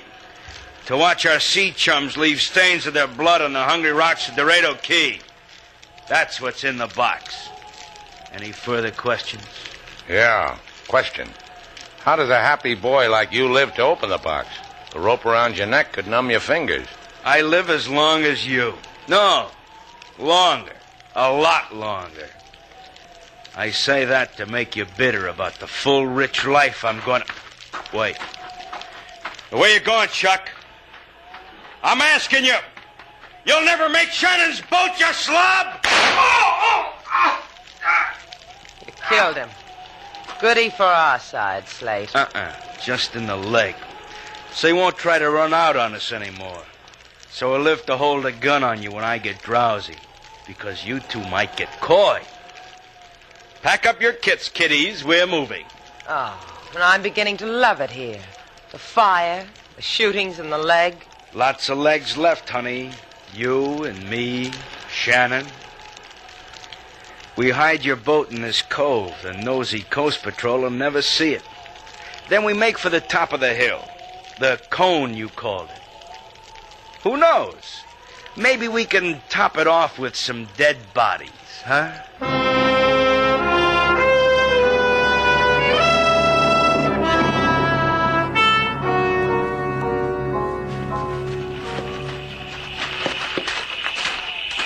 Well, what do you know? We made the top of the hill.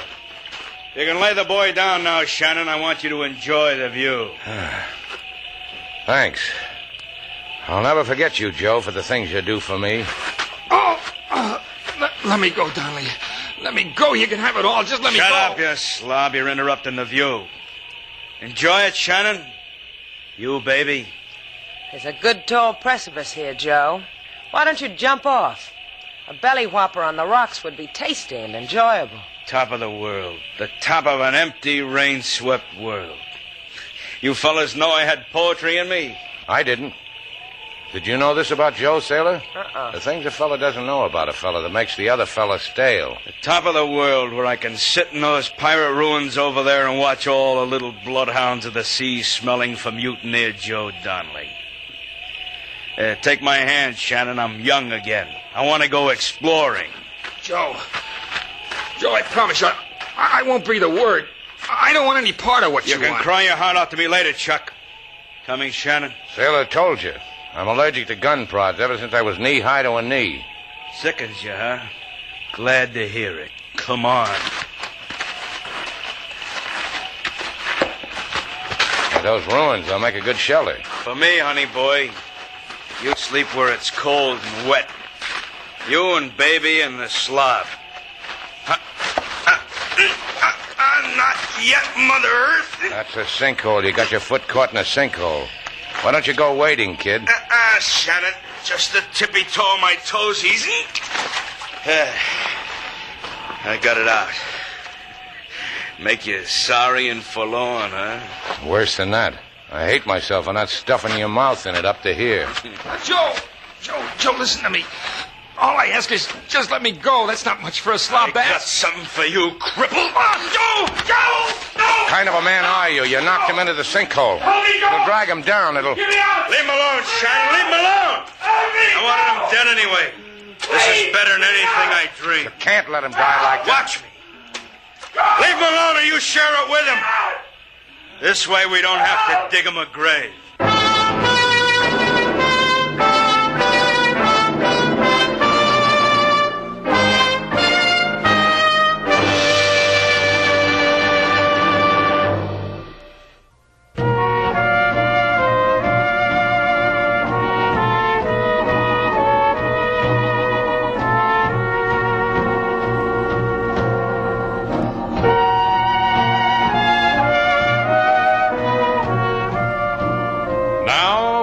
To Bold Venture, our stars Humphrey Bogart and Lauren Bacall, and the second act of our story.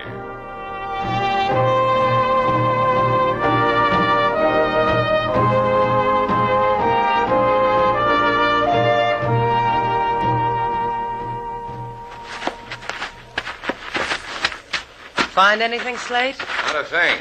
We've been over the whole island. There's nothing edible on it, not even a seagull's egg. What's with the seagulls? They're mighty particular where they lay their eggs. That's what's with seagulls. No, the seagulls hate you. Fish and seagulls. You're making a name for yourself in the animal world, Slate. You kids are born comics. I'm full of delight you could make this trip with me. It whiles away the hungry hour. We've been on this island 2 nights and a day, Donnelly. The food on the Bold Venture was maybe enough for a hearty meal for a skinny man. How come? I'll take it. How come I haven't killed you both? Is that what you're trying to say? If you weren't such a blabbermouth, I could have put it in my own words, but that's what I'm trying to say. Good chap, Slate. You stay right in there with him. There's merit in what the man says, baby. If I'd killed the 2 of you, I could have had all those canned goods for myself. But remained the question of how do I get me and the dope off this stinking island.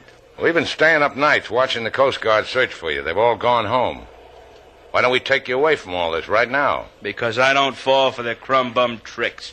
Because right now I'm hungry. You are? Gee, maybe you'll starve to death right in front of us. We made you laugh. Turnabout's fair play, Joe boy. I never starved to death in my whole life. Shannon's going back to Havana to bring food. Just food, Shannon. If you bring anything or anyone else, I'll slaughter baby here. Give me the keys to the boat. 8 hours, Shannon.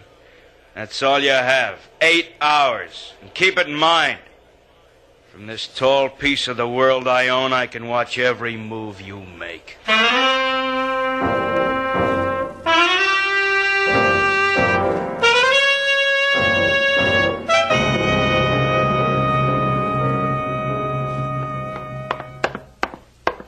Mr. Slate, where have you been? How much foodstuff we got in the kitchen, King? Foodstuff? You and Lady Sailor been gone 2 nights and a day, and I have been holding my head in my hands and shaking from side to side. I have been plagued with many thoughts of what has befallen you, all of them evil, and you... Come on, King. Tell me what's in the kitchen. Where's Lady Sailor? On Dorado Key with a man and a sinkhole and a gun. If I'm not back there in 5 hours with that food, Sailor's going to be a thing of the past. Take me with you, Mr. Slate. Yeah, it's impossible. Donnelly sees me bring anyone back with me. I'll hide in the boat. There's no necessity for anyone to see me. Then when the night shadows fall, I will creep silently as a leopard upon... Just load the food, King. Well, don't look like that. You can come along.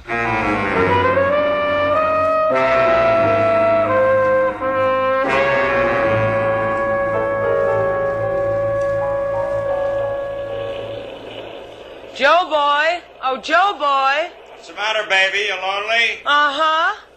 Look, I feel silly screaming, uh-huh. Why don't you come down from your pirate's tower and talk to your captive girl? Yeah, the least I could do.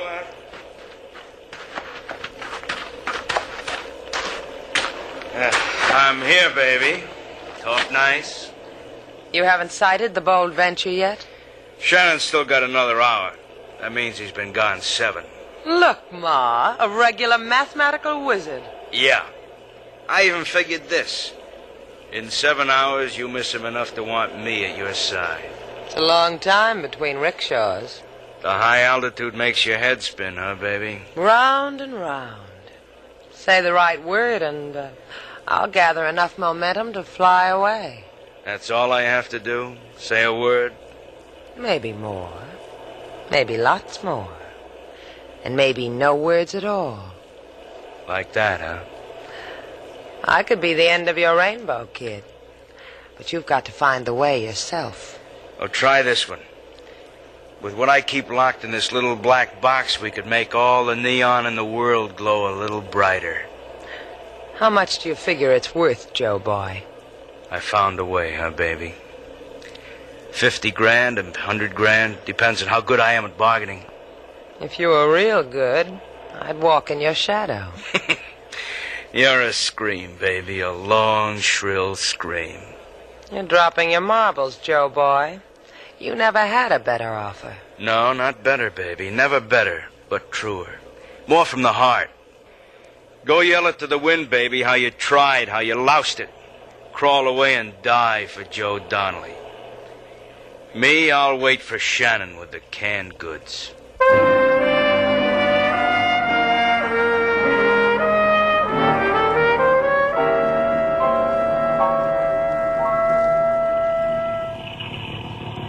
Easy through these shoals, Mr. Slate. Easy. Easy. Shoaling off. Ah, Mr. Slate, it is always a sight to see the way you handle this bold venture. Like poetry, huh? Hey, what time is it? A few minutes before 5 o'clock. Well, that gives us a few minutes. You think he sees us from up there? How do I know? That's the chance we've got to take. That's why I brought the bold venture into this side of the island. Donnelly will probably be watching the other side. The side we tied up at last time. It's getting dark, Mr. Slate. Maybe he couldn't see us anyway. It's not dark enough. Yesterday, this place was hidden in clouds. Now look at it. Clear as glass. All right, you better get down out of the way, King. We're getting close enough. Right. When we reach the island, what happens? I'm trying to convince myself he hasn't seen us. I'll go ashore. You stay with the boat. But, Mr. Slate, why don't you let me... Hold on, King. I'm going to beat you.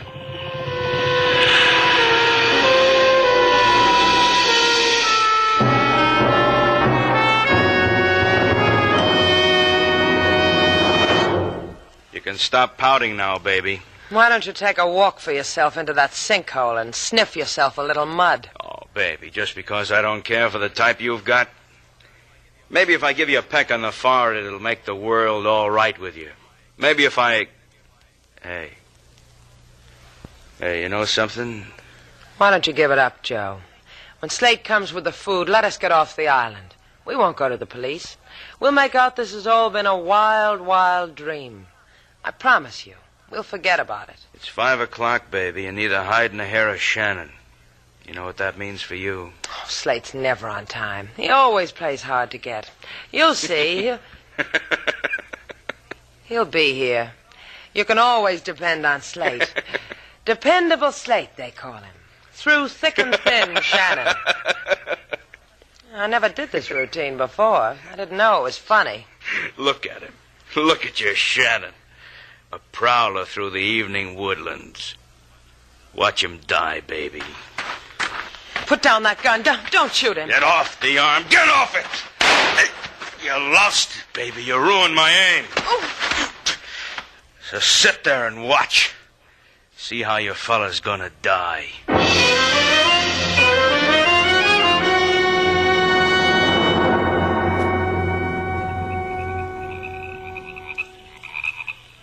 It's dark, Slate. I'll light your way with this gun. Don't be a fool, Donnelly. The food's on the boat. All you have to do is go down and get it. I see you, Slate. Don't move. Coming into that brush after you. I said don't move. Did I hit you, Shannon? Don't be crazy. I've got my hands over my head. Keep them there. Hi, Shannon. Bring back any anchovies. I'm a fool for anchovies. Where's Sailor? Let me tell you about her, Shannon. Your baby's fickle. She wanted to deal you out and deal me in. But all I gave her was a promise I'd let her watch you die. Here we go with the prods again, Shannon. I wanted to see it up close. Sailor tried to tease you away from the gun, huh? Yeah, among other things. But like you see, she didn't make it. She didn't make it at all. You look different, kid. Yeah, pale and puny. That's only from a lack of vitamins. You'll fix that. Oh, I meant the little black box. It's not nestling under your arm the way it always is. Don't worry your ugly little head. I got it stashed away where it won't hurt nobody. Figuring on hanging around here long? Not long. Just long enough to fill in the hungry gaps. Get rid of you. Make sure the cops are tired of playing hide and seek with me. What are you going to do with Sailor? Don't worry. We'll get along. Okay, you can stop now, Shannon. Huh. You're giving me a choice. I can jump into this sinkhole or you'll shoot me into it, huh? That's about it, Shannon. I'm going to give you the choice. Thanks. Hey, Sailor! Come here! Your boy's gonna die. You want to watch? Hey, Sailor! Slate, you shouldn't have come back. Yeah. Your boy's been telling me how maybe you didn't want me to come back. Well, I hope you two monsters will be very happy together. Thanks, Slate. Joe, I want to give you something. This. Hey, I hid that box in the ruins. Where'd you get it? In the ruins. You don't want me to have it? Okay. I'll throw it into that sinkhole. No, you fool, you stupid... Get him, Slate. Yeah. No, Slate, that sinkhole, you can't let him... What's to worry? I've got hold of his ankles. Oh, pull him out. I know what to do with a man in a sinkhole. He needs a mud pack. Sailor, you weren't really going to run out on me for this guy, were you? For all I care, you can let go his ankles. That's all I wanted to know. There. I've got him out. There's grub on the boat, Sailor. You can go make me a hot meal.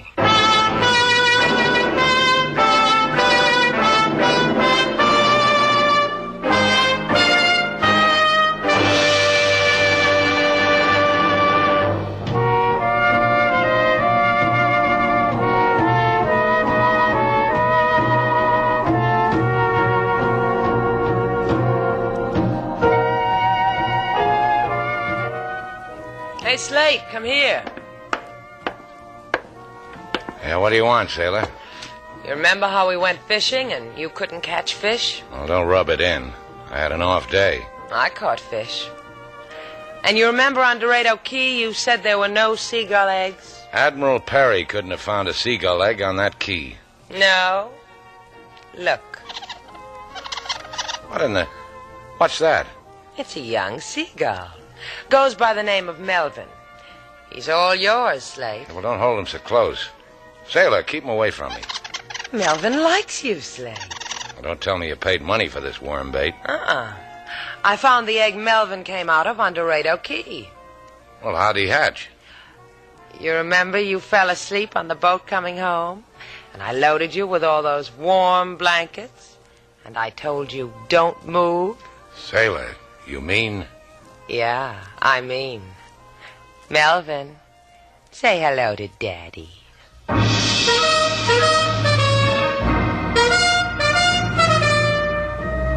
And so our two stars, Humphrey Bogart and Lauren Bacall, have brought to a close our latest bold venture story. Special music was composed and conducted by David Rose. may we invite you to listen again next week at this time for another exciting adventure starring Humphrey Bogart and Lauren Bacall, together in Bold Venture.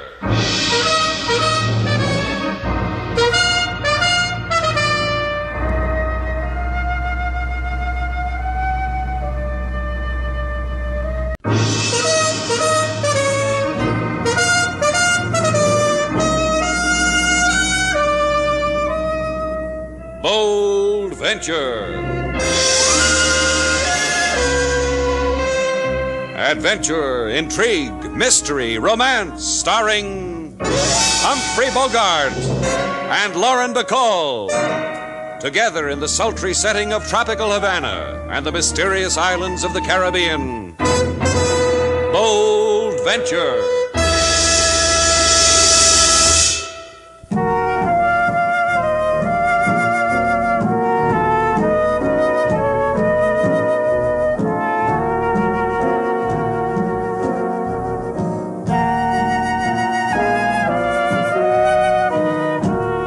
Once again, the magic names of Humphrey Bogart and Lauren Bacall bring you Bold Venture and a tale of mystery and intrigue.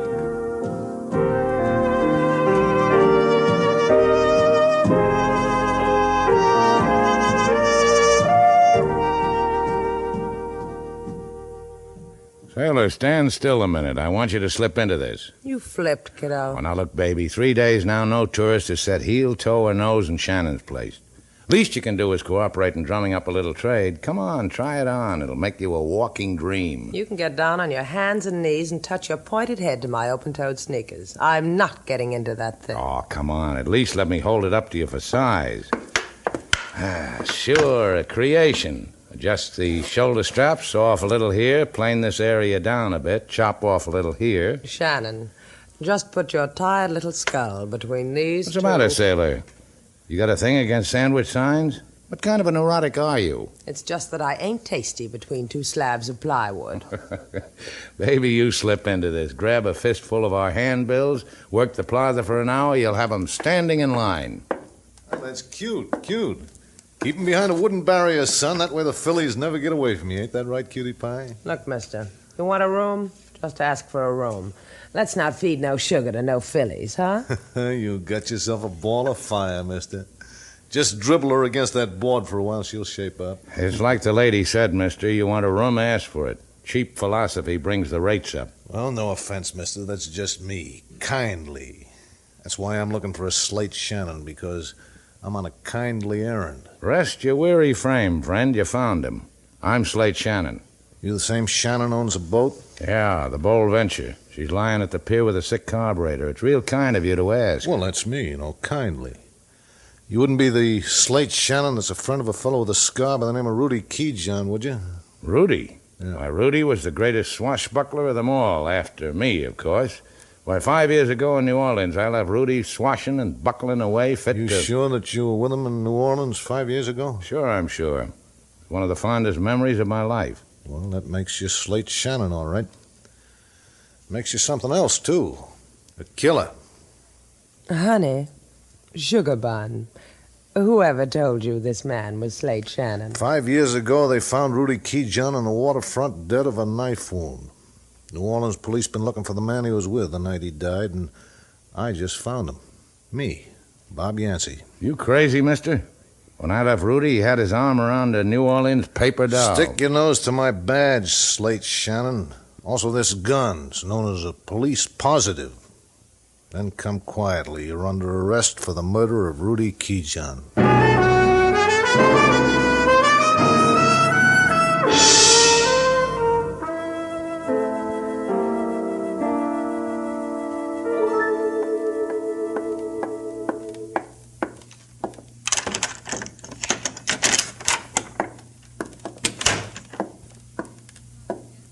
Yancey's not back yet, huh?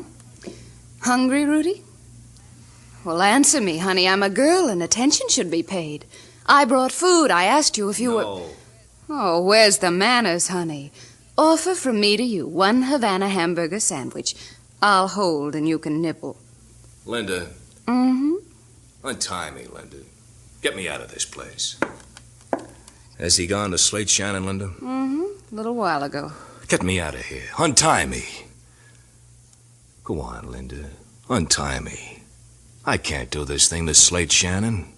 To an old friend. You've already done it, baby. Now we know all about Shannon we need to know. And we needed to know it. Thank you, Rudy Keyjohn. And you'll use this knowledge to do what to Shannon? Oh, don't worry your tousled head, honey. You ought to eat something, Rudy. Eating's nourishment, and you're going to need it.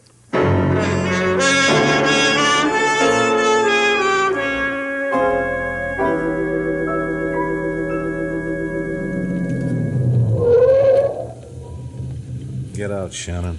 What for? This is nowhere, Yancey. It's Havana waterfront at eventide, fabled in story and song. Out. Over here. I'm good to you. Look how nice you can see Havana's waterfront. Now, I do this because I've got a feeling that you're going to miss it. Hey, you got something on your mind, Yancey? Yeah, I have, Shannon. I'm noted for things I have on my mind. What's today's burden, Yancey? Well, once I read the encyclopedia, it made me fluttery, you know, that section under jade. That part about feet sui jade from Burma. It goes like this. New paragraph. Quote, feet sui jade is the rarest and most valuable jade known, unquote. Now, isn't that nicely worded? You a cop, Yancey? Pay attention, Shannon. You know, I could forget there's a murder rap crawling all over you. Look over there. That boat, that's a beauty, huh? Oh, you mean that ketch? Uh-huh, yeah, that's the ketch Moon Spray out of Rangoon. I was there when she left. The skipper was pointed out to me just before he weighed anchor. The skipper's name is Pedro Velez. Pedro Velez? Friend of yours? You a cop, Yancey? Take a look, Shannon. What does that make me? Anything I want to be? Right. Not a cop, huh? Well, I got a cop's badge. Stole it from a dear friend of mine who's a cop. Pedro Velez, Shannon. Skipper of a ketch out of Rangoon, hauling a small sea chest of feet sui jade. That's the burden, huh? The current one, yeah. I need to get aboard that ketch, Shannon. You can arrange it. You know Pedro Velez. Listen to this, Slade. It's the safety catch of a gun. Sounds just like that because that's what it was. Let's get going, Shannon. We've got a thing to do.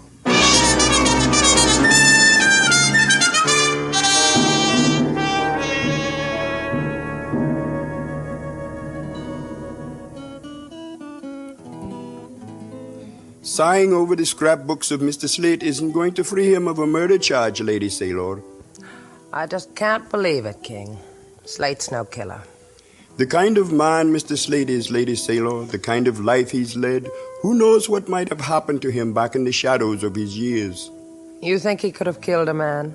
Do you want an answer, Lady Sailor, to make you feel better, or do you want an answer? Just an answer, King. Yes, I think Mr. Slate could have killed a man. I have been at his side for many years. He's a good man. He is also a man of violence. I don't care what you say. I know Slate, too. He couldn't murder. Believe what you want, Lady Sailor. You love him very much, don't you? Go get me a drum to beat on, King. I've just got me a cause. I've got to be shown how Slate is a killer.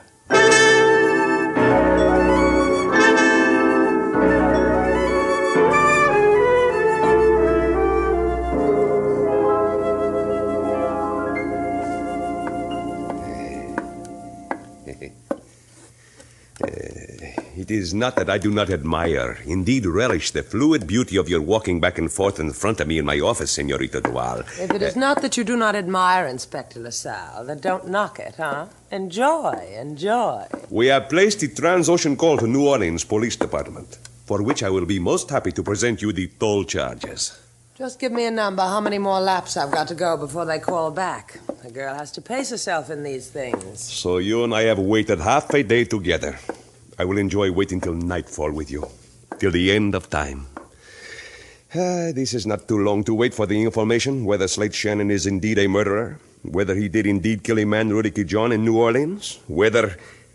you are not pacing anymore, Senorita Duval. At least make it interesting for me, eh?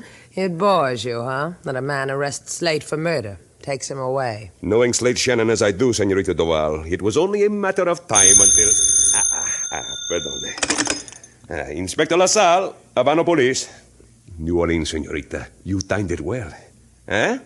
Si, I accept. No? Si. No. You are certain? No, I'm not disappointed. It will happen sometime. Gracias.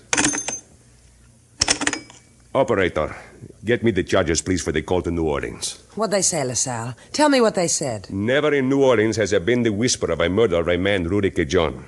If he is killed, says in New Orleans, he was killed in another place.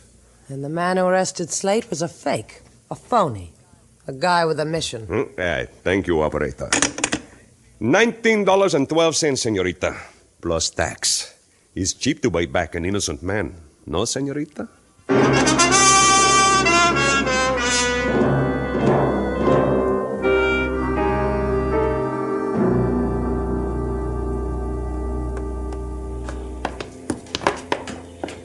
Slate! Slate Shannon! Oh, how happy I am to see you, amigo. I am sorry the crew is sure we would make music. And how happy I am to see your friend. I wouldn't rush it, Pedro, my friend. When I shake his hand. Friend of Slate Shannon, I offer you my hand. My hand-shaking apparatus is occupied at the moment, Pedro. It's in my pocket. It's holding a gun. You say gun? Yeah, that's right. Stolen from the Army. Yeah, that's what I meant, Pedro. My friend steals police buzzers, Army guns, jade. This is a joke, see? I should tilt my mouth like so to make a grin like so, see? I should do it. It's this way, Pedro. Yancey here's had that gun in my back for the last hour, but now... See? Let's get him! You want a shot in the shoulder too, Shannon? You want to just say so. Let the air in the shoulder a little. You know I could do that. Okay, you shot him. Now what? He'll live. That door over there goes below, Shannon. Walk ahead of me. Open it. You're a real large guy, Buster, with a gun in your hand. What happens to you when you get forgetful, when suddenly you wake up in the morning and nothing's in your fist? I get cowardly. Open that closet. Everything out on the floor, Shannon. Nothing. Come on, that chest of drawers. Come on, open them. Spill it. The other one. Come on. Spill it. Oh, now that tin box looks possible, doesn't it? Now, doesn't it, Shannon? Come on, open it. All right. Put it on the table, Shannon.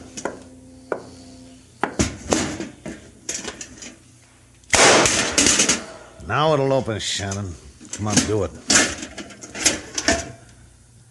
Oh, you scoundrel, you, Shannon. Look what you just did for me. Jade. Fitsui Jade. Now, couldn't that just kill you?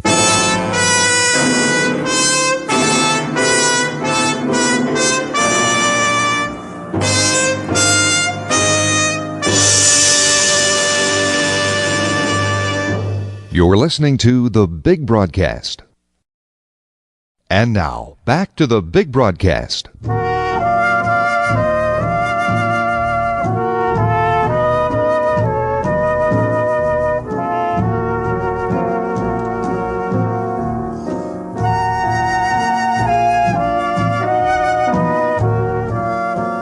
Now, back to Bold Venture. Our stars, Humphrey Bogart and Lauren Bacall, and the second act of our story.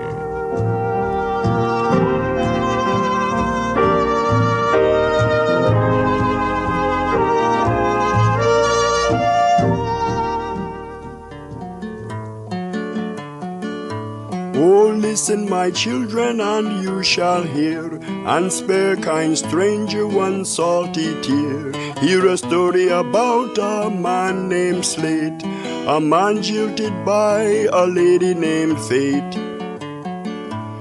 A man come in, police badge he show. Say, Shannon, you're a killer, and away we'll go. I hate to tell you, I hate to say, you murdered a friend in Louisiana, eh? And the man was lying, King. He was no more a cop than you or I. But he showed you a badge, didn't he, Lady Sailor? Who looks at badges? Could have said chicken inspector for all I know. King. Yes, Lady Sailor.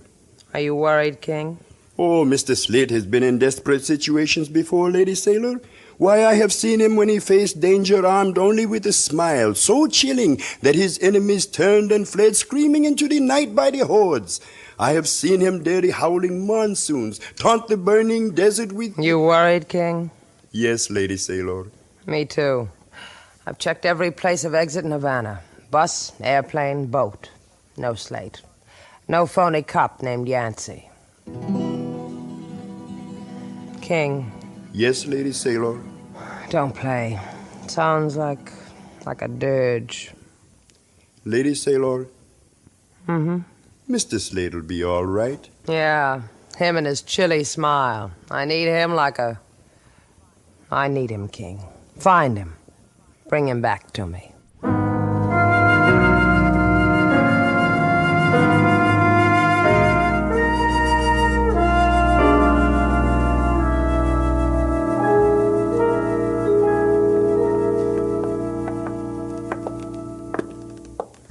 You got your feet sui jade, Yancey. Your gun poked a hole in my good friend Pedro Velez.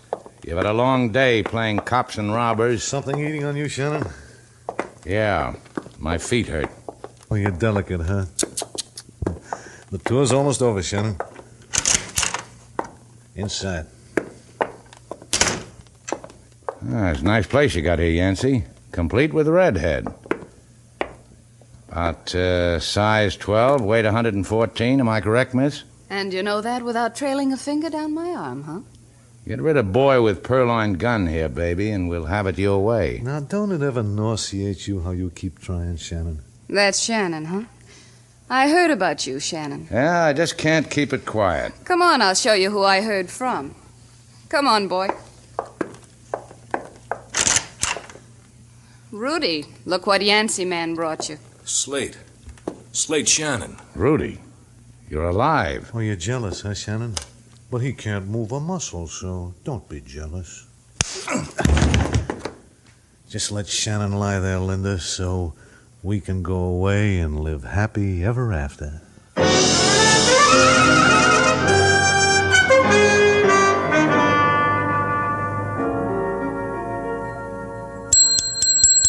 Service! Hey, service!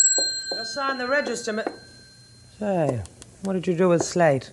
You owe me a nickel, Linda. I told you that'd be the first words she said. Did you hear it? Yeah, I heard. I owe you 5. What did you do with him, Yancey? Oh, my, she's witty, isn't she? And nice looking, too. Now, wouldn't you say so, Linda? If I were a man, if it were a foggy night in Havana. What did you do with Slate? Yeah, I know. With Slate Shannon.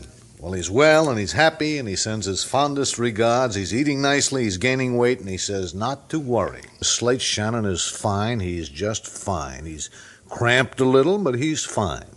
All right. You came to make a deal. Slate Shannon for what? Witty and clever, too. Well, I told you, Linda, she's something, huh? Just nothing. Oh, don't look hurt, Miss Duval, but you might as well know I think you're nothing at all. Except you have got a boat. And that's the deal. Slate Shannon for the boat. Well, almost. You see, we need a lift over to Miami. We've got a package to deliver. You let us off the boat in the States, and we give you an address, a room number, and a key. And that's where Slate'll be? Oh, such a brain. A regular whiz for catching on. Yes, Slate'll be there. That a deal, Miss Duval? Sure it's a deal.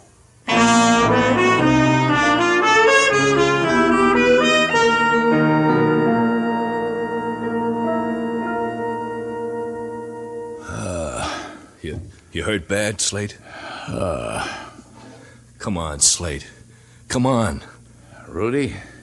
Yeah, I've been talking to you for the last hour, trying to get through to you, Slate. You've got to get up. You got to get up and get out of here. I got this nice soft floor to enjoy and A guy like you has to louse it up. Slate, I told you I apologize. I apologized to you. Yeah, I forgive you for being alive, Rudy.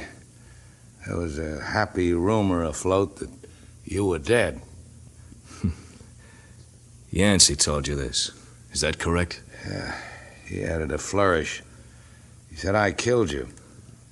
When this floor starts getting hard again, I might get around to it. This is madness. Everybody knows you wouldn't kill me.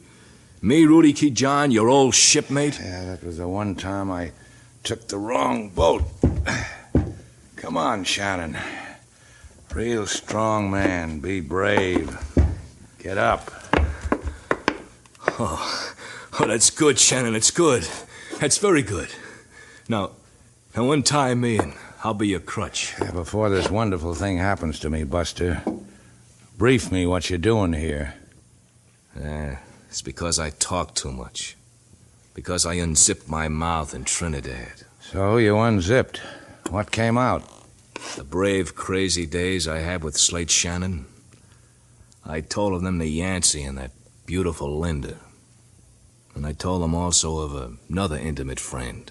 Pedro Velez? Of course, Pedro Velez. How rich and fat he was becoming on the Burma run. How he brought Fitsui jade out of the archipelago. Yeah, you're a real bright boy to blab that around. Oh, now, please, Slate, untie me. Yeah, I will. Because Pedro Velez has got an apology coming, too. For what you did to him. For what you made me do. Well, I'll sing it to Pedro if he like. Tell him I'm getting back his jade. Tell him I'll bandage the wounds I let him take. Tell him that.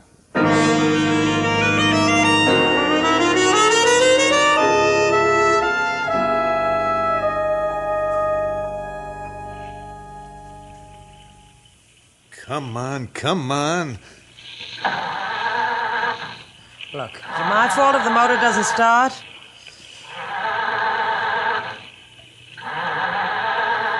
You got the look of a grease monkey. How come you can't start this tub?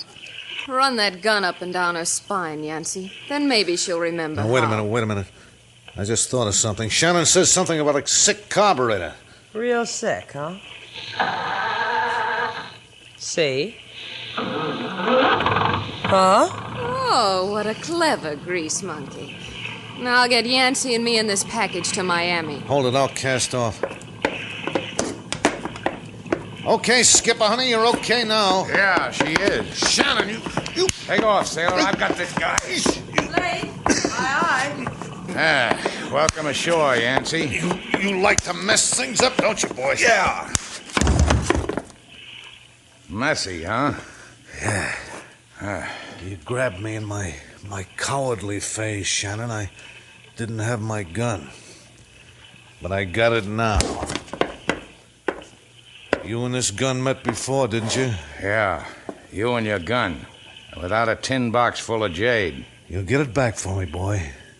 Go on, run up a distress flag or whatever it is you salts do to bring home a boat. It's a black night, Yancey. Sailor won't see it. Well, I got a better idea, Shannon. I'll let this gun talk to you a little bit. Then you'll scream. And that girl of yours will come back. You ever catch my bob and weave, Yancey? On a black night, it's terrific. And I've got a duck that'll surprise you. You want to try? You want to start screaming? You got one shot, Yancey. Make it good.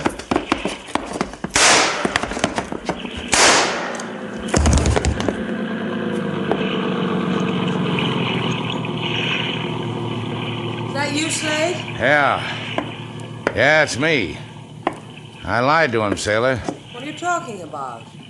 Yancey got 2 shots. The first one missed me. The second one I rerouted. Yancey stopped it. Where's Linda? What do you want to know for? And the bucket of jade she had with her that belongs to a friend of mine. Where is it? Are you worried about the jade, or are you worried about Linda? Come on. The jade's over by the wheel, Slate. And Linda... Come over here, Slate. There she is. That's Linda? Raw hamburger on those eyes, Slate. They'll go down. Ice cube on the lips. And pivot teeth you can get from any friendly credit dentist. Yeah, let's get rid of these people, sailor. Then we can go home.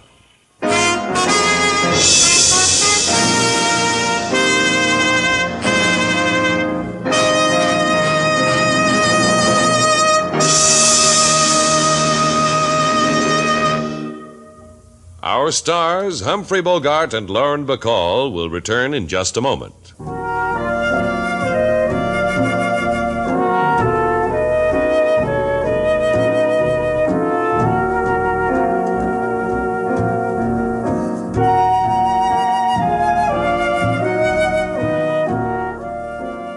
See, I finally convinced you, huh, sailor? Uh-huh. You really did. Now, don't ever fight me on these things. You want business, you've got to advertise. Okay. I'm convinced this sandwich board is just the thing. Looks nice, doesn't it? I like the sign you printed on it, too. Fetching. Yeah, I dreamed it up all by myself. Shannon's place, where nature has a rendezvous. Turn it around, sailor. Voo with you. It's tweaking, Slate. It really is. Only how about the people who see the backside first? All they're going to see is Voo with you. Well, in the advertising game, we call that a tease. You ready, sailor? All right, if you say so. Up. Now over. That's it. Fit all right? Pretty heavy, isn't it? Beefing already. I tell you, it's okay. When you walk, Slate, do it on tippy-toe. You shouldn't drag it on the pavement. You look fine. Come here. Yummy. A Slate burger. Get out of here, Slate, before I gnaw right through the wood.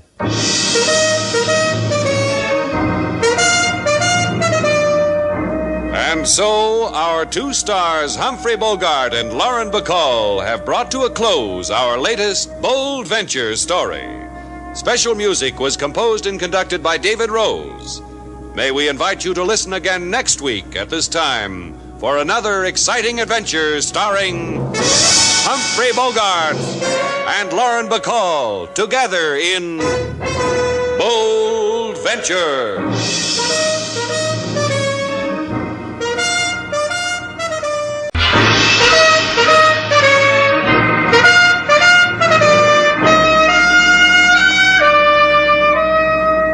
Bold Venture.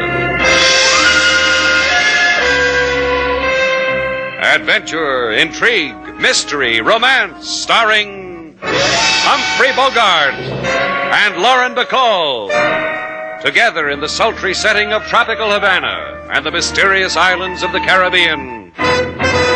Bold Venture.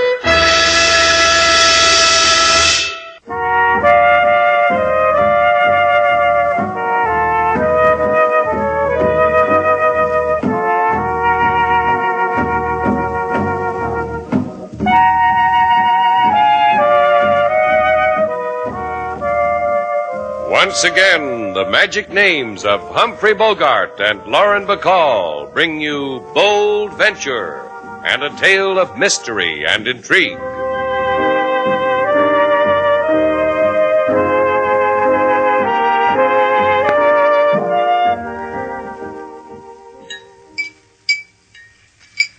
A week. A whole week back in civilization. You don't know what it means, you two. To be in a city again, to see streets instead of jungle. This food you've placed before me, civilized food. Yet it frightens me. What did you expect me to serve you? Stuffed tiger tail? After all, how many people fresh from Sumatra do you think we get? Now, don't pay any attention to her, Mr. And yet I can't get used to civilization. In spite of what the archipelago is like. Death at your shoulder constantly, and the earthquake. The nights of remembering that... You said something about gold, Mr. Just what is your name? Gold? Gold for fools. Just a trick. I didn't find gold. A smart trader filled a shotgun full of gold pellets and shot them against a rock. Sold me a piece of the jungle, and I thought I'd struck it rich. I even wrote home about it. To a woman I used to know, how I discovered gold. Yeah, they've got sharpies in Sumatra, too. I'll tell you about the time I met a guy who called himself Trader Melvin. I was new to Sumatra. He tried to sell me futures and elephant tusks, and I almost bought... Another time, Mr. Shannon. I have to leave. What's your hurry? A young woman, Mr. Val. Not as lovely as you, but as kind. I met her at the telegraph office on Paseo Alvarez. Lolita works there. Helped me. Tonight she's going to show me around Havana. I want to see it before I leave for New York. Adios and thanks. Take it easy. Come back before you sail. George Carson. Louis! Lou! What are you doing? In the car, George. So you'll live. What? So you'll live. So I won't have to kill you in the streets.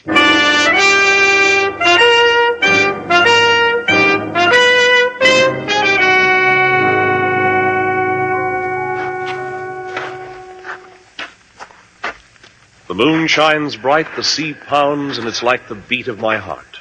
My heart really pounds for you, Carson. Louis, I don't understand what's... You're a pathetic man, Carson, a tragic man. I'll bet kiddies and old ladies are going to weep for you. What do you want of me, Louis? What can I give you? Not what you can give me, boy adventurer, what you can take away. We were friends, partners. Now you scratch my back with a knife to bring me here. I would have brought you anyhow. Why? Why? You made a mistake, friend partner. That your shack over there, Carson? Yes. I wanted a place like that. Lonely. Apart so I could adjust. Take civilization easy until... There's a light in it. Someone moving around. Oh, that's Subi. That's Subi! Hey, stay close, dead man. Subi! You want to die with your mouth open? I make a gesture. Die how you want. Welcome to civilization, dead man.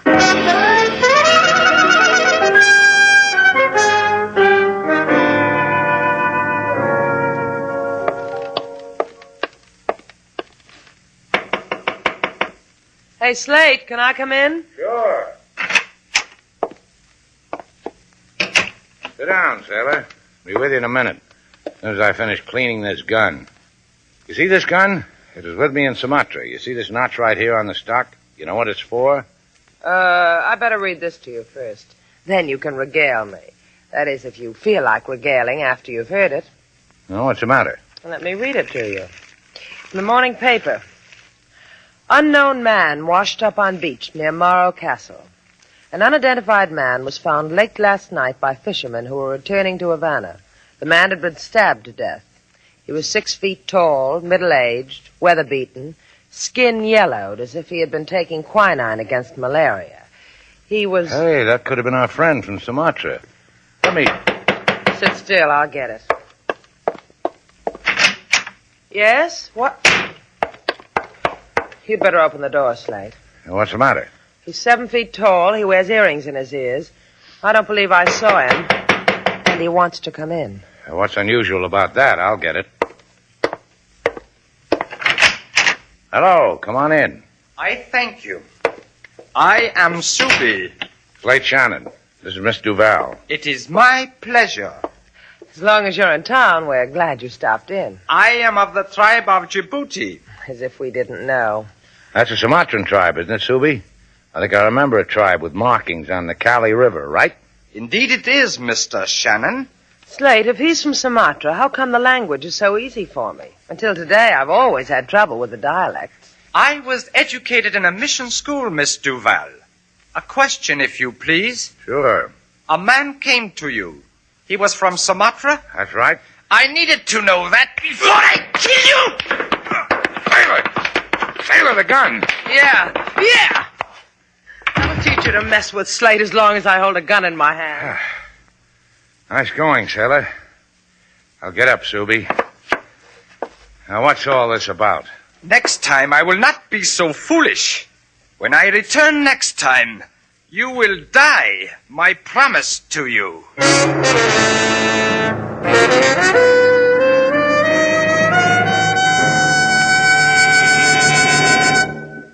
I hardly know how to behave with you, Senor Shannon, Senorita Duval. You come to a humble policeman of your own free will. Shall I order flags in Havana? Rumbas in the street? What is the etiquette? A fat reward would be dainty. Reward. Reward for what? That you bent a gun barrel over the head of a native from Sumatra, who could very well be a fig of your imagination? Fig, he says. Take a look at this gun barrel. Bet you'll find the head print of a tattooed Sumatran on it. Better still take a look at me, LaSalle. Nothing under 7 feet tall could work me over like this. Well, that's not counting the pygmy in the jungle who... Not counting the pygmy who... Hey, leave me alone, will you, sailor? I tried to explain to the policeman how the guy he found knifed on the beach was a man we fed, traded exciting adventures with. His rang true, anyway. You don't believe me, sailor? You know what you can... Please. And for these kindnesses, the deceased told you perhaps who he was? Only that he'd been in Sumatra, got taken for a phony gold find, had the ground shaken up under him in an earthquake, got fever, acquired a King Kong who promised me a grave. A man like that shouldn't be hard to trace, LaSalle. And once you know who he is, maybe you... Find his killer? This we intend to do. Even if we should discover you were the murderer, Senor Shannon. And now, adios. And thank you for the gorgeous entertainment. Oh, come on, sailor. The man doesn't appreciate us. He appreciates me. Didn't you notice the respectful way he kept staring at Yeah. Next time we call on the police, sailor, wear your overalls, huh? Come on.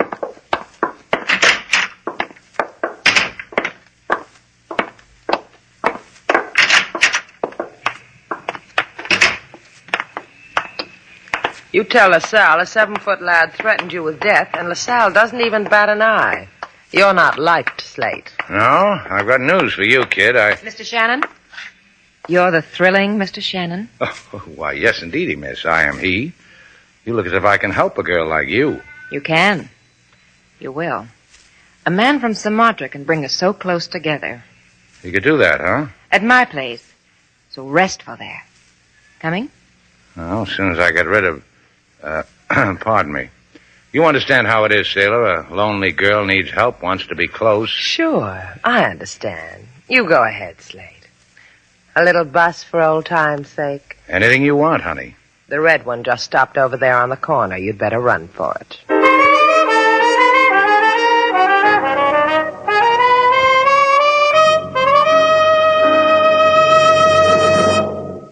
Your friend was wrong. The hurt she gave your feelings has hardly been in the way, has it?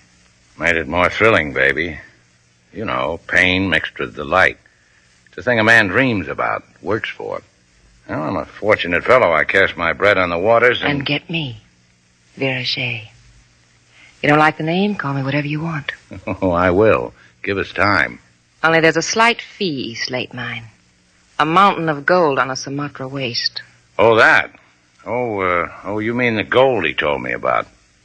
Well, forget it, baby. It isn't there. The Sumatra con artist shot a hill full of gold pellets, sold it to our boy. Just because it bothers me. Who was our boy? He's dead. We ought to mention his name. He loved me once. Was it 5 years ago? Loved me so fine, he wrote he'd found gold. You killed him for it, didn't you, Slate? He told you about the gold, and you knifed him, let his blood run on the beach. I admire you for that, Slate. Tell me where it is, this mountain of gold, and I'll admire you to its very peak. A thing like that could break up the nice things we're building, Vera. You know how it is. Money is the root of it. But don't walk away from me. What I got to say should be whispered. Keep talking to me about money, Slate. Your gun makes me tongue-tied, lover. Put it... Ah! Whee. I play with guns, Slate. Known for it. You just had the pleasure. You like me better with short sideburns, huh? This way you're alive. 24 hours, Slate. Bring me the location of the gold. Or next time I zero in on your eyes. Hey, you know, I just thought of a name for you, and I like it. Wait up for me, lover.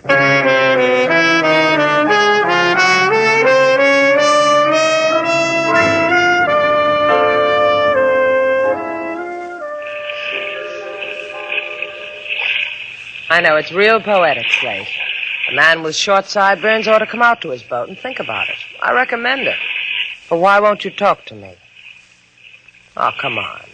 Put your singe against my shoulder and tell me all about it. Now get off the boat, sailor. I want to go for a sail, and I don't need you to louse it up. Louse it up? Who do you think you're... Slate, company. 7 feet of it.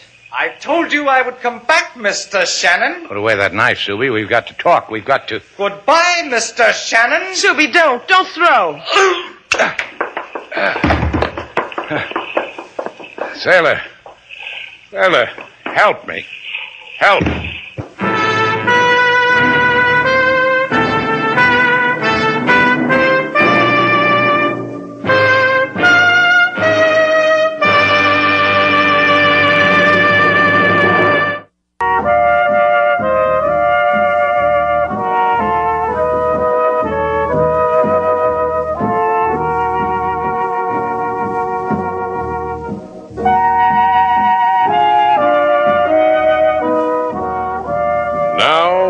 to Bold Venture. Our stars, Humphrey Bogart and Lauren Bacall, and the second act of our story.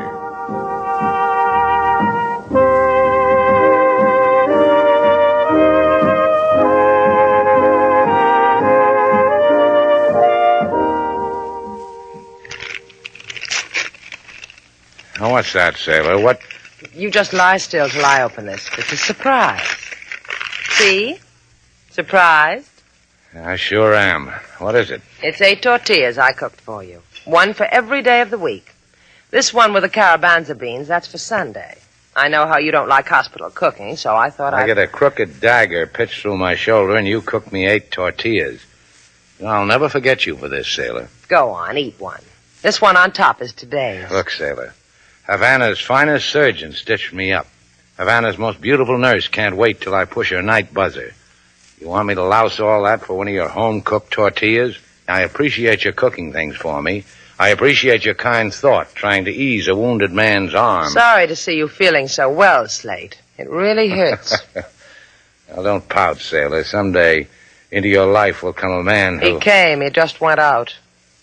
You tell us, Al, what happened to me? Mm-hmm. We shook hands over it. Patted each other on the back. He doesn't care that a 7-foot English-speaking ape carved a slice out of me? The sal's different. Besides, the wound will go good with your new hair bob. That does it. Thought I had a good thing here. Nice surroundings, gentle treatment from kind hands. Now I got to leave it. Get my clothes out of that closet, sailor. Just because I wish you were dead, don't go crazy, Slate. You're not well enough to walk out of here. You're not... Get my clothes. Give me a shoulder for a crutch. I'll show you how well I am. Get 'em, sailor. My last request.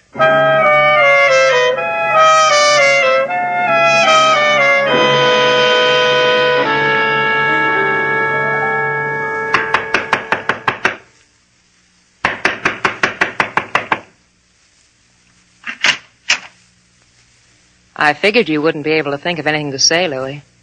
Vera. How do you say my name? Surprised? Fright? Happy?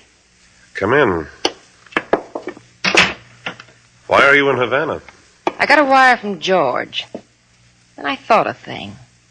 If George sent me a wire, he'd send you one. I didn't want George to get as far as New York, so I thought another thing. You didn't want George in New York either. George found a lot of gold in Sumatra, Louis. Now, where is he? You know he's dead. Why?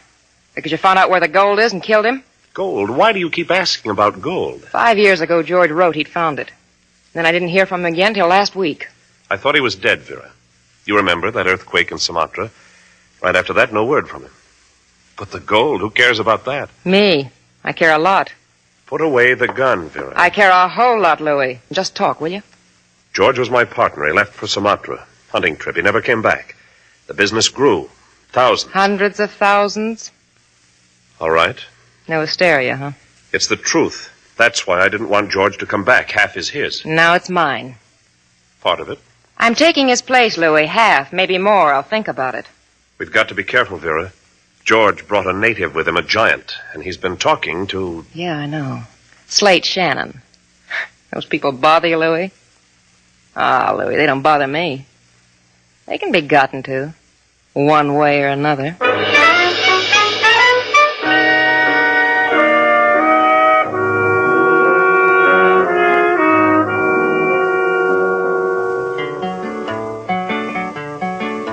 Oh, listen to the grief of our Mr. Slate. He liked to play game with the finger of fate. He feed the mouth of a nameless man and get in return man's corpse in the sand. Then he go to police with open heart after 7-foot giant tried to break him apart. Then a lady she hanged 2 bullets near his ears and a knife is thrown, a career of tears. Oh, don't weep, King. Our Slate boy lives for stuff like that. Don't you, Slate? Sure. Can't wait for the day I die. Pardon me for thinking so, Mr. Slate, but you are what is known to us amateur psychoanalysts as... Wait, King. I'll draw up an amateur couch. Oh, don't turn up your nose at a free treatment, Slate. You're a boy who can use one. Go on, King. What's Slate known as among you fellows? As a mayhem prone, Miss Sailor. We have long searched for the exact category. We have found it. mayhem prone. You see, Slate? You see what you are? You see what people are saying about you behind your Now, back? let's ask this customer, sailor. Let's ask him what... Pardon me, sir. Before you register for a room, would you mind taking a good look at me? I want you to... I have, Mr. Shannon. I've looked at you on more than one occasion. And I find it's worth $1,000. Huh? Hey, you hear that, sailor? Gentleman looks at me and it's worth $1,000 to him. $1,000, Mr. Shannon, because I once saw you with a man from Sumatra. Because I want his name. Oh. The man from Sumatra, huh? You mean the 7-foot one or the pocket-size edition? The man whom you were kind to. The dead man. $1,000 for his name. An easy day's work, Mr. Shannon. I could throw in the name of the big one, too. What's your offer on that? Oh, take it easy, Slate. For $1,000, we can come up with the name the gentleman wants. Point of information. What makes a dead man's name worth so much to you? Say it is a whim, a curiosity. Say it troubles me an anonymous man finds death on a beach. Look, Buster, I can twist it out if you in for nothing. No, you can't, Mr. Shannon, because I can so easily forget what I asked of you, so easily go to the police for the injury you contemplate upon me. Let him go, Slate. Thank you, dear lady. If you should happen to remember his name just by chance, I am at the Florida Apartments. Louis Vigran. Try. Think of 1,000. Remember a name so easy for you. Adios. Slate? Get your hat, sailor. I know somebody who might remember a name.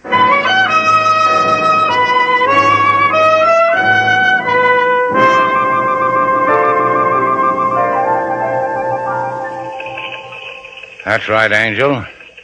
This man told me about a girl who worked in the telegraph office. He said her name was Lolita. Oh, see? And this is still my name. But what man are you talking about? He's been in Havana about a week. He's from Sumatra. Oh, see, I know of whom you speak. We had a date for fiesta, but he did not appear, so I went with another one. How'd you happen to meet him? Here, right at this place. I helped him to send a telegram. To whom? You're from the police? That's right. You're a liar. You're too pretty. Pretty? Him? What you need, Lolita, is a good bifocal. To me, he's pretty. Therefore, he's not of the police. Therefore, I will tell him what he wishes to know. 2 telegrams he sent, both to New York. One to Vera Shea in island of Staten. Another to a Senor Louis Vigran in care of Carson and Vigran Company. Both read the same as you see. Amin, Havana, will arrive in New York in about 2 weeks. And signed with the initial G. Now, let's go, sailor.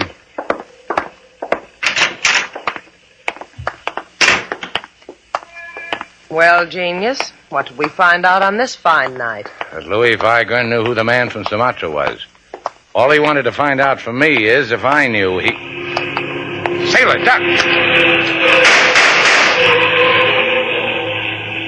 Are you all right?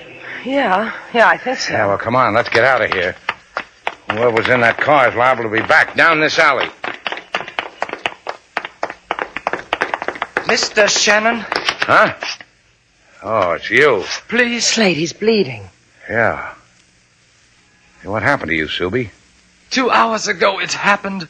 I tried to seek out the killers of George Carson. Because George Carson was to me a brother. Oh, so that's his name. George Carson. An earthquake in Sumatra. He helped me, in spite of his injury. Helped me, stayed, lived with my people. Who shot you? Wait only a little. I am sorry for what I did to you. I followed to tell you.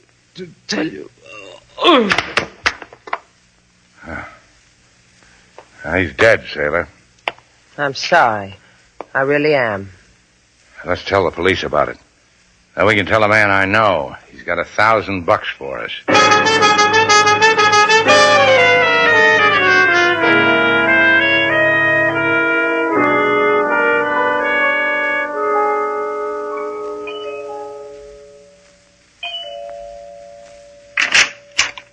Oh, it's you, Shannon. Tell me what quickly, then go away. Inside, Buster. Close the door, sailor. Hey, Slate, look what's at the end of that long cigarette holder. That skinny girl. Hi, Slats. I gave you 24 hours, Slate. Did you bring me what I want to know? I brought you both something. I don't need it anymore. We still need the 1,000. The man you killed, his name is George Carson. Carson and Vigran. He was a good guy, Louis. Why'd you have to kill him? I don't mind, Shannon. A guy like you ought to go out knowing why.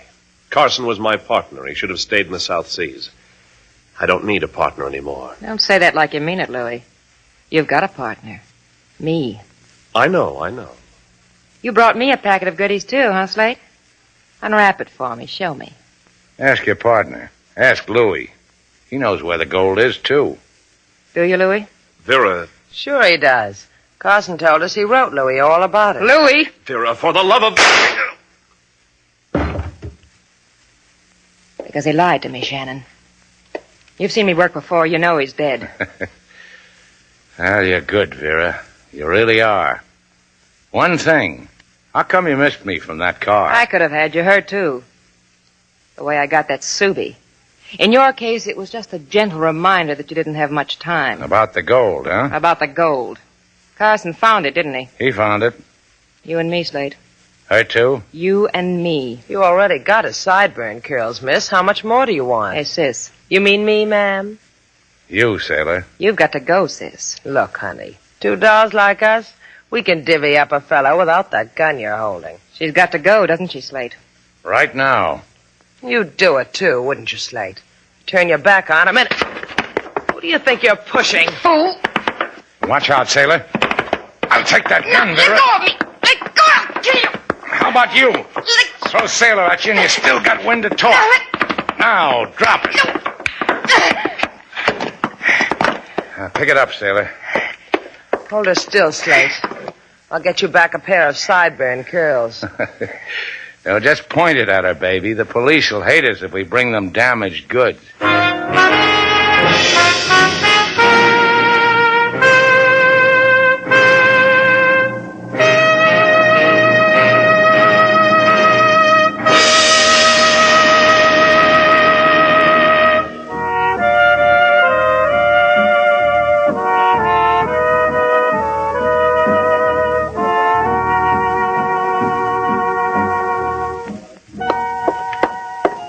Hey, Slate, where are you? Here I am. Hey, I want to talk to you. How come I'm darning my own socks? I'll tell you later. Stand up. What for? Stand up. Put this apple on your head. You going crazy, sailor? Today I don't need an apple on my head. Oh, humor me. You mean you're going to try to shoot this apple off my head? Girls who are handy with guns seem to impress you. I've been practicing. You don't have to shoot an apple off my head to impress me. Just come here. Closer, sailor. There, that's fine. Well, what do I have to do? Just bring an apple like this every day. My, they're tasty. Sailor, I'm very impressed with you.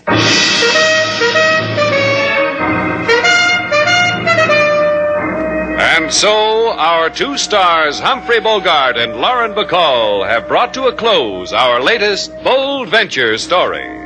Special music was composed and conducted by David Rose. May we invite you to listen again next week at this time for another exciting adventure starring Humphrey Bogart and Lauren Bacall together in Bold Venture.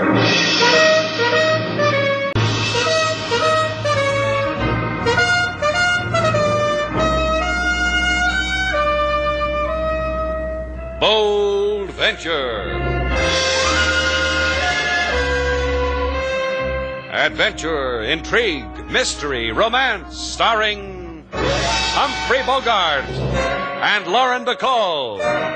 Together in the sultry setting of tropical Havana and the mysterious islands of the Caribbean. Bold Venture.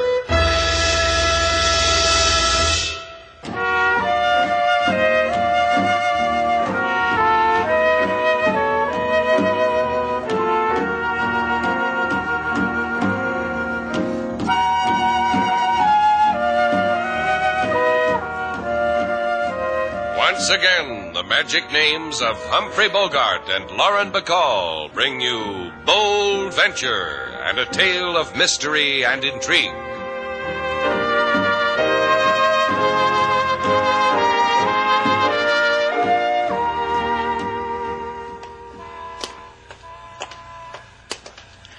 We ought to do this more often, Slate. You like window shopping, huh? Well, it's not only that. It's the walking on a bright, sunshiny day, smiling at people, and having them smile at you. Things like that. I hate it. Senor, go ahead. Take a $10 bill. Take two. Huh? I'll take one. Hey, what is this? What's the idea of standing on a street corner and giving away money, Carlo? Huh? You know my name? Let me take close look at you. Ah, Senor Shannon. Here, take some $10 bills, Senor Shannon. Is it all right if I stand in line again? Cut it out, sailor. I know this guy, old Carlo. He's got a fishing boat down at the... No, no more. For 30 years, but no more. All Carlo have now is $50,000. Those fish will do it to you every time. Boat sold for cash money. Business sold for cash money.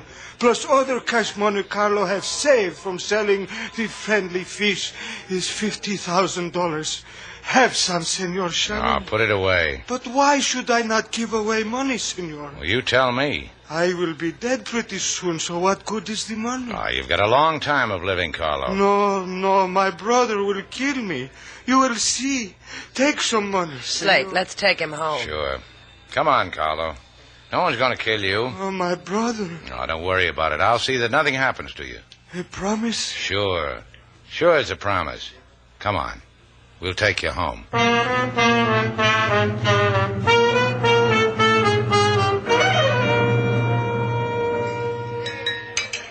Set before me a banquet, senorita. Everything on the menu. I am rich, and I am going to die soon. Therefore, I wish to eat good before I die. You have many days to live, viejo old man. I will bring you the blue plate, huh? Bring many blue plates for everybody in the restaurant. Oh, yeah, listen, everyone. The blue plates are on me. Sit down. Sit down, stupido. You bring shame. You make a spectacle. I won. Brother of my blood. Brother who wishes to kill me. You are insane. You should be in a cage. Leave the viejo alone. He does no hurt to nobody. Go, senorita. He will not kill me here. He has not the courage with so many eyes on him. In a day you are changed, Carlo. You talk now with the mouth of a man who has no fear of death. Because I have a friend. Friend who will not permit you to commit death upon me. With $50,000, you have bought such a friend. Not bought. His friendship was given. Slate Shannon take my hand, promised. Shannon? I have heard the name. I have heard for money he will steal from a hungry dog. You lie. You are sick with evil, brother mine. He is my friend. For nothing he Shannon will not keep you from death, hermano Carlo. Brother Carlo. Nothing. No one will keep it from you. Because it is in my hand to offer it to you. At a place, at a moment of my choosing. Because I will give you none of my money? Because you are evil? I will take it from you, Carlo. All of it. Before you have given it away to street beggars. From your dead hands I will take it. Adios, hermano. Eat heartily.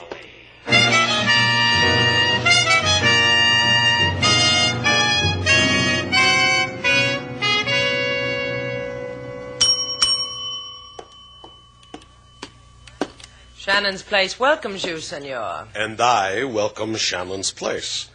Where is this Shannon of Shannon's place? Oh, you're bashful.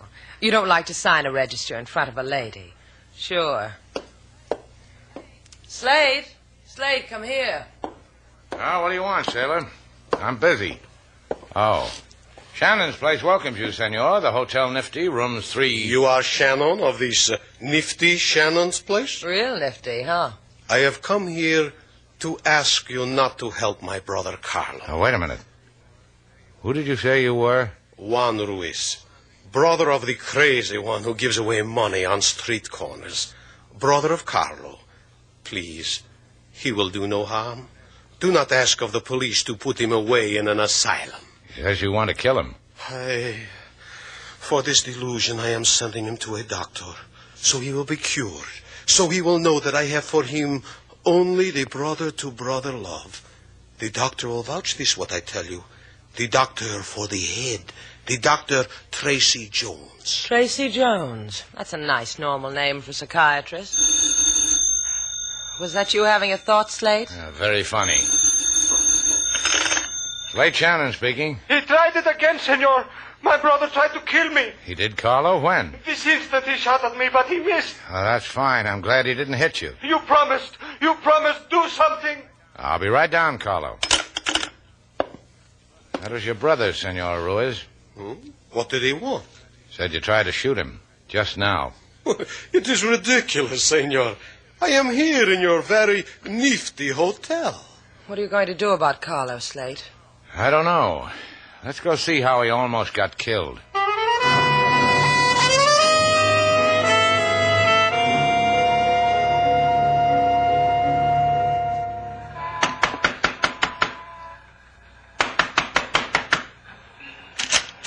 A gentle knock does it, Mac. You want to try again, Slate? Look, if you two got the time to play, you got nothing important to do here. Point yourself north, playmates. Who are you? Landlord. Croft, the landlord. What do you want? We want to see Carlo Ruiz. Oh, grabbers, huh? That's why you want to see Carlo. You're grabbers, part-time panhandle. And you're his watchdog, huh? I'll give you a reading, landlord. Carlo called me a little while ago, said his brother tried to kill him. His brother was standing under my nose when Carlo told me that. He was, huh? That's where Brother Juan was. Well, what do you know about that? Now that we gave you the password, we can talk to Carlo? Sure, but he ain't here. Go find a street corner with a crowd. They'll be kissing his hand, then making the loco sign behind his back. You mean no one tried to kill him? He was making it up? Who said anything like that? Someone tried to kill him, all right. Come on, I'll prove it to you. Right down the hall here. Yeah. Now take a look. Whoever it was stood in the alley, shot through the window at him. And you can see the bullet hole in the glass. Hey, what's this sticking out from under the bed? Carlo's suitcase, where he keeps all his dough. Now don't put a finger to it. Don't even smell it. You won't mind a friendly look, huh, Croft? Sure you won't mind? Yeah. Trust you, don't he, landlord? I told you to... Easy, kid. You're among friends. Sailor, come here. What'd you find, Slate? Look. If someone shot at Carlo from the alley the way he said, the shattered glass would be inside the room, wouldn't it? Let me think about it a minute, Sure it would. But the glass is out there in the alley. That means no one shot at him from there. The shot came from inside. Hey, wait a minute. Yeah, like I thought. Gun under the mattress. Fired not too long ago. You're wonderful, Slate. You find guns, sniff them, and you're wonderful. Carlo staged the whole thing just to convince us he's... Go find him, sailor. Go find him before someone puts him away. And you're going to stay here for a friendly game of rummy with Croft, the landlord. I would if I didn't feel so sick, sailor. A sick fellow like me needs a doctor. You go find Carlo while I go get my head examined.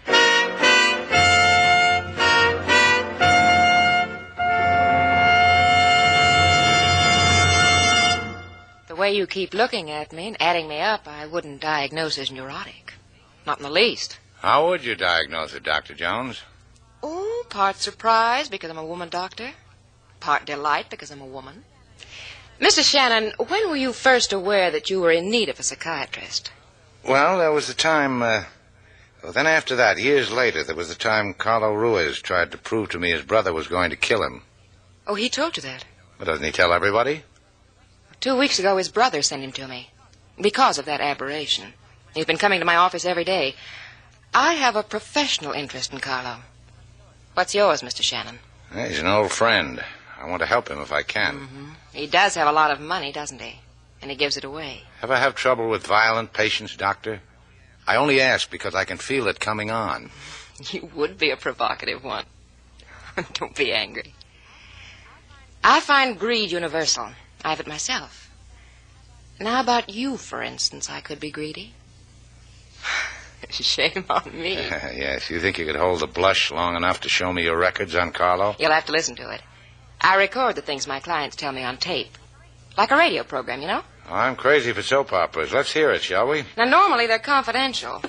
However, with you being Carlo's friend and wanting to help him, let's see. Oh, here it is. Carlo Rui's case history. Just play it on that machine in back of you, Mr. Shannon. Carlo will enchant you. He always has. Why do you want to kill me? Why do you want to kill me, Juan? My brother, why do you want to kill me? Why do you want to kill me? Why do you want to kill me, Juan? You can turn it off now. That's all he says in his dreams, over and over and over. I'll cure him of it. Another week with me, and he'll be cured of everything. Sure he will. Cured of hate, cured of 50 grand. You're a doc after a man's own heart, aren't you, Doc?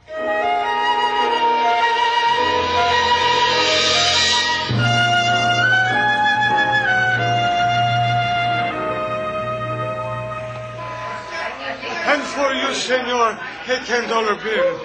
See, little boy, you may have one too. For your mama and your papa. Take it. And you, senorita. I've been looking for you, Carlo. Take money. Carlo, listen to me. I have not much time, senorita. I must take... Come on, let's get out of here. Carlo, nothing's going to happen to you. No one's trying to kill you. I have said it. My brother, the evil brother of mine. I was in my room and he shot at me. No, he didn't. He shot. Senor, here, take money. It is for you. And you, senor, take. Carlo, what's the matter with you? What is it? The pain, senorita. In the back, the pain. A knife. Somebody help. Did I not say it? Did I not say he would kill me, my brother? He killed me.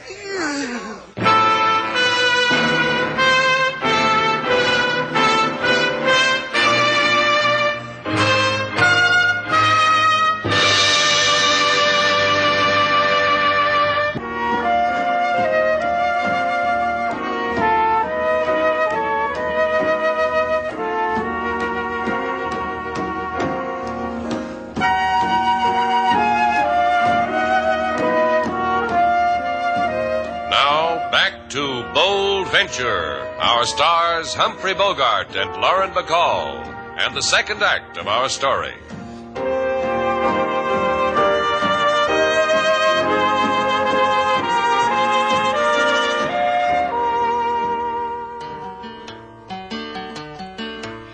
A fisherman stood on Havana Street, hand out money, his savings deplete. To lady say, Lord, a $10 bill. To Mr. Slate he say, brother will kill. Mr. Slate he go to lady doctor, who say, fisherman sick, I make him sick no more. But lady doctor, she get no chance to heal, because fisherman die from blade of steel. Slate. What do you want? Stop looking like that. You don't like how I look? Tear yourself away from me. Run, don't walk. You couldn't have stopped Carlo's dying. Why whip yourself with it? Lady Sailor speaks true, Mr. Slate. Death comes to a man in many ways, as he has wished it, as he has dreamed it, as he has sweated in terror over it, as he... That more of your Haitian hillbilly philosophy, King? It is only that you cannot blame yourself for the death of a man who... A man who what? A man who gave away his hard-earned dough? Who wanted to make people happy? Who asked me to save him from dying? I know how you feel, Slate. What do you think it did to me when Carlo... You were right there, standing next to him. You sure you didn't see who gave it to him? Sure, I'm sure. I told you. He turned away from me for a minute to hand someone more money. It wasn't his brother? It wasn't his brother. You told the cops? You told LaSalle? I told the cops. I told LaSalle. Let's go talk with him some more, sailor. Maybe you left out something I can fill in.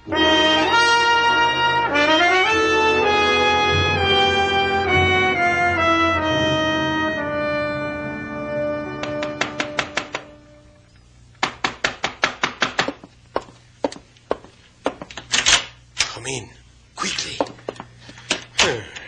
I am glad you have waited at least this long to come here, Senor Kennedy. I said I handled it, didn't I? See, already the papers have been screaming of my brother's death. Sad. Sad. What's the sad business? You hire me to stick a knife in your brother. Fresh off the boat am I when you come dancing up to me. Now it's sad. Character talk. Now, of course, you wish payment. Uh-huh. Here, this envelope. Make it 2 more envelopes just like it. Por favor? On account of I've been roaming the barrio. Word come up that little brother of yours left a satchel of dough. So it ups the payment. Did you not get the suitcase, what was under his bed? Crawled through the window like you said. No suitcase. You got it, huh? The suitcase. The money. What have you done with it? Again, the character talk, huh? Okay, character. You... See, a character. Because I feel this way, Senor Dead Man. Your dying means nothing, nor that of my brother. Of the money? Sleep peacefully, senor. I will get it.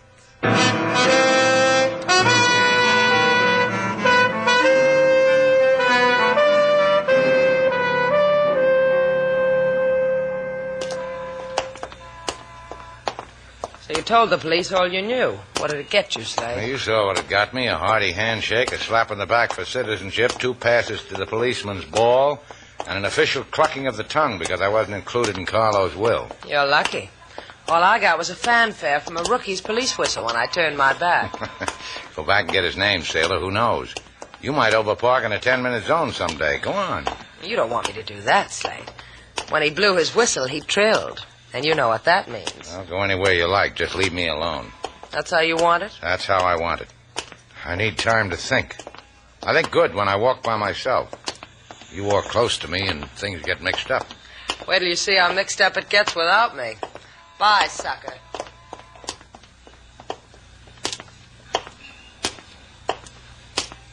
I'm delighted you got rid of her, Mr. Shannon. Huh? I said I was delighted you got rid of your aunt. It'll give us more time together.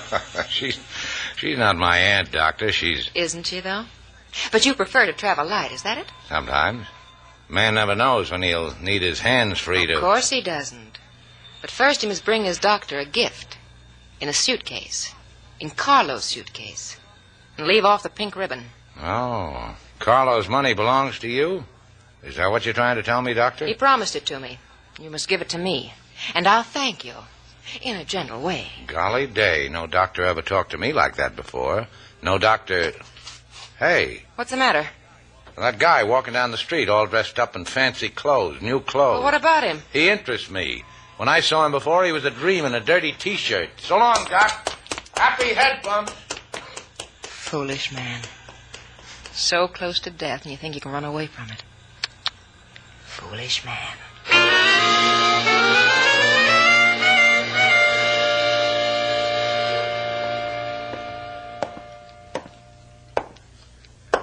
Can I help you?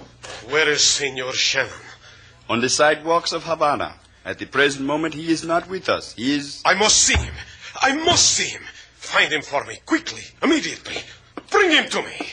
Does Senor Ruiz want something, King? He wants me to produce Mr. Slate. Do you have the suitcase? Did he bring it here? What suitcase is he talking about, Lady Sailor? It's mine. I'm his only living relative. The money belongs to me. If you say so. And you have it. You or your Mr. Shannon. I want it. You have stolen it. It belongs to me. All that money. All your brother's money. Gone, huh? Would a suitable reward for its return interest you, senorita? Sure. How much? I know women such as you, senorita. Greedy. But for this money, my poor brother is dead. And of you too. Are you threatening us, Ruiz? Not a threat, senorita. Merely a morsel for your consideration. Death is for so long a time, senorita.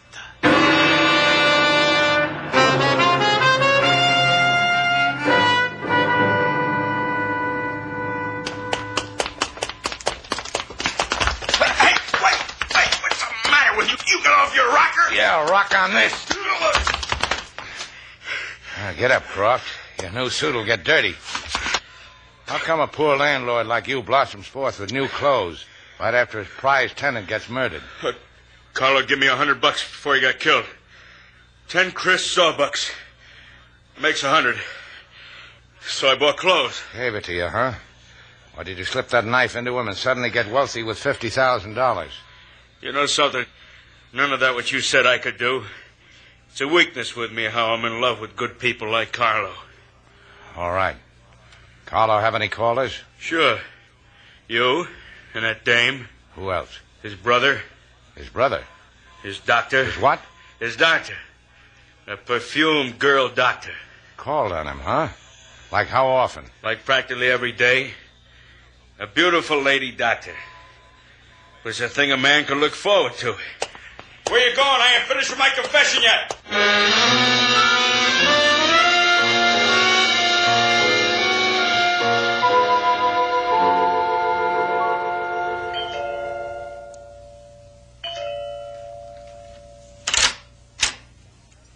Oh, Slate Shannon. What a delightful surprise.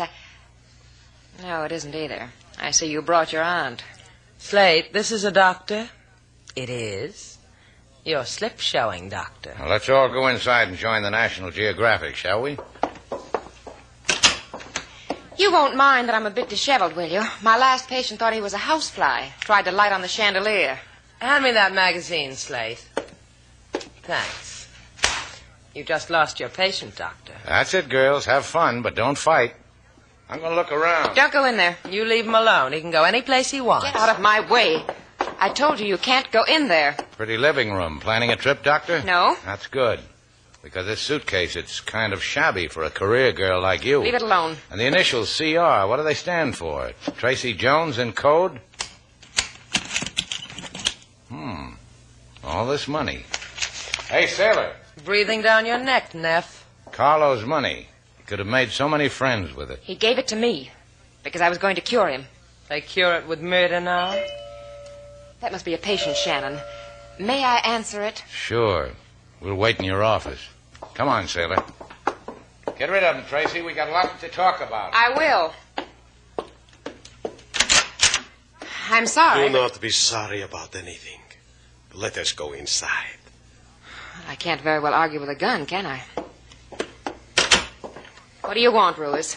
My brother's money. I don't have it. No one has it. Is that not strange? Give it to me or you die as Carlo died. It's in there in my office. Good. Very good. Why do you want to kill me, Juan? My brother, why do you want to kill me? Why do you want to kill me? Carlo! Why do you want He's to kill not me, dead. But I had him killed. Why do you I had him killed. I'll kill him again. Kill him. Watch it, sailor. I'll kill him. Not anymore, Buster. Not anymore. It was a trick. A trick. Yeah, it sure was.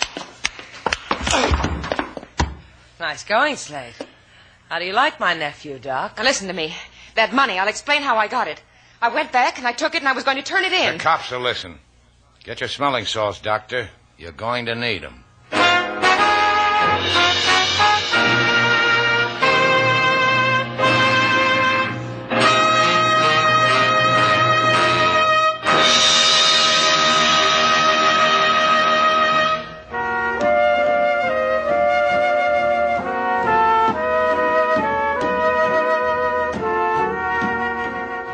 Did you have a good time, Slate? Well, if you've been to a policeman's ball like we have, you've been to a policeman's ball like we have.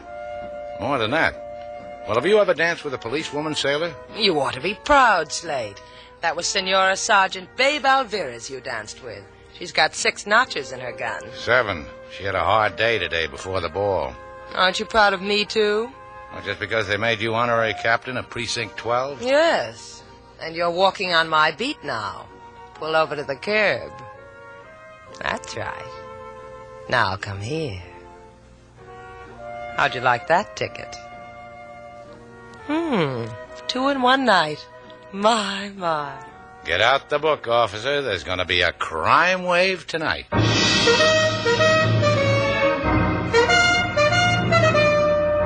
And And so, our two stars, Humphrey Bogart and Lauren Bacall, have brought to a close our latest bold venture story. Special music was composed and conducted by David Rose. May we invite you to listen again next week at this time for another exciting adventure starring Humphrey Bogart and Lauren Bacall together in Bold Venture.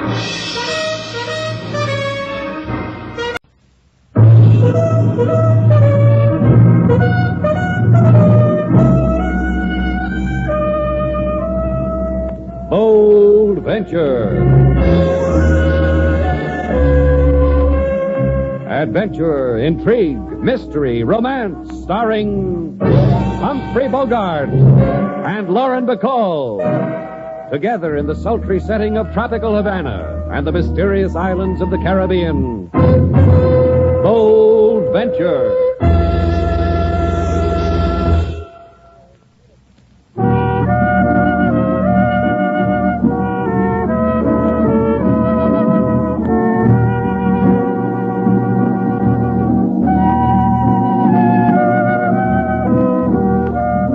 Once again, the magic names of Humphrey Bogart and Lauren Bacall bring you Bold Venture and a tale of mystery and intrigue.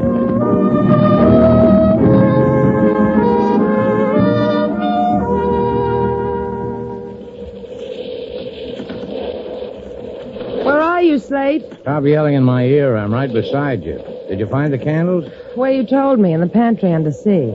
I knocked over the Brussels sprouts under B to get them. Serves you right. I told you to put the Brussels sprouts under S.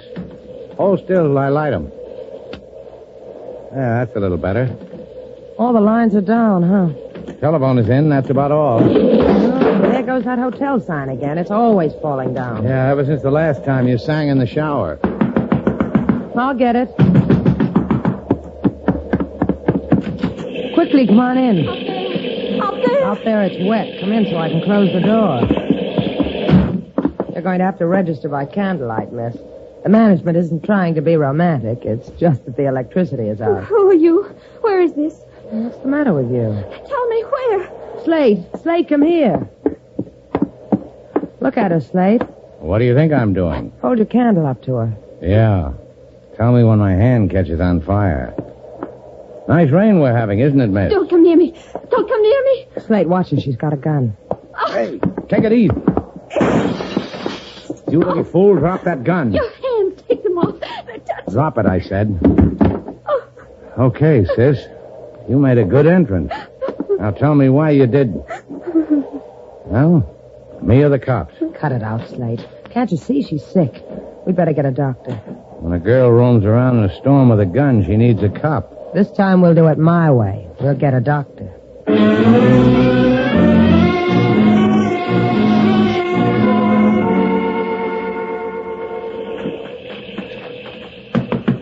Mr. Bentley! Let me in! Mr. Bentley! What's the matter, Amy? Don't make you edgy? Make you want to go prowling? Judith's gone. Hey, get in here. Hey, you're fooling me about Judith being gone, ain't you? Well, you know you don't need no crazy excuse like that to come talk to me any time of the day or night. You're fooling, huh? No. I looked all over the main house, in every room, every place she could hide. She's just disappeared. And you're her nurse, ain't you, Amy? You was supposed to watch over my fiancée, Miss Judith, like she was a crawling baby. I must have fallen asleep. We'll find her. All we have to do is call the police, tell them that she's sick. And let Miss Judith cry and moan and wail on the shoulder, spill out what we've been trying to do to her for the past year? Well, they won't believe her. It'll just prove she's unbalanced. She's sick in her mind. Just a little bit longer, a little bit. And I'd have had control of her sugar plantation, her money, the whole shebang.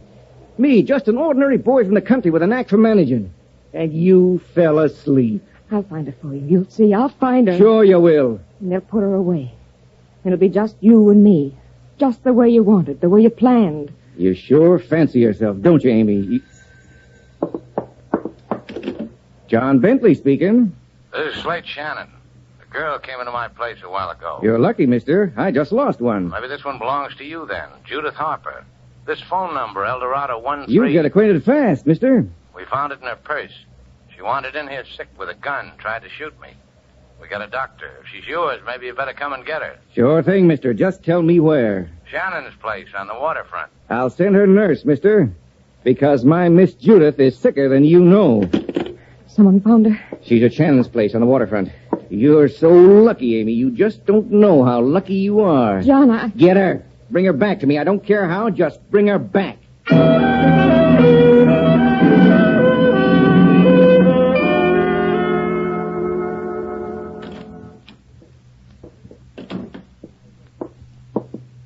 I have talked to the young lady, senorita. How is she, Doctor? Buena, very good. Quiet. She is tip-top. That medical talk confuses me. An hour ago, that girl was ready to fall on her face. And a few seconds before that, she was ready to shoot me. I don't blame her. Then you were her mortal enemy. I always thought I looked pretty rakish by candlelight. I meant to talk to you about that, Slate. Hear me, senor. This girl is pursued by a fear of going insane. I have the fragments of the story. And we want to hear it. Beautiful girl like that, sick, terrified. He's trying to say he wants to help, Doctor. And the young lady needs whatever help. Now that she has told me of herself, it is my guess she will recover quickly. Recover from what? I will not bore you with technical phrases. This girl is frightened of what is at home. She must not be sent back there. Now, wait a minute, Doctor. I can't take care of her. I got enough with this one. Perhaps. Look, Doc, if you think I'm going to fade out of the picture on account of her, you've got a silly little cerebellum. Cerebellum, Doc. I said it, and I'm glad. I am suggesting merely a place of rest. I know of one. Yeah, so do I. On Marino Key, there's a place there, kind of a hotel. People go there when they feel they've been in the world too much. It's a... Now, wait a minute. What can I do for you? Where is she? Where's Judith Harper? Who are you? I'm a nurse. Where's Judith? She's in that room. Don't worry about her. The doctor said she'd be all right. I don't care what the doctor said. I want to see her. All right. Hello, Judith. Someone wants to see you. Get her out of here. Get her out. I'll teach you to talk to me like that. To me. Hey, have you gone out of your mind? Leave her alone. Get out of here, you. I said get... You're all through saying, let's go. Fool. I said we're leaving. See, we just did. You don't know what you're doing. And you don't know what's happening to you. You're getting thrown out of a hotel. Good night, nurse.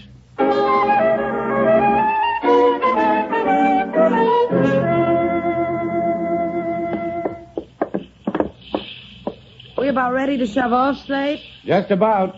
Give me a hand with this line. Aye, aye. Got it. How's the girl? She's asleep below. I tucked her in. Well, I told you I'd take care of that. And that's why I tucked her in. I don't know about you, sailor. Sometimes I get the feeling you're possessive. She shot at you once because you wanted to touch her. Well, she was out of her mind. Besides, she missed. But I'm not, and I wouldn't miss. And for the same reason. Yeah, that's what I said. You tucked her in good like I told you, huh? Soothed her fevered brow, hummed a lullaby, mentioned your name. Can we go now? Yeah. Take the wheel, sailor. I'm going to go below to check on a few... Hey, you, mister. Hold it up a minute. Sorry, Buster, we're... Hey. The reason I yelled hold it up is you may not be going no place. I thought I'd tell you. You told me. Now you can get off the boat. You're a cute one, Mr. Shannon. You throw Miss Judith's nurse away from her. Now you're going to throw me off the boat. That's my Slate. He ain't partial to no one, never. I told you on the phone, Shannon. Miss Judith is sick. She goes home with me where she belongs. Where she gets healed by my love. The doctor said she... Pardon me for interrupting, lady. But what's a doctor say against the opinion of my big fist? You've got a point there, Buster. Maybe I can dull it for you. You're just crying for it, ain't you, Shannon? Your fist wasn't big enough. A big boy like you. You didn't ask him if he could swim, Slate. He'll learn. Let's go to Marino Key, sailor.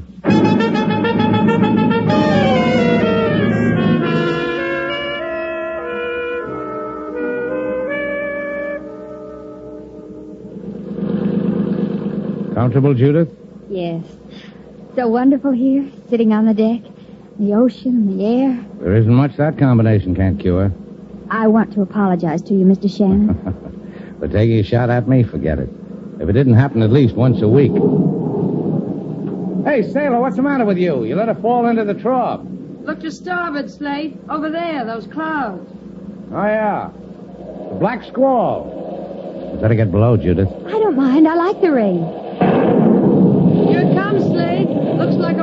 on, Judith, below. Steady as she goes, sailor.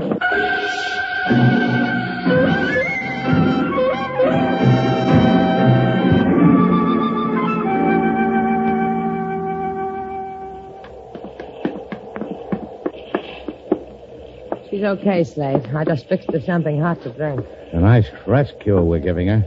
You know, I think she's liking it. Hey, Slate, what's happening? Look at the compass. Your prying eye. Yeah, sailor, the rudder's broke. I think we hit a slab of driftwood. You mean we've been drifting all this time? The last 15 minutes. Hey, look ahead, sailor. Lights. Uh-huh. If this current holds, we'll get through the channel between them. Where are we? Someplace in Marino Key. Only these lights aren't marked on the chart. I don't know who we can thank for them. Maybe we'll find out. Watch that tide rip.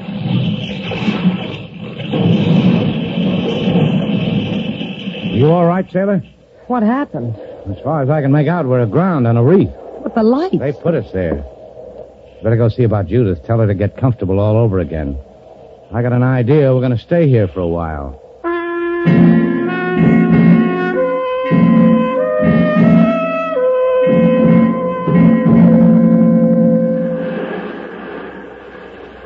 The tide's out now. We can walk to shore along this reef. Think you can make it all right, Judith? I think so. I feel wonderful. I could carry you. You heard her. She feels wonderful. Here, Judith. I'll give you a hand over the side. What about me? Just don't rip your jeans. You left your other pair home. That's about me. We're lucky the storm only lasted the night. If it had gone on any longer, the Bold Venture would have been beaten to death against those rocks. You check her, Slate? Yeah, just a few scars. All we need is a new propeller and a new rudder. Maybe I can bite one out of that palm tree. Why not just ask the man for one? Huh? The man standing underneath the palm tree, waving hello to us. I'll bet he's got lots of used propellers. Welcome. Welcome. Thrice welcome to my island. Look, you, whoever you are. Charles Dane is whoever I am. And whoever you are, I am delighted the sharks did not smell you out during the night.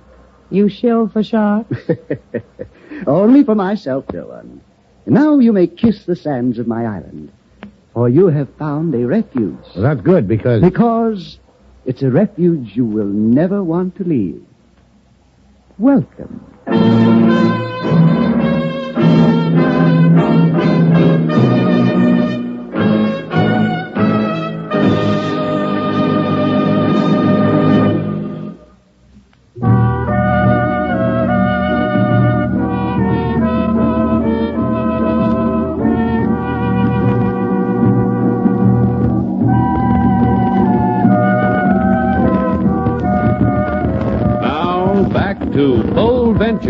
Our stars, Humphrey Bogart and Lauren Bacall, and the second act of our story.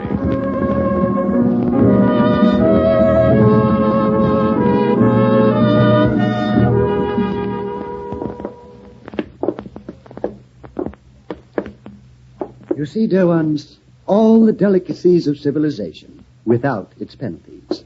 These rare books, these exquisite paintings, the gossamer objects of art. My last guests admired them deeply. All loot from shipwrecks you arranged with those lights, Charlie. Not loot, dear one. Let us say, rather, the spoils of fortune. These perfumes, Mr. Val, a fragile twilight fragrance at your disposal during your stay. I like the one you're wearing, Charlie. You have discerning taste. We shall get along famously, we two. And this radio. I hope it has music that becomes you, Mr. Val. What do you think, Charlie? Does it become me? A tawdry substitute, dear one. Your music should be of impassioned space, of fiery gardens, of... Easy, boy, easy. Heel, boy. Quite right. I mustn't overdo you. Yes, what is it, Prado?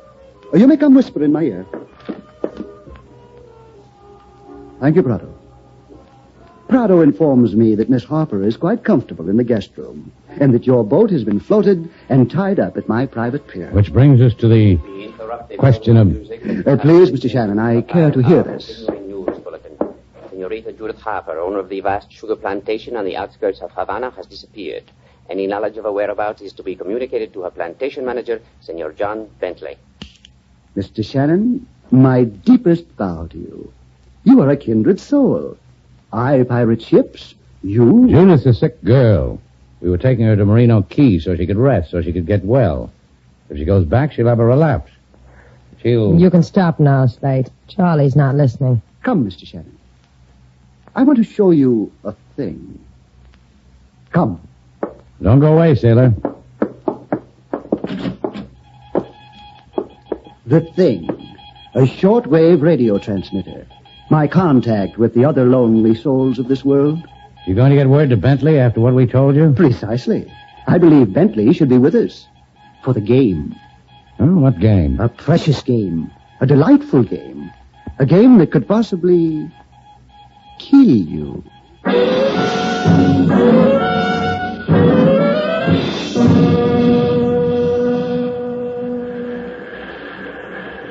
Mr. Shannon! Hello! Hi, Mr. Shannon. I've been trying to attract your attention. Well, to be honest with you, Charlie, I was hoping you'd never make it. Have I done anything to affront you? Now, let's put it this way. How am I going to get this propeller repaired? And how long do we have to stay on this island? And I shall answer you. Of the propeller? Well, some time ago, there was an almost identical storm such as this. And an almost identical boat as yours pounded itself against the identical reef. Oh, is the name of that boat the Capri? The identical name. Reported missing in a squall 3 months ago. Never heard from. What happened to the men on that boat? Which brings us to the second question. When shall you leave here?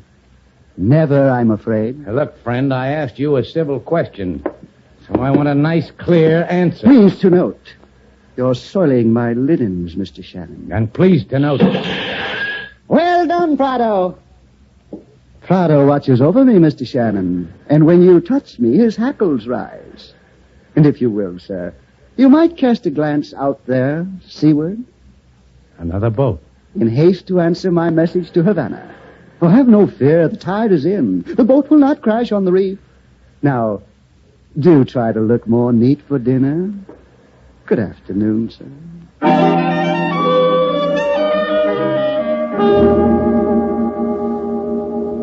Aren't you grateful to Mr. Dane, honey, that he got word to me? So I could come and take you back with me in the boat. Don't touch me. Keep away from me.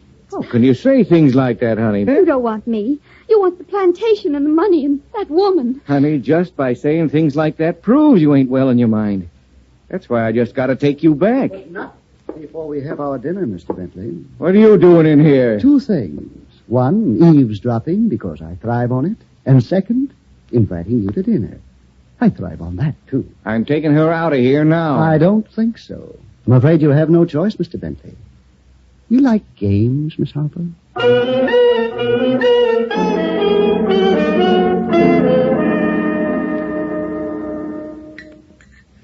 You haven't tasted the roast pheasant, Miss Harper. I don't care for any. But you should eat, my child. I've heard you've been ill. Leave her alone. Hey, sailor, you want that pheasant giblet? I'll trade you for the neck. Hey, Charlie. Yes, Mr. Shannon? The rye bread. Save me the heel, Slate. You people have fine appetites. I'm happy for you. I've got to hand it to you, Charlie. You serve a fine blue plate. Por favor, senor. How many will there be for dessert? We shall see. Ladies and gentlemen, I hope you have enjoyed my humble board. And now, the pièce de résistance. I give you a game. Here. Slate, you've been dying to say that ever since you saw that British picture. A game, ladies and gentlemen, with this revolver I have here in my hand. Russian roulette. Oh, hey, you really are crazy, Charlie. That game can be fatal. As I told you, it could be. 6 chambers in this revolver, but 1 bullet. Each of you shall spin the chamber, place the gun to your head, pull the trigger. So help me, Dane. Hush, sir, hush. Or Prado will shoot you in the back. Now, shall we play so that Prado can signal the cook how many there will be for dessert? You first, Miss Harper. Take the gun. Thank you. Now, spin the chamber. Just so. Of course, you may close your eyes, my dear. I congratulate you. Mr. Val, if you please. I'll keep my eyes on you, Slate. All right, sailor. You'll be with me another day, Mr. Val. I am thankful. Please pass the gun to Mr. Shannon. Always pass a gun, but first, sailor.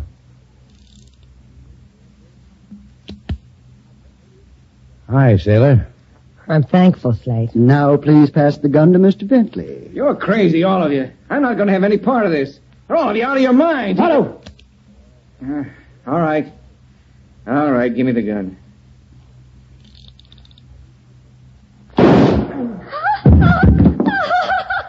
I'm pleased, Miss Harper. Mr. Bentley shot himself dead, and it amused you, too. I pronounce the dinner a success. May we have another try tomorrow?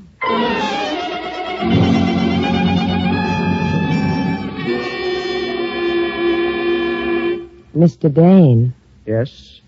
I've been waiting for this chance to see you alone. It sends a delicious thrill through me. I've never known a man like you. Of course you haven't, dear one. I wanted to go on. If you sent Slate away, it could be any way you wanted it. Whatever you... What a pathetic effort. And ludicrous. To waste your feminine guile so on me. It didn't do anything to you, huh, Charlie? I must be slipping. With any other man, you would have had a brilliant triumph. With me, I am a man of small pleasures, Mr. Val. Not you or anything will deny me my childish game. Beat it, dear one.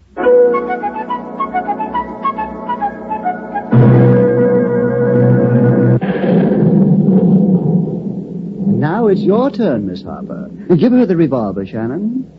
Yeah. It's 1 and 6, Judith. I don't think it matters very much. We all die. The approaching storm makes you moody, Miss Harper. Play. It will pass. Bravo. Well done. 3 days and you all still survive. However, there is still tomorrow. 4 for dessert, Prado.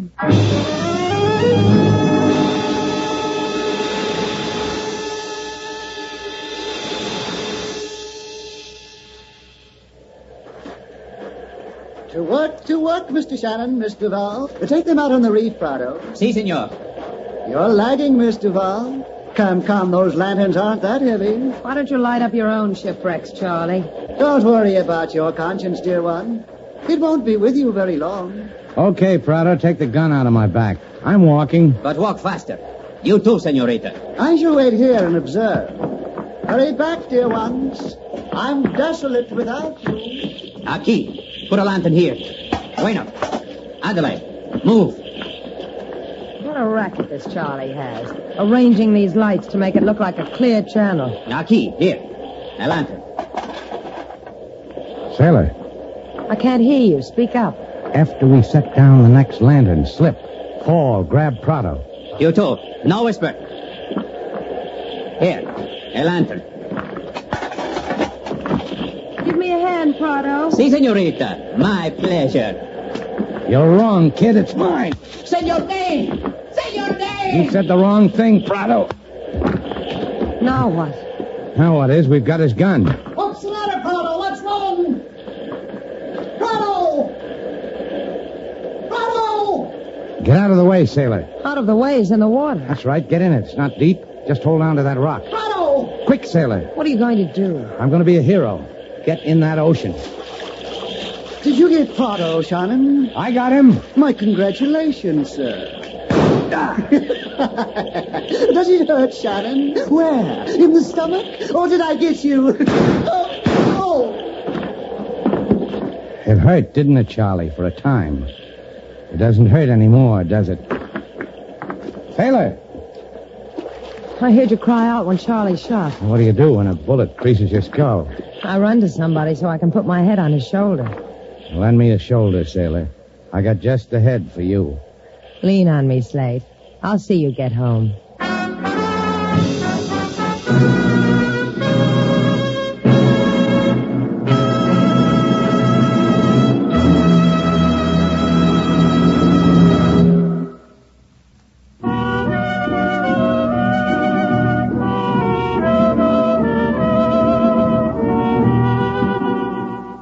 Look, Slate, a postcard from the rest home on Marino Key. Judith is doing fine. Yeah, look at the P.S. She wishes we were there. I guess she figures we need a rest. You want to go? I might. Why don't you? Nothing's keeping you here. Yes, there is. Me? Uh-uh. I'm waiting for the man from the grocery store. I ordered a couple dozen candles in case the lights go out again. What's the matter? You afraid of the dark? You don't know what to do? What's to do? This. That's what's to do. Hey, where you going? The fuse box. Something's wrong with these lights. What's wrong with them? They're on. That's what's wrong, Slate. Nothing ever happens till the lights go out.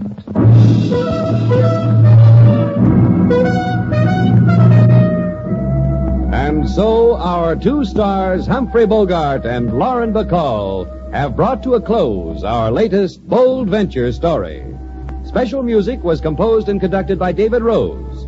May we invite you to listen again next week at this time for another exciting adventure starring Humphrey Bogart and Lauren Bacall together in Bold Venture.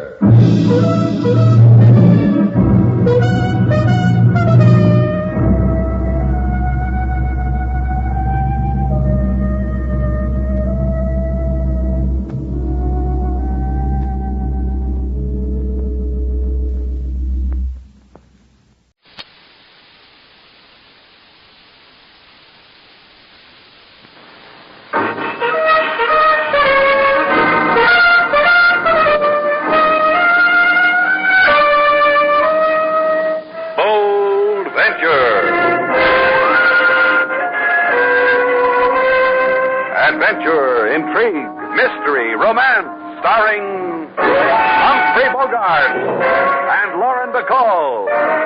Together in the sultry setting of tropical Havana and the mysterious islands of the Caribbean. Bold Venture.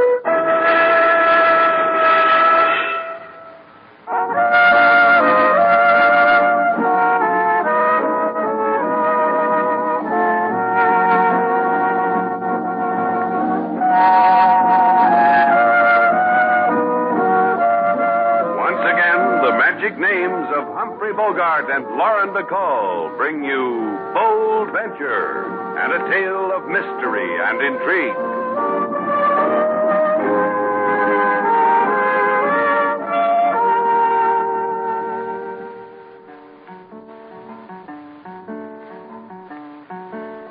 Shannon's place is sight to see. New tablecloth, clean upholstery.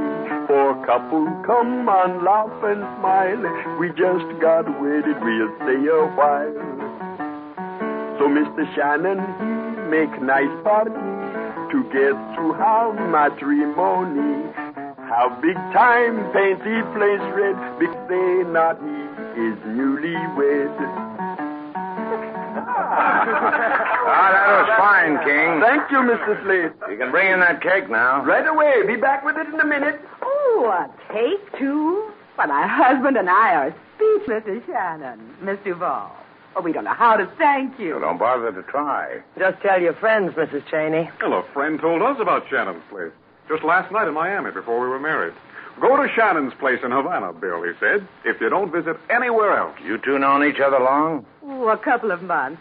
Bill and I, impetuous. Would you like to tell me something, Mr. Cheney? Anything at all. How does a man get up nerve enough to propose? I mean, well, a fellow is attracted to a girl. Their interests are the same. They get along together. Then what happens? Well, frankly, Ruth twisted my arm a little bit, and the words just came out. Last time I clamped a hammerlock on Slates. It hurt. Now he tells me. All he told me then is that I had a lot to learn about leverage. Make way for the wedding cake. Oh, it's beautiful. What's the matter, Mrs. Cheney? Because it's store-bought? I didn't know you were coming, so I didn't bake it. Nothing. It's nothing. What is it, dear? Well, I guess I'm foolish. Everyone's being so nice. Everyone's enjoying themselves. That man over there in the corner, I've been watching him. He came in alone a little while ago, and he seems so... Well, look at him. Yeah, he does look a little played out. Bill, bring him over here. Sure, I think that's a fine idea. Now, you sit still. I'll get him. The people over there were wondering, hey, what's wrong with you? Come on. You can't. Slate, what's the matter with him? I didn't have time to invite him to the party, sailor. He just dropped dead.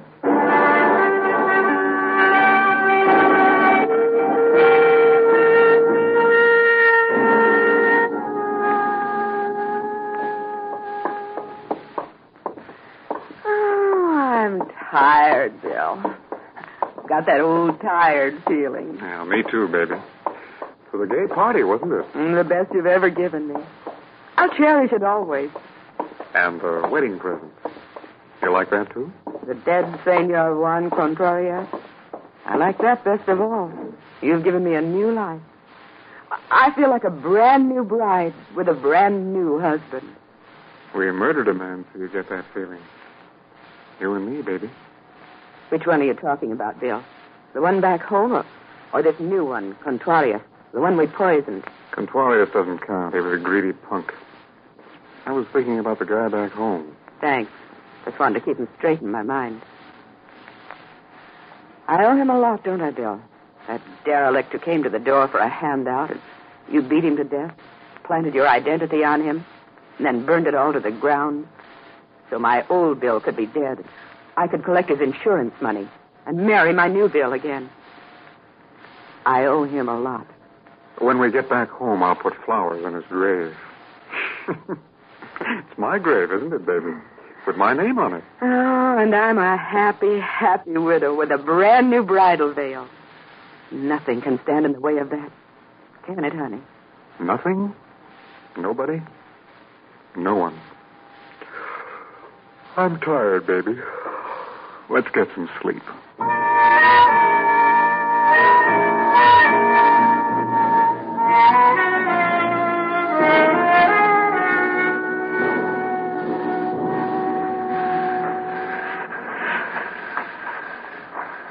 I was trying to make people happy, build up goodwill for Shannon's place, and what happened? What are you talking to yourself for? You know what happened. By the time we get back to the hotel, Inspector LaSalle will probably be waiting there. It's getting so the cafe is the daily stopover for LaSalle's flunkies, coroners. Guy picks up some poison someplace in Havana, comes into my place, and keels over. Maybe that man back there knows why. Huh? He's still following us? Uh-huh. Now he's trying to look like a palm tree. Let's find out about a sneaky fella like that. Spoil his fun? Look. Suddenly he's wearing a beard. Come on. Hi there. Nice day. It will rain. Your beard's dragging. That is how I know it will rain. How do you tell when you're not wearing the beard? Huh? What are you saying? He's saying, why the disguise? Why are you following us? Who are you? What are you doing here? Stuff like that there. Permit me, my card, a key. Read and you will know. Eduardo Cinco, 54, Paseo Tortuga. And it says here you're an ojo particular. See? The greatest ojo particular of them all. Of them all, you're the greatest what? Ojo particular. It's private eye. And of the matter of why I am following you. It is of the matter of why you have murdered my partner, Juan Contreras. What? You have learned of the blackmail, senor. Is it not so? So you want in. Is it not so? And it is for this that I follow. Put up your hands. Now, let's stay alive, shall we? So you refuse. Very well. You will take that and also... You didn't have to hit him that hard, Slate. Blackmail? What is he talking about? I don't know. Well, neither do I. Let's go back to the hotel. I've got some figuring to do.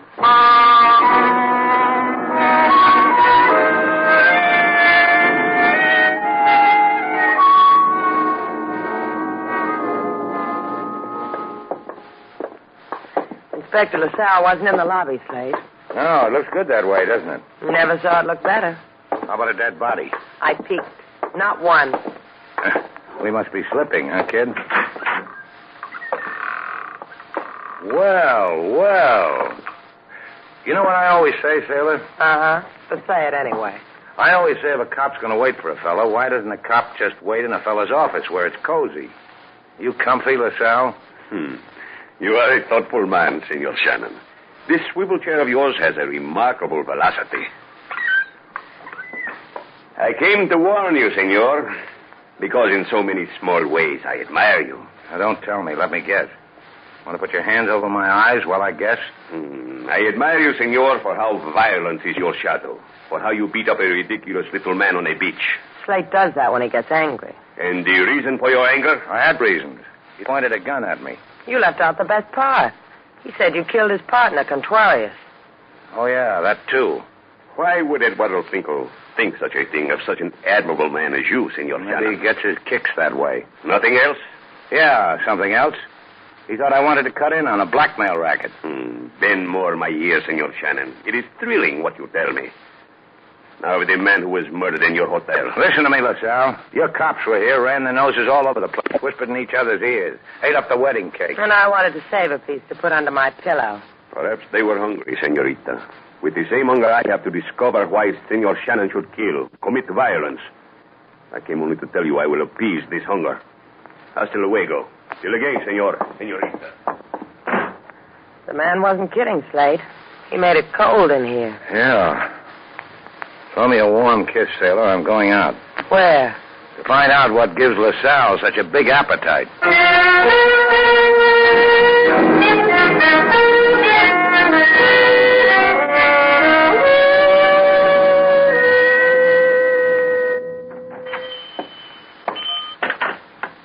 Please, stand in the place where you are. Huh? Hey, look, miss. I am looking. Oh, the way the light through the shutter strikes your face. It interests me. Much. Much. Try this profile. What does that do? Oh, it makes me want to write home to my mother. You are the Slate Shannon, notorious, violent. A boy to bring home. Yeah. And for a P.S., you can tell Mom I want Eduardo Cinco, the ojo particular. On second thought, maybe you better tell me. You wish him to follow something? To divorce you from something? Yeah. From a murder rap. The one he's trying to pin on me. Murder? Oh, well, I must pick for Eduardo the appropriate false beard. He has a pretty one for murder. Don't bother. I already pushed that one down his teeth. Oh, he was so partial to it. What's his favorite beard? He said something to me about blackmail, about that's why I killed his partner. Yeah, but you wouldn't know about that, huh? About what? Off the dime, Magda. Oh, because Slate Shannon spoke my name, I will tell you. I wouldn't know about it. Which brings us back to Eduardo. My name is Magda Marquise. 12 Vendetta, Parada. Whenever loneliness walks the streets at your side. Could be. Let's see, where was I? Oh, yeah, I was asking you where I could find your boss, name of Cinco, the man with a beard. He is attending a rendezvous on Little Beach at this moment.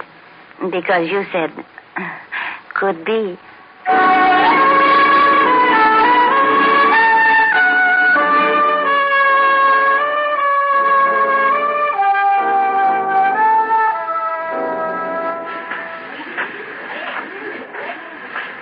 Hey, sailor. Hi. What are you doing here? LaSalle called. He wanted you, so I thought I'd better... LaSalle?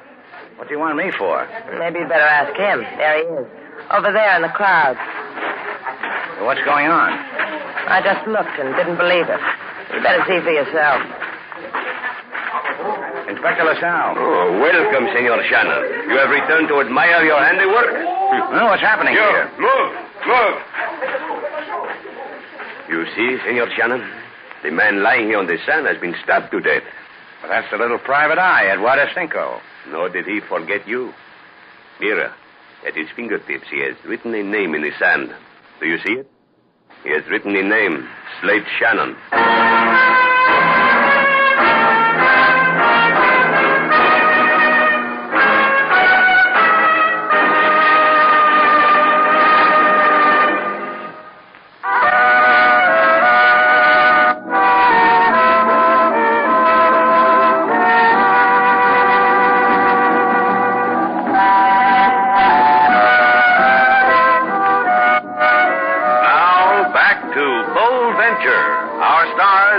Bogart and Lauren Bacall, and the second act of our story.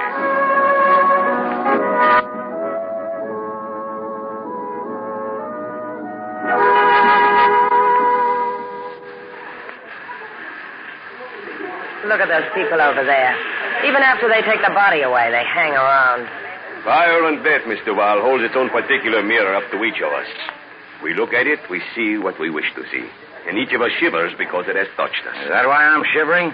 I thought it was because it's getting chilly out here on the beach. And I thought perhaps it was because you had just killed a man. Nope. It's because it's getting chilly. Come on, sailor. I'll take you home. You can stick your feet in a hot bucket of water. See what simple pleasures I have, Inspector LaSalle. I am sorry for you. You will have to dip your feet, Stag. Senor Shannon comes with me. What? Why? The normal procedure for people under arrest. Hey, you're not serious, are you? You don't think I killed that little guy? In one word, si. Of which a free translation is yes. Come along. Now, wait a minute. I repeat, come along. I don't like jail, LaSalle, especially when I haven't done anything. Murder is something. Senor, I will be forced to point a gun at you. Save yourself the trouble. Oh! Slate, you're crazy. You'll have the whole Havana police force on your back. It was just there. Go home, sailor. I'll get in touch with you. I'm going to see a girl about a murder.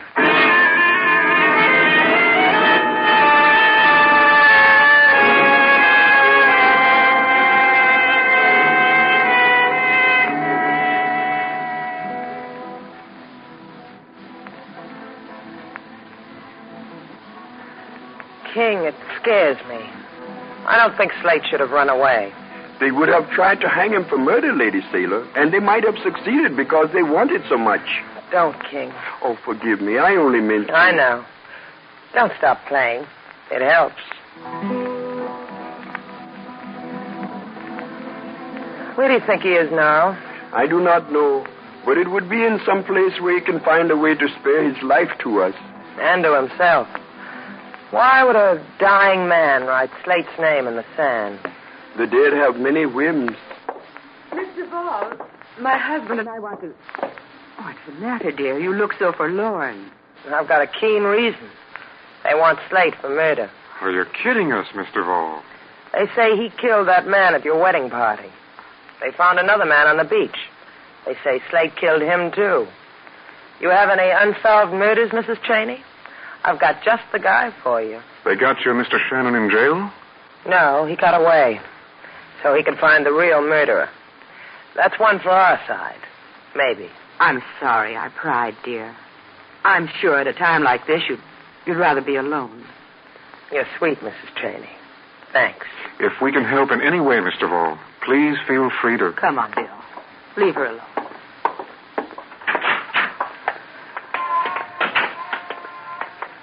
He got away from him. You said writing his name that way, but... Bill, a man like Shannon could spoil it. Don't worry about it. Shannon won't spoil anything. Not Shannon, not Magda. Nobody. No one. Like I always say to you, baby.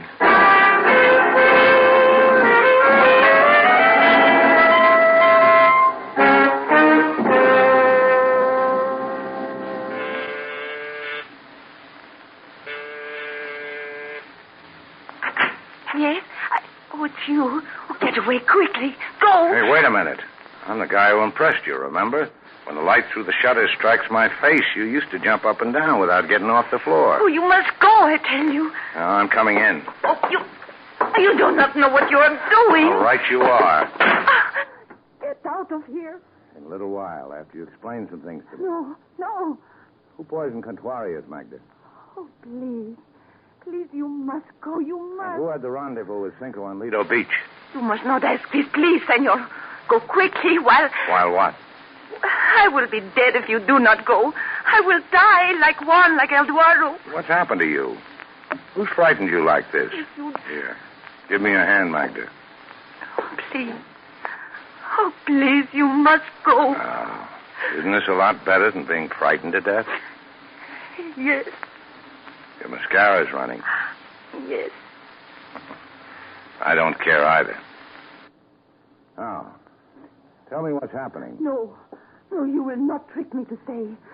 Get out. I will show you. Oh, operator, give me the police. So long, Magda. A short romance and a lousy one.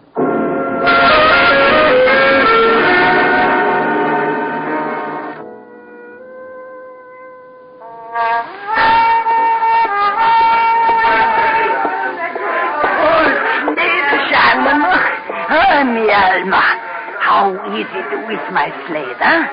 So long it has been you have not come to Maria's Palace of Jollies to dance for a dime. Now, I've got some trouble, Maria. Well, if you cannot afford 10 centavos to dance at Maria's place, Maria will put it on her fat cob. It's not that. I've got to have some place to stay. Worry is in your face, mi hermosa. Well, this kind of worry shows. The police want me. I had to hit a cop to get away from them. I've got to have some place to stay. In the back is a room. It is yours. Oh, and one more thing. Get word to Sailor. Tell her where I am. Tell her I want to see her. See. All this I will do. From fat me to worried you, my assistant. From worried me to wonderful you, my thanks. Oh, do not thank me, Slate Shannon. If harm would come to you, Maria would waste away.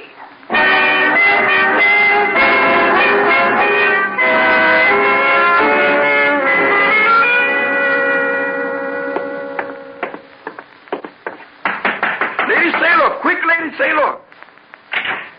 What's the matter, King? You find a guest swiping a towel? It's much better than that, Lady Sailor. This scrap of paper, it slid under my door. From Slate? From the lady of the dance palace of Jollies. Mr. Slate is hiding there. He wants you to go to him. I'd give my arm if I could go to him. The Sal's Beagles are just waiting for me to do something like that. Those who have been sniffing around our hotel? Those. I will go to him, Lady Sailor. They'd follow you, too. If they want Slate, they'll have to sweat for him. I think he is in much need of you, Lady Sailor. I think you... Wait here, King.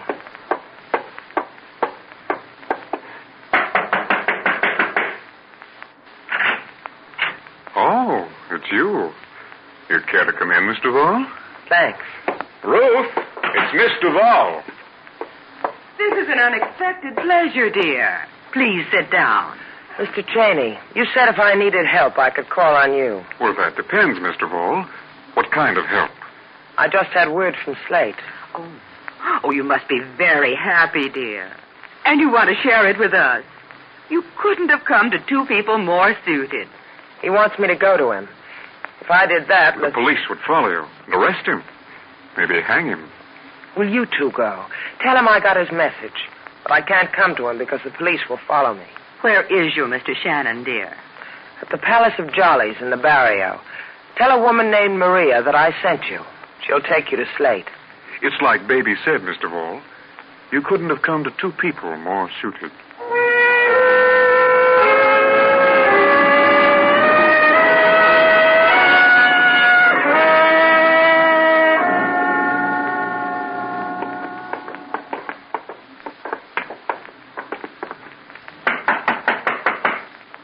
Maria? See, it is Maria. How do these two get here? They say they come from Miss Duval. Well, then they ought to come in. It's all right, Maria. I'll let you know if we need anything. You do that, mi hermosa. Anything at all. Mr. Shannon. Come on in and talk to me. See if I'm right. I should have thought about it. The cops were tailing Sailor. That's right, Mr. Shannon. That's why she asked us to come. That party I gave you was a good investment. She told us all about it. How you're wanted for 2 murders. About the girl. Huh? About what girl? Magda. How terrified she was when you came to her for help. She told you that, huh? You made a mistake, baby. Didn't she, Shannon? I didn't tell Sailor anything about Magda's being terrified. How would you know about Magda? Because it's us that terrified her. Well, the blackmail, huh? Gets back to that. Those 2 private eyes owned a piece of you, huh? Is that what Magda told you? Oh, Magda and I got along fine. My advice to you, Mr. Shannon, is to go to the police with it. Why don't you do that? This gun get in the way? The gun doesn't bother me. If I had a few things to fill me in, I'd go to the police. What few things? Bill and I'd be glad to oblige. For that nice store-bought wedding cake. Like what the blackmail twist is? Oblige him, Ruth. Sure, honey. Mr. Shannon, we killed a man back in the States. I'm 2 in Havana. You're making an international production out of it. That's right. But let's take it slowly. We killed a man back in the States and burned his body. And the insurance company said that was Bill here. They paid me $50,000. I met Bill in Miami with the money. And here we are. Which private eye caught up with you, Bill? Contreras. He saw me on the street and came up to me. Contrarius even arranged passage for Bill to Havana. Baby. Suggested your place, Mr. Shannon. Didn't he, Bill? Baby. Didn't he, Bill? Baby, I'm trying to tell you something. What? Oh, baby, haven't you figured why we came here to this place? Yeah, think about it, Ruth. Why didn't Bill just call the cops if you wanted to get rid of me? Bill. You've got to go too, baby. Bill, you're joking. I doubt it. You collected that money for Bill's death. That makes it all his. You're a man I like to chat with, Shannon.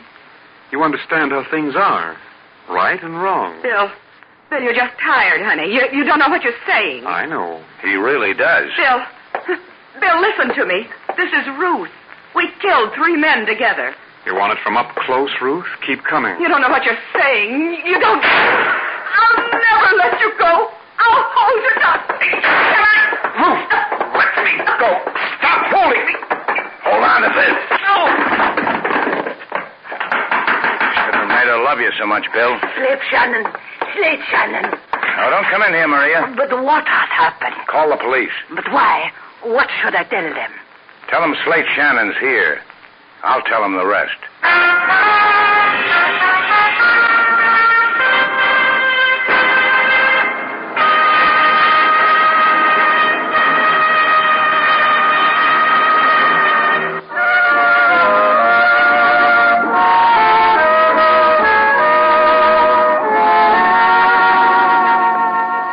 Slate, what's that? Oh, I thought you'd know right away. It's a cake. I baked it myself. With candles? What for? I'm celebrating. I didn't go to jail again. There's a candle for every time you didn't, huh? Let me see. 1, 2, 3, 4. Don't count them. Just make a wish, then blow them out. Why should I? It's your cake. I give it to you.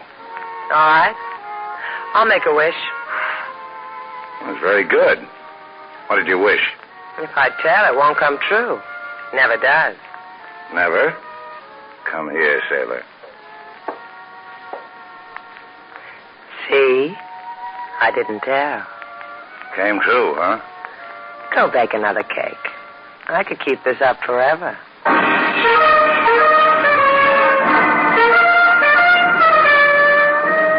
And so our 2 stars, Humphrey Bogart and Lauren Bacall, have brought to a close our latest bold venture story. Special music was composed and conducted by David Rose. May we invite you to listen again next week at this time for another exciting adventure starring Humphrey Bogart and Lauren Bacall together in Bold Venture.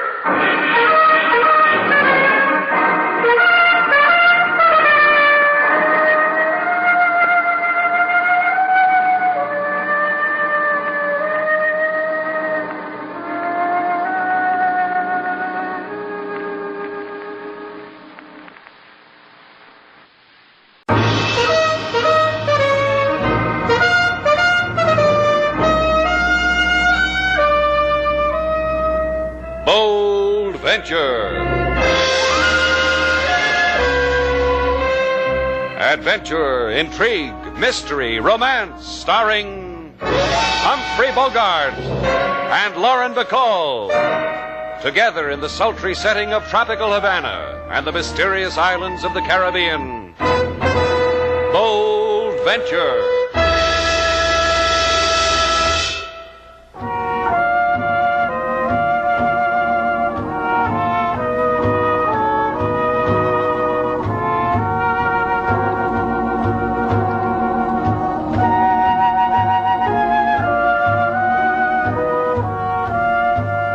Once again, the magic names of Humphrey Bogart and Lauren Bacall bring you Bold Venture and a tale of mystery and intrigue.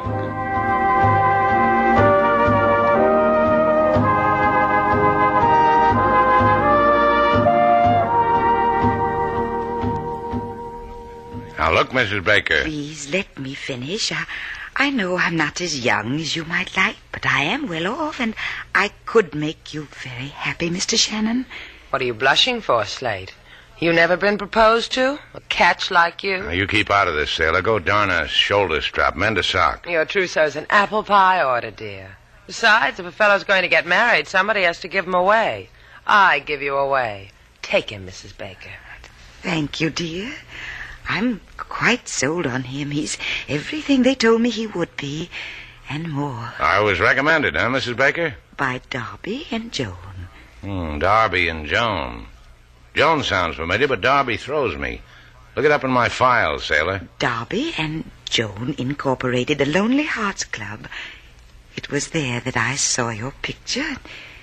There that I fell in love with you. Sailor, have you been handing out my picture again? Stuffing it in mailboxes. Didn't hit a Lonely Hearts Club, though. Too many people were throwing rocks at me. Now, what does it matter how it got there? All I know is that I saw it and they gave me your address, and I'm here to ask for your hand in marriage. Say yes, Mr. Shannon. Look, Mrs. Baker, there are a lot of other fish in the sea. You'll get over it. We'll be friends. Have another cliché, Slate? I just made some fresh. But you don't understand. You see, I'm a widow, a lonely, unhappy widow. My husband was lost in the Texas City disaster in 1947. Since then, I've tried to replace the man he was. But you're the first one I've found. Oh, I'm sorry, Mrs. Baker. Baker, really sorry. I can't marry you. You don't know what a happy girl he's just made you, Mrs. Baker. My heartfelt felicitations. I'll get you a cab, dear.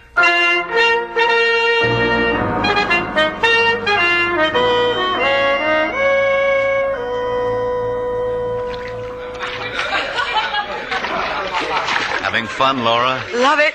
I like the way all of this fits you. Swank hotel, heated swimming pool, patio, all of it. It's a good background for you, Laura. Yeah. Yes, it is. Laura. Want to go in? No. Laura, what are you going to do with my wife? Don't worry about it. She'll be found. She'll make a headline in the paper. Mary Baker and I will have tea. We'll take a walk. She'll be found. Uh-huh. Just don't worry about it. I'm not worried. An executive like you, a career girl who runs a Lonely Hearts Club, odds and ends and details, tea with a woman, walk with a woman, the killing of a woman. Second nature for you, Laura. Not really, darling. It becomes a matter of overcoming an obstacle like you did. I guess. After all, Frank, your wife thinks you're dead. Your wife thinks you went up in an explosion. Letting her think that's more cruel than what I'm going to do. Dying only takes a moment. I guess. But understand this, Laura. When that boat went up in Texas City and 500 people turned up dead or missing, well, I became one of the missing. I know. You couldn't stand your wife. That's right. Why I ever married her. For her money, darling. Let's not be coy. That's why you've come back, to get her money. And me. Mostly you. Without your wife's money, darling, I'd look at you sitting beside me and see a man slowly turning to flab. That's me for you. Let's take a dip, Laura. Whatever you say, Frank.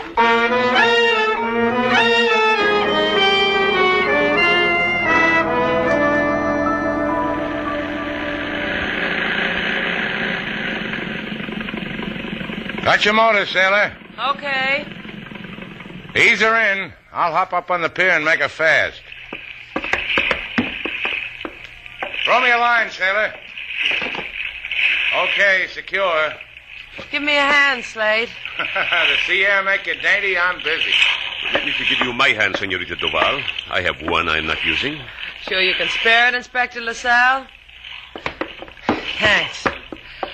Explain a man like Slate to me, LaSalle. What makes him so cozy about handing a girl off a boat? Perhaps his brain is occupied with women he has handed over to death.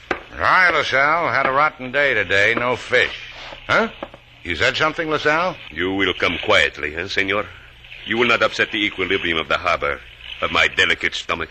You tried bicarb? I got some on the boat. Fetch it, sailor. The policeman has a tummy ache. And also in the head, from looking at your picture. You look at it, senor. What sickness does it give to you? Are you kidding? It's one of my more glamorous poses.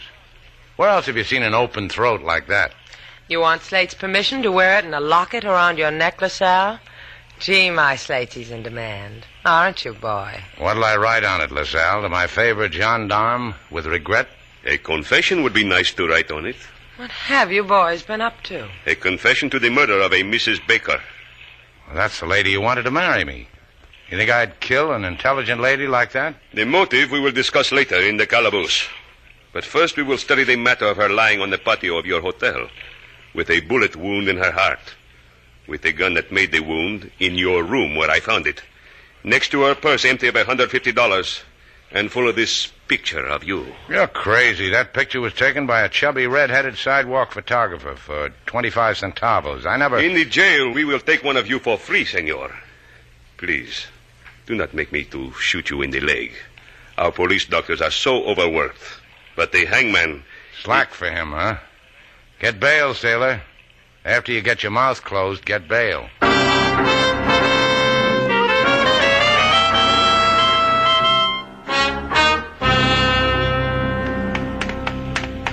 Miss Sailor! Miss Sailor! Did you get it, King? Yes, Miss Sailor, to the penny. Enough to go Mr. Slate's bail. Did Mr. Crevlin give you any trouble this time? Oh, Mr. Crevlin was very kind. He said this is the 8th time we have hocked the boat. 2 more times and he will put a gold star beside our names. 5 more times a certificate of merit. 10 more times and... what are you staring at, Miss Sailor? A chubby redhead. It is not true what they say about chubby redheads, Miss Sailor. But this one has a camera. Wait here, King. I'm going to have my picture taken.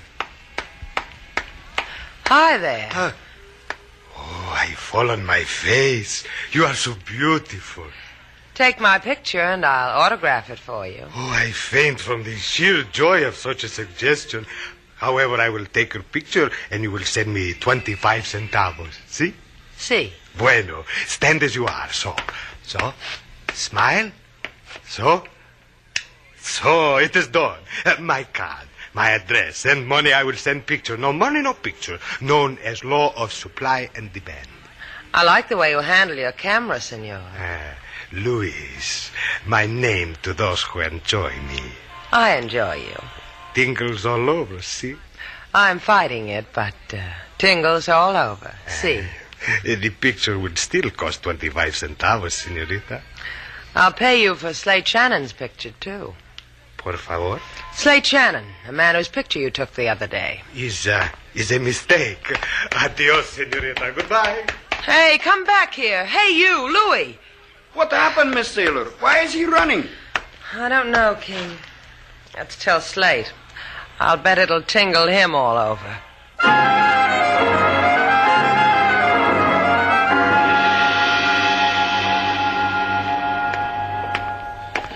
Get arrested once more, Slate, and we'll be wearing barrels where our jeans ought to be. I get more costly all the time, huh, sailor? $3,000 to bail me out of a murder rap. You get any more costly, you can drag out the tin cup your Aunt Sophie sent for your birthday. Good old Aunt Sophie. She knew I'd make it someday. You haven't got much time left for nostalgia, Slate. Better start collecting your memories. I just got you out on bail. You're still #1 chum for the murder of Mrs. Baker. Yeah. Tell me again about the photographer, sailor. I told you. I mentioned your name, the wave went out of his red hair, and he took off after it. Darby and Joan, Lonely Hearts Incorporated. The man's wanted for murder, and he thinks of... He thinks of how a picture of him got put on the market. Run on home, sailor. No. Better still, walk. I'll stand here and watch. And when I'm out of sight? The Darby and Joan. Maybe they'll rent me a murderer.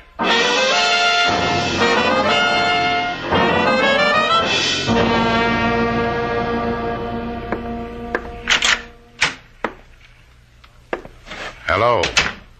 My name's Slate Shannon. You're a lonely heart. Welcome to Darby and Joan Incorporated. From here on in, your troubles will be bubbles, and the cares that infest the day will be replaced by a bevy of whatever you like. Blonde or brunette, Mr. Shannon? Tall, short, kittenish, or one who bakes bread like Mother? About like you. Somebody I can't make up my mind about until it's too late. I'll help you out. Get up from behind this desk. Well? I'm your easiest customer in months. What do your club rules say I do now? Rule 1, we find out if we have a common interest. And talk about it? If it needs talking about. Mine does. Not mine. See, we're different. We won't get along at all. Well, I can recommend Miss Wormsley to you. She's not beautiful, but she crochets like the dickens. Would she know what my picture is doing in your files? What are you talking about? You heard me. Are you so far away? Yeah, I am. This better? You're hurting. That's the impression I wanted to give. The picture. In a little while. Hold me. Wait a minute, the door. Forget it, just hold me. Tighter, Slate, like you hate me and want to love me. Yeah. You didn't have to hit him so hard, Frank. That's the way you hit people with the butt of a gun. Get him out of there, drag him away someplace. I can't look at him helpless. He's not that kind of a man. You mean you could go for a guy like that? The way he looks now? All right, don't answer me, Laura. I'll just drag him away.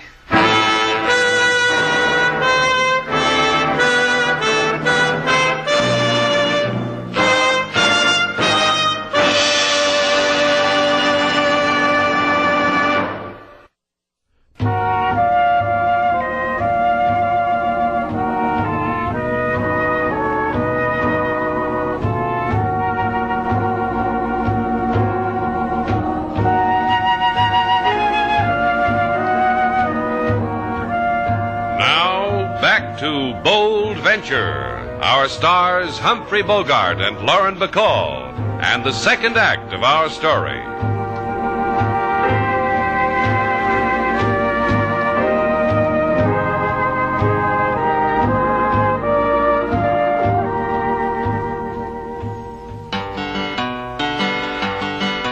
The thing to do in mental strife, aching for affection, no girl, no wife. When moon is nicely situated, try Darby and Jones Incorporated. I offer this suggestion with fingers crossed. Walk, don't run, first figure the cost. If love is making you crazy in the head, it once happened to a lady, it killed her dead. King, what is it with you men? What do you mean, Miss Sailor? I mean, what is it? Mrs. Baker was looking for a husband. She was gentle-looking, had a kind of beauty that becomes a woman her age. Why should everything suddenly get violent? I don't know. I just don't know. All people have secrets locked away. Secrets sometimes have death in them. That chubby photographer, King. He's the boy that someone ought to talk to. He's the boy I'm going to talk to. No, wait for Mr. Slate. He will be back from that Lonely Hearts Club soon. I doubt it. When Slate gets mixed up in a club like that, he starts organizing smokers, field trips, good and welfare committees, first aid classes. Oh, I've seen him operate before. That kid's a joiner. I'm going to see that photographer. Oh, I'm sorry I didn't see you. Can I help you? Do you have a payphone here? Right over there by the steps. Oh, thank you. When Slate gets back, tell him to wait for me. I'll be back shortly.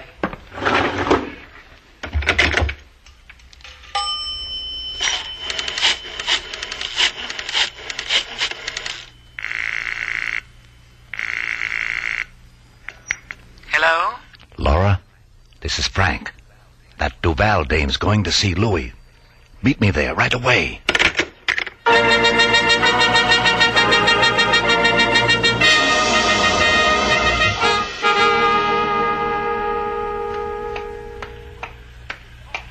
Laura! Over here in the alley. That's why I adore you, Frank. Your bag is so full of tricks. Why didn't you wait for me in front of Lewis's shop where you told me you'd wait? Someone else is waiting there. Miss Duval, Shannon's good companion. Is the lady shilling for the snapshot artist? Why didn't you go right on in? Because his shop is locked. Because there's a sign on his door that says out back in 30 minutes. And I'll bet the run in my stocking you made him hang it there. Uh-huh. I called him, disguised my voice, told him there was a wedding party that couldn't go on unless he was there with his tripod and flashbulb. Say, that's a bad run. When we've finished, I'll buy you all the stockings you'll ever need. I'll come higher than that, dear.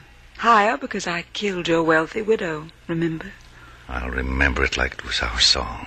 Now that you've met me, talk to me in an alley. What? It leads to the back entrance of Louis' shop, into his darkroom. That's the one we'll use because it'll be interesting what Miss Duval has to say to our Louis. We break in like common burglars, hide in the dark. Uh-huh. A thought tease you, Laura. I did things like this when I was a little girl hiding under front porches. Come on, Frank. It'll be fun.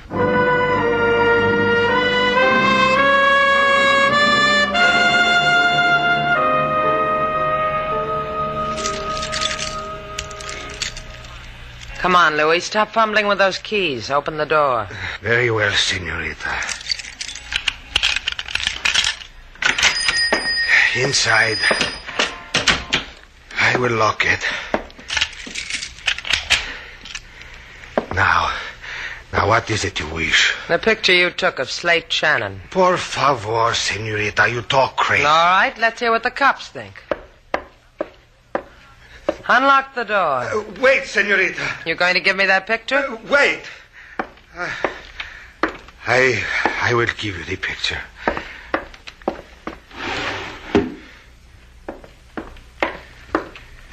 Here it is. One more thing, Louis. Yes, I will tell you. I will tell you everything. But permit me, there are some prints in the room and back. I must attend to them. I will return immediately. Hurry back. Hello, Louis. Huh? No, please. Get him out of the way, Frank. Yeah, sure. Hey, what goes on? What happened? Don't fight it, my pretty. Just relax. Just inhale. This stuff takes no time at all to put you asleep. That's it. Hiya! Everybody here! Hiya! Frank, it's the police. They heard the shots. She's groggy enough. Just stick the gun in her hand. Now, let's get out of here.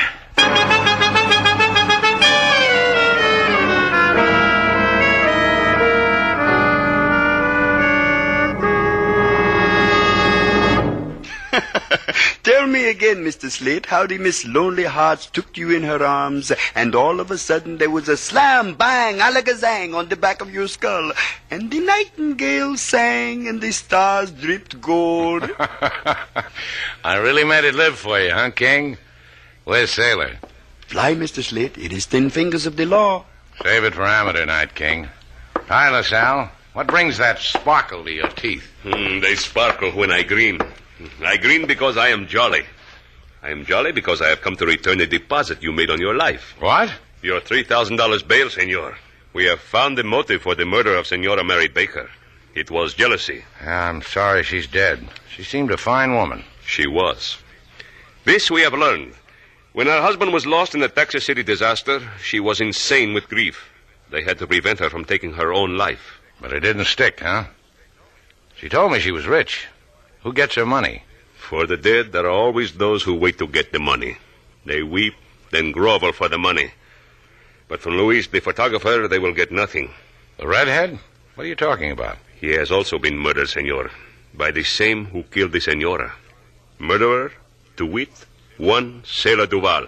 You lost your marbles, LaSalle? I thought it would interest you. Visiting hours are from 2 to 2:15, senor. And don't bring back the bail. We have no use for it.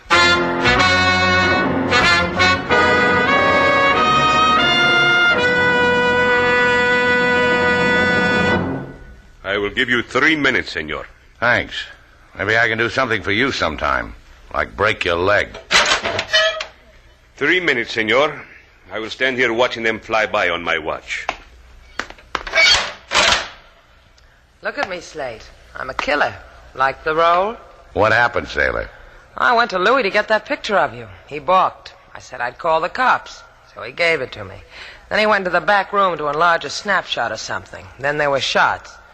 Then I woke up with a gun in my hand. Louis at my feet. And a cop pulling my eyelids open and saying, "Quit stalling, babe," or the Spanish equivalent. Then... You got the picture? Yeah, I'll give it to you. Turn your back, Slate. You gone stir happy? Give me the picture. Here. Huh. Well, what do you know? We only saw half the picture the first time, Sailor. This is all of it. Hey, you see that woman pointing a finger at me there in the background? What about her? I thought she was a tourist pointing out one of Havana's oddities. Ah, that's Laura of the Lonely Heart. Don't go away, Sailor. Bounce your iron ball. I'll be back soon.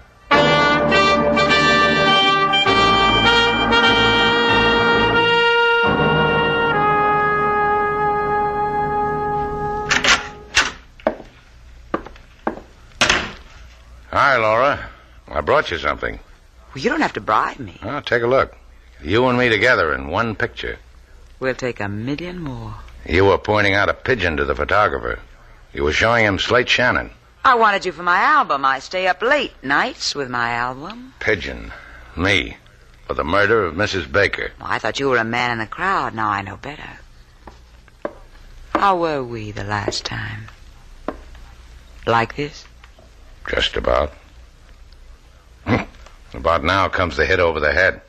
A jealous customer. We get all kinds. Relax, Slade. This time there'll be no hurt in it. Show me. All right. My lips on your cheek. Here. Here. Here. You'll never make it, Laura. You just got a customer. Get out of here, Frank. I'll see you later. What's he got to give you, Laura? Get out of here. I just gave her something, Frank. A picture. You want to see it? Here. Go ahead. Look at it. Laura, you lost it good, didn't you? Laura here handles all your work, huh? You won't like her, Shannon. Ask her to love, she'll love. Ask her to kill, she'll kill.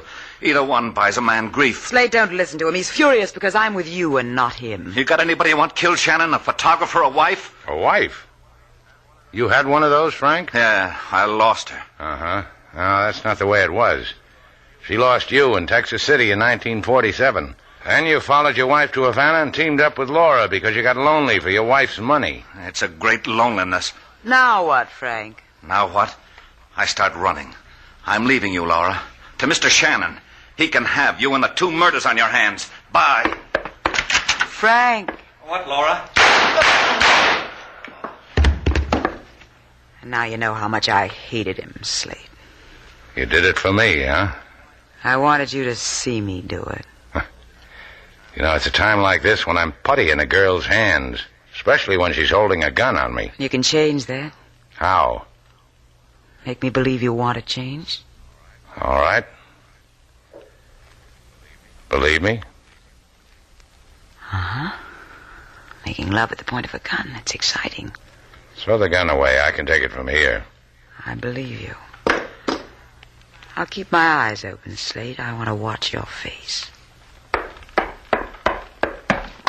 Slade, don't touch that gun. Slade. For a girl in the Lonely Hearts business, you sure got a talent for being lonely. Slade, I believed you. Don't you see this is Laura? For you, Slade. For no one else. Listen to me. Listen to me, Slade. Just you and me. Let me know when you're finished, Laura, and we'll take a walk.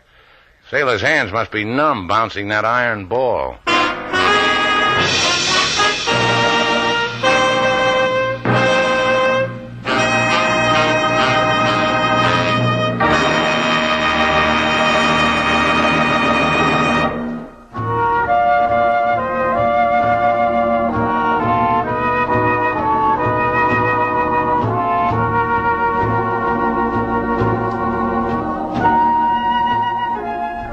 Hey, Sailor, where are you? Out here on the patio, taking a sunbath. Come on out. Hi, Slade. Sit down. It's a jazzy sunsuit you're wearing. You like it, huh? Never saw the like. Blue and white striped canvas. The latest thing. Picked it out of a mail order catalog, huh? Swiped it while the turnkey wasn't looking. They issue suits like that for the girls in the pokey? Uh-huh.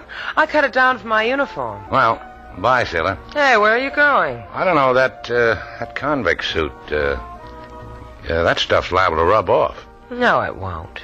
Come here. See? Hey, where are you going? It rubbed off. You made me a happy convict, Sailor. So where are you going? To get me a couple of rocks. I'll make sand out of them with my bare hands.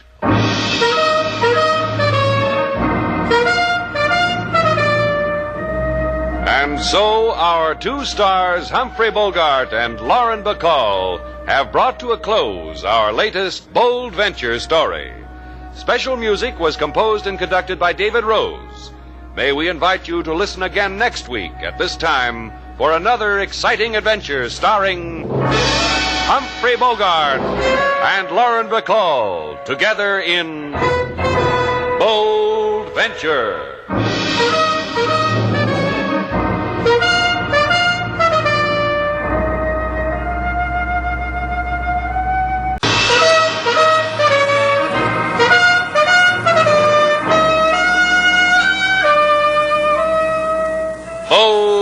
Venture. Adventure, intrigue, mystery, romance, starring Humphrey Bogart and Lauren Bacall. Together in the sultry setting of tropical Havana and the mysterious islands of the Caribbean. Bold Venture.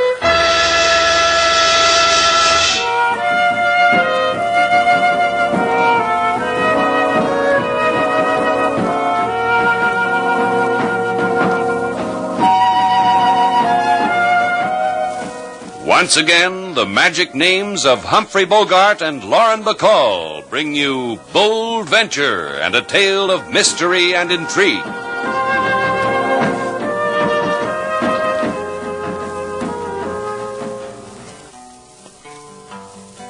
Now in Havana there is a small hotel. From here to there they come pell-mell. No elevators or curtains of lace. It's known all over as Shannon's place. You like that, Mr. Slate? Sure do. Do you have another verse, King? Every time, Miss Sailor. Look, we've got work to do. If you don't mind, I'd like to get on with it. Huh? Right now we mind. King's in a singing mood. Go ahead, King. Mr. Shannon, he run the small hotel. He man who like Havana so well. He would rather starve in this city than have $1 million in Cincinnati. Thanks, King. Now it's your turn, Whit. Go ahead. Well, we've been sitting here for 3 hours now talking about it. All I'd like you to do is say yes or no. What'll I say, Sailor? Yes or no? Well, I'd like it. It's a thing I've always wanted to do. If you want my opinion, Mr. Slate. Sure. I've heard stories like this before. Spanish gold. Nothing ever happens. Down in the barrio, secret treasure maps get sold all day long. I know the man who draws them. The man just made a point, Whit. I beg your pardon, and yours, too. Because I'm not making myself clear. Look, I have nothing so tangible as a map. All I have is this knowledge that on the island in Flamingo Cay there is Spanish gold. And this you learned in college. That's right. Now, you people don't have to smile about it. Mr. Cheney and I are serious. That's why he sent me to you. You don't have to smile. I wasn't smiling. Thank you, Mr. Val. Let's see the charts again. Sure, Mr. Shannon. Now, look. See? Your boat could make it easily. Right through the Bahama Channel and along the banks, eh? Here's Flamingo Cay, about 30 small islands. Now, this one. Here's one. Due south of Exima Sound. Here's a nickel slate. Yeah. Heads we go, tails we don't. Tails. Tails we don't. I said 2 out of 3. Yeah, that's right, you did. Heads. One more. Heads. Heads we go. We'll start in the morning, Whit, about 6. Oh, that's swell. I'll see you then, huh? I don't think I'll be able to sleep. You won't be sorry. Take it easy, boy.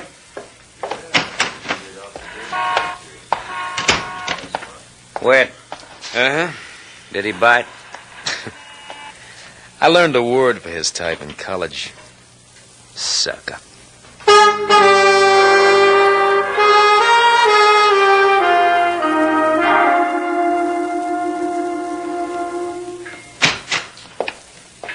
I want to tell you something, Joe, just between you and me. All right. I feel good. I feel good all over. Well, I'm glad for you. Yeah, that's a feeling I like. All that loot just waiting for me. For both of us? For both of us. You're a greedy boy, Whit. That's what makes you so useful. But you'll remember something, Whit. Anything you ask me, I'll remember. Anything you tell me, I'll remember. That's good, because it's my party I call the dance you won't forget now, college boy. Joe, tell me more about yourself. Tell me again how a man like you comes on a dream like this. Yeah, I had me a boat once. I tore the insides out of it on a coral reef in Flamingo Cay, and I got ashore. It is like you said, the stuff that glinted on the beach wasn't just sand. You make me young again, Joe. It just lay there teasing me, pirate salute whispering to me in the sun. Then a shadow come over it, a guy and his wife. Mr. and Mrs. Mark Bryan? Yeah, college boy, Mark Bryan and his wife. He told me the island belonged to them. He told me don't touch. He told me fix your boat and go away. I went away. But he won't do that to us again, will he? College boy. And our sucker, Slate Shannon. And that pretty dream that hangs on him.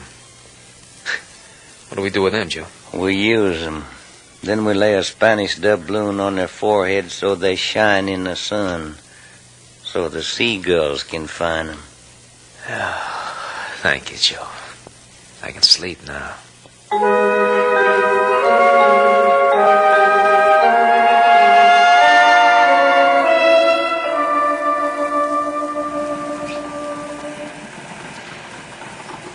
I hope you're a good navigator, Shannon. Now, don't worry about it. That college boy, Whit, he looks worried, and he's got an education. The Bold Venture's gotten through barrier reefs before. Hey, look, Cheney, why don't you trail your feet in the water, light a cigarette, or spit into the wind, the things people are supposed to do on a boat? Well, you're a good sailor, Shannon. Look at that island. That's pretty, huh? All that loot, and all you have to do is tie up at that pier. It's pretty small. I'll make it. 5 feet here, Slate. Shannon. Yeah? There's not a whole lot of room between the bottom of this boat and that coral. Quarter less 5. Shoaling off, Slate. 4. Easy.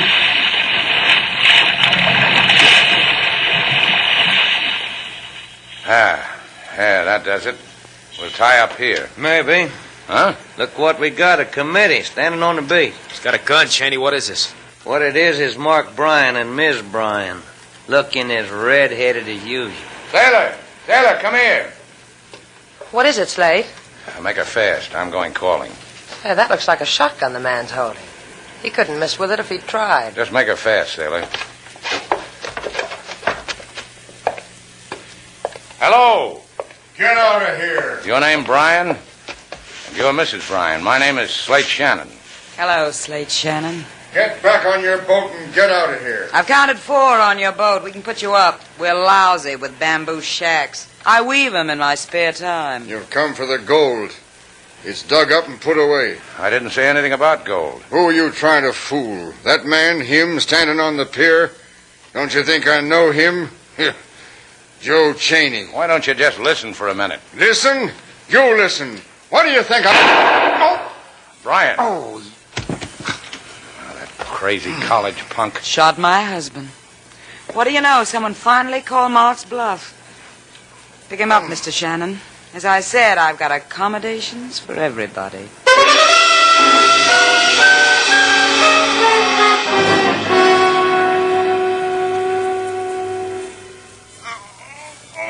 Sorry, Mr. Bryan.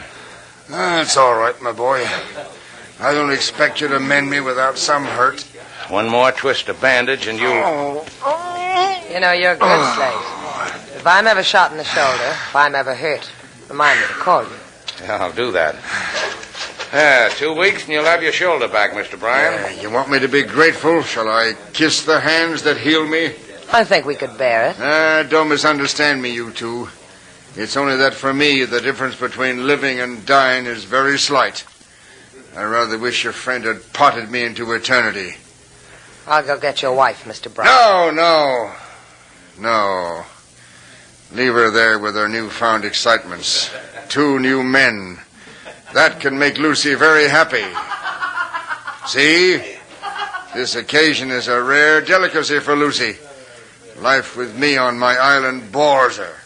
It's bored her for 12 years. You could have taken her away. Anywhere in the world she wanted to go. And maybe she'd be with you when you're hit. You mean the gold? The gold you and your friends are so hungry for? You're quite right. I could have used it for that. But I have no taste for it. Then this wasn't a college boy's fairy tale. There is gold here, Mr. Bryan. Enough to make all men kneel at your feet, Miss Duval. I need gold for that, Slate. You heard what the man said. Then listen more to what I say. This is your fee for probing in my shoulder, for trespassing on a world I meant to keep for myself. Wash up, Slate. Get your money and let's get out of here. Not money, Mr. Val. A suggestion. I suggest you and Mr. Shannon take your friends and get off my island. I suggest you forget its existence. I suggest you will never find what you're looking for. Except that. Except the sound of death. Good night, you two. Sleep well.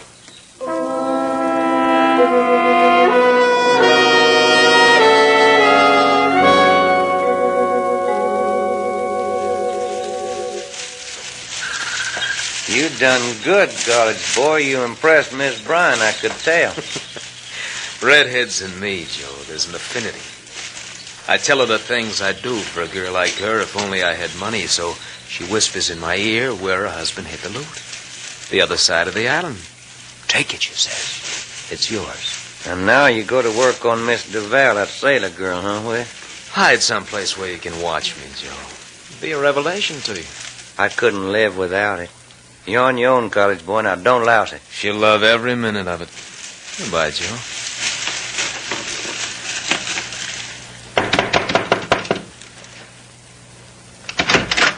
Oh, it's you. I thought You have the look of a girl who's sorry she's alone, Mr. Val. As if you were waiting for someone to knock at your door. But not me. Right again. Not you. Mr. Shannon. Slate said he wanted to look around the island. Maybe you'll go find him for me. No. We've had a nice chat. Good night. You dislike me for shooting Mr. Bryan? I'll find other reasons. Give me time. Anything you ask, Mr. Val. I thought that if you're really tired of being alone, we could go for a walk. Tropic moon, the surf. Sometimes a girl wants things like that. Go beat on another shack, college boy. I've got strong sales resistance. Even with this gun in my hand? It could shoot your resistance full of holes, Mr. Val. It could. Why don't we walk, Mr. Val? You and I.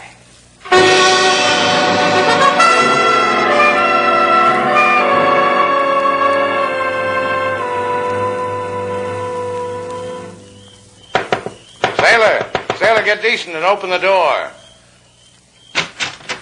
I thought maybe you'd like to walk. Walk right in. Huh? Walk right in, Shannon. Don't never argue with a 45. Walk.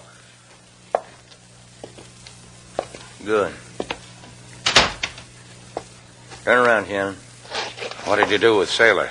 Bite your lip, kid. Bite it hard.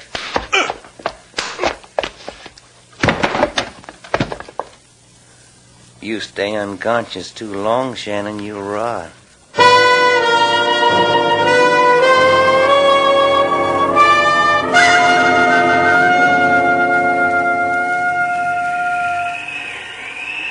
Come on.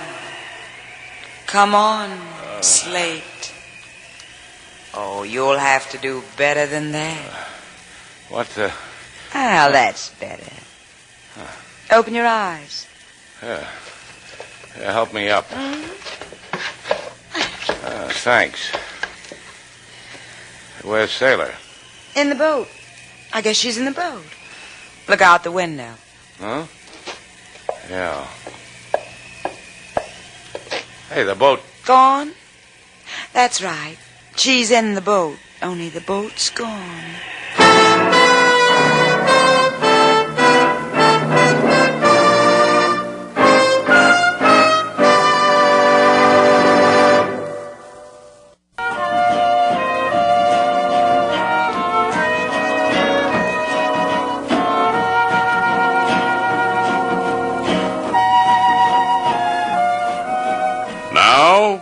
To Bold Venture, our stars Humphrey Bogart and Lauren Bacall, and the second act of our story.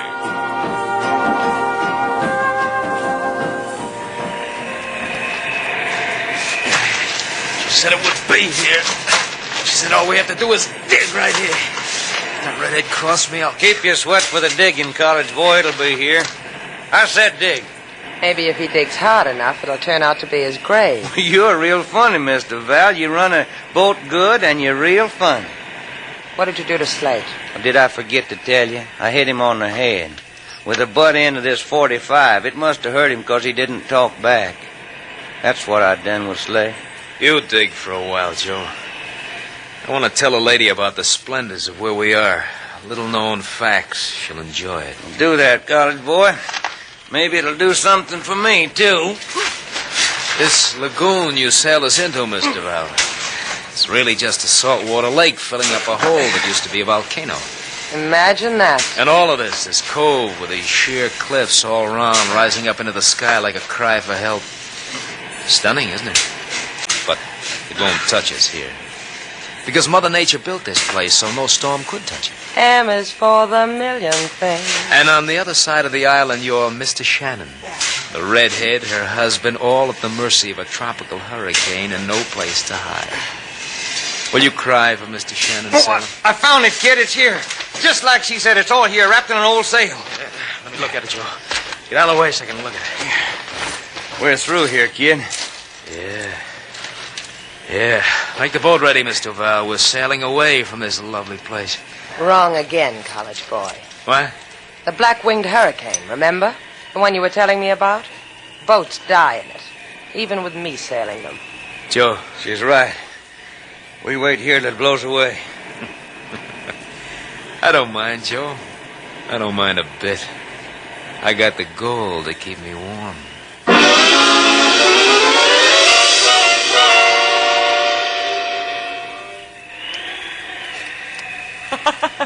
And the whole thing strikes you funny. Well, consider it, Shannon.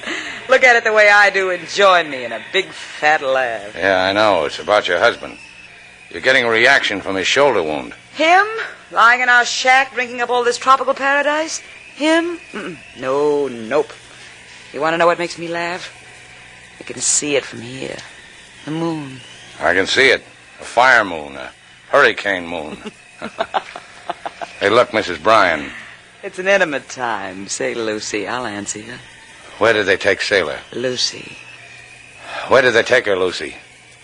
Now we're intimate and you worry about Sailor. So help me. You gonna hit me? Go ahead if you operate that way. Cheney and Witt put her on the boat because she can navigate out of this reef. Tell me where they went. The other side of the island. We could cuddle up, make a song out of that. That's where the loot is, isn't it? It's where I helped Mark bury him. Now I know what's funny. I'll laugh at you and you laugh at me. That's one way of spending a hurricane. Maybe you're not impressed. That hurricane's really coming. Listen to me, Lucy. I didn't figure it, Shannon. Whenever someone whispers in my ear, I tingle all over. I told him where the treasure was, and he ran out on me. We gotta get out of here. None of us is getting out of here. How do we get to the other side of the island? Why? What for? You've got to listen to me, Lucy. The other side of the island. We've got to get there. You know a way, don't you? It's far. We'll get your husband. He can walk. We can't leave him here. It's far. Can't be too far. It's a small island, Lucy. You miss the mood, huh, Shannon? Sure, I'll take you. All you gotta do is hold my hand.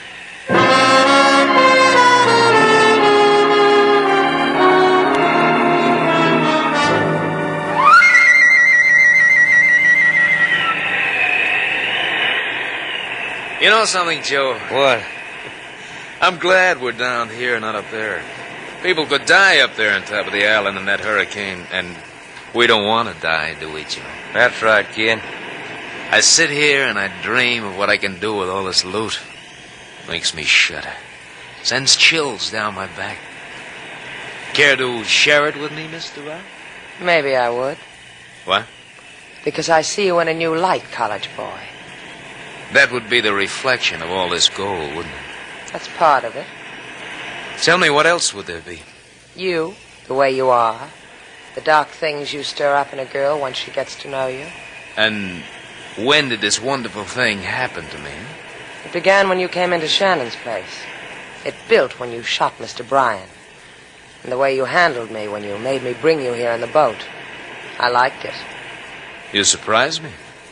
I didn't figure for this kind of girl. No? How do you figure me, Joe? I don't have to, I know. Leave her alone, kid. She's got a point, Joe. It interests me. We burn up dreams, you and me, huh, Sailor? Burn them. Blow the ashes away. Start new ones. Whatever you say. Uh-huh. Joe? What's the matter with you, kid? You going crazy? Put that gun away before I slap you across the mouth with it. You won't be able to do that, Joe. I'll tell you why.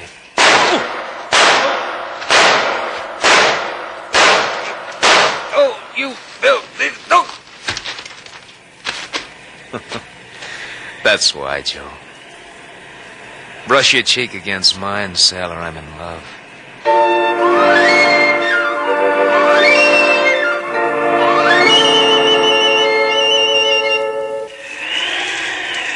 okay, Brian? You didn't have to take me.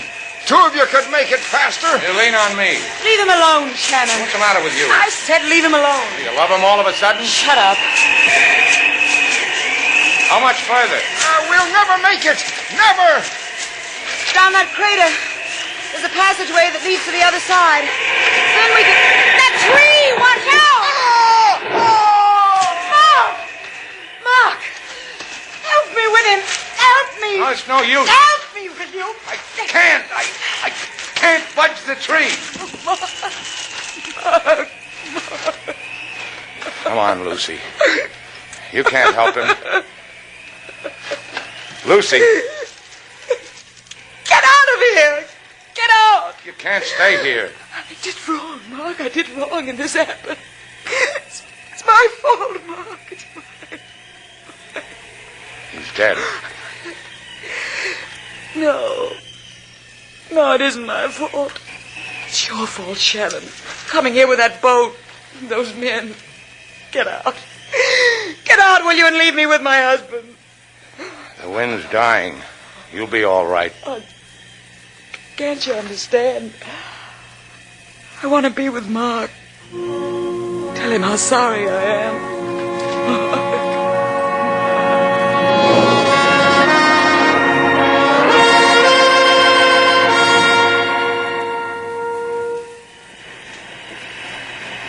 Wind's just about gone, sailor. Let's go see all those pretty places we were going to see. Maybe we ought to stay around for a while. Maybe the hurricane will start up all over again. No, it never does. Let's go. I think we ought to wait. Come on. Give me a hand with this stuff. Wit. Come on, I said. Look at it, baby. How much you think there is there? I wouldn't know. It'll be enough for what we want it for. That's a happy sound. Wait a minute. Well, what do you know? Look what the storm blew in. Slate. Slate Shannon, trying to be quiet as a mouse. You're clumsy, Mr. Shannon. Try it with your hands in the air. You all right, sailor? Yes, she's fine. I'm going to have to tell you something, Mr. Shannon. You're going to have to die. I'm going to have to kill you. Let him be, Wit. Just let him be. I asked you something, sailor. I asked you if you're all right. You didn't tell me. Slate, don't come near me. He'll kill you. No, you're wrong. I won't kill him. You'll kill him. You're fond of me, remember? Here, take my gun. Go on, take it. That's right. Now shoot him. You're not a very bright college boy, are you, Wit? Phi Beta Kappa. Don't point the gun at me. Point it at him. Go ahead, shoot him. Don't come any closer. Sailor, let him have it. I warned you, Wit. You aren't really fond of me at all, Sally. Stay where you are, Mr. Shannon. This other gun, Joe's gun, is loaded. All the bullets in the gun Sailor's holding are in Joe. What do you do with us now? Kill us both? Only you. Slate.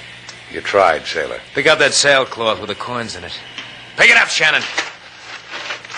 That's right. Might as well lead a short and useful life. Now carry it over to the boat. Show him the way, sailor. That's right. You get your feet wet, but it won't matter. What are you going to do with all this money? Convert it into coin of the realm, then live. Sailor helped me plan the whole thing. Dry him off first, Wit. Why, you... Watch it, sailor. I'll tell you. Start holding your breath, Wit.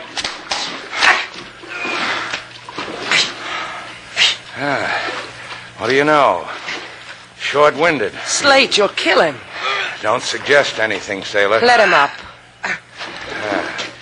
See? I let him up. He's breathing, too. Maybe they'll put a stop to that in Havana.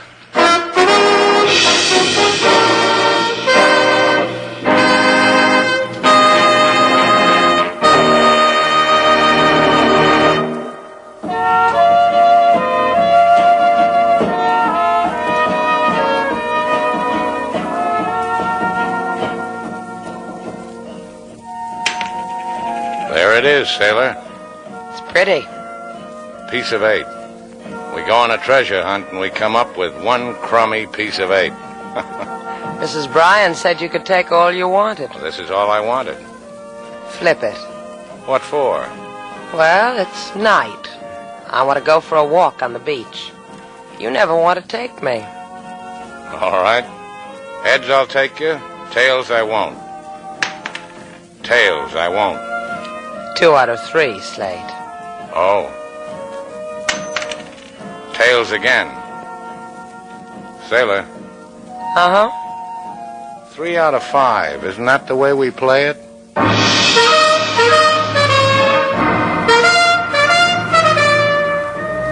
And so our 2 stars, Humphrey Bogart and Lauren Bacall, have brought to a close our latest bold venture story. Special music was composed and conducted by David Rose. May we invite you to listen again next week at this time for another exciting adventure starring Humphrey Bogart and Lauren Bacall together in Bold Venture.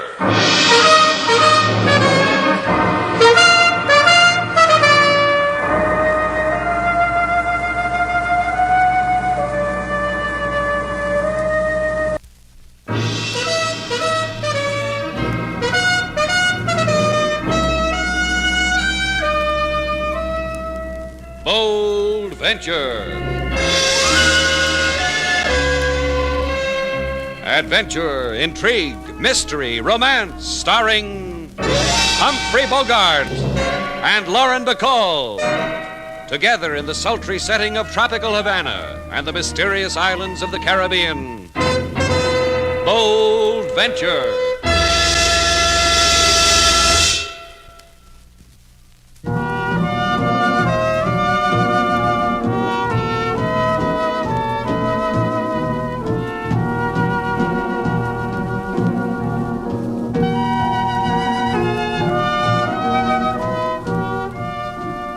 Once again, the magic names of Humphrey Bogart and Lauren Bacall bring you Bold Venture and a tale of mystery and intrigue.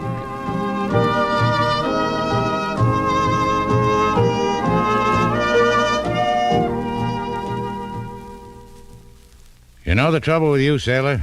Standing here in the lobby of Shannon's hotel, right hand tilting my left ear, Slate. I'm listening. The trouble with you is you're a woman. Well, what did I ever do to make you think a thing like that? A woman, sailor, suspicious of everything, just like all the rest of you.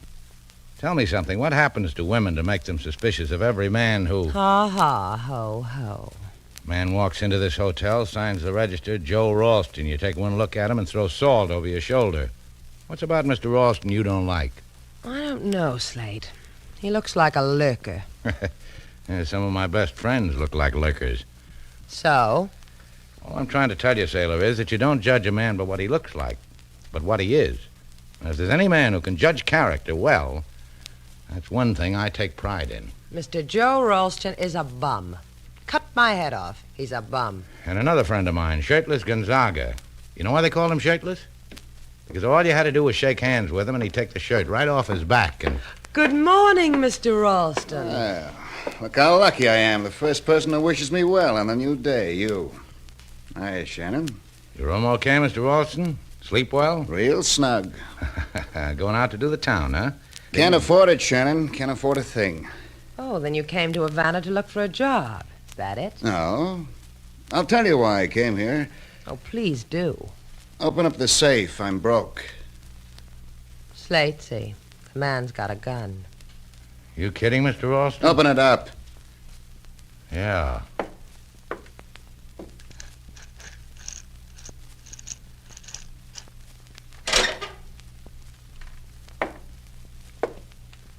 Well, here's all that's in it. That tin box, too.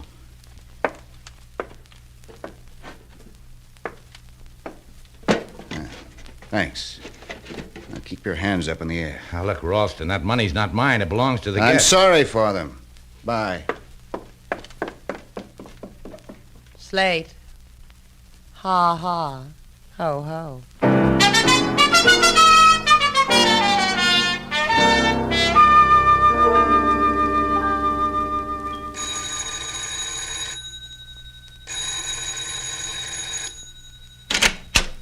Surprise. It's me. It's you. You make out okay at Shannon's? Real well, Annie girl. Where's Aguilar? On the veranda, taking the sun. Making bets with himself about me. He just lost. Right now. Right this minute. I do that to you, honey. I excite you. Touch me, Joe boy, and I'll light up the streets of Havana. Reminds me, you want Aguilar. Yeah, I'll bet he wants me more. Come on, I'll give you to him.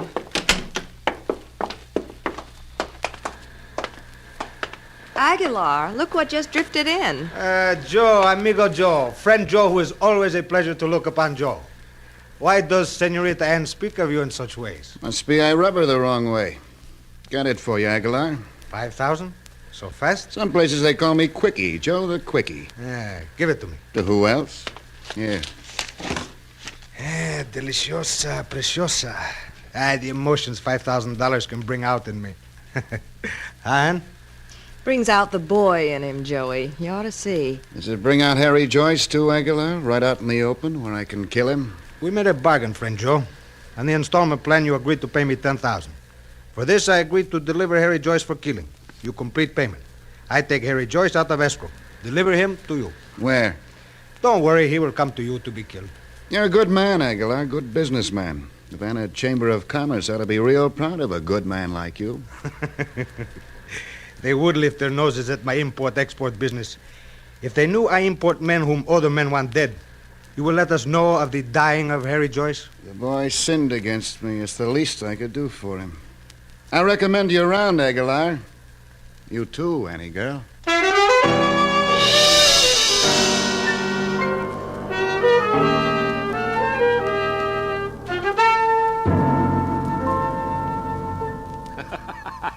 I cannot tell you how this delights me, Senorita Duval. It's a kicker, isn't it, kid? It flips me. Guy pulls a gun on me, robs my hotel safe, leaves my guests without their valuable money to finger, and this makes for merriment, huh? I'll have fun, kids. There must be another police department that'll take my business. Oh, Senor Slate, come back.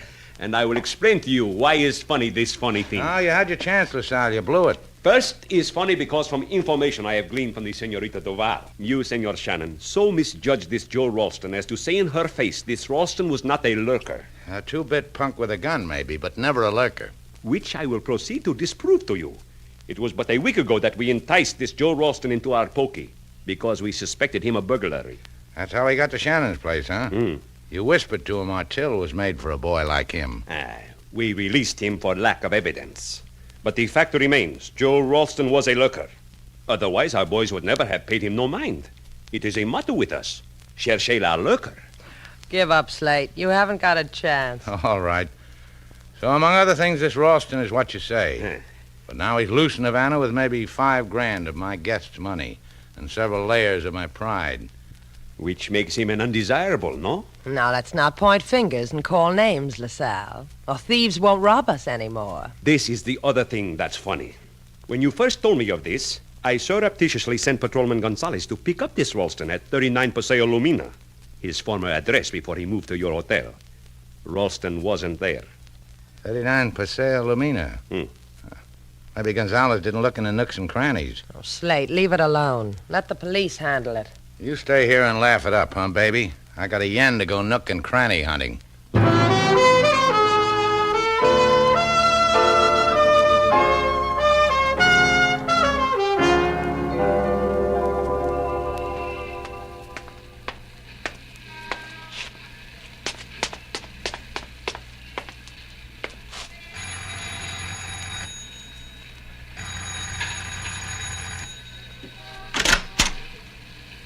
What can I do for you? I'm looking for Joe Ralston. That's a nice thing to be doing. Why are you doing it? Is he here? You just did a wrong thing. You asked me a question. You see what happens to me when questions are asked? Look at the back of my hand. It breaks out in a sweat. Well, this is a real happy day for me. 2 men show me their hands, and each and every one has a gun in it. You mean that sort of thing doesn't happen to other people? Well, well. Inside, friend. Why are you looking for Joe? He killed my faith in human nature this morning. I want to shake my finger at him. You want to do a terrible thing like that to him, huh? Who are you? My name's Shannon. I run a hotel on the waterfront. Funny. I opened the door in your face and I said to myself, Harry, this is a man who wants some old clothes. Just shows you. Now you tell me something, hotel keeper. Put that gun down, Buster, and the things I'll tell you. Where's Joe Ralston? You got monkeys in your ears? That's what I asked you. Yeah, you did, didn't you? You're covering for Joe, aren't you? Look, Buster. Aren't you? You want to listen to me or you want to... Aren't you? Turn around. I said turn around. You did that dainty. Now tell me what Joe is. Tell me! Just a tap, Shannon. Hardly worth all that groan. Now tell me where he is.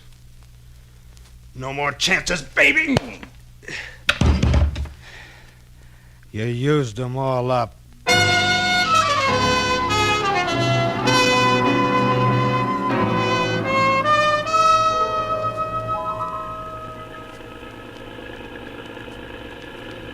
There he is. Slate! Slate! Over here. Lady, you seen my ship around here anywhere? I lost my ship.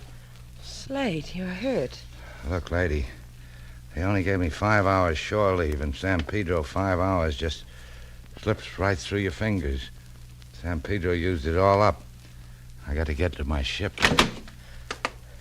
Let me help you into the Jeep, Slate. That won't do you any good, lady. My time's used up. Come on. Put your arm around my shoulder. Yeah, thanks, lady. Yeah, I can use a resting place. Slate, your head. Someone's banged on it again. I told you to leave it alone. I told you. You crying for me, lady? I always cry when dumb animals get hurt. Only one girl ever reached me when she cried. A girl named Sailor Duval, way over there in Havana. You're in Havana, Slate. I'm Sailor Duval. Come on. I'll get you into the Jeep.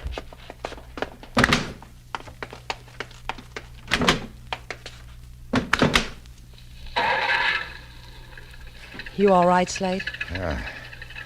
In a minute, huh? Let's just sit a minute. What happened, Slate? You went looking for Ralston. Then what happened? A guy there.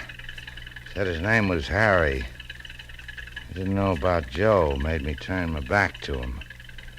He slugged me with a gun just because I knocked on his door and asked for Joe. Come here, Slate. Better now? Don't hurt so much. Hi, Sailor. This is Havana, and you really are Sailor Duval. There are days when I wish I wasn't. Well, take me home and mend me, baby. And I'll make you glad you're what you are. Oh, come on, take me home.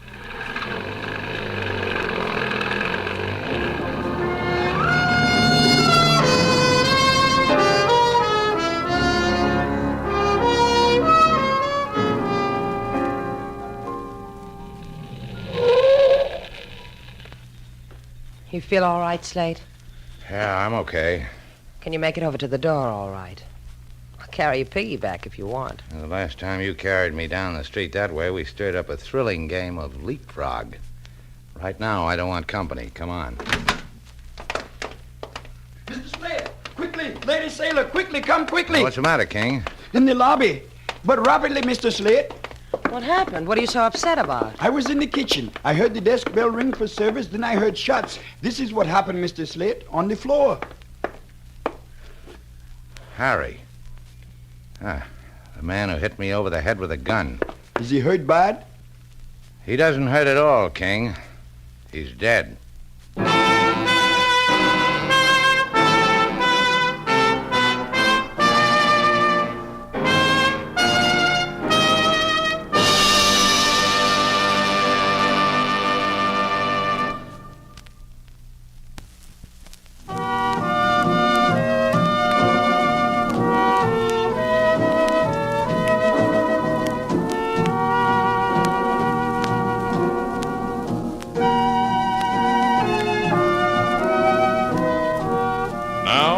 To Bold Venture, our stars Humphrey Bogart and Lauren Bacall, and the second act of our story.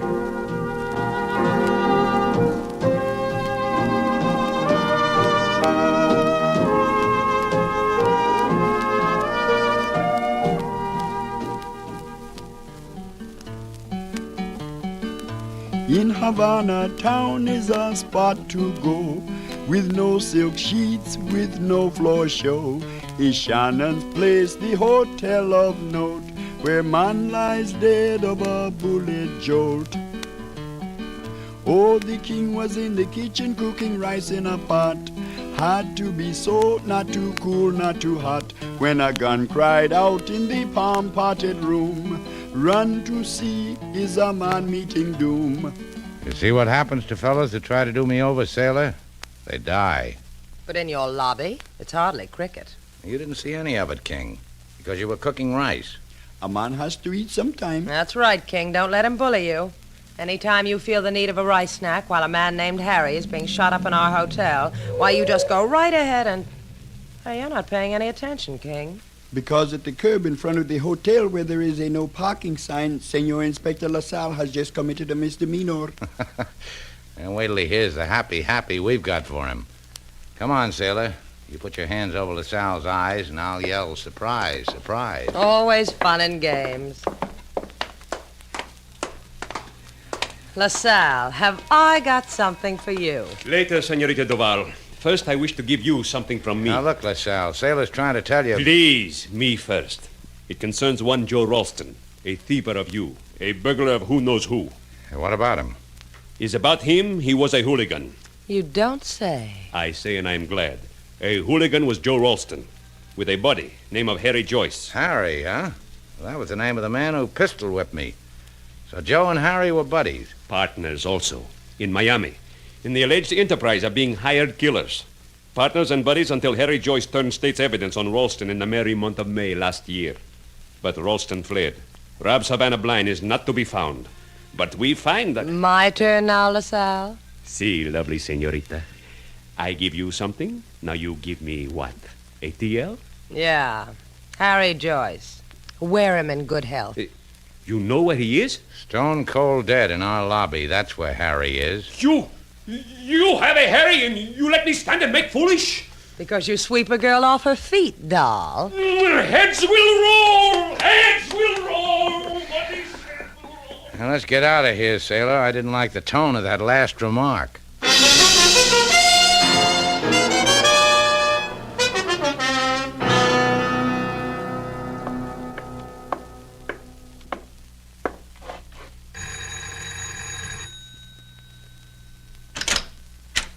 Two surprises in one day. I enjoy it, Joe. It could get habitual, Annie. Raise a finger and you'd see how fast it could. Who is it, Annie? Joe Ralston. Bueno, tell him to come in. He says, bueno, tell you to come in. Here he is, Aguilar. Amigo, Joe, amigo. It went well, see? Very daring on my part. I shot him down in the lobby of Shannon's place. That place is my lucky piece. Now it is finished. Bueno. Yeah, finished. So I have to pay you 10 grand to bring Harry to me. I wrote to Harry I want a man dead. So Harry came, an assassin. I told him it was you I wanted dead. So he followed you until you found him. Killed him as you wished it. Shut up. Are you loco? You know why I came back here again, Aguilar? The dough I paid you, I want it back. You are a fool, senor. You will not get 1 peso of what I know where he keeps it, Joe. Joe, honey. Joe, doll. Both of you, get out of here. Where does he keep it, Angel? Take me by the hand and follow on tippy-toe. Isn't Havana nice, Joe?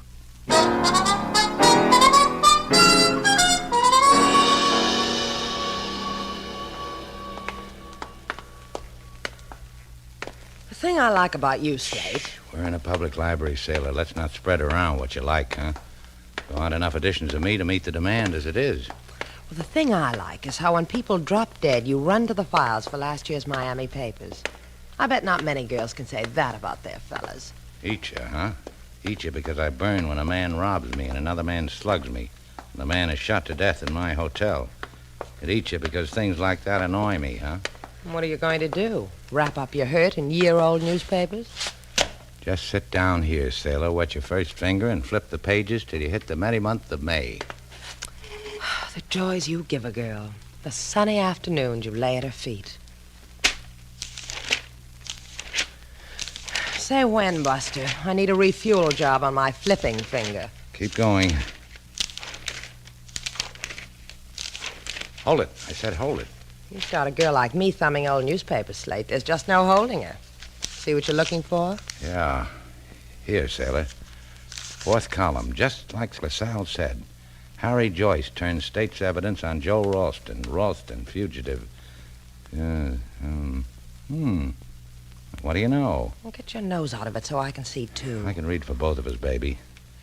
Ralston and Joyce were partners in an import-export business on Lincoln Boulevard, Miami Beach.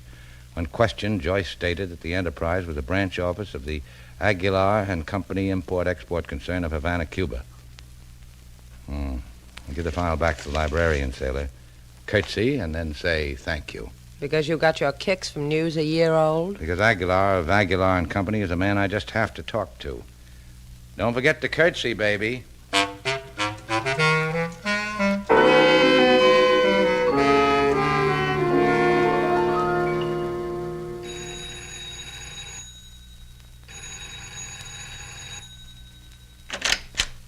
Yes, what is it? Your name Aguilar? Who is asking the question? Him. I talk like this. What about it, Buster? Is your name Aguilar? Do you own an import-export business on the Prado? What of it, senor? The boys who were watching the shop told me you weren't in today. They told me where you lived. I stay home with a sick headache. Senor, I will not Inside. have you... Close the door, sailor. I hear you talking to me. Door closed. Look, Chico. A little while ago, Sailor and I read a little item in the Miami paper about two boys who used to work for you. For me? For you. That's telling him, kiddo. Sailor, why don't you go over there and pluck a geranium and put it between your teeth? All right. How about two men named Harry Joyce and Joe Ralston? I don't know what you are talking Get with it, Chico. Joyce and Ralston, what about them? I repeat myself, I do not know. That's so you don't repeat yourself, Chico. Tell me new things. Harry Joyce, muerte, dead. He's dead. That is all I know. Listen, Buster. Before I give it to the police, I've got a story for you. Today I got robbed. Today I got slugged. Today I found a dead Harry Joyce in my hotel. I'm not in the mood for... Joe Ralston. He has left. He is not here. Where'd he go? With a girl to the Romanza Plaza. Number 12. Hi, fellows. Yeah, that's paying attention, sailor. You look nice with a geranium between your teeth. I pulled the shawl off the piano, too. Carmen, anyone?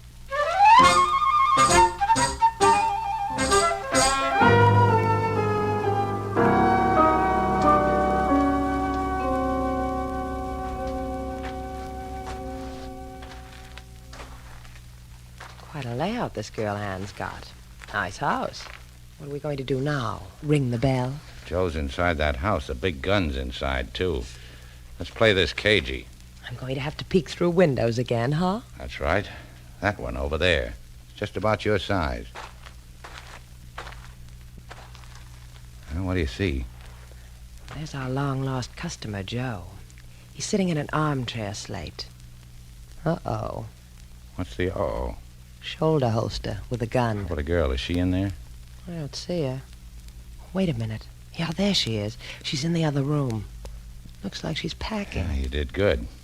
Now what? I'll go around and ring the front doorbell. And yell trick or treat? Ring the front doorbell and run. When Joe's answering the door, I'm going in through the back. Think how fortunate you are, Sarah. This time of night, other girls are doing dull things like dancing, toasting marshmallows with their fellows, parking their convertibles in the moonlight. And you're ringing a murderer's doorbell.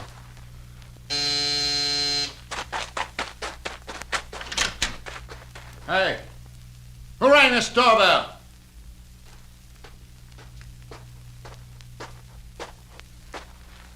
Joe, quick, come here.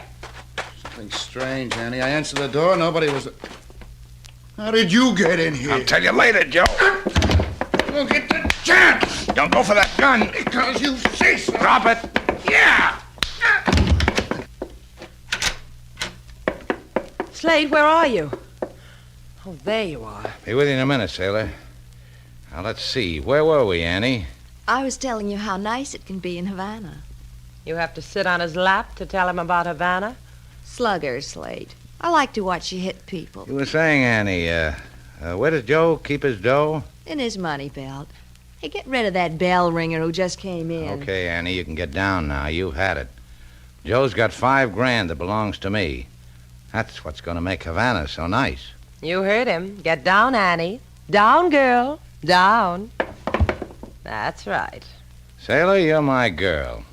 Let's get these people to LaSalle. Then we can go home.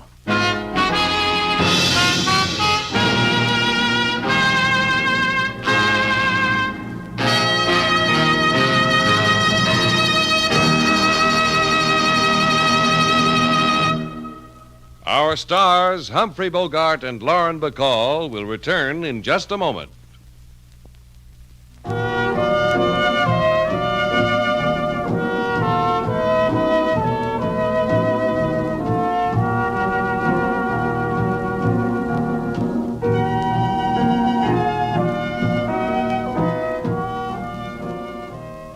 Slate, Yeah? What do you want? I want to ask you a question. All right. What is it? How did you get that girl in your arms so fast? Well, she was standing right about where you are, and I happened to flex my muscle. Just happened to, like this. She walked over to me. Yeah, just like you did. Then what? Well, you don't know? This? Is that what you did? Uh-huh. And that's what I did. You kissed her like that? Well, it's a matter of $5,000. And that slap makes you feel better? Now I feel great. Come here.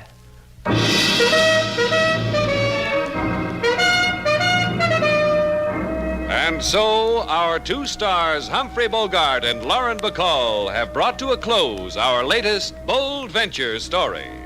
Special music was composed and conducted by David Rose. May we invite you to listen again next week at this time for another exciting adventure starring Humphrey Bogart and Lauren Bacall together in Bold Venture.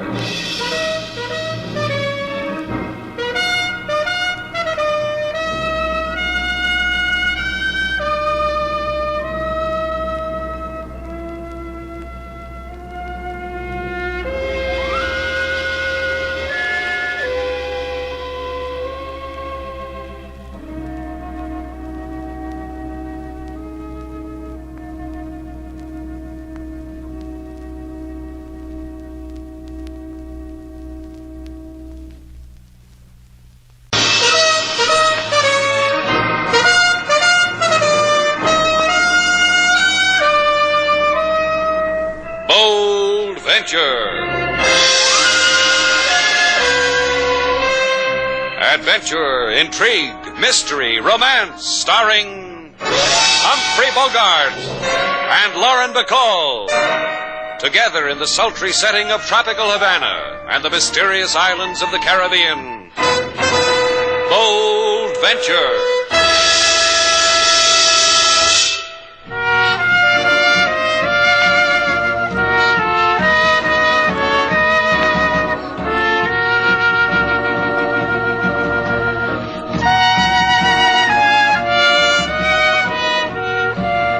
Once again, the magic names of Humphrey Bogart and Lauren Bacall bring you Bold Venture and a tale of mystery and intrigue.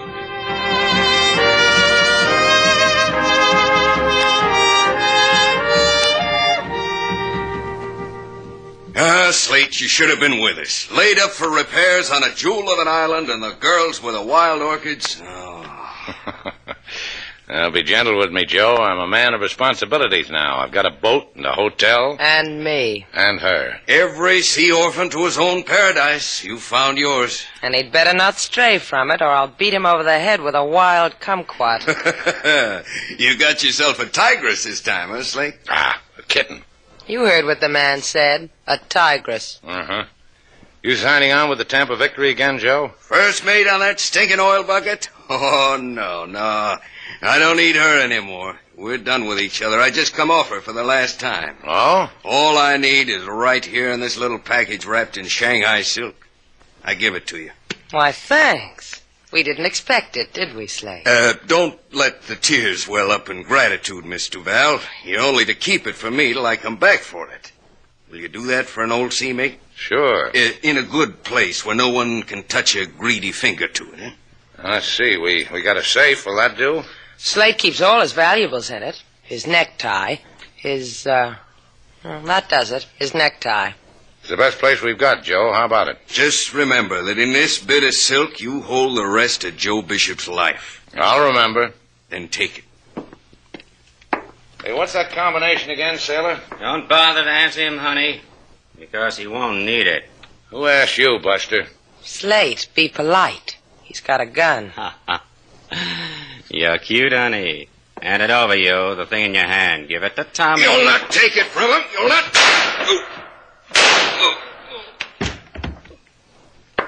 You know something? I bet he's dead. Anybody want to discuss it? Yeah.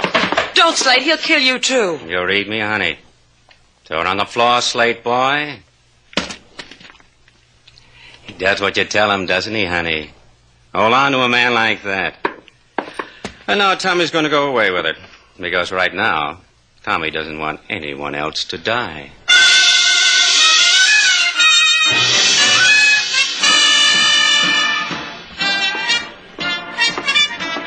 Mr. Cordovan. Mr. Cordovan. Shut up.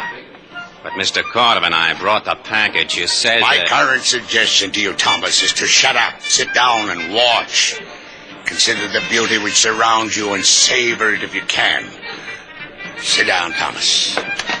Chorus girls dancing. Not supposed to send me? See how delicate. That one over there. She's fat, Mr. Cordovan. And she's tattooed. Primitive goddess.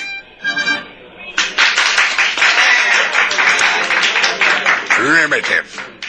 Doesn't it turn your blood to ice, Thomas, to realize we are here now beyond the reaches of civilization? A part of it. I don't know what you're talking about, Mr. Cordovan. This is a crummy walk-down joint in Havana with a 50-centavo cover charge. Here's the package. Thank you, Thomas. Did you have any trouble? I killed a man. Oh, I'm glad you did, Thomas. Another life, another death added to the fabulous tears of Siva. Open the package, huh? Of course. Thomas, gaze. Uh-huh. How much are they worth? The tears of Siva. The priceless tears without fleck or flaw, the treasure of the far Indies. Genghis Khan laid a city to waste for these. Look, all I see is 2-star sapphires. And all I want to know is how much are they worth? They are priceless. Observe them. Pick one up and look at it. It will light up the whole room. Go on, Thomas. Pick one up and look at it. Sure. I first saw these beauties after a pick-sticking with the Raja of Similu. He showed them to me. This is pretty. Not the Raja of Similu who played polo. The other one, the one with the wives. Uh-huh. This star sapphire doesn't light up nothing, Mr. Cordovan. What did you say? It don't even show a star. What? Maybe they're priceless because this Genghis character liked them. But from where I'm sitting, they're dime store items. Let me see. What wild joke! Someone has bungled. I'll have his head, do you hear? I'll have his head. Ponies. I knocked off a man for 2 marbles. Forgive me for losing control, Thomas. Yeah. Someone will die for this. Yeah.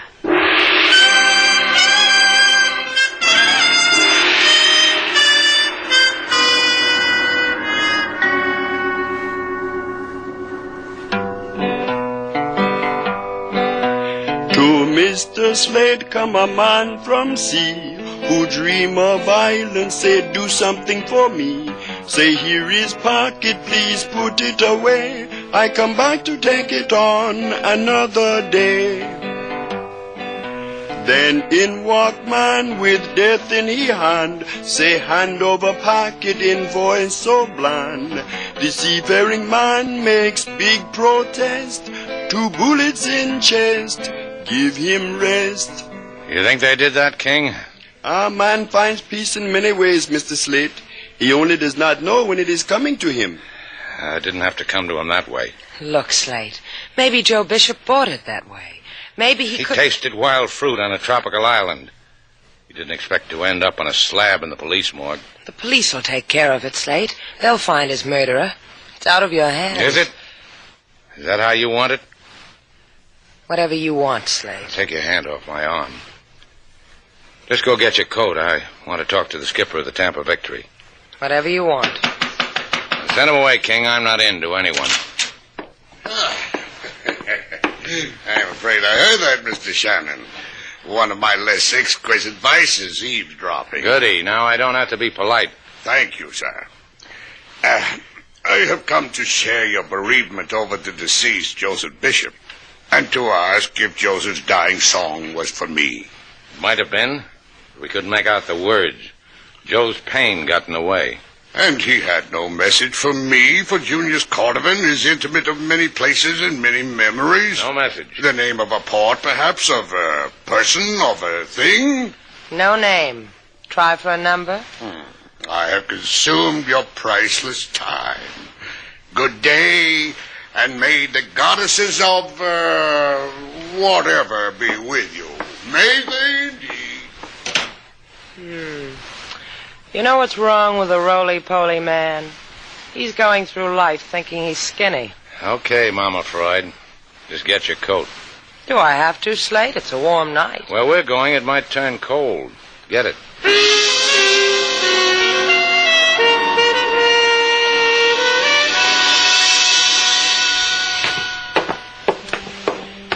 Hey, where do you think you're going? Where's the skipper of this freighter? Can't see him. Joe sent us. Is that the way you say it, Slate? Now, look, let me handle it, will you? Why'd Joe send you? He's a friend of ours. And Joe's a friend of the skipper's. No, we're all friends. Hi. You got the makings? What is Friska do, you seafaring man, you? He means the makings for cigarettes. Oh. Here, they come all put together now. Take one. Thank you. Tell me something, mate. Nope.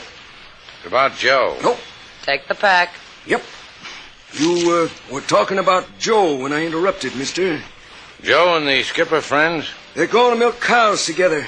You can't get a lot closer than that, Slate. Real close, them two. Since Port-au-Prince, they pat each other on the back every time they pass. Yeah, how come since Port-au-Prince? Since then, that's all. Since Haiti. Since the checker game. You can have my cigarettes, too. Let's start with the cows. Nope. Let's start with the checker game. Joe went ashore in Port-au-Prince. Didn't come back. Skipper chewed his pipe stem in two neatly. Tried to get another first mate. Couldn't. Called me.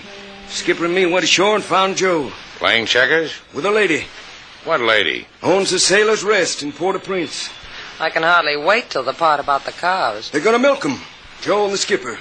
In Pennsylvania. Huh? Sure. Since Port-au-Prince, they decided to quit the sea. Gonna buy a farm in Pennsylvania. And milk cows. Yep. Something happened there in Port-au-Prince, mister. A man who sails the sea decides no more sailing. Something happened. Changed them two. Let's go talk to the skipper. Nope. Sleeping. He'll wake up. I tried to stop you. You'd knock me down, wouldn't you? Make you walk the plank. They don't do that no more. They're knocked down. Skipper's sleeping in his cabin. Come on, sailor.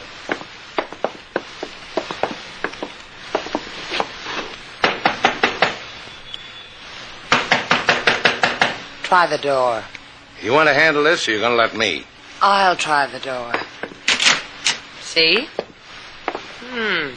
Skipper's not a tidy man. Sextant off the wall. Coffee stains on the charts. And what a dusty compass. Yeah. Look at the skipper. Huh? Come here. Look at him. Oh, you should have just told me about it. Stabbed in the heart. Dead. Now, let's get out of here. We got enough fuel on Bold Venture to get to Port-au-Prince? No, not quite. Why? Because that's where we're going. We'll pick up some gas in Guantanamo. The question's still hanging in midair. Why? Look, two guys had a dream about owning a farm in Pennsylvania. One of them was a friend of mine. I've got a boat that can get me to Haiti. That's not very far to go for a friend. What makes you think the answers are in Haiti? Well, that's where two sailors suddenly decide to become farmers. Whatever brought them that decision also made them dead. Let's go to Haiti, sailor.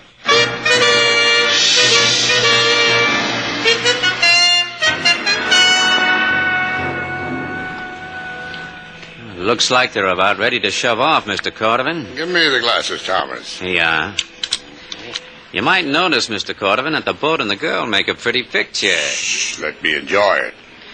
That Shannon louses it, huh? He seems very efficient.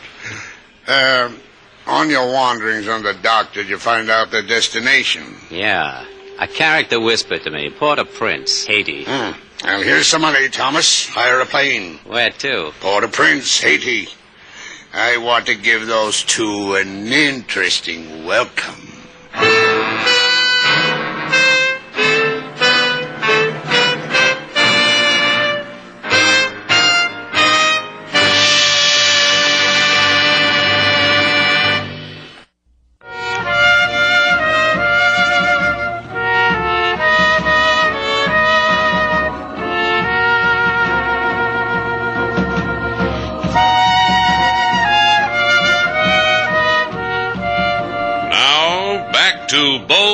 Our stars, Humphrey Bogart and Lauren Bacall, and the second act of our story.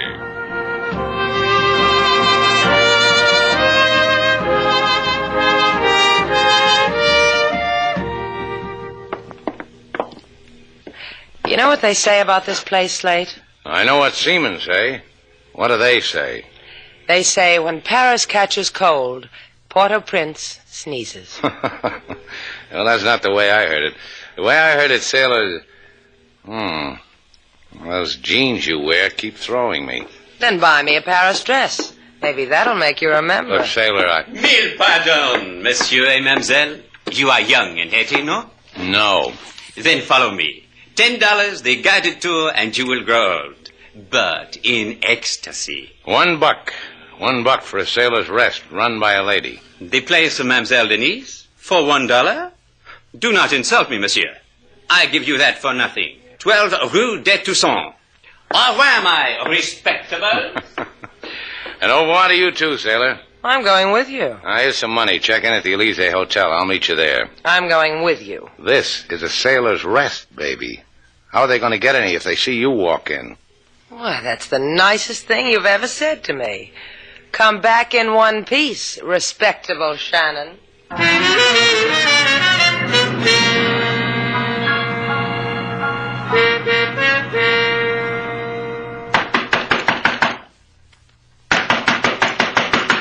That you, Slade? No, honey. But better open up, or we'll scream. Remember me, honey? Yeah. You kill. You're doing good, honey. And me. Do you remember me, Mr. Val? Ah, you're enchanting, Mr. Val. You may shut the door, Thomas. And you may go through all the feminine galaxy of reactions, Mr. Val. Fright, terror, wonder, curiosity. Which? Dibs on the last one. Sheer delight you are, Mr. Val. Isn't she, Thomas? No, tear yourself away from us. Ain't he the one? I could lean out the window and yell.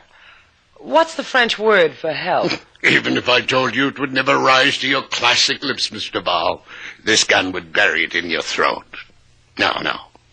Let us just sit here in delicious contemplation of each other until Mr. Shannon brings us the tears of Siva. From there, I may improvise.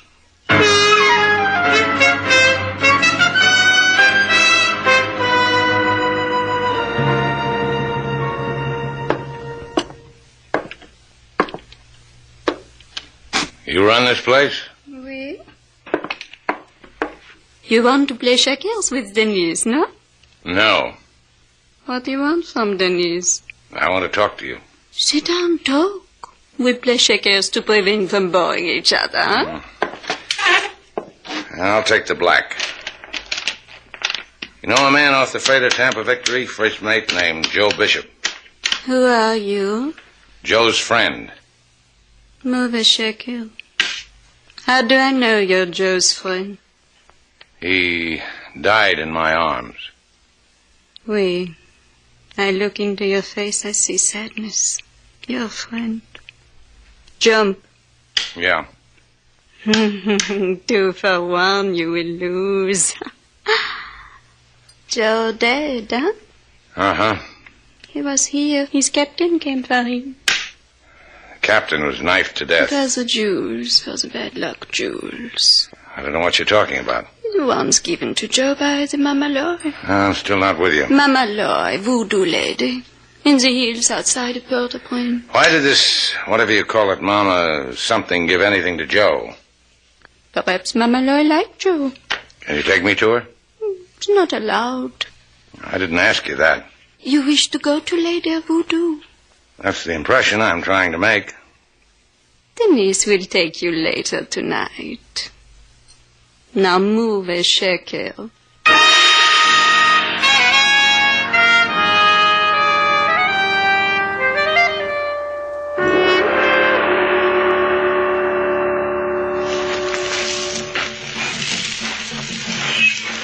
I hope you know the way. Quickly.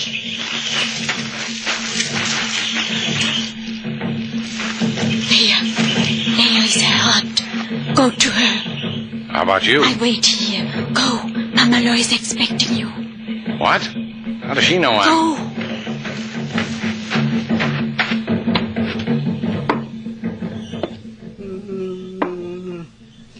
Come in, Slate, Shannon. Yeah. You're, I am Tante Maria, and you are Slate Shannon, and you wish to know of Joe Bishop. Those drums outside told you all that? The drums, other things. Joe Bishop is dead, as is his captain. Maybe you can tell me who killed him. Those who won the tears of Siva. That doesn't mean anything to me. 2 sapphires that I want to give to a sailor because I'm tired of rubbing them between my fingers. He told me he would return for them. Sapphires? Valuable? To me, no longer. To those who covet them, the wealth of kings. You've still got them? Here, in this pouch. Take them, my son. Use them to find those who have struck down the sailor. I'll do my best. Denise, where are you? Here, my Sherry, waiting for you. Well, stop waiting. I'll race you back to Port-au-Prince.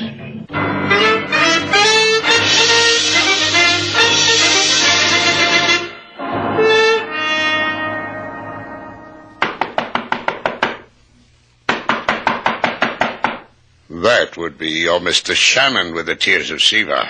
How do you know? It could be the housemaid with knees to match. A wager, dear woman. Your life against his. Let him in. Go away, Slate. He'll kill you. So unworthy of you, Mr. Val. Instead of frightening him away, you have only... Sailor, what's this? You have only given him into my hands. My compliments, Mr. Shannon. You're a gallant. I counted on that. Now, what are you doing here, Chubby?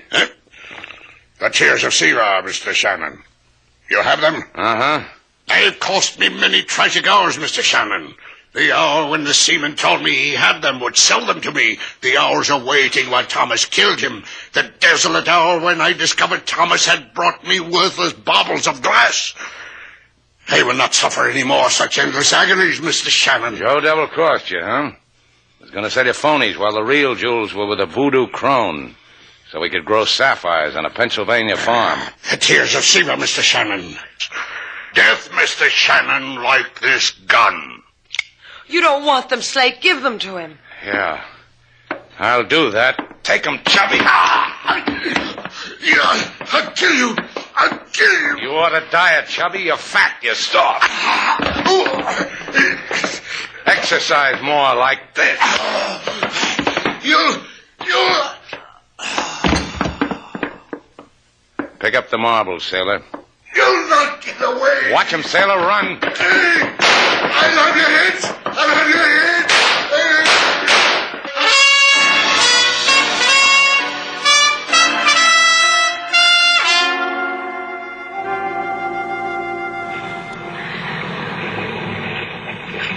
Okay, sailor, take the wheel. Steady as she goes. We're running without lights. Tired, Slate? Yeah, sure I'm tired. I ran faster than the cops in Haiti ran. As far as I know, they're still looking for Cordovan. Slate, Yeah? do you think those sapphires will make nice earrings? If you can get them away from the Port-au-Prince chief of police, said he'd take care of them. He'd send them back to that lovable old witch. That's Cordovan, sailor. Give her the gun. They're shooting at us. Turn her around, sailor. Head right for him. Are you crazy? Do what I tell you. Okay, steady. We'll crash into them. Just make a pass at him, sailor. Come as close as you can. We've got to take that chance. What are you doing with that harpoon? I've speared a lot of fish with this. Maybe I can get me a Thomas. Now, sailor, make your pass. It's yours, Thomas. You've got good aim, Slate. Now what do we do? Go back for the big fish. Steady, sailor. I'm going to board her. Steady. Glad to have you aboard, Mr. Shannon. You've made a mess of things. You can redeem yourself by handing over those sapphires. You think you can handle this tub with one hand on the wheel and one hand on a gun? Exquisitely. You've got one shot. After that, I'll get to you. If you miss me, you're dead. It's a lumpy sea, too. Well, Cordovan? Well?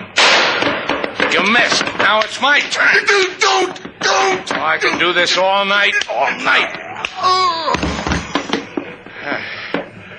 Only you give up too easy. Sailor! Everything under control? Ship shape. I'm going to throw you a line. Okay. Got it? I've got it. Secure. Tow us in, sailor. We going home? We're going home.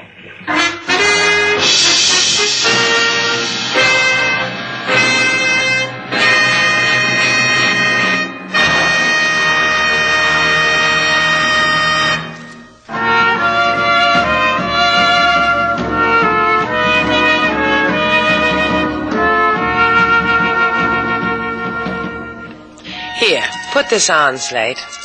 What is it? I bought it in Haiti, in a little shop. I don't care where you bought it. Just tell me what it is. Well, this part is a love charm. And this part is a long chain, so it hangs over your heart. What'd you pay for it? What difference does it make? Put it on. Anything to amuse you, sailor? Now that you've got it on, don't you feel anything? Nothing. What's it supposed to do to me? Make you feel love. It says so in the directions. Well, you better read the directions again. All right. Oh, yeah. Here it is in small print. What is? I'm supposed to get inside that necklace with you. Oh, I knew there was something wrong. Come on. Now what does it do to you?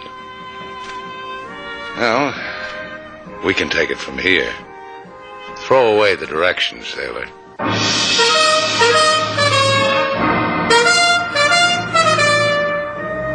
And so our two stars, Humphrey Bogart and Lauren Bacall, have brought to a close our latest bold venture story. Special music was composed and conducted by David Rose. May we invite you to listen again next week at this time for another exciting adventure starring